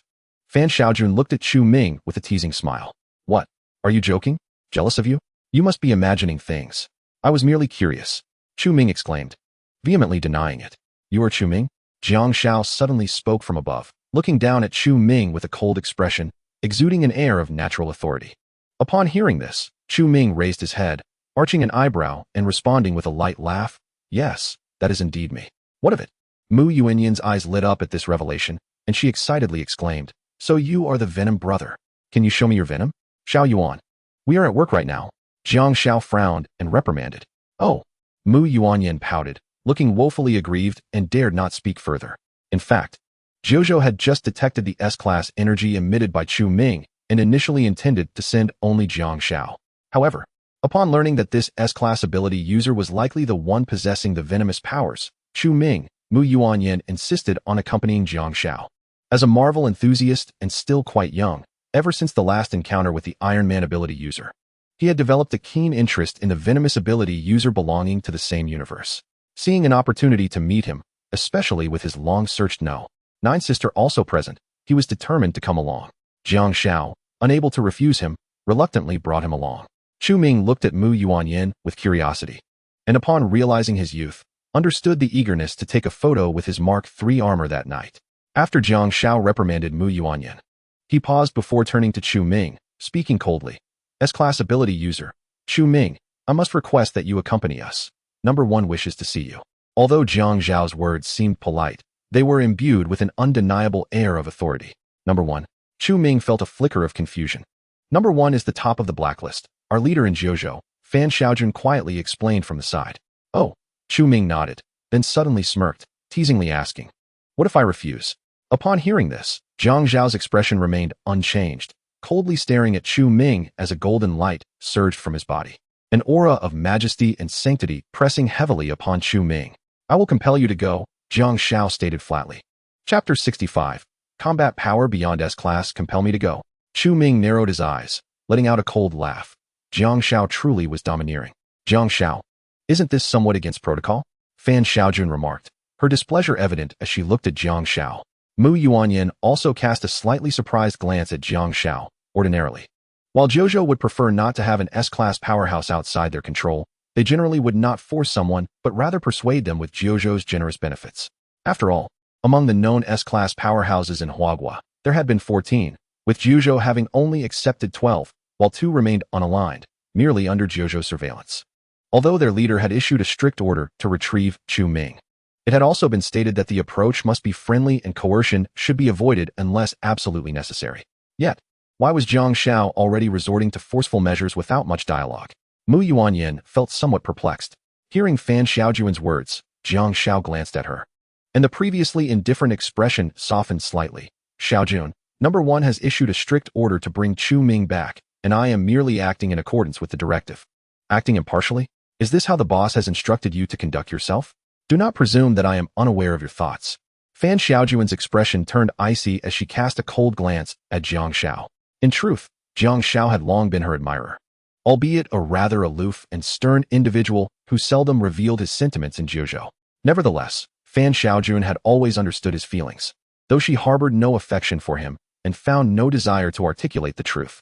This time, however, upon his arrival, he sought to exert force against Chu Ming, evidently perceiving the unusual bond between her and Chu Ming, wishing to vent his frustrations through him. This was nothing short of a personal vendetta. Do you realize that your actions may antagonize an S-rank ability user? Fan Xiaojun's gaze was frigid. Xiaojun, are you defending him? Jiang Zhao's demeanor turned once again to that of indifference, his voice chillingly assertive.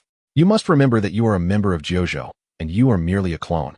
Your task is solely to monitor him. Jiang Zhao's expression grew colder still.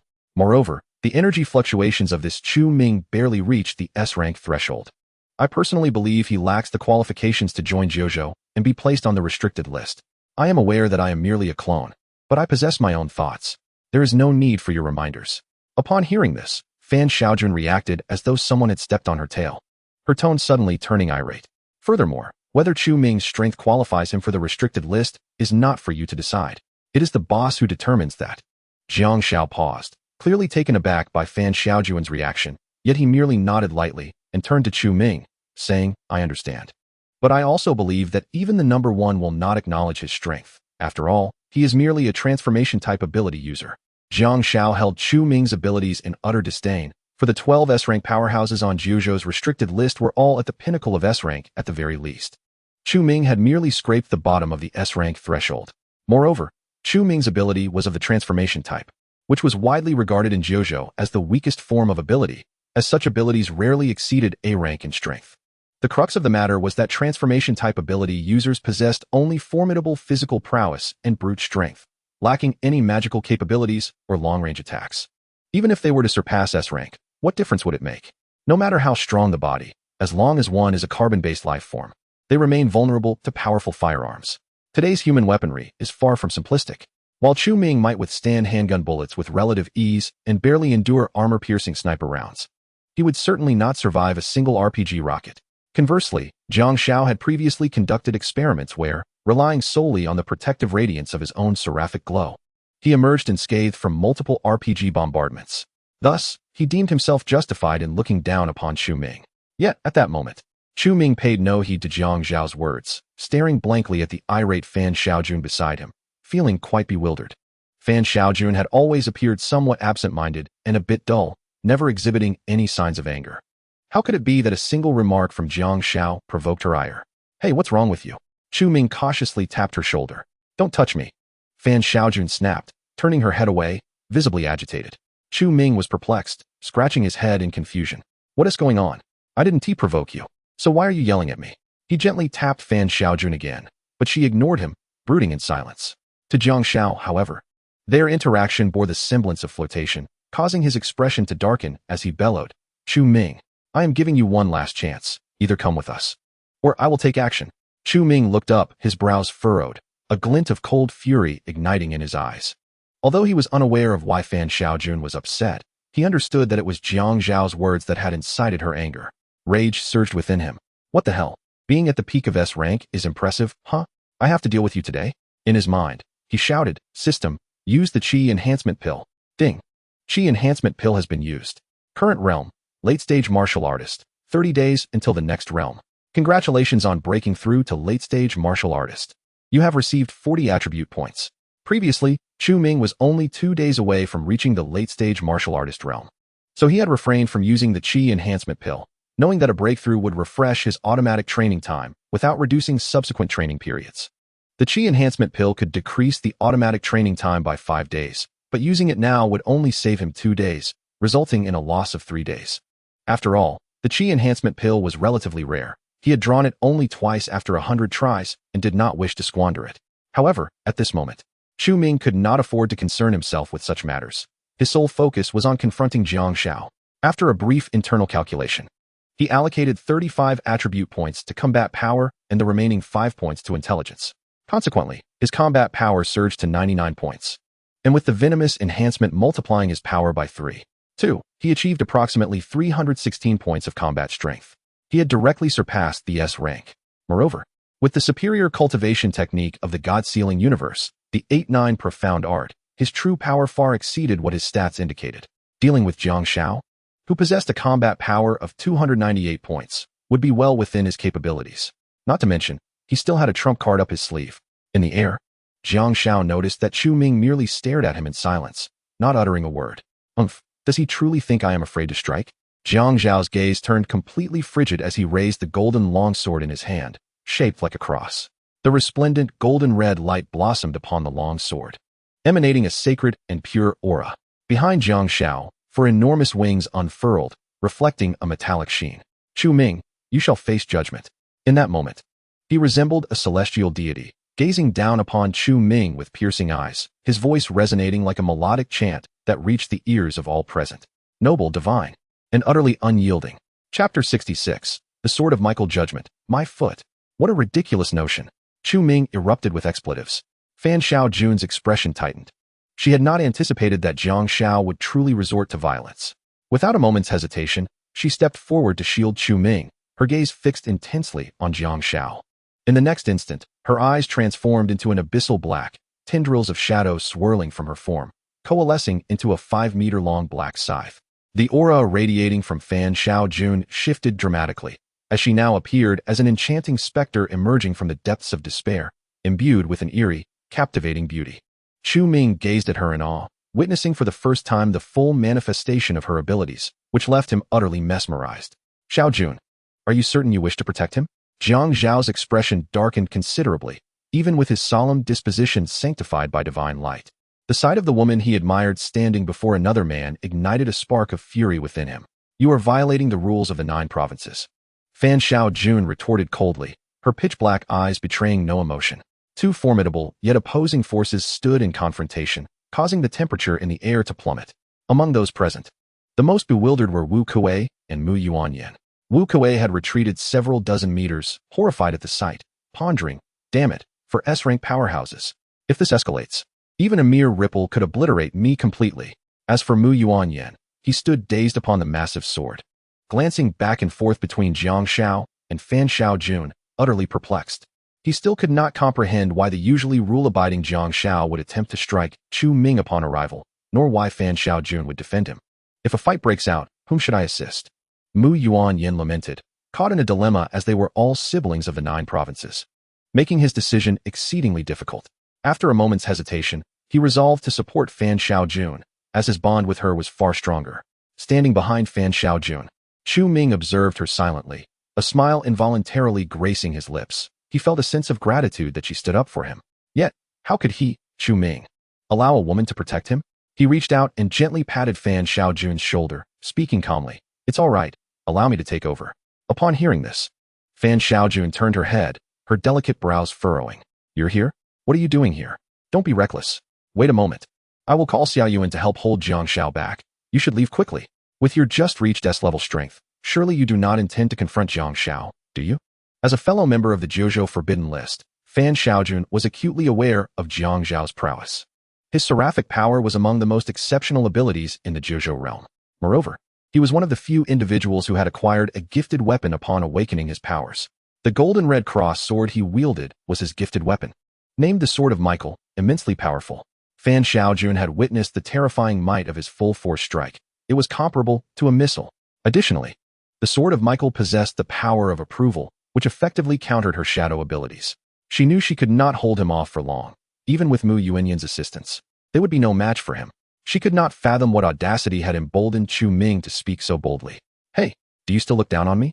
Chu Ming raised an eyebrow, turning on his heel to approach Fan Xiaojun with a frivolous wave of his hand. Isn't he just a big moth?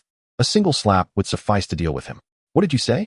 Jiang Zhao's golden, radiant eyes narrowed, a flicker of murderous intent surging within.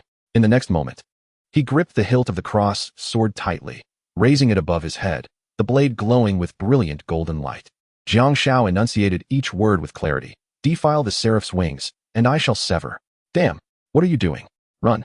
Fan Xiaojun's expression changed drastically, exclaiming a curse as she reached out to grab Chu Ming. She understood that Chu Ming's words had thoroughly provoked Jiang Shao. This strike would likely be delivered without restraint, and Chu Ming could not withstand it. What are you doing? Sister 9 is still below. In the air, Mu Yuanyan panicked upon witnessing this scene, shouting out, I'm merely a projection. Xiaojun won't say anything to me. Jiang Shao, undeterred, continued to gather his power for the impending strike. Gritting her teeth, Mu Yuanyan formed a spell with her hands, conjuring ethereal blue sword illusions that surrounded her. With a swift gesture, she directed the phantoms, and the swords transformed into a cascading stream, hurtling towards the golden sword in Jiang Zhao's grasp. However, before the sword stream could reach him, Jiang Zhao's Sword of Michael had already descended, unleashing a 3-meter-long sword light aimed directly at Chu Ming. The blade's radiance was composed of blinding golden light, imbued with terrifying yet pure power. Embrace the approval of Michael. Jiang Shao intoned softly, his gaze fixed on Chu Ming, utterly indifferent. At that moment, Mu Yuanyan's stream of swords had struck Jiang Shao, yet they were all thwarted by the golden radiance emanating from him, failing to even cause him to budge. The brilliance of the seraph. The ability to withstand even RPG missiles rendered Mu Yuanyan's strike utterly ineffective. As Chu Ming observed the immense blade of light descending upon him, his gaze remained devoid of emotion. A cold smirk graced his lips as he uttered a sharp command. Venom. In the next instant, Venom surged forth from within him, enveloping his form completely. Turning swiftly, Chu Ming shielded Fan Xiaojun with his own body, prepared to absorb the impending blow. At that moment, the darkness within Fan Xiaojun's eyes had faded. Upon witnessing Jiang Zhao's sword strike, despair washed over her. Her abilities were entirely countered by her adversary, and under this sword, while Chu Ming might survive, she was undoubtedly doomed. The power of approval was, to her, a lethal poison. Whether or not to employ her abilities had become irrelevant. Using them would only hasten her demise. Fan Xiaojun stared blankly at the Venom, a heart-wrenching smile gracing her lips. The life of a clone truly holds no significance. She harbored no belief that Chu Ming could withstand this sword strike. What nonsense is this? You won't die? Chu Ming's voice, muffled by the Venom, resonated as he held her tightly. In the next moment, a wave of pain surged through him as the blade of light struck solidly against the back of the Venom. Mu Yuanyan stood transfixed, gazing at the spot where the blade had landed, a cloud of dust rising to obscure his view. How could you do this? I must inform the boss. Mu Yuanyan shouted in sorrow, trembling with emotion, tears welling in his eyes. Jiang Zhao's expression remained unchanged. He coldly regarded the dust below. Having witnessed the golden light strike the Venom directly, he had only exerted 70% of his strength in this blow, believing it unlikely to kill Chu Ming. Rather, it would merely inflict severe injury. After all, the order had been given to bring Chu Ming before him alive, and Jiang Zhao dared not contravene those instructions. However, Fan Xiaojun's clone was surely doomed. He also felt no fear of Fan Xiaojun's anger. Her clone ability required only minimal energy to create a duplicate. Losing a clone was no grave matter for her, merely a point of contention that Jiang Zhao would have to endure. Little Yuan, you are still young. You do not understand. Jiang Zhao finally glanced at Mu Yuanyan, shaking his head. Such rivals must be taught a lesson. How could a low-tier metamorphic ability user even dare to pursue Fan Xiaojun? Not even a clone was permissible. Chapter 67. The Surge of Malevolence, yet Mu Yuanyan remained defiant. His eyes reddened as he shouted at Jiang Zhao, just wait. I will definitely have the boss deal with you. Though young, he was not foolish. He understood that Jiang Zhao's actions were entirely wrong. Furthermore, they blatantly violated the regulations of the Jiuzhou. After speaking, Mu Yuanyan turned to control the giant sword and prepare to leave. Jiang Zhao remained unfazed by her words, his gaze fixed indifferently on the training ground below, awaiting the dispersal of the dust to retrieve Chu Ming.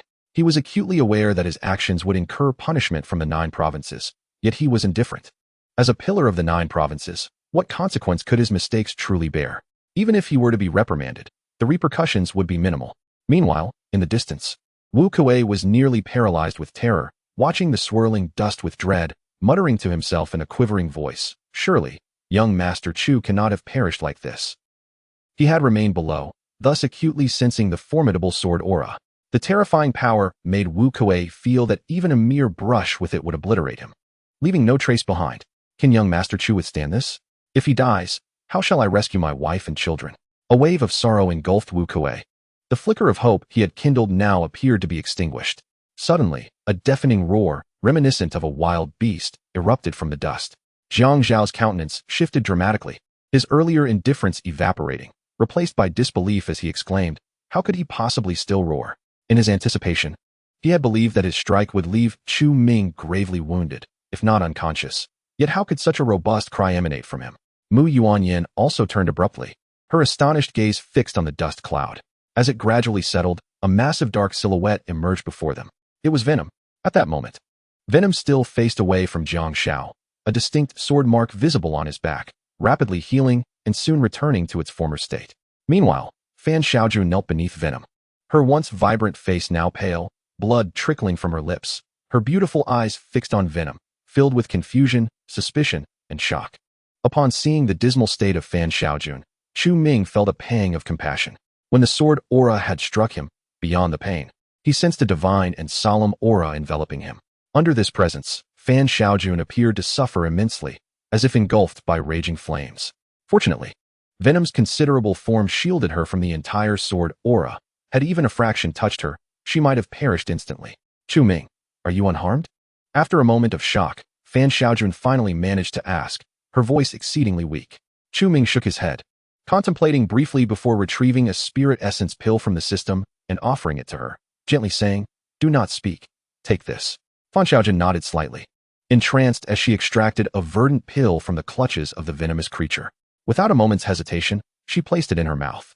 She did not inquire about the nature of the substance from Chu Ming. Having just returned from the precipice of death, her capacity for thought had diminished.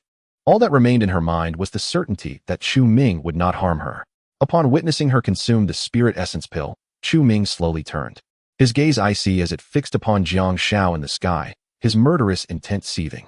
So it is you, number 8? You dared to strike at me. But to lay waste to her, a fellow denizen of Zhuzhou? The chilling voice of Chu Ming emanated from the venomous creature, imbued with an impending fury. He had come to realize that Jiang Shao had shown no regard for Fan Xiaojun's life. Jiang Shao, upon hearing these words, emerged from his stupor, narrowing his eyes as he scrutinized the venomous creature below. You are not an ordinary S-class, he remarked with a frown. How could a mere S-class withstand even 70% of his power? And yet, you seem to do so effortlessly, even managing to shield Fan Xiaojun.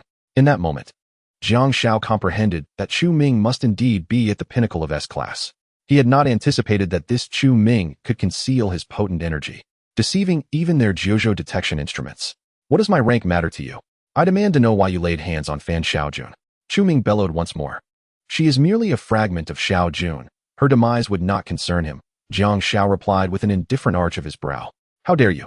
You will pay for this. Chu Ming's defenses crumbled in an instant, his blood boiling with rage. In the next moment, he propelled himself into the air, leaping several meters to confront Jiang Shao, his right claw lunging towards him with ferocity. Radiance of the Seraph.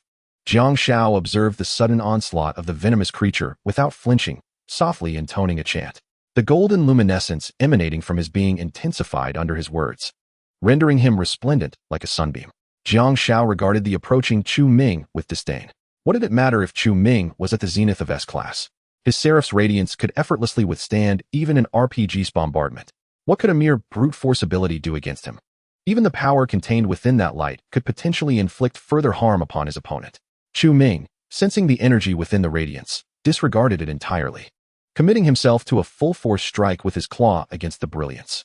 Upon the collision of claw and light, a wave of pain surged through him, and the venomous creature let out a pained roar. He could distinctly feel several bones in his claw fracture. Yet, fortunately, the creature possessed a self-healing ability, and within moments, the agony had dissipated entirely. The radiant light, under the relentless assault of Chu Ming, shattered like a mirror, splintering into countless luminous particles that swiftly dispersed into the ether. Unyielding, the claws of the venomous creature lunged directly towards Jiang Shao. This is impossible. The once impassive expression on Jiang Zhao's face transformed instantaneously, his pupils constricting in alarm. Overconfident in the brilliance of the seraphim, he stood utterly unprepared, powerless to avert his gaze as the venomous claws grasped him. With a harsh screech, the claws raked across Jiang Zhao's golden red armor, producing a cacophony of sound. In a moment of panic, he attempted to raise the sword of Michael to retaliate. Yet, Chu Ming was unyielding, seizing Jiang Zhao's weapon firmly in his grasp, and then, with a sudden force, hurled him towards the ground. With a thunderous crash, Chu Ming landed with precision, forcefully pinning the struggling Jiang Shao to the training ground beneath him. The earth, composed of sand and stone, yielded to the immense power, yielding a vast crater. Jiang Shao lay there, akin to a lifeless dog, crushed against the ground, bruised and bloodied from the impact. This Esper's sole vulnerability lay in his fragile corporeal form. Once his defenses were breached, he was utterly at the mercy of any adversary of equal standing. The events unfolded with such swiftness that Jiang Shao found himself momentarily dazed. You are SS class? He stammered, his once indifferent demeanor replaced by sheer terror.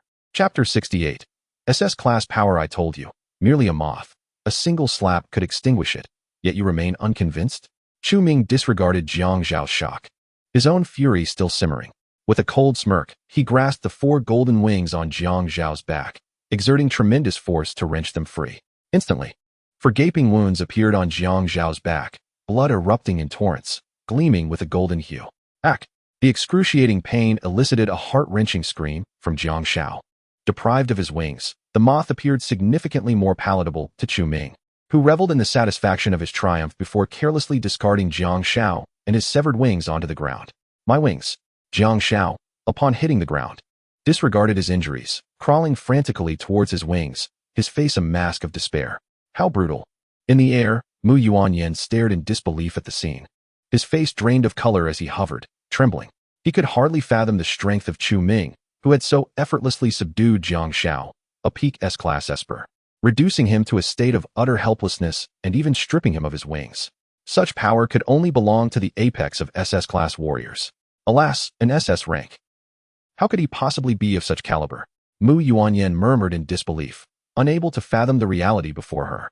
Presently, within the intelligence network of the 9 provinces, there exists but a single SS-level powerhouse in all of Huagua, namely the leader of the 9 provinces, the foremost on the forbidden list, number 1.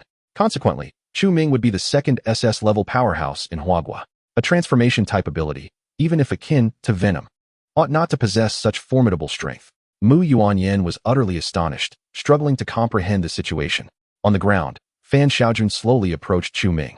After consuming the spirit essence pill, her complexion had regained a healthy hue, and she appeared significantly rejuvenated. Fan Xiaojun was filled with astonishment and confusion. She had been on the brink of death just moments ago, yet after ingesting the pill given by Chu Ming, her injuries had astonishingly healed within less than a minute. She recalled that Chu Ming had presented this pill at the Gong family banquet, claiming it could cure old Gong's lung cancer, a statement she had initially dismissed. However, now, Fan Xiaojun found herself reconsidering. If such a severe injury could be effortlessly treated, perhaps lung cancer could indeed be cured. Who is Chu Ming, and why does he exude such an aura of wonder? Fan Xiaojun pondered, her curiosity about him intensifying. She stepped closer, casting a glance at Chu Ming and then at Jiang Xiao, who lay on the ground, weeping profusely while clutching his severed wings. She couldn't help but shake her head in dismay. It appears he is utterly ruined. As Chu Ming retracted the venom, reverting to human form, he inquired curiously upon hearing Fan Xiaojun's comment. Oh, what do you mean by that?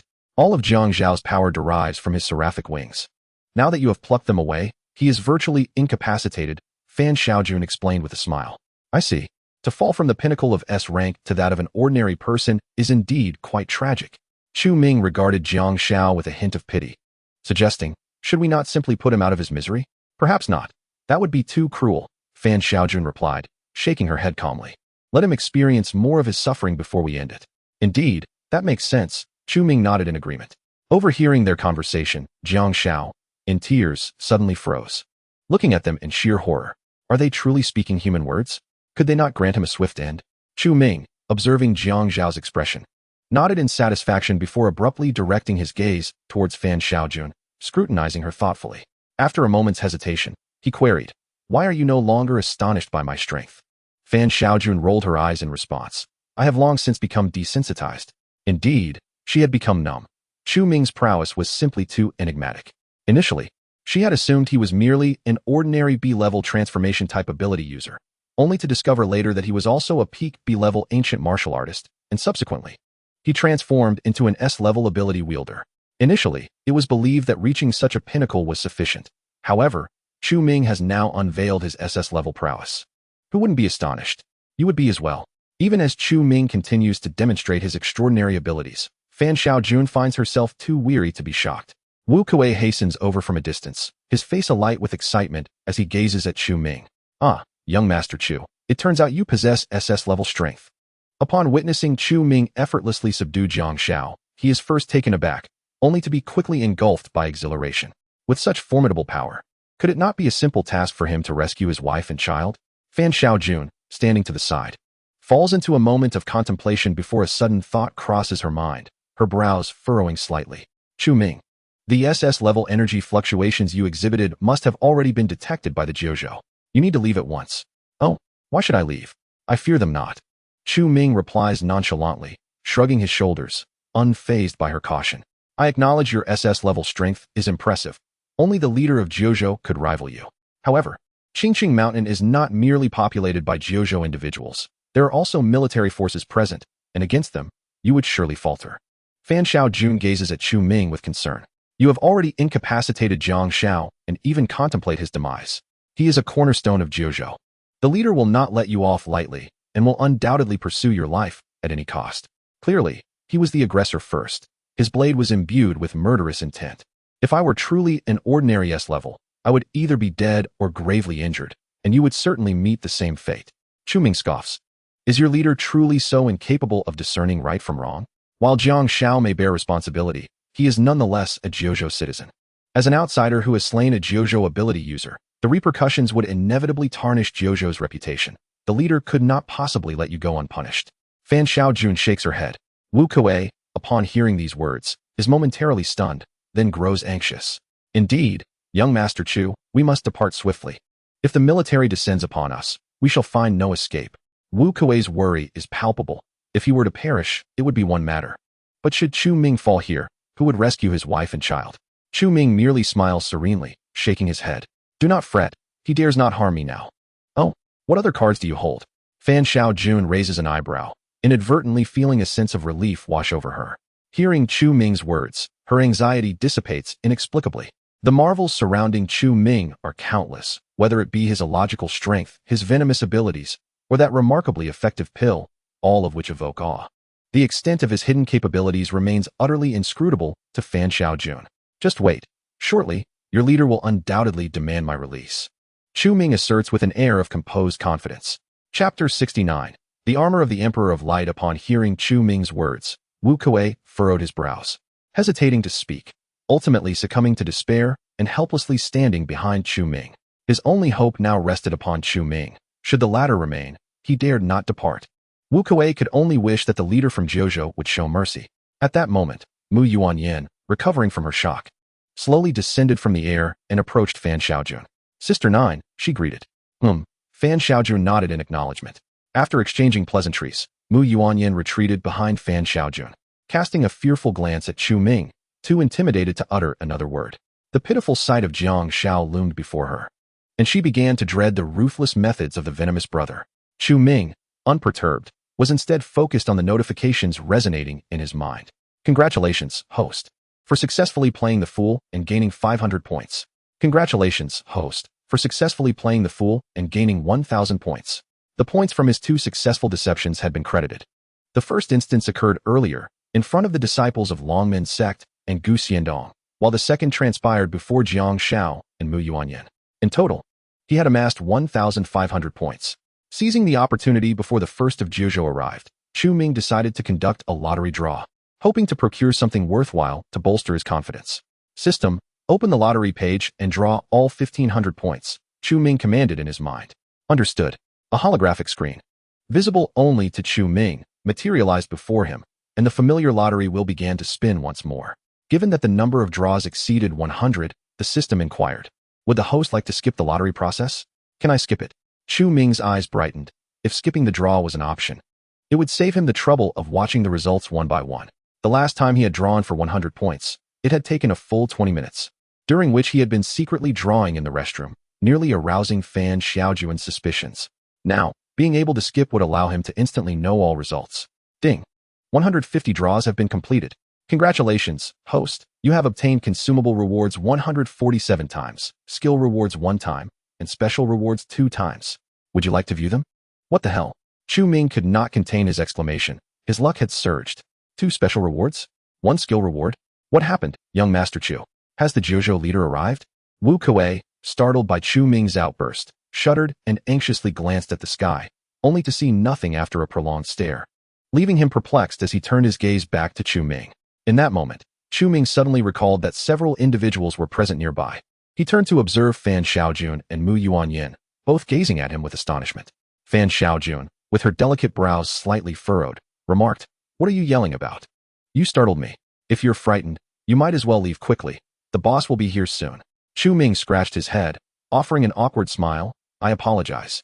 I just let out a fart." Fan Xiaojun was taken aback. Mu Yuanyin was equally surprised, clearing his throat to mask his embarrassment. Chu Ming then turned his attention back to the system panel, mentally instructing, "Please open a special class reward for me." Chu Ming felt a surge of excitement. Each special reward was a treasure, significantly enhancing his strength or that of his organization. Ding. The special class reward has been activated. Congratulations, host. You have received the Cosmic Armored Warrior, Imperial Armor Summoner, which can merge into the Light Emperor Armor. The Imperial Armor, a divine gift nurtured by the primordial chaos of nature, possesses self-awareness and has existed for billions of years. It is the first armored warrior in history, the inaugural ultimate armor, and it commands the first armored beast, the Light Emperor Battle Dragon. Special ability, Invincible Mind. The combat power of the Imperial Armor is infinite. Its actual strength is determined by the summoner's faith and will, encapsulated within the intelligence attribute. Thus, the higher the intelligence points, the greater the combat power. The host currently possesses 41 points of intelligence. Upon summoning the Imperial Armor, his combat power triples to 123 points, classified as A grade. Incredible! The Imperial Armor? Chu Ming was elated. This was a cherished memory from his childhood. The special class reward had indeed not disappointed him.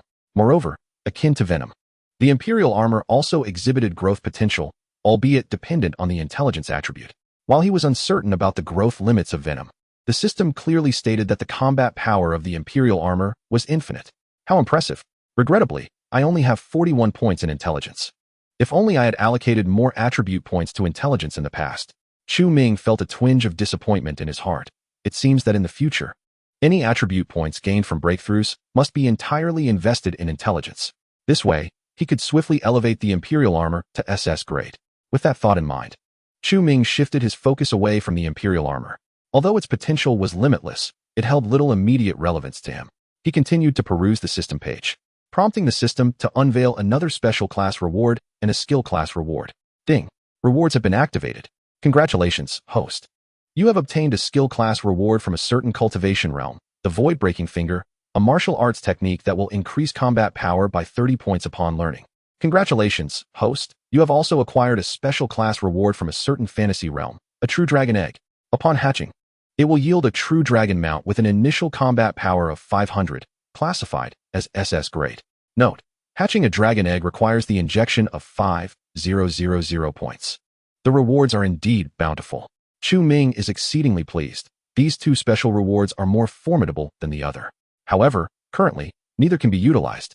The Emperor's armor is too weak for him at this stage, while the dragon egg necessitates 5,000 points for hatching.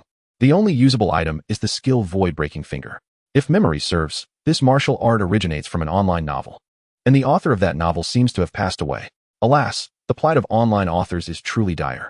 They lack the means for sustenance while overexerting themselves to produce words. Chu Ming sighed deeply. He then resolved to have the system learn Void-Breaking Finger without further ado.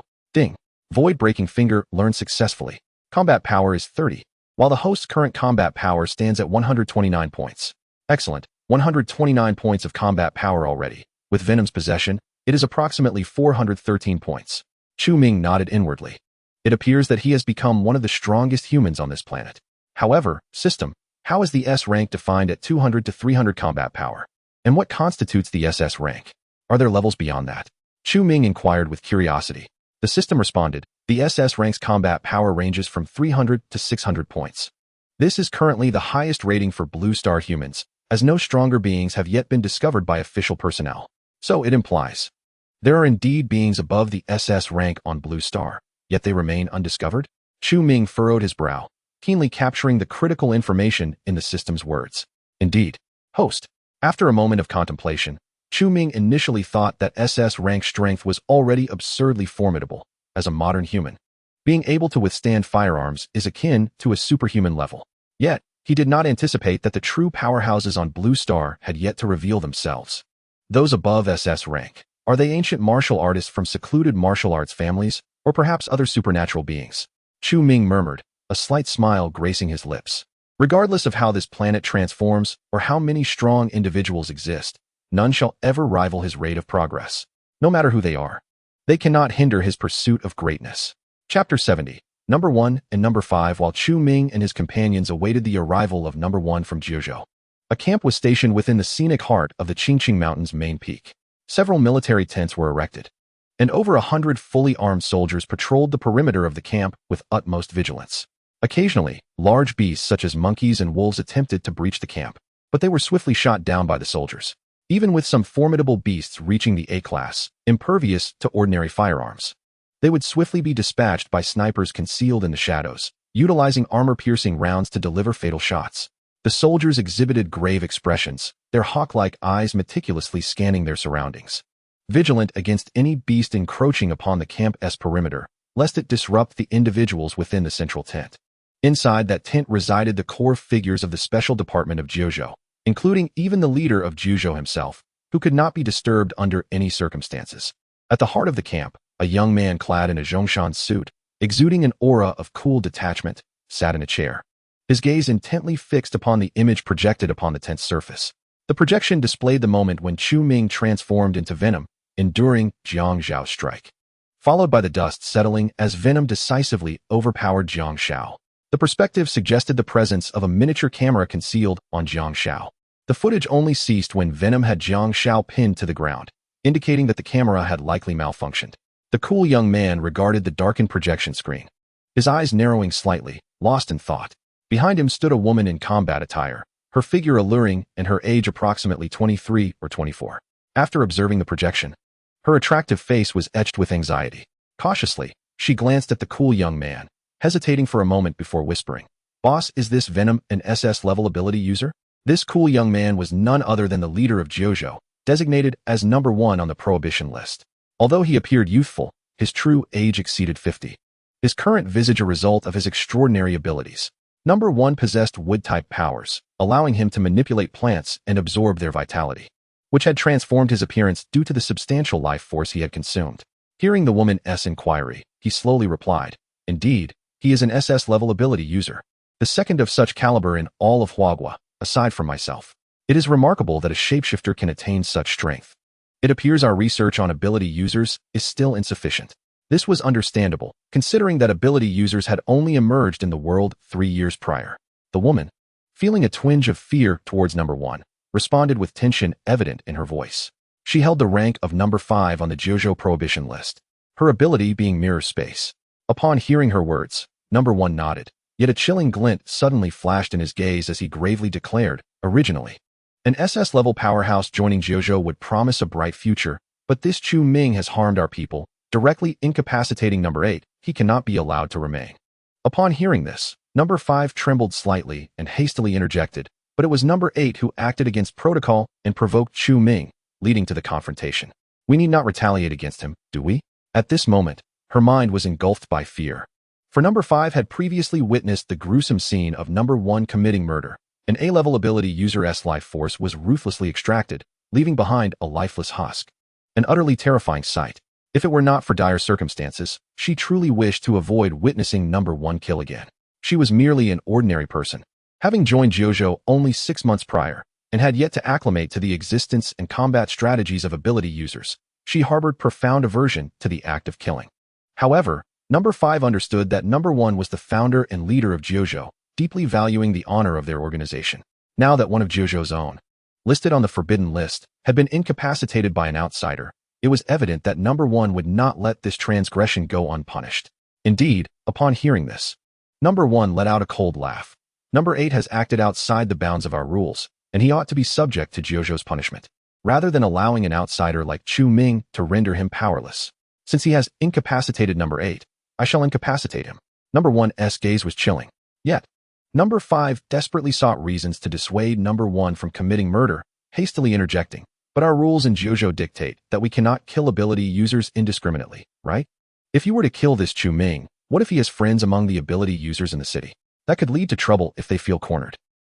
Number 1 had previously stated emphatically never to force an ability user into a corner, for one could never predict the madness they might unleash. Many long-awakened ability users would forge friendships with others of their kind. Should Jiuzhou take coercive measures against an ability user with connections, the repercussions could spiral out of control, resulting in unforeseen devastation. As an organization tasked with managing ability users, any chaos instigated by them would ultimately reflect back on the authorities overseeing Jiuzhou. Thus, it was customary for them to prioritize management over coercive actions, which explained why they had previously instructed Fan Xiaojun to surveil Chu Ming without taking direct action. I had anticipated this already. Number 1 remained unfazed. I have already investigated that Chu Ming. His ability awakening has been exceptionally brief, lasting less than 2 weeks. And the only ability user with whom he shares a close bond is one named Lu Hui, who possesses ice abilities but is merely a C-level. Furthermore, I have dispatched an A-level ability user to discreetly monitor him. Once I deal with Chu Ming, I shall apprehend Lu Hui as well. He poses no threat. Number 1's expression was icy, as if all unfolded according to his design. Number 5 was momentarily taken aback, pondering deeply before ultimately shaking her head in resignation. Since number 1 had accounted for every variable, her objections would prove futile. He was resolute in his intention to eliminate Chu Ming. In her heart, number 5 silently mourned for Chu Ming, lamenting that he was to blame for his lack of strategy, having failed to consider an escape route before incapacitating a member of Jojo. If Chu Ming had a friend of A grade or above in the city, they would generally exercise caution, certainly reluctant to take action against him. After all, the destructive power of an A-grade expert, reckless and unrestrained, is akin to that of a bomb, causing losses that the Jojo cannot possibly bear. It truly is a pity. If only this Chu Ming had awakened a bit earlier and formed connections with more formidable ability wielders, sighed number 5 to himself. After a brief silence in the tent, number 1 issued a direct command. Number 5, you are to lead a combat unit equipped with heavy weaponry to surround the vicinity of the Longmen sect. Then, employ your mirror space ability to confine him, preventing any escape. Understood, number 5 nodded, turning to exit the tent. At this moment, number 1 also rose from his chair, adjusting his Zhongshan suit, as a piercing green light suddenly ignited in his eyes, his presence transforming into that of a towering tree, majestic and powerful. The trees and flora surrounding the camp seemed to sense their deity, bowing in reverence, as streams of vibrant green life energy wafted from them, flowing toward number 1. Anyone who dares to offend Jojo shall be utterly obliterated. Chapter 71. Acquiring D-class lightning ability. By the way, what is the combat power of Jojo's number 1? What abilities does he possess? In the Longmen sect training ground, after drawing his rewards, Chu Ming inquired of the system in his mind.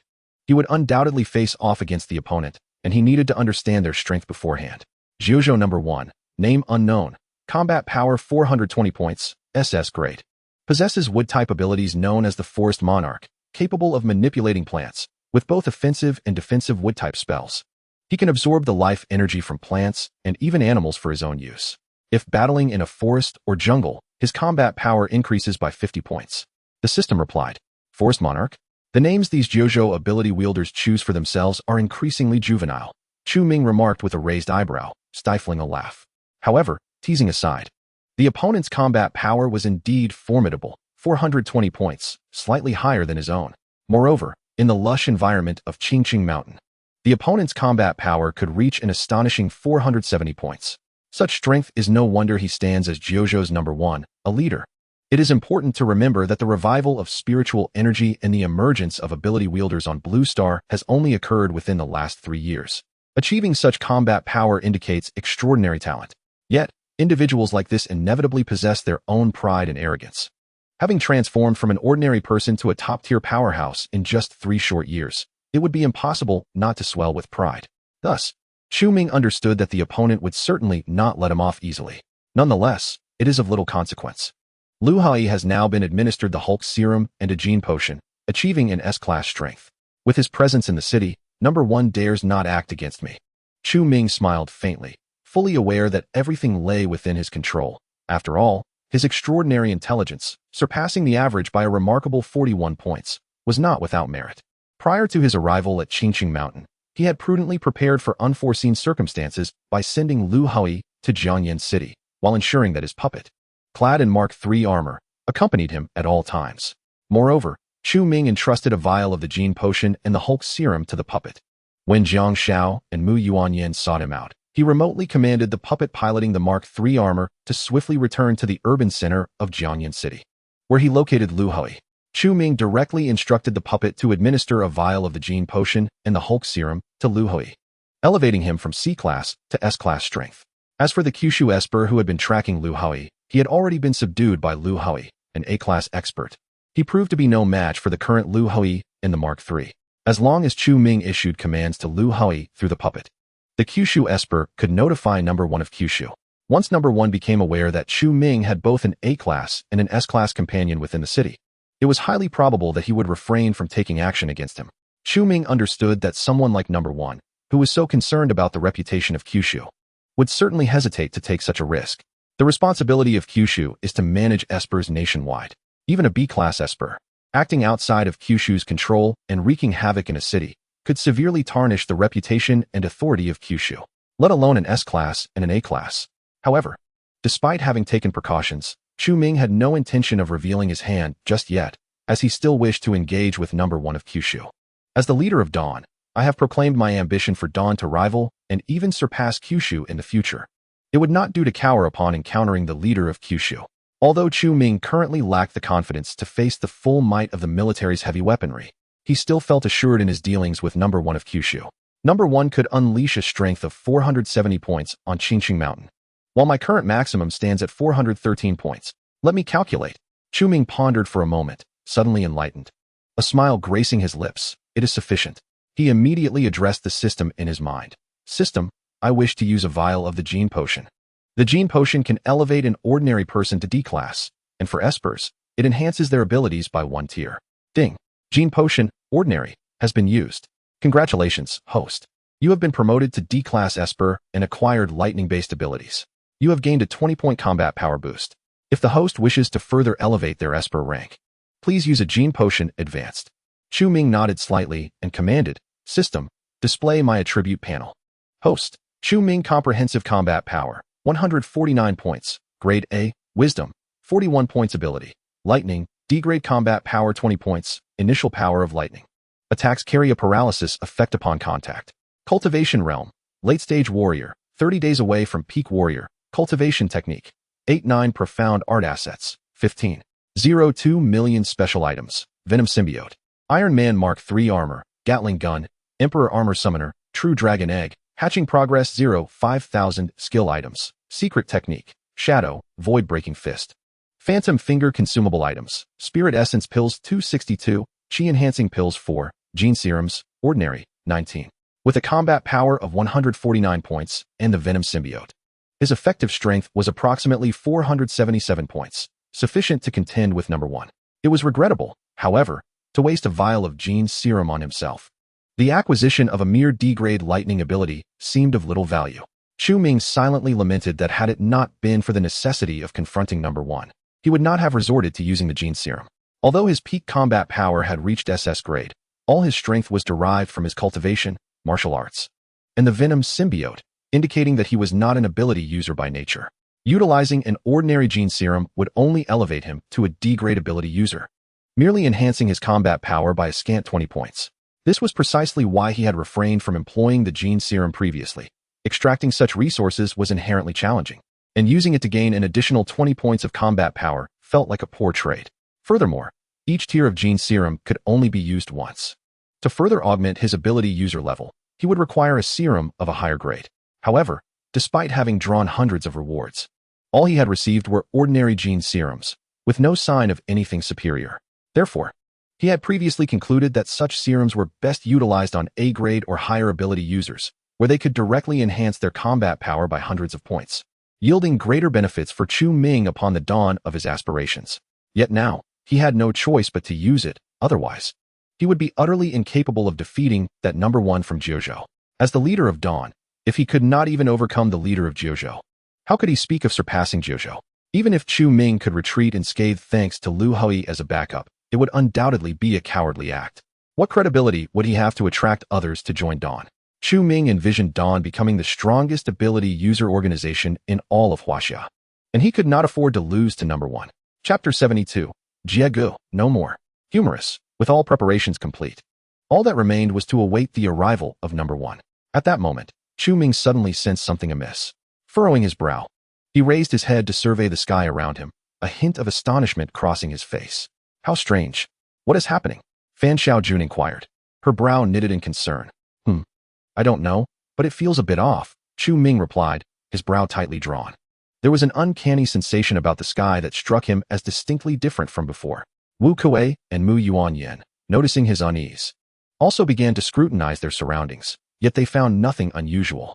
Meanwhile, Jiang Xiao, seated on the ground and disillusioned, suddenly brightened, a look of vengeful glee illuminating his face.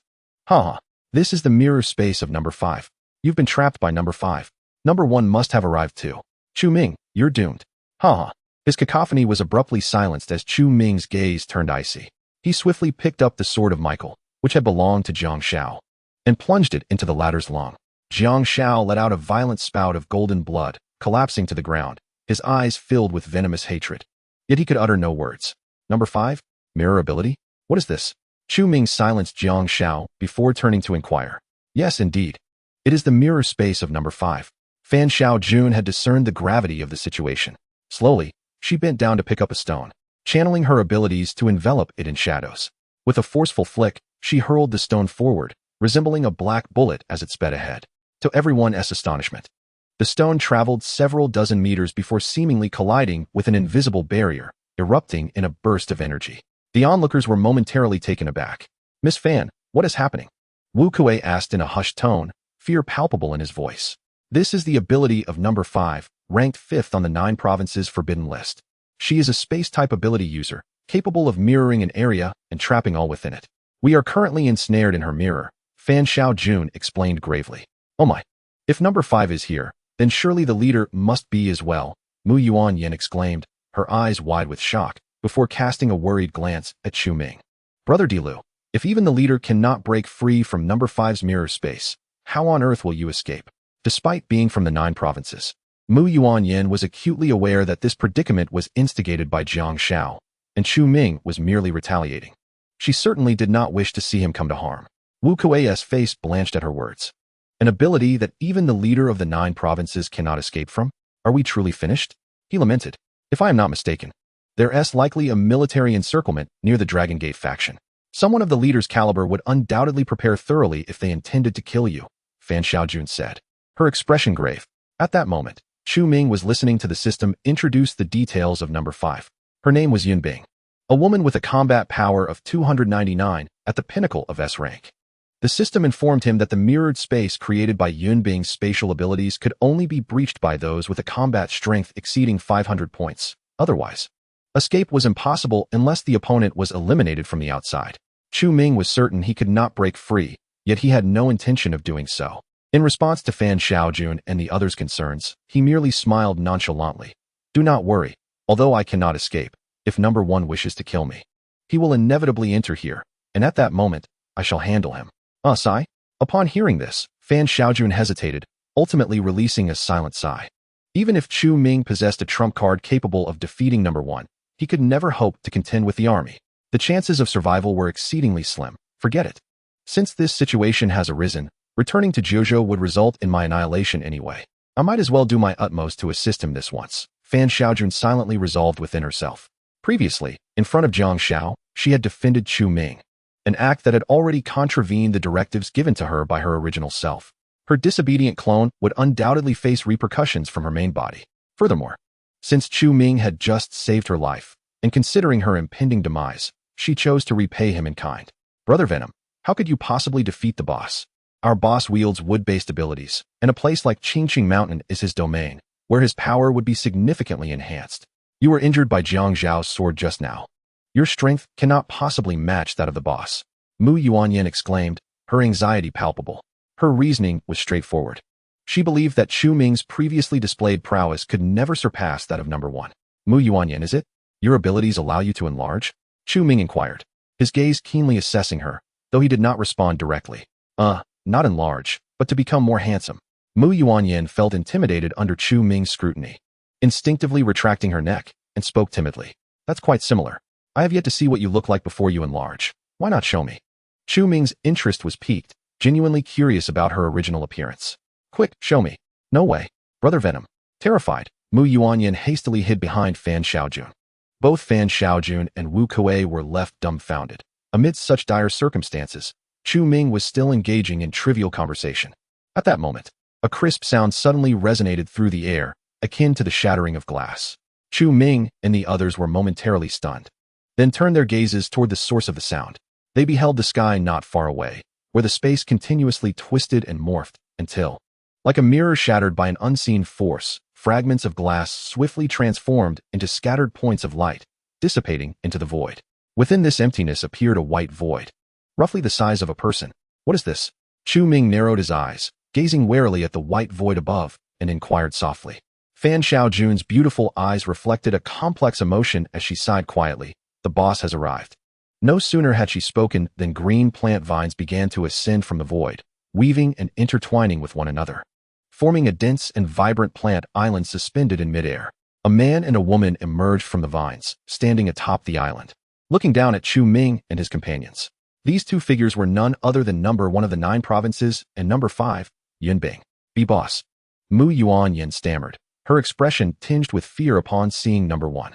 The handsome visage of number 1 was cold and composed as he merely nodded, scrutinizing the individuals below. Upon noticing Jiang Xiao lying in a pool of golden blood, the sword of Michael still embedded in his chest. His expression darkened, and his gaze sharpened, fixating fiercely on Chu Ming. Chu Ming, in turn, observed the two figures in the air, his attention primarily drawn to number 5, Yun Bing. Filled with confusion, Yun Bing? What about her figure suggests ice? She is anything but cold. Fan Xiaojun, sensing the change in number 1's demeanor, felt a wave of unease wash over her, her face displaying a hint of pleading as she hastily addressed number 1. Boss, Jiang Xiao broke the rules first. Chu Ming acted solely in self-defense. I hope you will not hold this against him. Number 1 remained silent, his gaze shifting to Fan Xiaojun. Moreover, Chu Ming is an SS-level esper. Should he join us in the 9 provinces, it would bolster our strength. Fan Xiaojun continued to plead cautiously. SS level? What use is an SS-level transformation esper? In the 9 provinces, or even in Huagua, 1 SS level is sufficient. Number 1 finally spoke, his tone dripping with disdain. And you, Fan Xiaojun, are merely a doppelganger. What qualifications do you have to plead for him before me? Your prior defense of Chu Ming warrants your destruction. Chapter 73. The Thorny Web and Vitality Extraction. Hearing number 1's words, Fan Xiaojun's delicate face flickered between emotions, anger surging within her, yet she ultimately refrained from retorting. Mindful of number 1's formidable power, her only hope now was that he would spare Chu Ming's life. Chu Ming's gaze, which had been lingering on Yun Bing, instantly shifted to number 1, his eyes narrowing slightly as a glint of coldness emerged. Noting Fan Xiaojun's silence, number 1 revealed a slight, contemptuous smile, then turned his attention to Mu Yuanyan, stating, Mu Yuanyan, come here, I need to deal with this Chu Ming, so be careful not to get hurt. Mu Yuanyan was taken aback, glancing at Fan Xiaojun and the unconscious Jiang Xiao, hesitantly murmuring, what about Jiang Xiao and sister number 9? Jiang Xiao has become a mere shadow of his former self, no longer needing to linger in the Jiuzhou realm. In the icy depths of his cold gaze, devoid of emotion, he stated with an indifferent tone, as for Fan Xiaojun's doppelganger, she has transgressed the commands of her original self. Such a doppelganger, even with Fan Xiaojun's true form present, would be obliterated. Thus, I shall assist in her demise today. Mu Yuanyan stood there in a daze, utterly unprepared for the audacity of such words from number 1, rendered momentarily speechless. Xiao Yuan, proceed, Fan Xiaojun urged, managing a strained smile as she gazed at Mu Yuanyan. Number 1 speaks the truth. Even if my true self were here, I would be destroyed by her. I am a disobedient doppelganger. Moreover, Fan Xiaojun cast a glance at Chu Ming, silently reflecting, I still owe this lad a life. Mu Yuanyan hesitated, his handsome face contorted with conflict. Ultimately, he gritted his teeth in resignation, summoning a colossal sword and soaring toward number 1. For him, the doppelganger of Fan Xiaojun clearly paled in significance compared to her true form. Moreover, being merely a 15-year-old youth, he dared not defy under number 1's formidable authority. At that moment, Jiang Xiao, witnessing how easily he was cast aside by number 1, was filled with astonishment and disbelief. He opened his mouth to speak. Yet with the sword of Michael lodged in his lung, only a garbled sound escaped his lips. Chu Ming glanced back at the commotion, a flicker of pity in his eyes as he mocked. Is this the leader you take pride in? Jiang Xiao was taken aback, his gaze flickering before suddenly dimming. A self-deprecating smile gracing his lips, only to be followed by a spurt of blood, causing him to faint. Chu Ming shook his head and turned his attention to number 1 in the sky, his eyes glinting with cold malice as he sneered. You think you can deal with me? You are not worthy. Number 1's eyes twitched violently, a surge of rage swelling within him as he spoke in a chillingly low tone. However, it has been 3 years since anyone has spoken to me in such a manner. I had intended only to incapacitate you today, but now you must die. 3 years prior, number 1 was but an ordinary repairman. 50 years old and yet to find a wife, resigned to a dismal existence. Yet when the spiritual energy of the heavens and earth surged, he became one of the first awakened supernatural beings, awakening at the highest rank of A-class.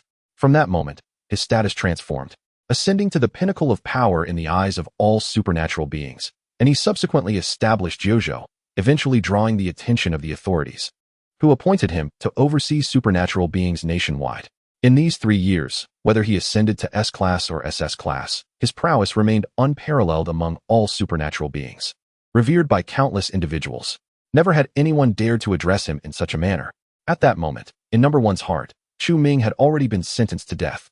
He would never allow a being with strength potentially surpassing his own, a supernatural entity devoid of any respect for him, to exist in this world. Perish. The emerald light in number 1's eyes surged, and he raised his right hand, a ghastly green radiance igniting in his palm, which soon transformed into a completely azure talisman. Life extraction. With a sharp command, he swung his right hand, and the azure talisman shot forth towards Chu Ming with great ferocity. Along its path, thorns began to emerge from the palm-sized talisman, rapidly weaving into a gigantic net of thorns, bristling with sharp spikes, slowly enveloping Chu Ming. At that moment, Yun Bing, standing behind number one, trembled at the sight, fear evident in her eyes as she covered her face, unable to bear watching. It's over. Why does the boss resort to this technique right away? Beside her, Mu Yuanyin wore a similarly terrified expression. He had witnessed number one employ this very tactic before. Though these thorns appeared fragile, the net they formed could withstand even bullets. Moreover, the thorny net was not merely a means of entrapment. Its razor-sharp spikes would swiftly siphon the life force from anyone pierced.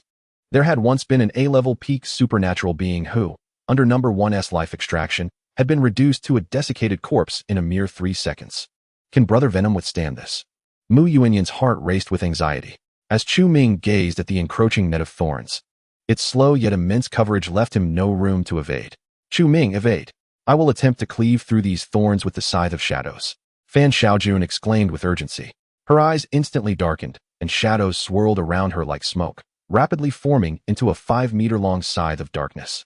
Grasping the scythe, Fan Xiaojun leaped into the air, her enchanting form bending gracefully, as she swung the scythe fiercely towards the net of thorns. Overestimating herself, number one couldn't help but smirk at this scene. The thorny net summoned by his SS-level prowess was not something a mere S-level like Fan Xiaojun could hope to breach. Even that SS-level Chu Ming would have to struggle to escape. Number one had already calculated that Chu Ming, being a transformation-type supernatural being of SS caliber, possessed immense brute strength, and he was certain the thorns would be torn apart by him. However, once Chu Ming made contact with the thorns, his life force would inevitably be siphoned. Although not entirely drained, his strength would plummet, making him far easier to handle. At that moment, Fan Xiaojun's scythe struck the thorns, and in an instant, she felt an overwhelming force impact her hands, causing the scythe to be flung away, dissolving into a veil of shadows. Fan Xiaojun let out a pained cry as her entire being was struck by a tremendous force, causing her to uncontrollably tumble towards the ground. Just as she sensed she was about to crash down, a sturdy arm caught her securely. She looked up and met the silent gaze of Chu Ming. Are you out of your mind? Knowing your leader is of SS rank, why would you still dare to approach? Chu Ming rolled his eyes, exasperated, and said, let me handle this. You should step back. You cannot touch these thorns. Fan Xiaojun, filled with urgency, exclaimed, any living creature that comes into contact with the sharp spines will have its life force drained. Even if you use venom, you won't be able to withstand it. I have my own methods, Chu Ming replied, steadying her before he began to walk forward slowly. As he progressed, venom rapidly enveloped his body, completely adhering to him within moments. Gazing at the vast network of thorns before him, Chu Ming paused for a brief moment, then retrieved a Gatling gun from his system backpack.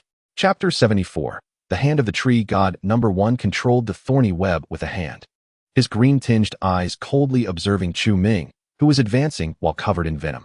Without any long-range attack capabilities, what did it matter if he was SS rank? Once trapped in my thorns, his power would instantly diminish to S rank, and then he would be at my mercy. A sense of mockery arose within number 1. At that moment, Chu Ming appeared to him merely as a fish about to be caught. Although this fish was fierce and could struggle against the net, it would ultimately be left battered and bruised. Mu Yuanyin's handsome face turned pale, his teeth clenched tightly as he held onto his massive sword, secretly channeling his abilities and contemplating whether he should intervene to help Chu Ming break free from the thorny web. Fan Xiaojun, however, was already in despair, her beautiful eyes devoid of luster. The others also watched the immense black figure beneath the thorny web, particularly the members from Jiuzhou, who seemed to envision the agonizing fate of the venom once drained of its life force. At that moment, everyone was astonished as a dark metallic object, over a meter long, suddenly emerged from the hands of the venom. The front section of this object was composed of numerous metallic tubes, glinting ominously in the sunlight. It was, astonishingly, a Gatling gun. Number 1, the times have changed. The voice of Chu Ming, dripping with mockery, emerged from the venom's mouth. Number 1. Mu Yuanyin. Fan Xiaojun.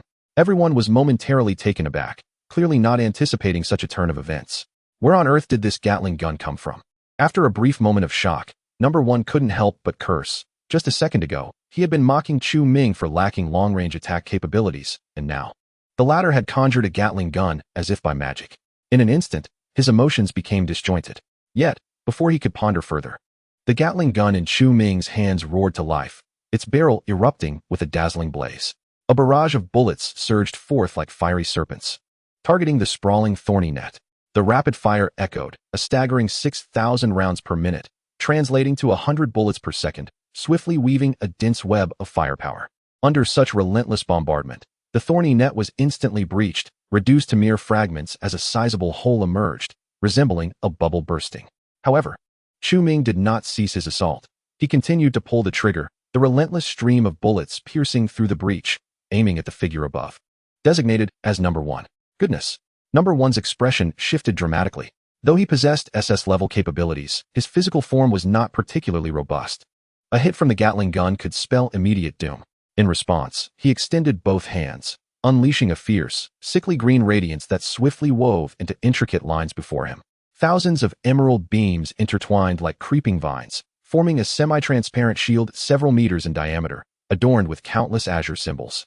In the next moment, a deluge of bullets struck the shield, producing crisp sounds akin to impacts against impenetrable tempered glass, as every bullet was deflected, unable to penetrate the barrier. Truly, the SS-level prowess was formidable. Even a weapon with a combat rating of 300 like the Gatling gun could not breach his defenses. Witnessing this, Chu Ming could not help but express silent admiration. Yet, he remained undeterred. He had never intended to eliminate his opponent with the Gatling gun. Such a notion was unrealistic. Without delay, he redirected his fire, shifting his aim back to the thorny net. Within half a minute, under the overwhelming firepower, the thorns were obliterated, reduced to scattered debris raining from above. Once the thorns were dealt with, Chu Ming withdrew the Gatling gun, standing resolutely as he fixed his gaze on number 1 beyond the shield. The others present watched in stunned silence, utterly bewildered by the sudden appearance and disappearance of Chu Ming's Gatling gun. After a moment of astonishment, Fan Xiaojuan's eyes sparkled with joy. Her gaze filled with wonder as she regarded Chu Ming. He had surprised her once more. Was this miraculous Gatling gun yet another manifestation of his extraordinary abilities? Number 1's pupils constricted, disbelief etched across his face, as tumultuous thoughts surged within him. What manner of creature was Chu Ming? As if possessing venomous powers wasn't enough, he also wielded a heavy weapon as an ability? The sheer lethality displayed by the Gatling gun had already reached the pinnacle of S level. Most terrifying of all was that Chu Ming had awakened his abilities a mere fortnight ago. 2 extraordinary abilities. One at the SS rank and the other at the pinnacle of S rank, and in less than 2 weeks. If this continues to develop, he might effortlessly surpass me in no time. Absolutely not. I am the foremost ability user in Huagua. Number 1 narrowed his eyes, a surge of murderous intent welling up within him. His status and power stemmed from being the mightiest among ability users, and the thought of someone surpassing him was utterly intolerable. His hands swiftly maneuvered, and a verdant glow erupted around him. Before long, the luminous dome in the sky began to twist, and in an instant, it transformed into a colossal green hand. This hand measured a staggering 10 meters, intricately patterned, with even the fingerprints distinctly visible. An awe-inspiring and majestic aura emanated from it, as if it were the severed hand of a deity from an ancient battlefield. In the next moment, number 1 extended a hand and casually pressed downwards. The massive green hand mirrored his motion, palm raised and bearing an overwhelming force, descending violently towards Chu Ming. Chu Ming, be careful, Fan Xiaojun exclaimed in alarm, her initial joy at witnessing Chu Ming break through the thorny net evaporating, replaced by sheer terror. The dreadful energy radiating from that green hand left her utterly shaken. She recognized this as number 1's ultimate technique, the hand of the tree god, which she had only seen him use once since joining the Jojo. During a military demonstration of number 1's prowess, he had unleashed this attack, reducing a tank to mere rubble, solidifying his position as the leader of Jojo. Now, number 1 was employing this very technique against Chu Ming, clearly intent on delivering a fatal blow. Die. The murderous intent in number 1's eyes was palpable. After launching his assault, he clasped his hands behind his back, confident that even though Chu Ming's venomous ability had reached the SS rank and his physical form was extraordinarily robust, could he possibly withstand the might of a tank? Under the full force of the tree god's hand, survival seemed nearly impossible. Chu Ming gazed calmly at the colossal hand descending upon him, a serene smile gracing his lips. Manipulating the venomous tendrils like fingers, he raised one finger, his inner power surging violently. Then, with a sudden thrust, he pointed a venomous digit toward the palm. A martial art from the realm of cultivation, the void-breaking finger. As the venomous finger was thrust forth, a tempest arose in the mirrored space, winds howling. An astonishing force erupting as if to shatter the very fabric of reality. Suddenly, in front of the venomous projection, space itself fractured and collapsed, and a massive finger, entirely obsidian, emerged from the shattered void, pointing directly at the tree god's hand above. What is this? An ability? A martial art? Number one's expression shifted dramatically, a wave of horror washing over him. At the sight of the dark finger, he instinctively believed it to be yet another manifestation of Chu Ming's extraordinary power. In but a fleeting moment, he sensed the formidable aura emanating from that finger, unmistakably infused with the inner strength of an ancient martial artist. How could this be? Wasn't he merely a B-grade practitioner? Number one, in a state of shock, realized with astonishment that he felt a trace of threat from that finger. No, it was inconceivable. How could a mere junior pose a threat to me? A wild expression of madness crossed Number One's face, his emotions boiling with indignation. He could not accept it. Why did this Chu Ming possess an endless array of hidden trump cards, each more powerful than the last? In an instant, fury ignited within Number One, and a fierce glint emerged in his eyes. He extended both hands, frantically forming seals at such speed that they left phantoms in their wake. A ghastly green light surged around him, all of it pouring into the hand of the tree god before him. As the massive azure palm absorbed the green radiance, it solidified further, its might escalating dramatically as it sped towards Chu Ming. I refuse to believe you can withstand this strike. After unleashing this technique, Number One fixed his gaze upon the venomous finger, his vigor waning as he aged visibly, his visage transforming into that of a man in his 50s. Observing this scene, Fan Xiaojun, Mu Yuanyan, and the others were utterly astonished. Number One had actually infused the essence of life sustaining his youthful appearance into the hand of the tree god. Just how powerful was that palm? Could Chu Ming's martial arts withstand it? Yet below, Chu Ming remained utterly composed, gazing serenely at the hand of the tree god as the venomous finger slowly ascended. That dark finger gradually aimed towards the palm, appearing unperturbed, yet wherever it passed, the void erupted in explosive bursts, an astonishing display of might. Amidst the spectators' uncertain gazes, the black and azure fingers collided violently in midair. Boom! A thunderous roar erupted. A terrifying wave of energy surged forth, causing the entire mirrored space to tremble. At the moment of contact, the azure palm radiated an extraordinarily brilliant green light. And in the next instant, the black finger, propelled by an overwhelming force, pierced through it effortlessly. The luminosity of the tree god's hand flickered like a shooting star, quickly dimming, gradually dissipating from the spectator's sight. Despite sustaining the impact of this palm, the black finger only slightly diminished in solidity but retained its momentum, continuing its relentless advance towards Number One's Vine Island above. Quickly evade. Mu Yuanyan, witnessing the black finger barreling towards them, felt a chill run down her spine and urgently shouted, hastily dragging the trembling Yun Bing as they leapt from the island. Number One, too, was taken aback. He never anticipated that Chu Ming's technique could be so formidable, effortlessly shattering the tree god's hand, even leaving him with surplus power. However, he found himself bereft of time for contemplation, swiftly following Mu Yuanyan and leaping from the floating island. He had just infused all of his extraordinary abilities and life energy into the hand of the tree god, and now he was utterly incapable of resisting the relentless advance of the black fingers.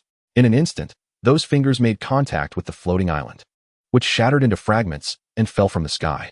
The black fingers pressed onward, soon reaching the edge of the mirrored space, accompanied by the sound of shattering glass, as the realm, resembling a mirror, was pulverized. Ultimately, however, the black fingers could not breach the mirrored space, dissipating into a myriad of luminous points. At this moment, Chu Ming had retracted the venom, reverting to human form, feeling as if his very essence had been drained. He did not underestimate the situation. This devastating technique had fully depleted his internal power as an A-grade ancient martial artist, even drawing upon some of the original strength of the venom, plunging it into a state of slumber, truly terrifying. Yet, the power exhibited was astonishing, effortlessly shattering the hand of the tree god. It was no wonder that in the realm of cultivation, Yi Qin's martial arts were so domineering, draining even the venom dry. He pondered how much chocolate it would take to replenish his strength. Chu Ming stared blankly at his fingers, murmuring to himself. Behind him, Fan Xiaojun wore an expression of utter bewilderment, her gaze towards Chu Ming filled with complexity. He had truly defeated the boss. Fan Xiaojun found it hard to believe this was reality. For 3 years, the Number One had been the strongest extraordinary being in Huagua, the most formidable presence in Jiuzhou, untouchable by any challenger. Yet now, Chu Ming appeared to have easily overcome him. Fan Xiaojun felt as though this scene was surreal, almost dreamlike. Was this truly the B-grade extraordinary being she had first known? As for Wu Kuei, he stood there, dazed and confused, seemingly devoid of the ability to think. After a brief moment of stupor, Chu Ming lifted his gaze towards the number one, now half kneeling on the ground, his aura waning and his expression a tumult of emotions. A smirk of disdain crept across Chu Ming's lips as he approached. The number one of Jojo? Is this all? Standing before his adversary, Chu Ming cast a condescending glance downward, mockingly speaking. Well. Upon hearing this, the number one's expression darkened further, his gaze fixated on Chu Ming, brimming with unabashed malice. He spoke in a low, menacing tone. I never imagined there would be an extraordinary being in Huagua stronger than myself. Clearly, our understanding of extraordinary beings in Jojo is woefully inadequate. But do you think that being stronger than me grants you the freedom to leave? The number one suddenly erupted in fury, his aged visage contorted in rage. No matter how strong you are, can you overpower the military? I tell you, you have already been surrounded by a combat unit. You shall surely perish today. As long as you are deceased, I shall remain the mightiest esper in Huagua. I will still be the leader of Jojo, an entity above all others. And what will you become? Merely a lifeless corpse succumbing to gunfire. No one shall remember you. As he spoke, the first figure let out a cold laugh, exuding madness. What of being SS ranked? In the face of modern military forces, such power is utterly insignificant. The first figure understood well that even though his divine hand could once shatter a tank with a single strike, that was merely a test. If the military truly sought to assault him, not only tanks, but even powerful rocket launchers would be beyond his capacity to withstand. Presently, within the encircling combat unit around Longman's sect, there existed weaponry capable of effortlessly slaying SS-ranked powerhouses. Chu Ming had no chance of escape. At that moment, Fan Xiaojun approached, and upon hearing the first figure's words, her brows furrowed, only to quickly smooth out as she silently regarded Chu Ming. After all they had endured, she had come to believe that Chu Ming possessed hidden cards. This youthful boy seemed to have calculated everything. Chapter 76, Iron-Man, Hulk. Upon hearing the first figure's proclamation, Chu Ming exhibited no sign of panic. He raised an eyebrow, paused momentarily, and with a light chuckle remarked, Yes, you are indeed the leader of Jojo. A being above all, hence you must care deeply for the dignity of Jojo, for all your authority derives from it. What are you implying? The first figure was momentarily taken aback, his brow furrowing in confusion at Chu Ming's sudden declaration. Fan Xiaojun and the others also looked at Chu Ming in bewilderment. Gazing at the first figure, Chu Ming continued, Why has the government granted you authority in Jojo? It is to ensure that you manage the espers across the nation, preventing them from wreaking havoc in the cities. Now, if there exists an S-class and an A-class esper outside your jurisdiction, currently within the city and under my command, what do you suppose they would do if I were to perish? Impossible. The first figure bellowed vehemently, sneering. Do not think that fabricating two non-existent powerful espers will intimidate me. I have already conducted my investigations. The only esper you know is a C-class named Lu Hui, who I have long since placed under surveillance. Oh, is that so?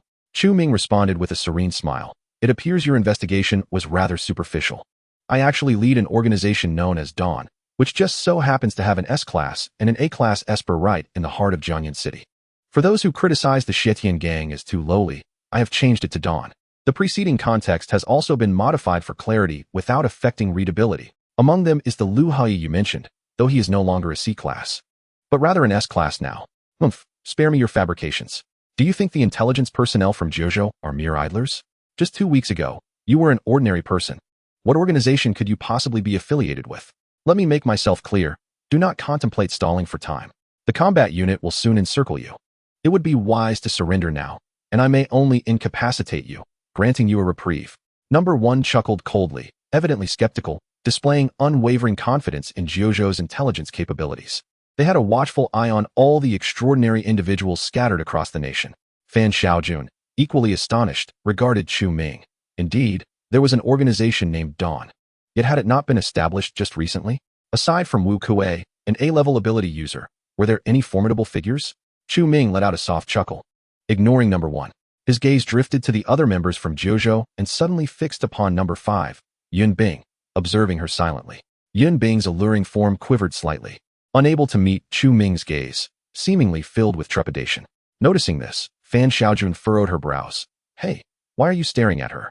The others shared a look of confusion, wondering why Chu Ming had shifted his attention to a beautiful woman amidst the conversation. Just then, however, Yun Bing halted, abruptly retrieving a military-grade phone from her tactical suit, which displayed an incoming call. Li Hao.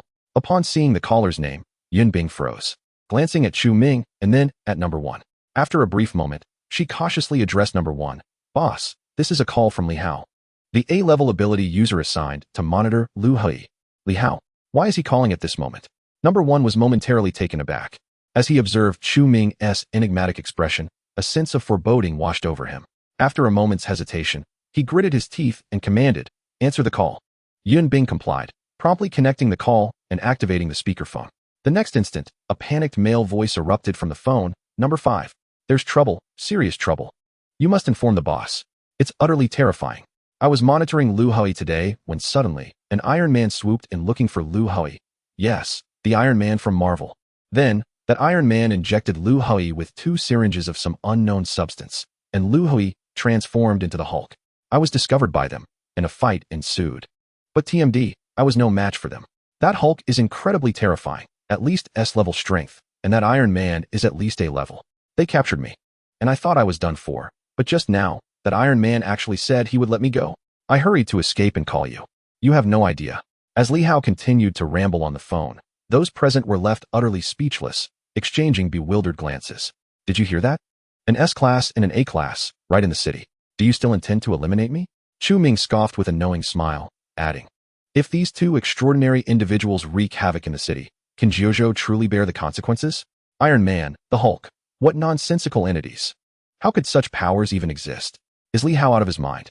The first speaker exclaimed, though his voice wavered, for Chu Ming's ability was none other than Venom. These 2 powers appeared rather unremarkable. Beside them, Mu Yuanyan suddenly gasped, exclaiming, an A-class extraordinary being, Iron Man? ISNT that the individual I encountered that night? I suspected there might be a connection to Venom, but I never imagined it to be true. Upon hearing this, everyone present from Jiuzhou, including the first speaker, recalled that Mu Yuanyan had previously reported meeting an extraordinary being resembling Iron Man. However, she had no video evidence. And Jiuzhou's agents had searched Jiangyan City in vain for this being, eventually dismissing it as a teenage fabrication. Yet now, it seemed her words held truth. The first speaker stood frozen for half a minute, his expression shifting between uncertainty and despair. Ultimately, he deflated, looking at Chu Ming with a self-deprecating smile. I never expected this. I thought you were merely a young individual who had recently acquired formidable powers and become arrogant, but it turns out you have such foresight, considering your escape routes so far in advance. At this moment, he realized he could no longer act against Chu Ming. 2 extraordinary beings of A-class and above unleashing their wrath upon the city would transcend mere issues of Jiuzhou's dignity. If the authorities were to place blame, he would be utterly unable to bear it. Arrogant? Hearing that, Chu Ming laughed, casting a sardonic glance at the first speaker. ISNT at you who is truly arrogant? The government bestowed upon you the authority to diligently manage the extraordinary beings across the nation, not to indulge in power, using your strength and privilege to satisfy personal desires and seek retribution. Chu Ming's words struck the first speaker like a hammer, jolting him to his core. He trembled, his gaze flickering as he fixed his eyes on Chu Ming, lost in thought. Moments later, his expression dimmed, and he slumped to the ground, weariness washing over him. He shook his head with a bitter smile. I never anticipated that today I would receive a lesson from you. Indeed, the power of Jiuzhou, the title of the strongest extraordinary being in Huagua, has led me to lose sight of myself. I seem to have nearly forgotten the original intent behind establishing Jiuzhou. With a heavy heart, the first speaker fell silent for a moment before waving at Yun Bing behind him. Number 5. Withdraw the combat unit and dismantle the mirror space. Allow them to leave. Chapter 77. Fan Xiaojun injects genetic serum. Yun Bing nodded, relieved at the prospect of no further loss of life. She then sent a message to the combat unit via her phone and waved her hand, releasing a cascade of shimmering light reminiscent of shattered mirrors from her being. To the astonishment of those around her, the very space surrounding the Longmen sect emitted a series of shattering sounds, as if mirror-like fragments were falling, ultimately dissolving into ethereal light. What an extraordinary ability! Chu Ming couldn't help but marvel at the wonders of spatial powers. This seemingly fragile mirrored space was capable of resisting the impact of his void finger. Though its lethality was minimal, as a control skill, it was undoubtedly among the finest. It's not too bad, Yun Bing replied, somewhat timidly. Chu Ming smiled at her, finding her rather intriguing. Despite her striking figure, her demeanor was markedly modest.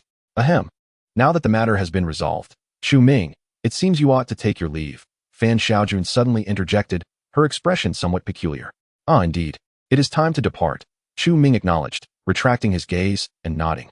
He then turned to number 1, speaking with significant intent as the leader of the 9 provinces.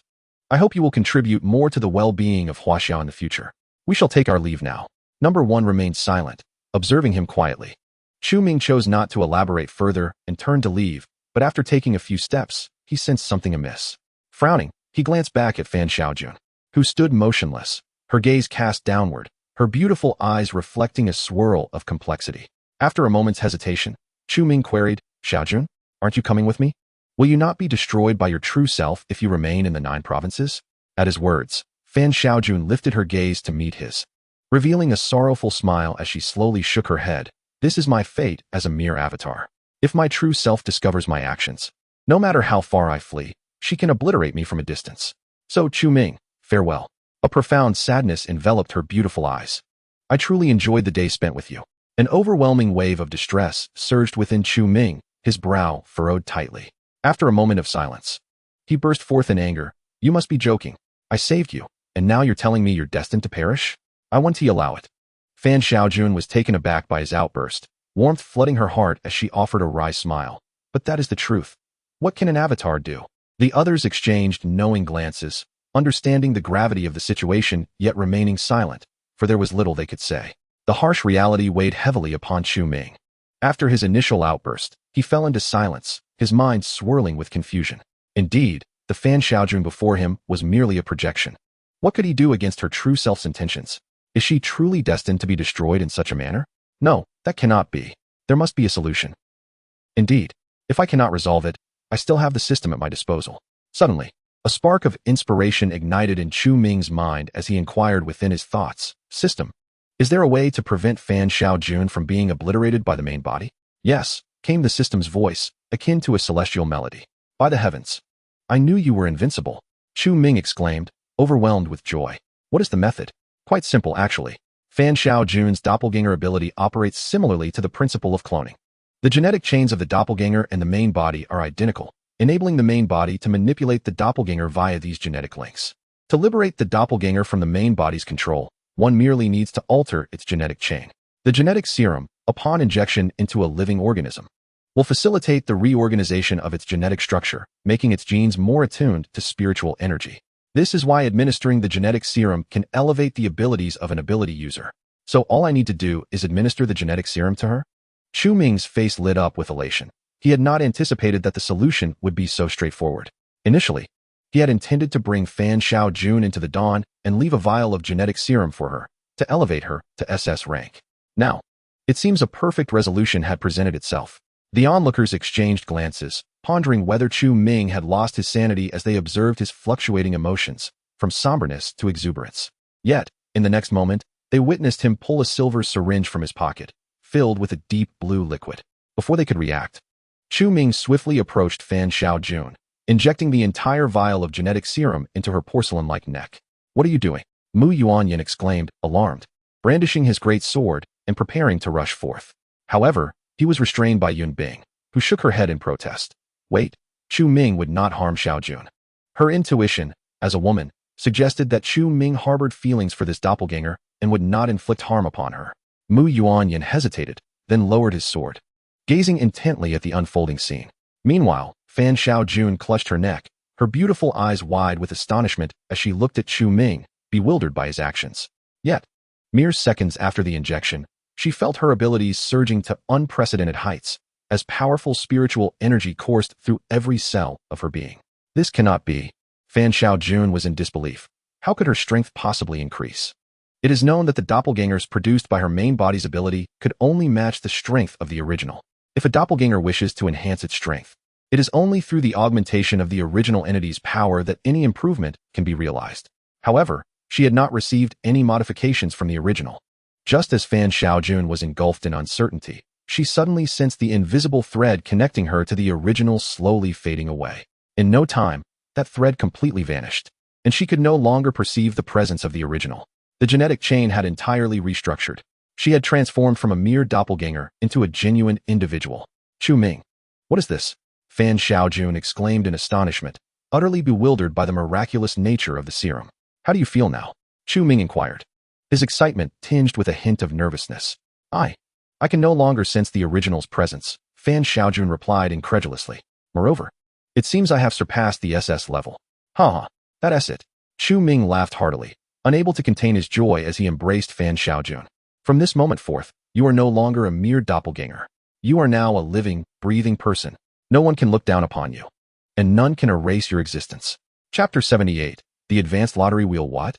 Upon hearing their conversation, the expressions of the others, including number 1, shifted dramatically as they gazed at Fan Xiaojun in disbelief. What had Chu Ming administered to Fan Xiaojun? It had severed her connection to the original and elevated her to the SS level. This utterly shattered their understanding of reality. It must be noted that, within all of Huaguo, only number 1 and Chu Ming were known to be at the SS level. And now, Chu Ming had effortlessly facilitated Fan Xiaojun's ascension beyond SS level. Who exactly was Chu Ming? Number 1 squinted, scrutinizing him, feeling utterly perplexed by his enigmatic nature. The plethora of hidden cards he possessed, his peculiar abilities, and the affiliations he maintained, alongside this miraculous serum. Was this truly an ability user who had awakened merely 2 weeks prior? Number 1 could scarcely believe it. Meanwhile, Fan Xiaojun, still somewhat dazed, took a moment to gather her thoughts, her joy gradually surfacing as she murmured, So, does this mean I am truly free now? Though she found it hard to believe. After repeatedly confirming the disappearance of the thread connecting her to the original and realizing her own strength had indeed surpassed the SS level, she could no longer doubt it. As a doppelganger with self-awareness, she had often contemplated the desire for her own life. Yet, each time such thoughts arose, the original would invariably detect them and enact punishment. Now, having genuinely attained freedom, a whirlwind of exhilaration and emotion surged within her, a complex tapestry of feelings. Certainly, Chu Ming smiled and gently patted her shoulder, earnestly saying, Join Dawn. Come with me. Fan Xiaojun was taken aback, casting a deep glance at Chu Ming before turning to look at Mu Yuanyin, Yihao, and Yunbing. After a moment's hesitation, she nodded resolutely. All right. With a grin, Chu Ming grasped Fan Xiaojun's wrist, calling to the momentarily dazed Wu Kuei, and the three of them proceeded towards the foot of Qingcheng Mountain. Before departing, Chu Ming approached the headless corpse of Elder Guan from the Longmen sect, severing a finger from the deceased to keep for himself. This was to satisfy the Gong family and secure a reward of 100 million. In the training ground, only Yihao and the others remained, staring at each other in disbelief, their astonishment lingering. It was not until the figures of Chu Ming and his companions faded from sight that Yunbing slowly addressed Yihao, Boss. Did Chu Ming truly facilitate Xiaojun's effortless ascension to SS level? Would that mean Dawn now possesses 2 SS level individuals? At that moment, Yihao gradually rose from the ground, his breath returning to normal. He brushed the dust off his Zhongshan suit, his gaze fixed on the direction Chu Ming had departed. Lost in contemplation, had someone told him in the past that an individual could effortlessly elevate an S-level ability user to SS level, he would have scoffed. Yet, after witnessing Chu Ming's extraordinary methods, he found himself wavering in belief. After a brief silence, he finally spoke. 5. You must return to the camp immediately, bring the equipment, and discreetly assess Fan Xiaojun's ability level before they descend the mountain. Understood. Yunbing nodded, then turned away. With a light step, the sound of shattering glass echoed as she leapt effortlessly over the walls of the Longmen sect, hastening towards the camp. Then, Boss, I shall also return to the camp. Mu Yuanyin cautiously remarked upon witnessing this. After receiving Yihao's nod, she sprang onto the enormous sword and transformed into a streak of azure light, soaring into the sky. At that moment, the vast training ground was left with only Yihao and a few corpses. Dawn, Chu Ming, Iron Man, Hulk, Venom. Yihao muttered to himself, a complex expression crossing his face. It seems this world ultimately belongs to the youth. We are but fleeting moments in time. I wonder how many more will awaken their powers in the future? What will the world become? After pondering for a considerable time, a smile crept upon his lips as he gently shook his head. Enough, I too must hasten to enhance my own strength. Today has certainly served as a wake-up call from that young man. With that, Yihao glanced once more at Jiang Shao, lifeless in a pool of golden blood not far away, paused for a moment, and then turned to depart. Shortly after, Yihao's figure vanished. Jiang Shao abruptly opened his eyes, struggling to sit up from the ground. Gritting his teeth, he pulled out the sword of Michael that was embedded in his chest. A sharp gasp escaped him as he felt an intense pain, His expression contorted, yet the injured alveoli rendered him unable to cry out. Behind him, the 4 large wounds left by the severed wings had astonishingly healed, and the sword wound on his chest was visibly mending as well. Once all his injuries had completely healed, he staggered to his feet, breathing heavily. His gaze dark and menacing as he looked in the direction from which number 1 had departed. No one knew that Jiang Shao's power of the Seraphim possessed a formidable healing ability. He had merely been feigning death. How ironic that this is the leader I take pride in. Jiang Shao let out a self-deprecating smile.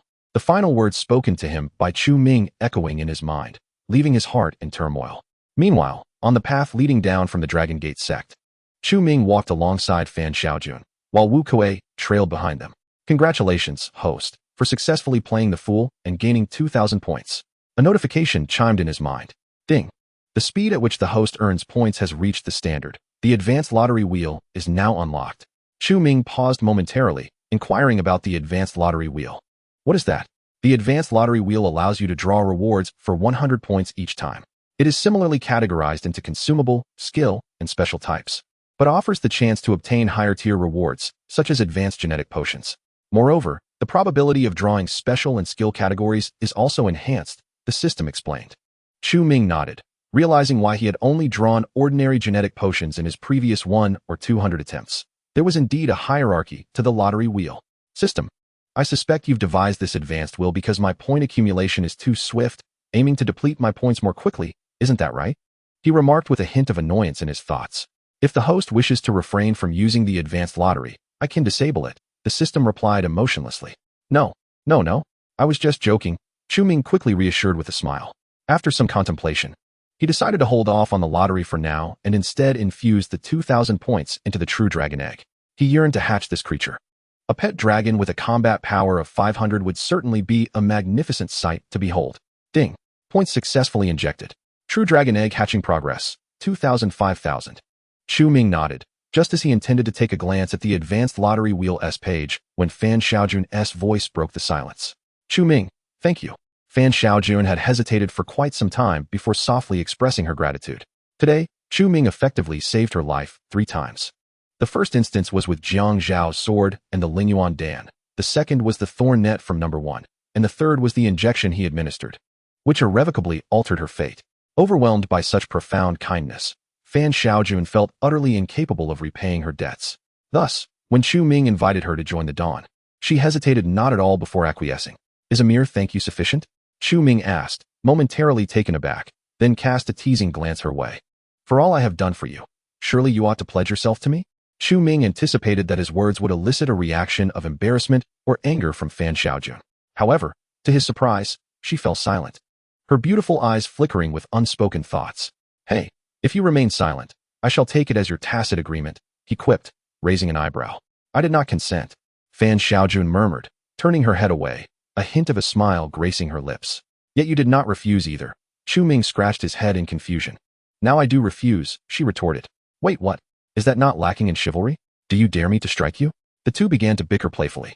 Meanwhile, Wu Kuei trailed behind them, his mind still reeling, staring blankly at the pair's retreating figures. He never anticipated that his simple task of escorting Gu Xiandong to Qingqing Mountain for apprenticeship would lead him into such extraordinary events.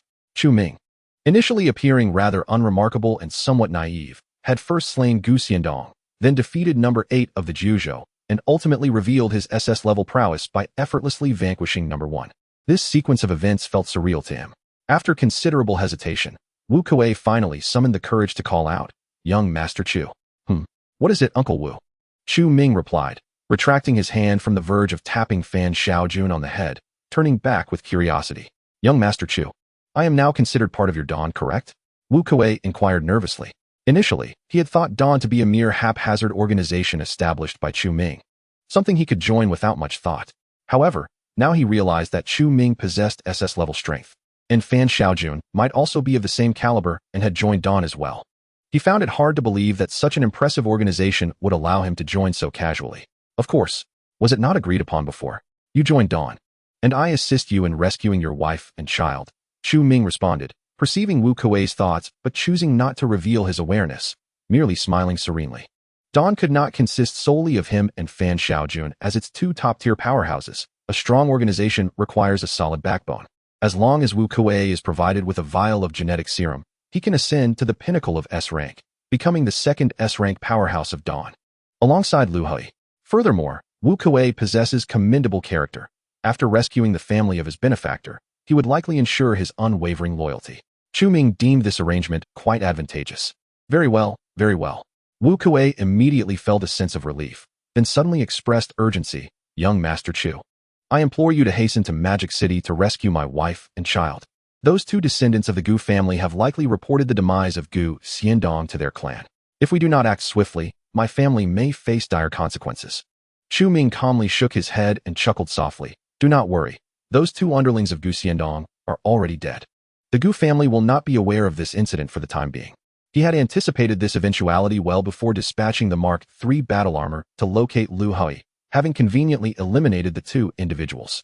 Dead. Wu Kuei was taken aback. I had already sent someone to eliminate them, so you need not be overly concerned. As for the matter of rescuing your wife and child, Chu Ming waved his hand nonchalantly, contemplating for a moment before stating, I will certainly assist, but I have some matters to attend to in Jiangyan City. And given that Dawn has just been established, I require some time to manage things. In 2 days, I will accompany you to Magic City. That will suffice. I extend my gratitude to young Master Chu. Wu Kuei furrowed his brow, but ultimately nodded and clasped his fists in thanks. Since the Gu family would not learn of Gu Xiandong's death for the time being, delaying their departure by 2 days posed no significant issue. Indeed, Chu Ming nodded, a contemplative expression gracing his features. The three of them then followed the narrow path down the mountain swiftly. Wu Kuei drove Gu Xiandong's off-road vehicle, transporting Chu Ming and the other two towards the city. Upon returning to the urban area of Jiangyan City, Chu Ming did not seek out Lu Hui. Instead, he returned to the rental apartment on the commercial pedestrian street with Fan Xiaojun. Wu Kuei, on the other hand, found a hotel to stay in. In the bedroom of the rental apartment, Fan Xiaojun sat on one side of the bed, cheerfully feeding Venom chocolate. Meanwhile, Chu Ming reclined on the other side. Deep in thought, he had officially begun to establish his organization, and for Dawn to flourish, adequate funding was indispensable. Not to mention, merely securing residences and a base for Dawn's members represented a significant expense. Chu Ming aspired to follow in the footsteps of Iron Man, Tony Stark, by purchasing an entire building to serve as Dawn's headquarters. However, he lacked the financial means. Even with the 100 million provided by Gong Wuchang, his total funds amounted to only 150 million, still far from sufficient to acquire a large building. Thus, Chu Ming awaited a call, specifically, a call from Gong Wuchang. Chu Ming, it's not enough. I still want to eat chocolate. At that moment, Venom suddenly exclaimed, gazing intently at Chu Ming, appearing somewhat weakened. Fan Xiaojun also turned to Chu Ming, her eyes pleading, the chocolate is all gone. You. Chu Ming glanced over, instantly feeling a wave of frustration. Fan Xiaojun, you selfishly devoured most of the chocolate I bought for Venom to regain strength. Do you have any shame? I'm hungry. Fan Xiaojun replied, her expression one of grievance. I'm hungry too. Venom continued to cry out. Seriously? You too? Fine, whatever, I will buy more. Chu Ming rolled his eyes, utterly speechless. He picked up his phone and ordered 100 boxes of chocolate, then lay down on the bed, pretending to rest. Around 9 o'clock that evening, Chu Ming's phone finally rang. He quickly grabbed it, seeing it was a call from Gong Wuchang. A smile crept onto his lips as he answered the phone. Hello, is this young Master Chu? Gong Wuchang's cautious voice came through. Yes, it is. Young Master Chu. I cannot thank you enough. Gong Wuchang's voice suddenly filled with excitement. The pill you gave me, I took it today, and my lung cancer has miraculously healed. Chapter 79. Gong Zhongshu Young Master Chu. This pill of yours is truly miraculous. I had my people use various testing instruments to analyze its composition, but they could not detect any medicinal ingredients. Yet, after taking it, not only did my lung cancer vanish, but all the other ailments that have troubled me for so long have also disappeared. Gong Wuchang's voice brimmed with astonishment, joy, and gratitude. As long as it is effective. Chu Ming nodded. Since you have cured my terminal illness, the Gong family certainly cannot be stingy with our reward. For this pill, I will pay you an additional 100 million. Once you have dealt with the ancient martial artists of that lineage in Qingqing Mountain, I will pay you a total of 200 million. Gong Wuchang spoke earnestly. I have already been to Qingqing Mountain today. I have completed the task you entrusted to me. Chu Ming replied with a smile. So soon? Gong Wuchang's voice held a hint of disbelief. Isn't Qingqing Mountain currently sealed off by the authorities? The Jiuzhou and military are there. I estimated it would take a few more days to lift the closure. Young Master Chu, how did you manage to access Qingqing Mountain today? You need not concern yourself with that. Are the ancient martial artists of that lineage affiliated with the Longmen sect? Their strongest member is an elder with the surname Guan, correct? I have already killed Elder Guan. And I possess a severed fingertip. You can verify it through fingerprint or DNA testing. Upon hearing this, Gong Wuchang on the other end of the line fell silent for a moment. After a pause, he respectfully said, "In that case, I kindly invite you to the Gong family tomorrow. I have important matters to discuss with you." "Very well. I will send someone to pick you up tomorrow morning." The call ended.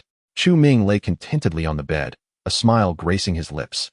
He likely understood the significance of the matter that Gong Wuchang had mentioned, which undoubtedly pertained to his precious spirit essence pill. "Are you heading to the Gong family again?" Fan Xiaojun inquired, her eyes blinking inquisitively at Chu Ming. "Indeed. What of it?" Chu Ming replied, somewhat perplexed. "Could you take me along? The Gong family's delicacies are simply delightful." Fan Xiaojun's eyes sparkled with excitement. "Climb aboard. I'm going there for serious business, not to indulge in feasting." Chu Ming retorted, a hint of annoyance in his voice. "But I want to eat."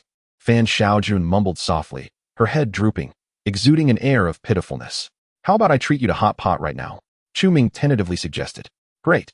The Gong family estate in Sichuan province is situated in the suburbs near the provincial capital, Dunnan City. Much like the Longmen sect, it showcases architecture from the Republican era, but it occupies a larger area and exudes a more magnificent and grandiose aura. At this moment, in a small courtyard within the Gong estate, Gong Wuchang sat, absorbed in his phone, lost in thought. He no longer bore the frail and aged appearance of before. Instead, he radiated vitality, his gaze sharp and spirited, seemingly rejuvenated by a decade. Before him stood 3 individuals. One was Gong Qiuha, while the other 2 included a man who bore a resemblance to Gong Qiuha but appeared slightly older, dressed in an exquisite suit, exuding the demeanor of a successful individual. The third, standing in the background, was a tall and handsome young man clad in casual attire, observing Gong Wuchang and the others with an air of calm confidence, a hint of arrogance in his eyes. Gong Qiuha, unable to contain himself, broke the silence that had enveloped Gong Wuchang after his recent conversation with Chu Ming. "Father, what did young Master Chu say?" "Young Master Chu has agreed to come to the Gong family tomorrow," Gong Wuchang replied, lifting his head. "That's splendid news."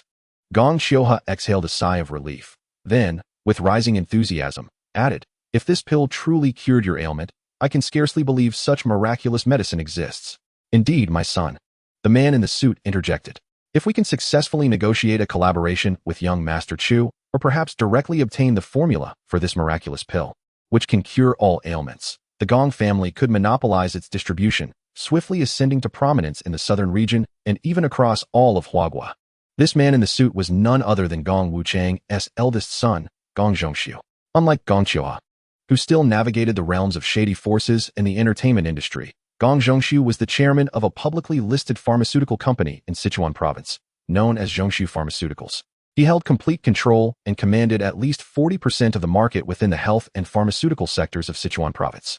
Zhongshu Pharmaceutical boasts substantial profits and financial resources, accounting for nearly a third of the Gong family's total assets, thus establishing Gong Zhongshu as the true pillar of the Gong clan.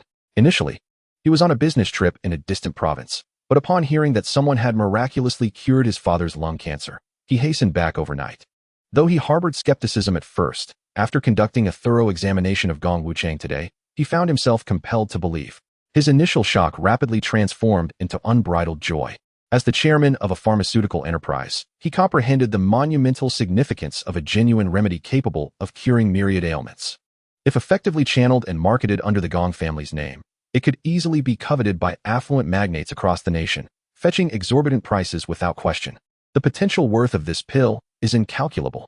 Consequently, Gong Zhongshu promptly instructed his father to contact Chu Ming, inviting him to the Gong residence to discuss potential collaboration.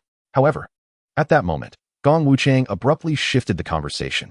Young Master Chu mentioned that he has already visited Qingqing Mountain today, where he not only intimidated the ancient martial artists of that lineage, but also killed their elder, Guan. How could this be possible? Upon hearing this statement, Gong Zhongshu furrowed his brow and replied, "Qingqing Mountain is currently under government lockdown. According to my information, it will remain sealed for at least 2 more days." How could young Master Chu have ascended? The young man could not help but chuckle. Gong Lao, if young Master Chu could stealthily ascend Qingqing Mountain, given his peak B-grade ancient martial artist prowess, I might find that somewhat credible. But to claim he has slain Elder Guan of Qingqing Mountain is nothing short of absurd. "Oh, Xiaobing, what do you mean by that?" In response, the 3 turned their attention to the young man, with Gong Wuchang furrowing his brow in inquiry. This young man, named Li Bing, was an A-grade ability user whom Gong Zhongshu had brought back, having hired him at a considerable expense to serve as a bodyguard. However, Gong Wuchang held little regard for him. Despite his A-grade strength, he was an ability user in the Gong family, being a lineage of martial arts. Looked down upon those who achieve power without labor. The protagonist is not idle. He has his own merits. Nevertheless, as a rare A-grade powerhouse, Gong Wuchang could not openly display his disdain. In their family's current state of martial decline, forging alliances with stronger individuals was advantageous. Upon hearing Gong Wuchang's reference to him, Li Bing subtly frowned, feeling exceedingly displeased. Why was it that the B-grade ancient martial artist received the title of Young Master Chu, while he, Li Bing, a dignified A-grade ability user, was merely referred to as Xiao Bing? However, considering that her purpose in coming to the Gong family was to earn money, Li Bing suppressed her displeasure and disdainfully remarked, "Long before the blockade of Qingqing Mountain, I had already visited there." Elder Guan of the Longmen sect had already ascended to an A-level ancient warrior at that time, while young Master Chu was merely at the pinnacle of B-level. How could he possibly defeat him? Moreover, the Longmen sect is not solely comprised of Elder Guan. There are numerous B-level disciples as well. It is rather fanciful to think that young Master Chu could eliminate Elder Guan single-handedly, is it not? Chapter 80. Li Bing's defiance. Elder Guan has already reached A-level? A late-stage warrior?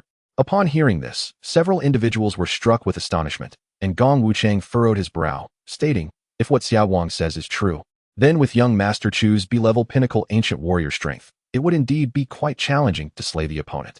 Gong Wuchang had never believed that Chu Ming could intimidate the Longmen sect through his own prowess, let alone eliminate one of their elders.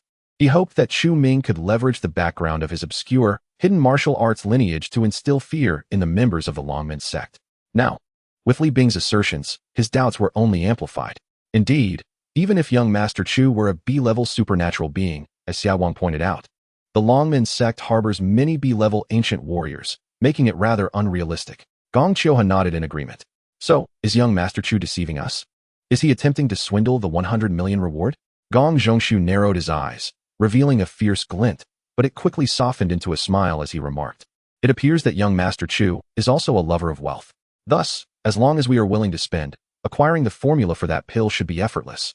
Gong Wuchang shook his head and, after a moment of contemplation, stated, "Let us not rush to conclusions. Young Master Chu mentioned that he severed a finger from Elder Guan.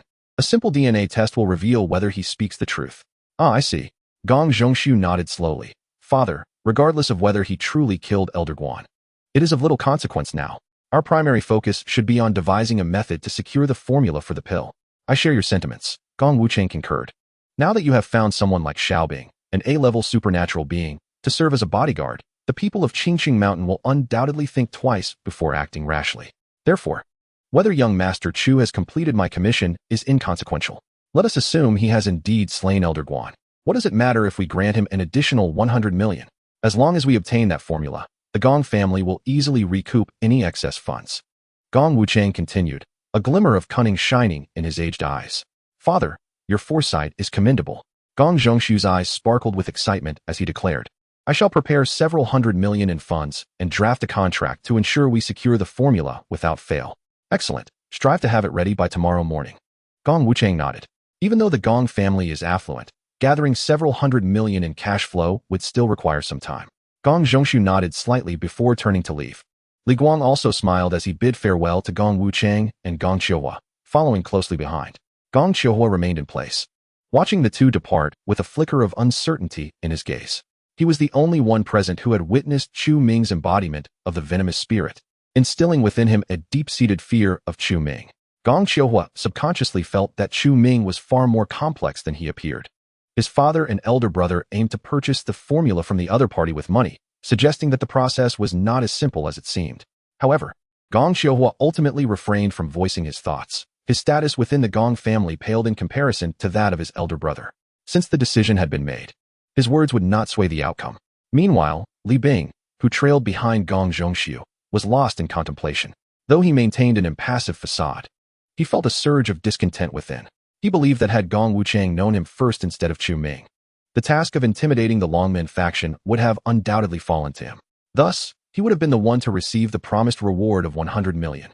Li Bing agreed to serve as Gong Zhongshu's bodyguard purely for financial gain, not for fame. Had he sought notoriety, he would have long joined the Jiuzhou. Although Gong Zhongshu offered him a handsome remuneration of 2 million a month, it paled in comparison to the effortless 100 million Chu Ming was set to receive. Moreover, it irked Li Bing that Chu Ming had not even attempted to intimidate the Longmen faction. It was merely a ruse. With just the miraculous pill in hand, Gong Wuchang had decided to grant Chu Ming a sum of 100 million or even more. This imbalance stirred great discontent within Li Bing. No, I must make Gong Lao regard me more highly. Only then can I secure greater wealth, he silently mused, determining to undermine Chu Ming's standing in Gong Wuchang's eyes.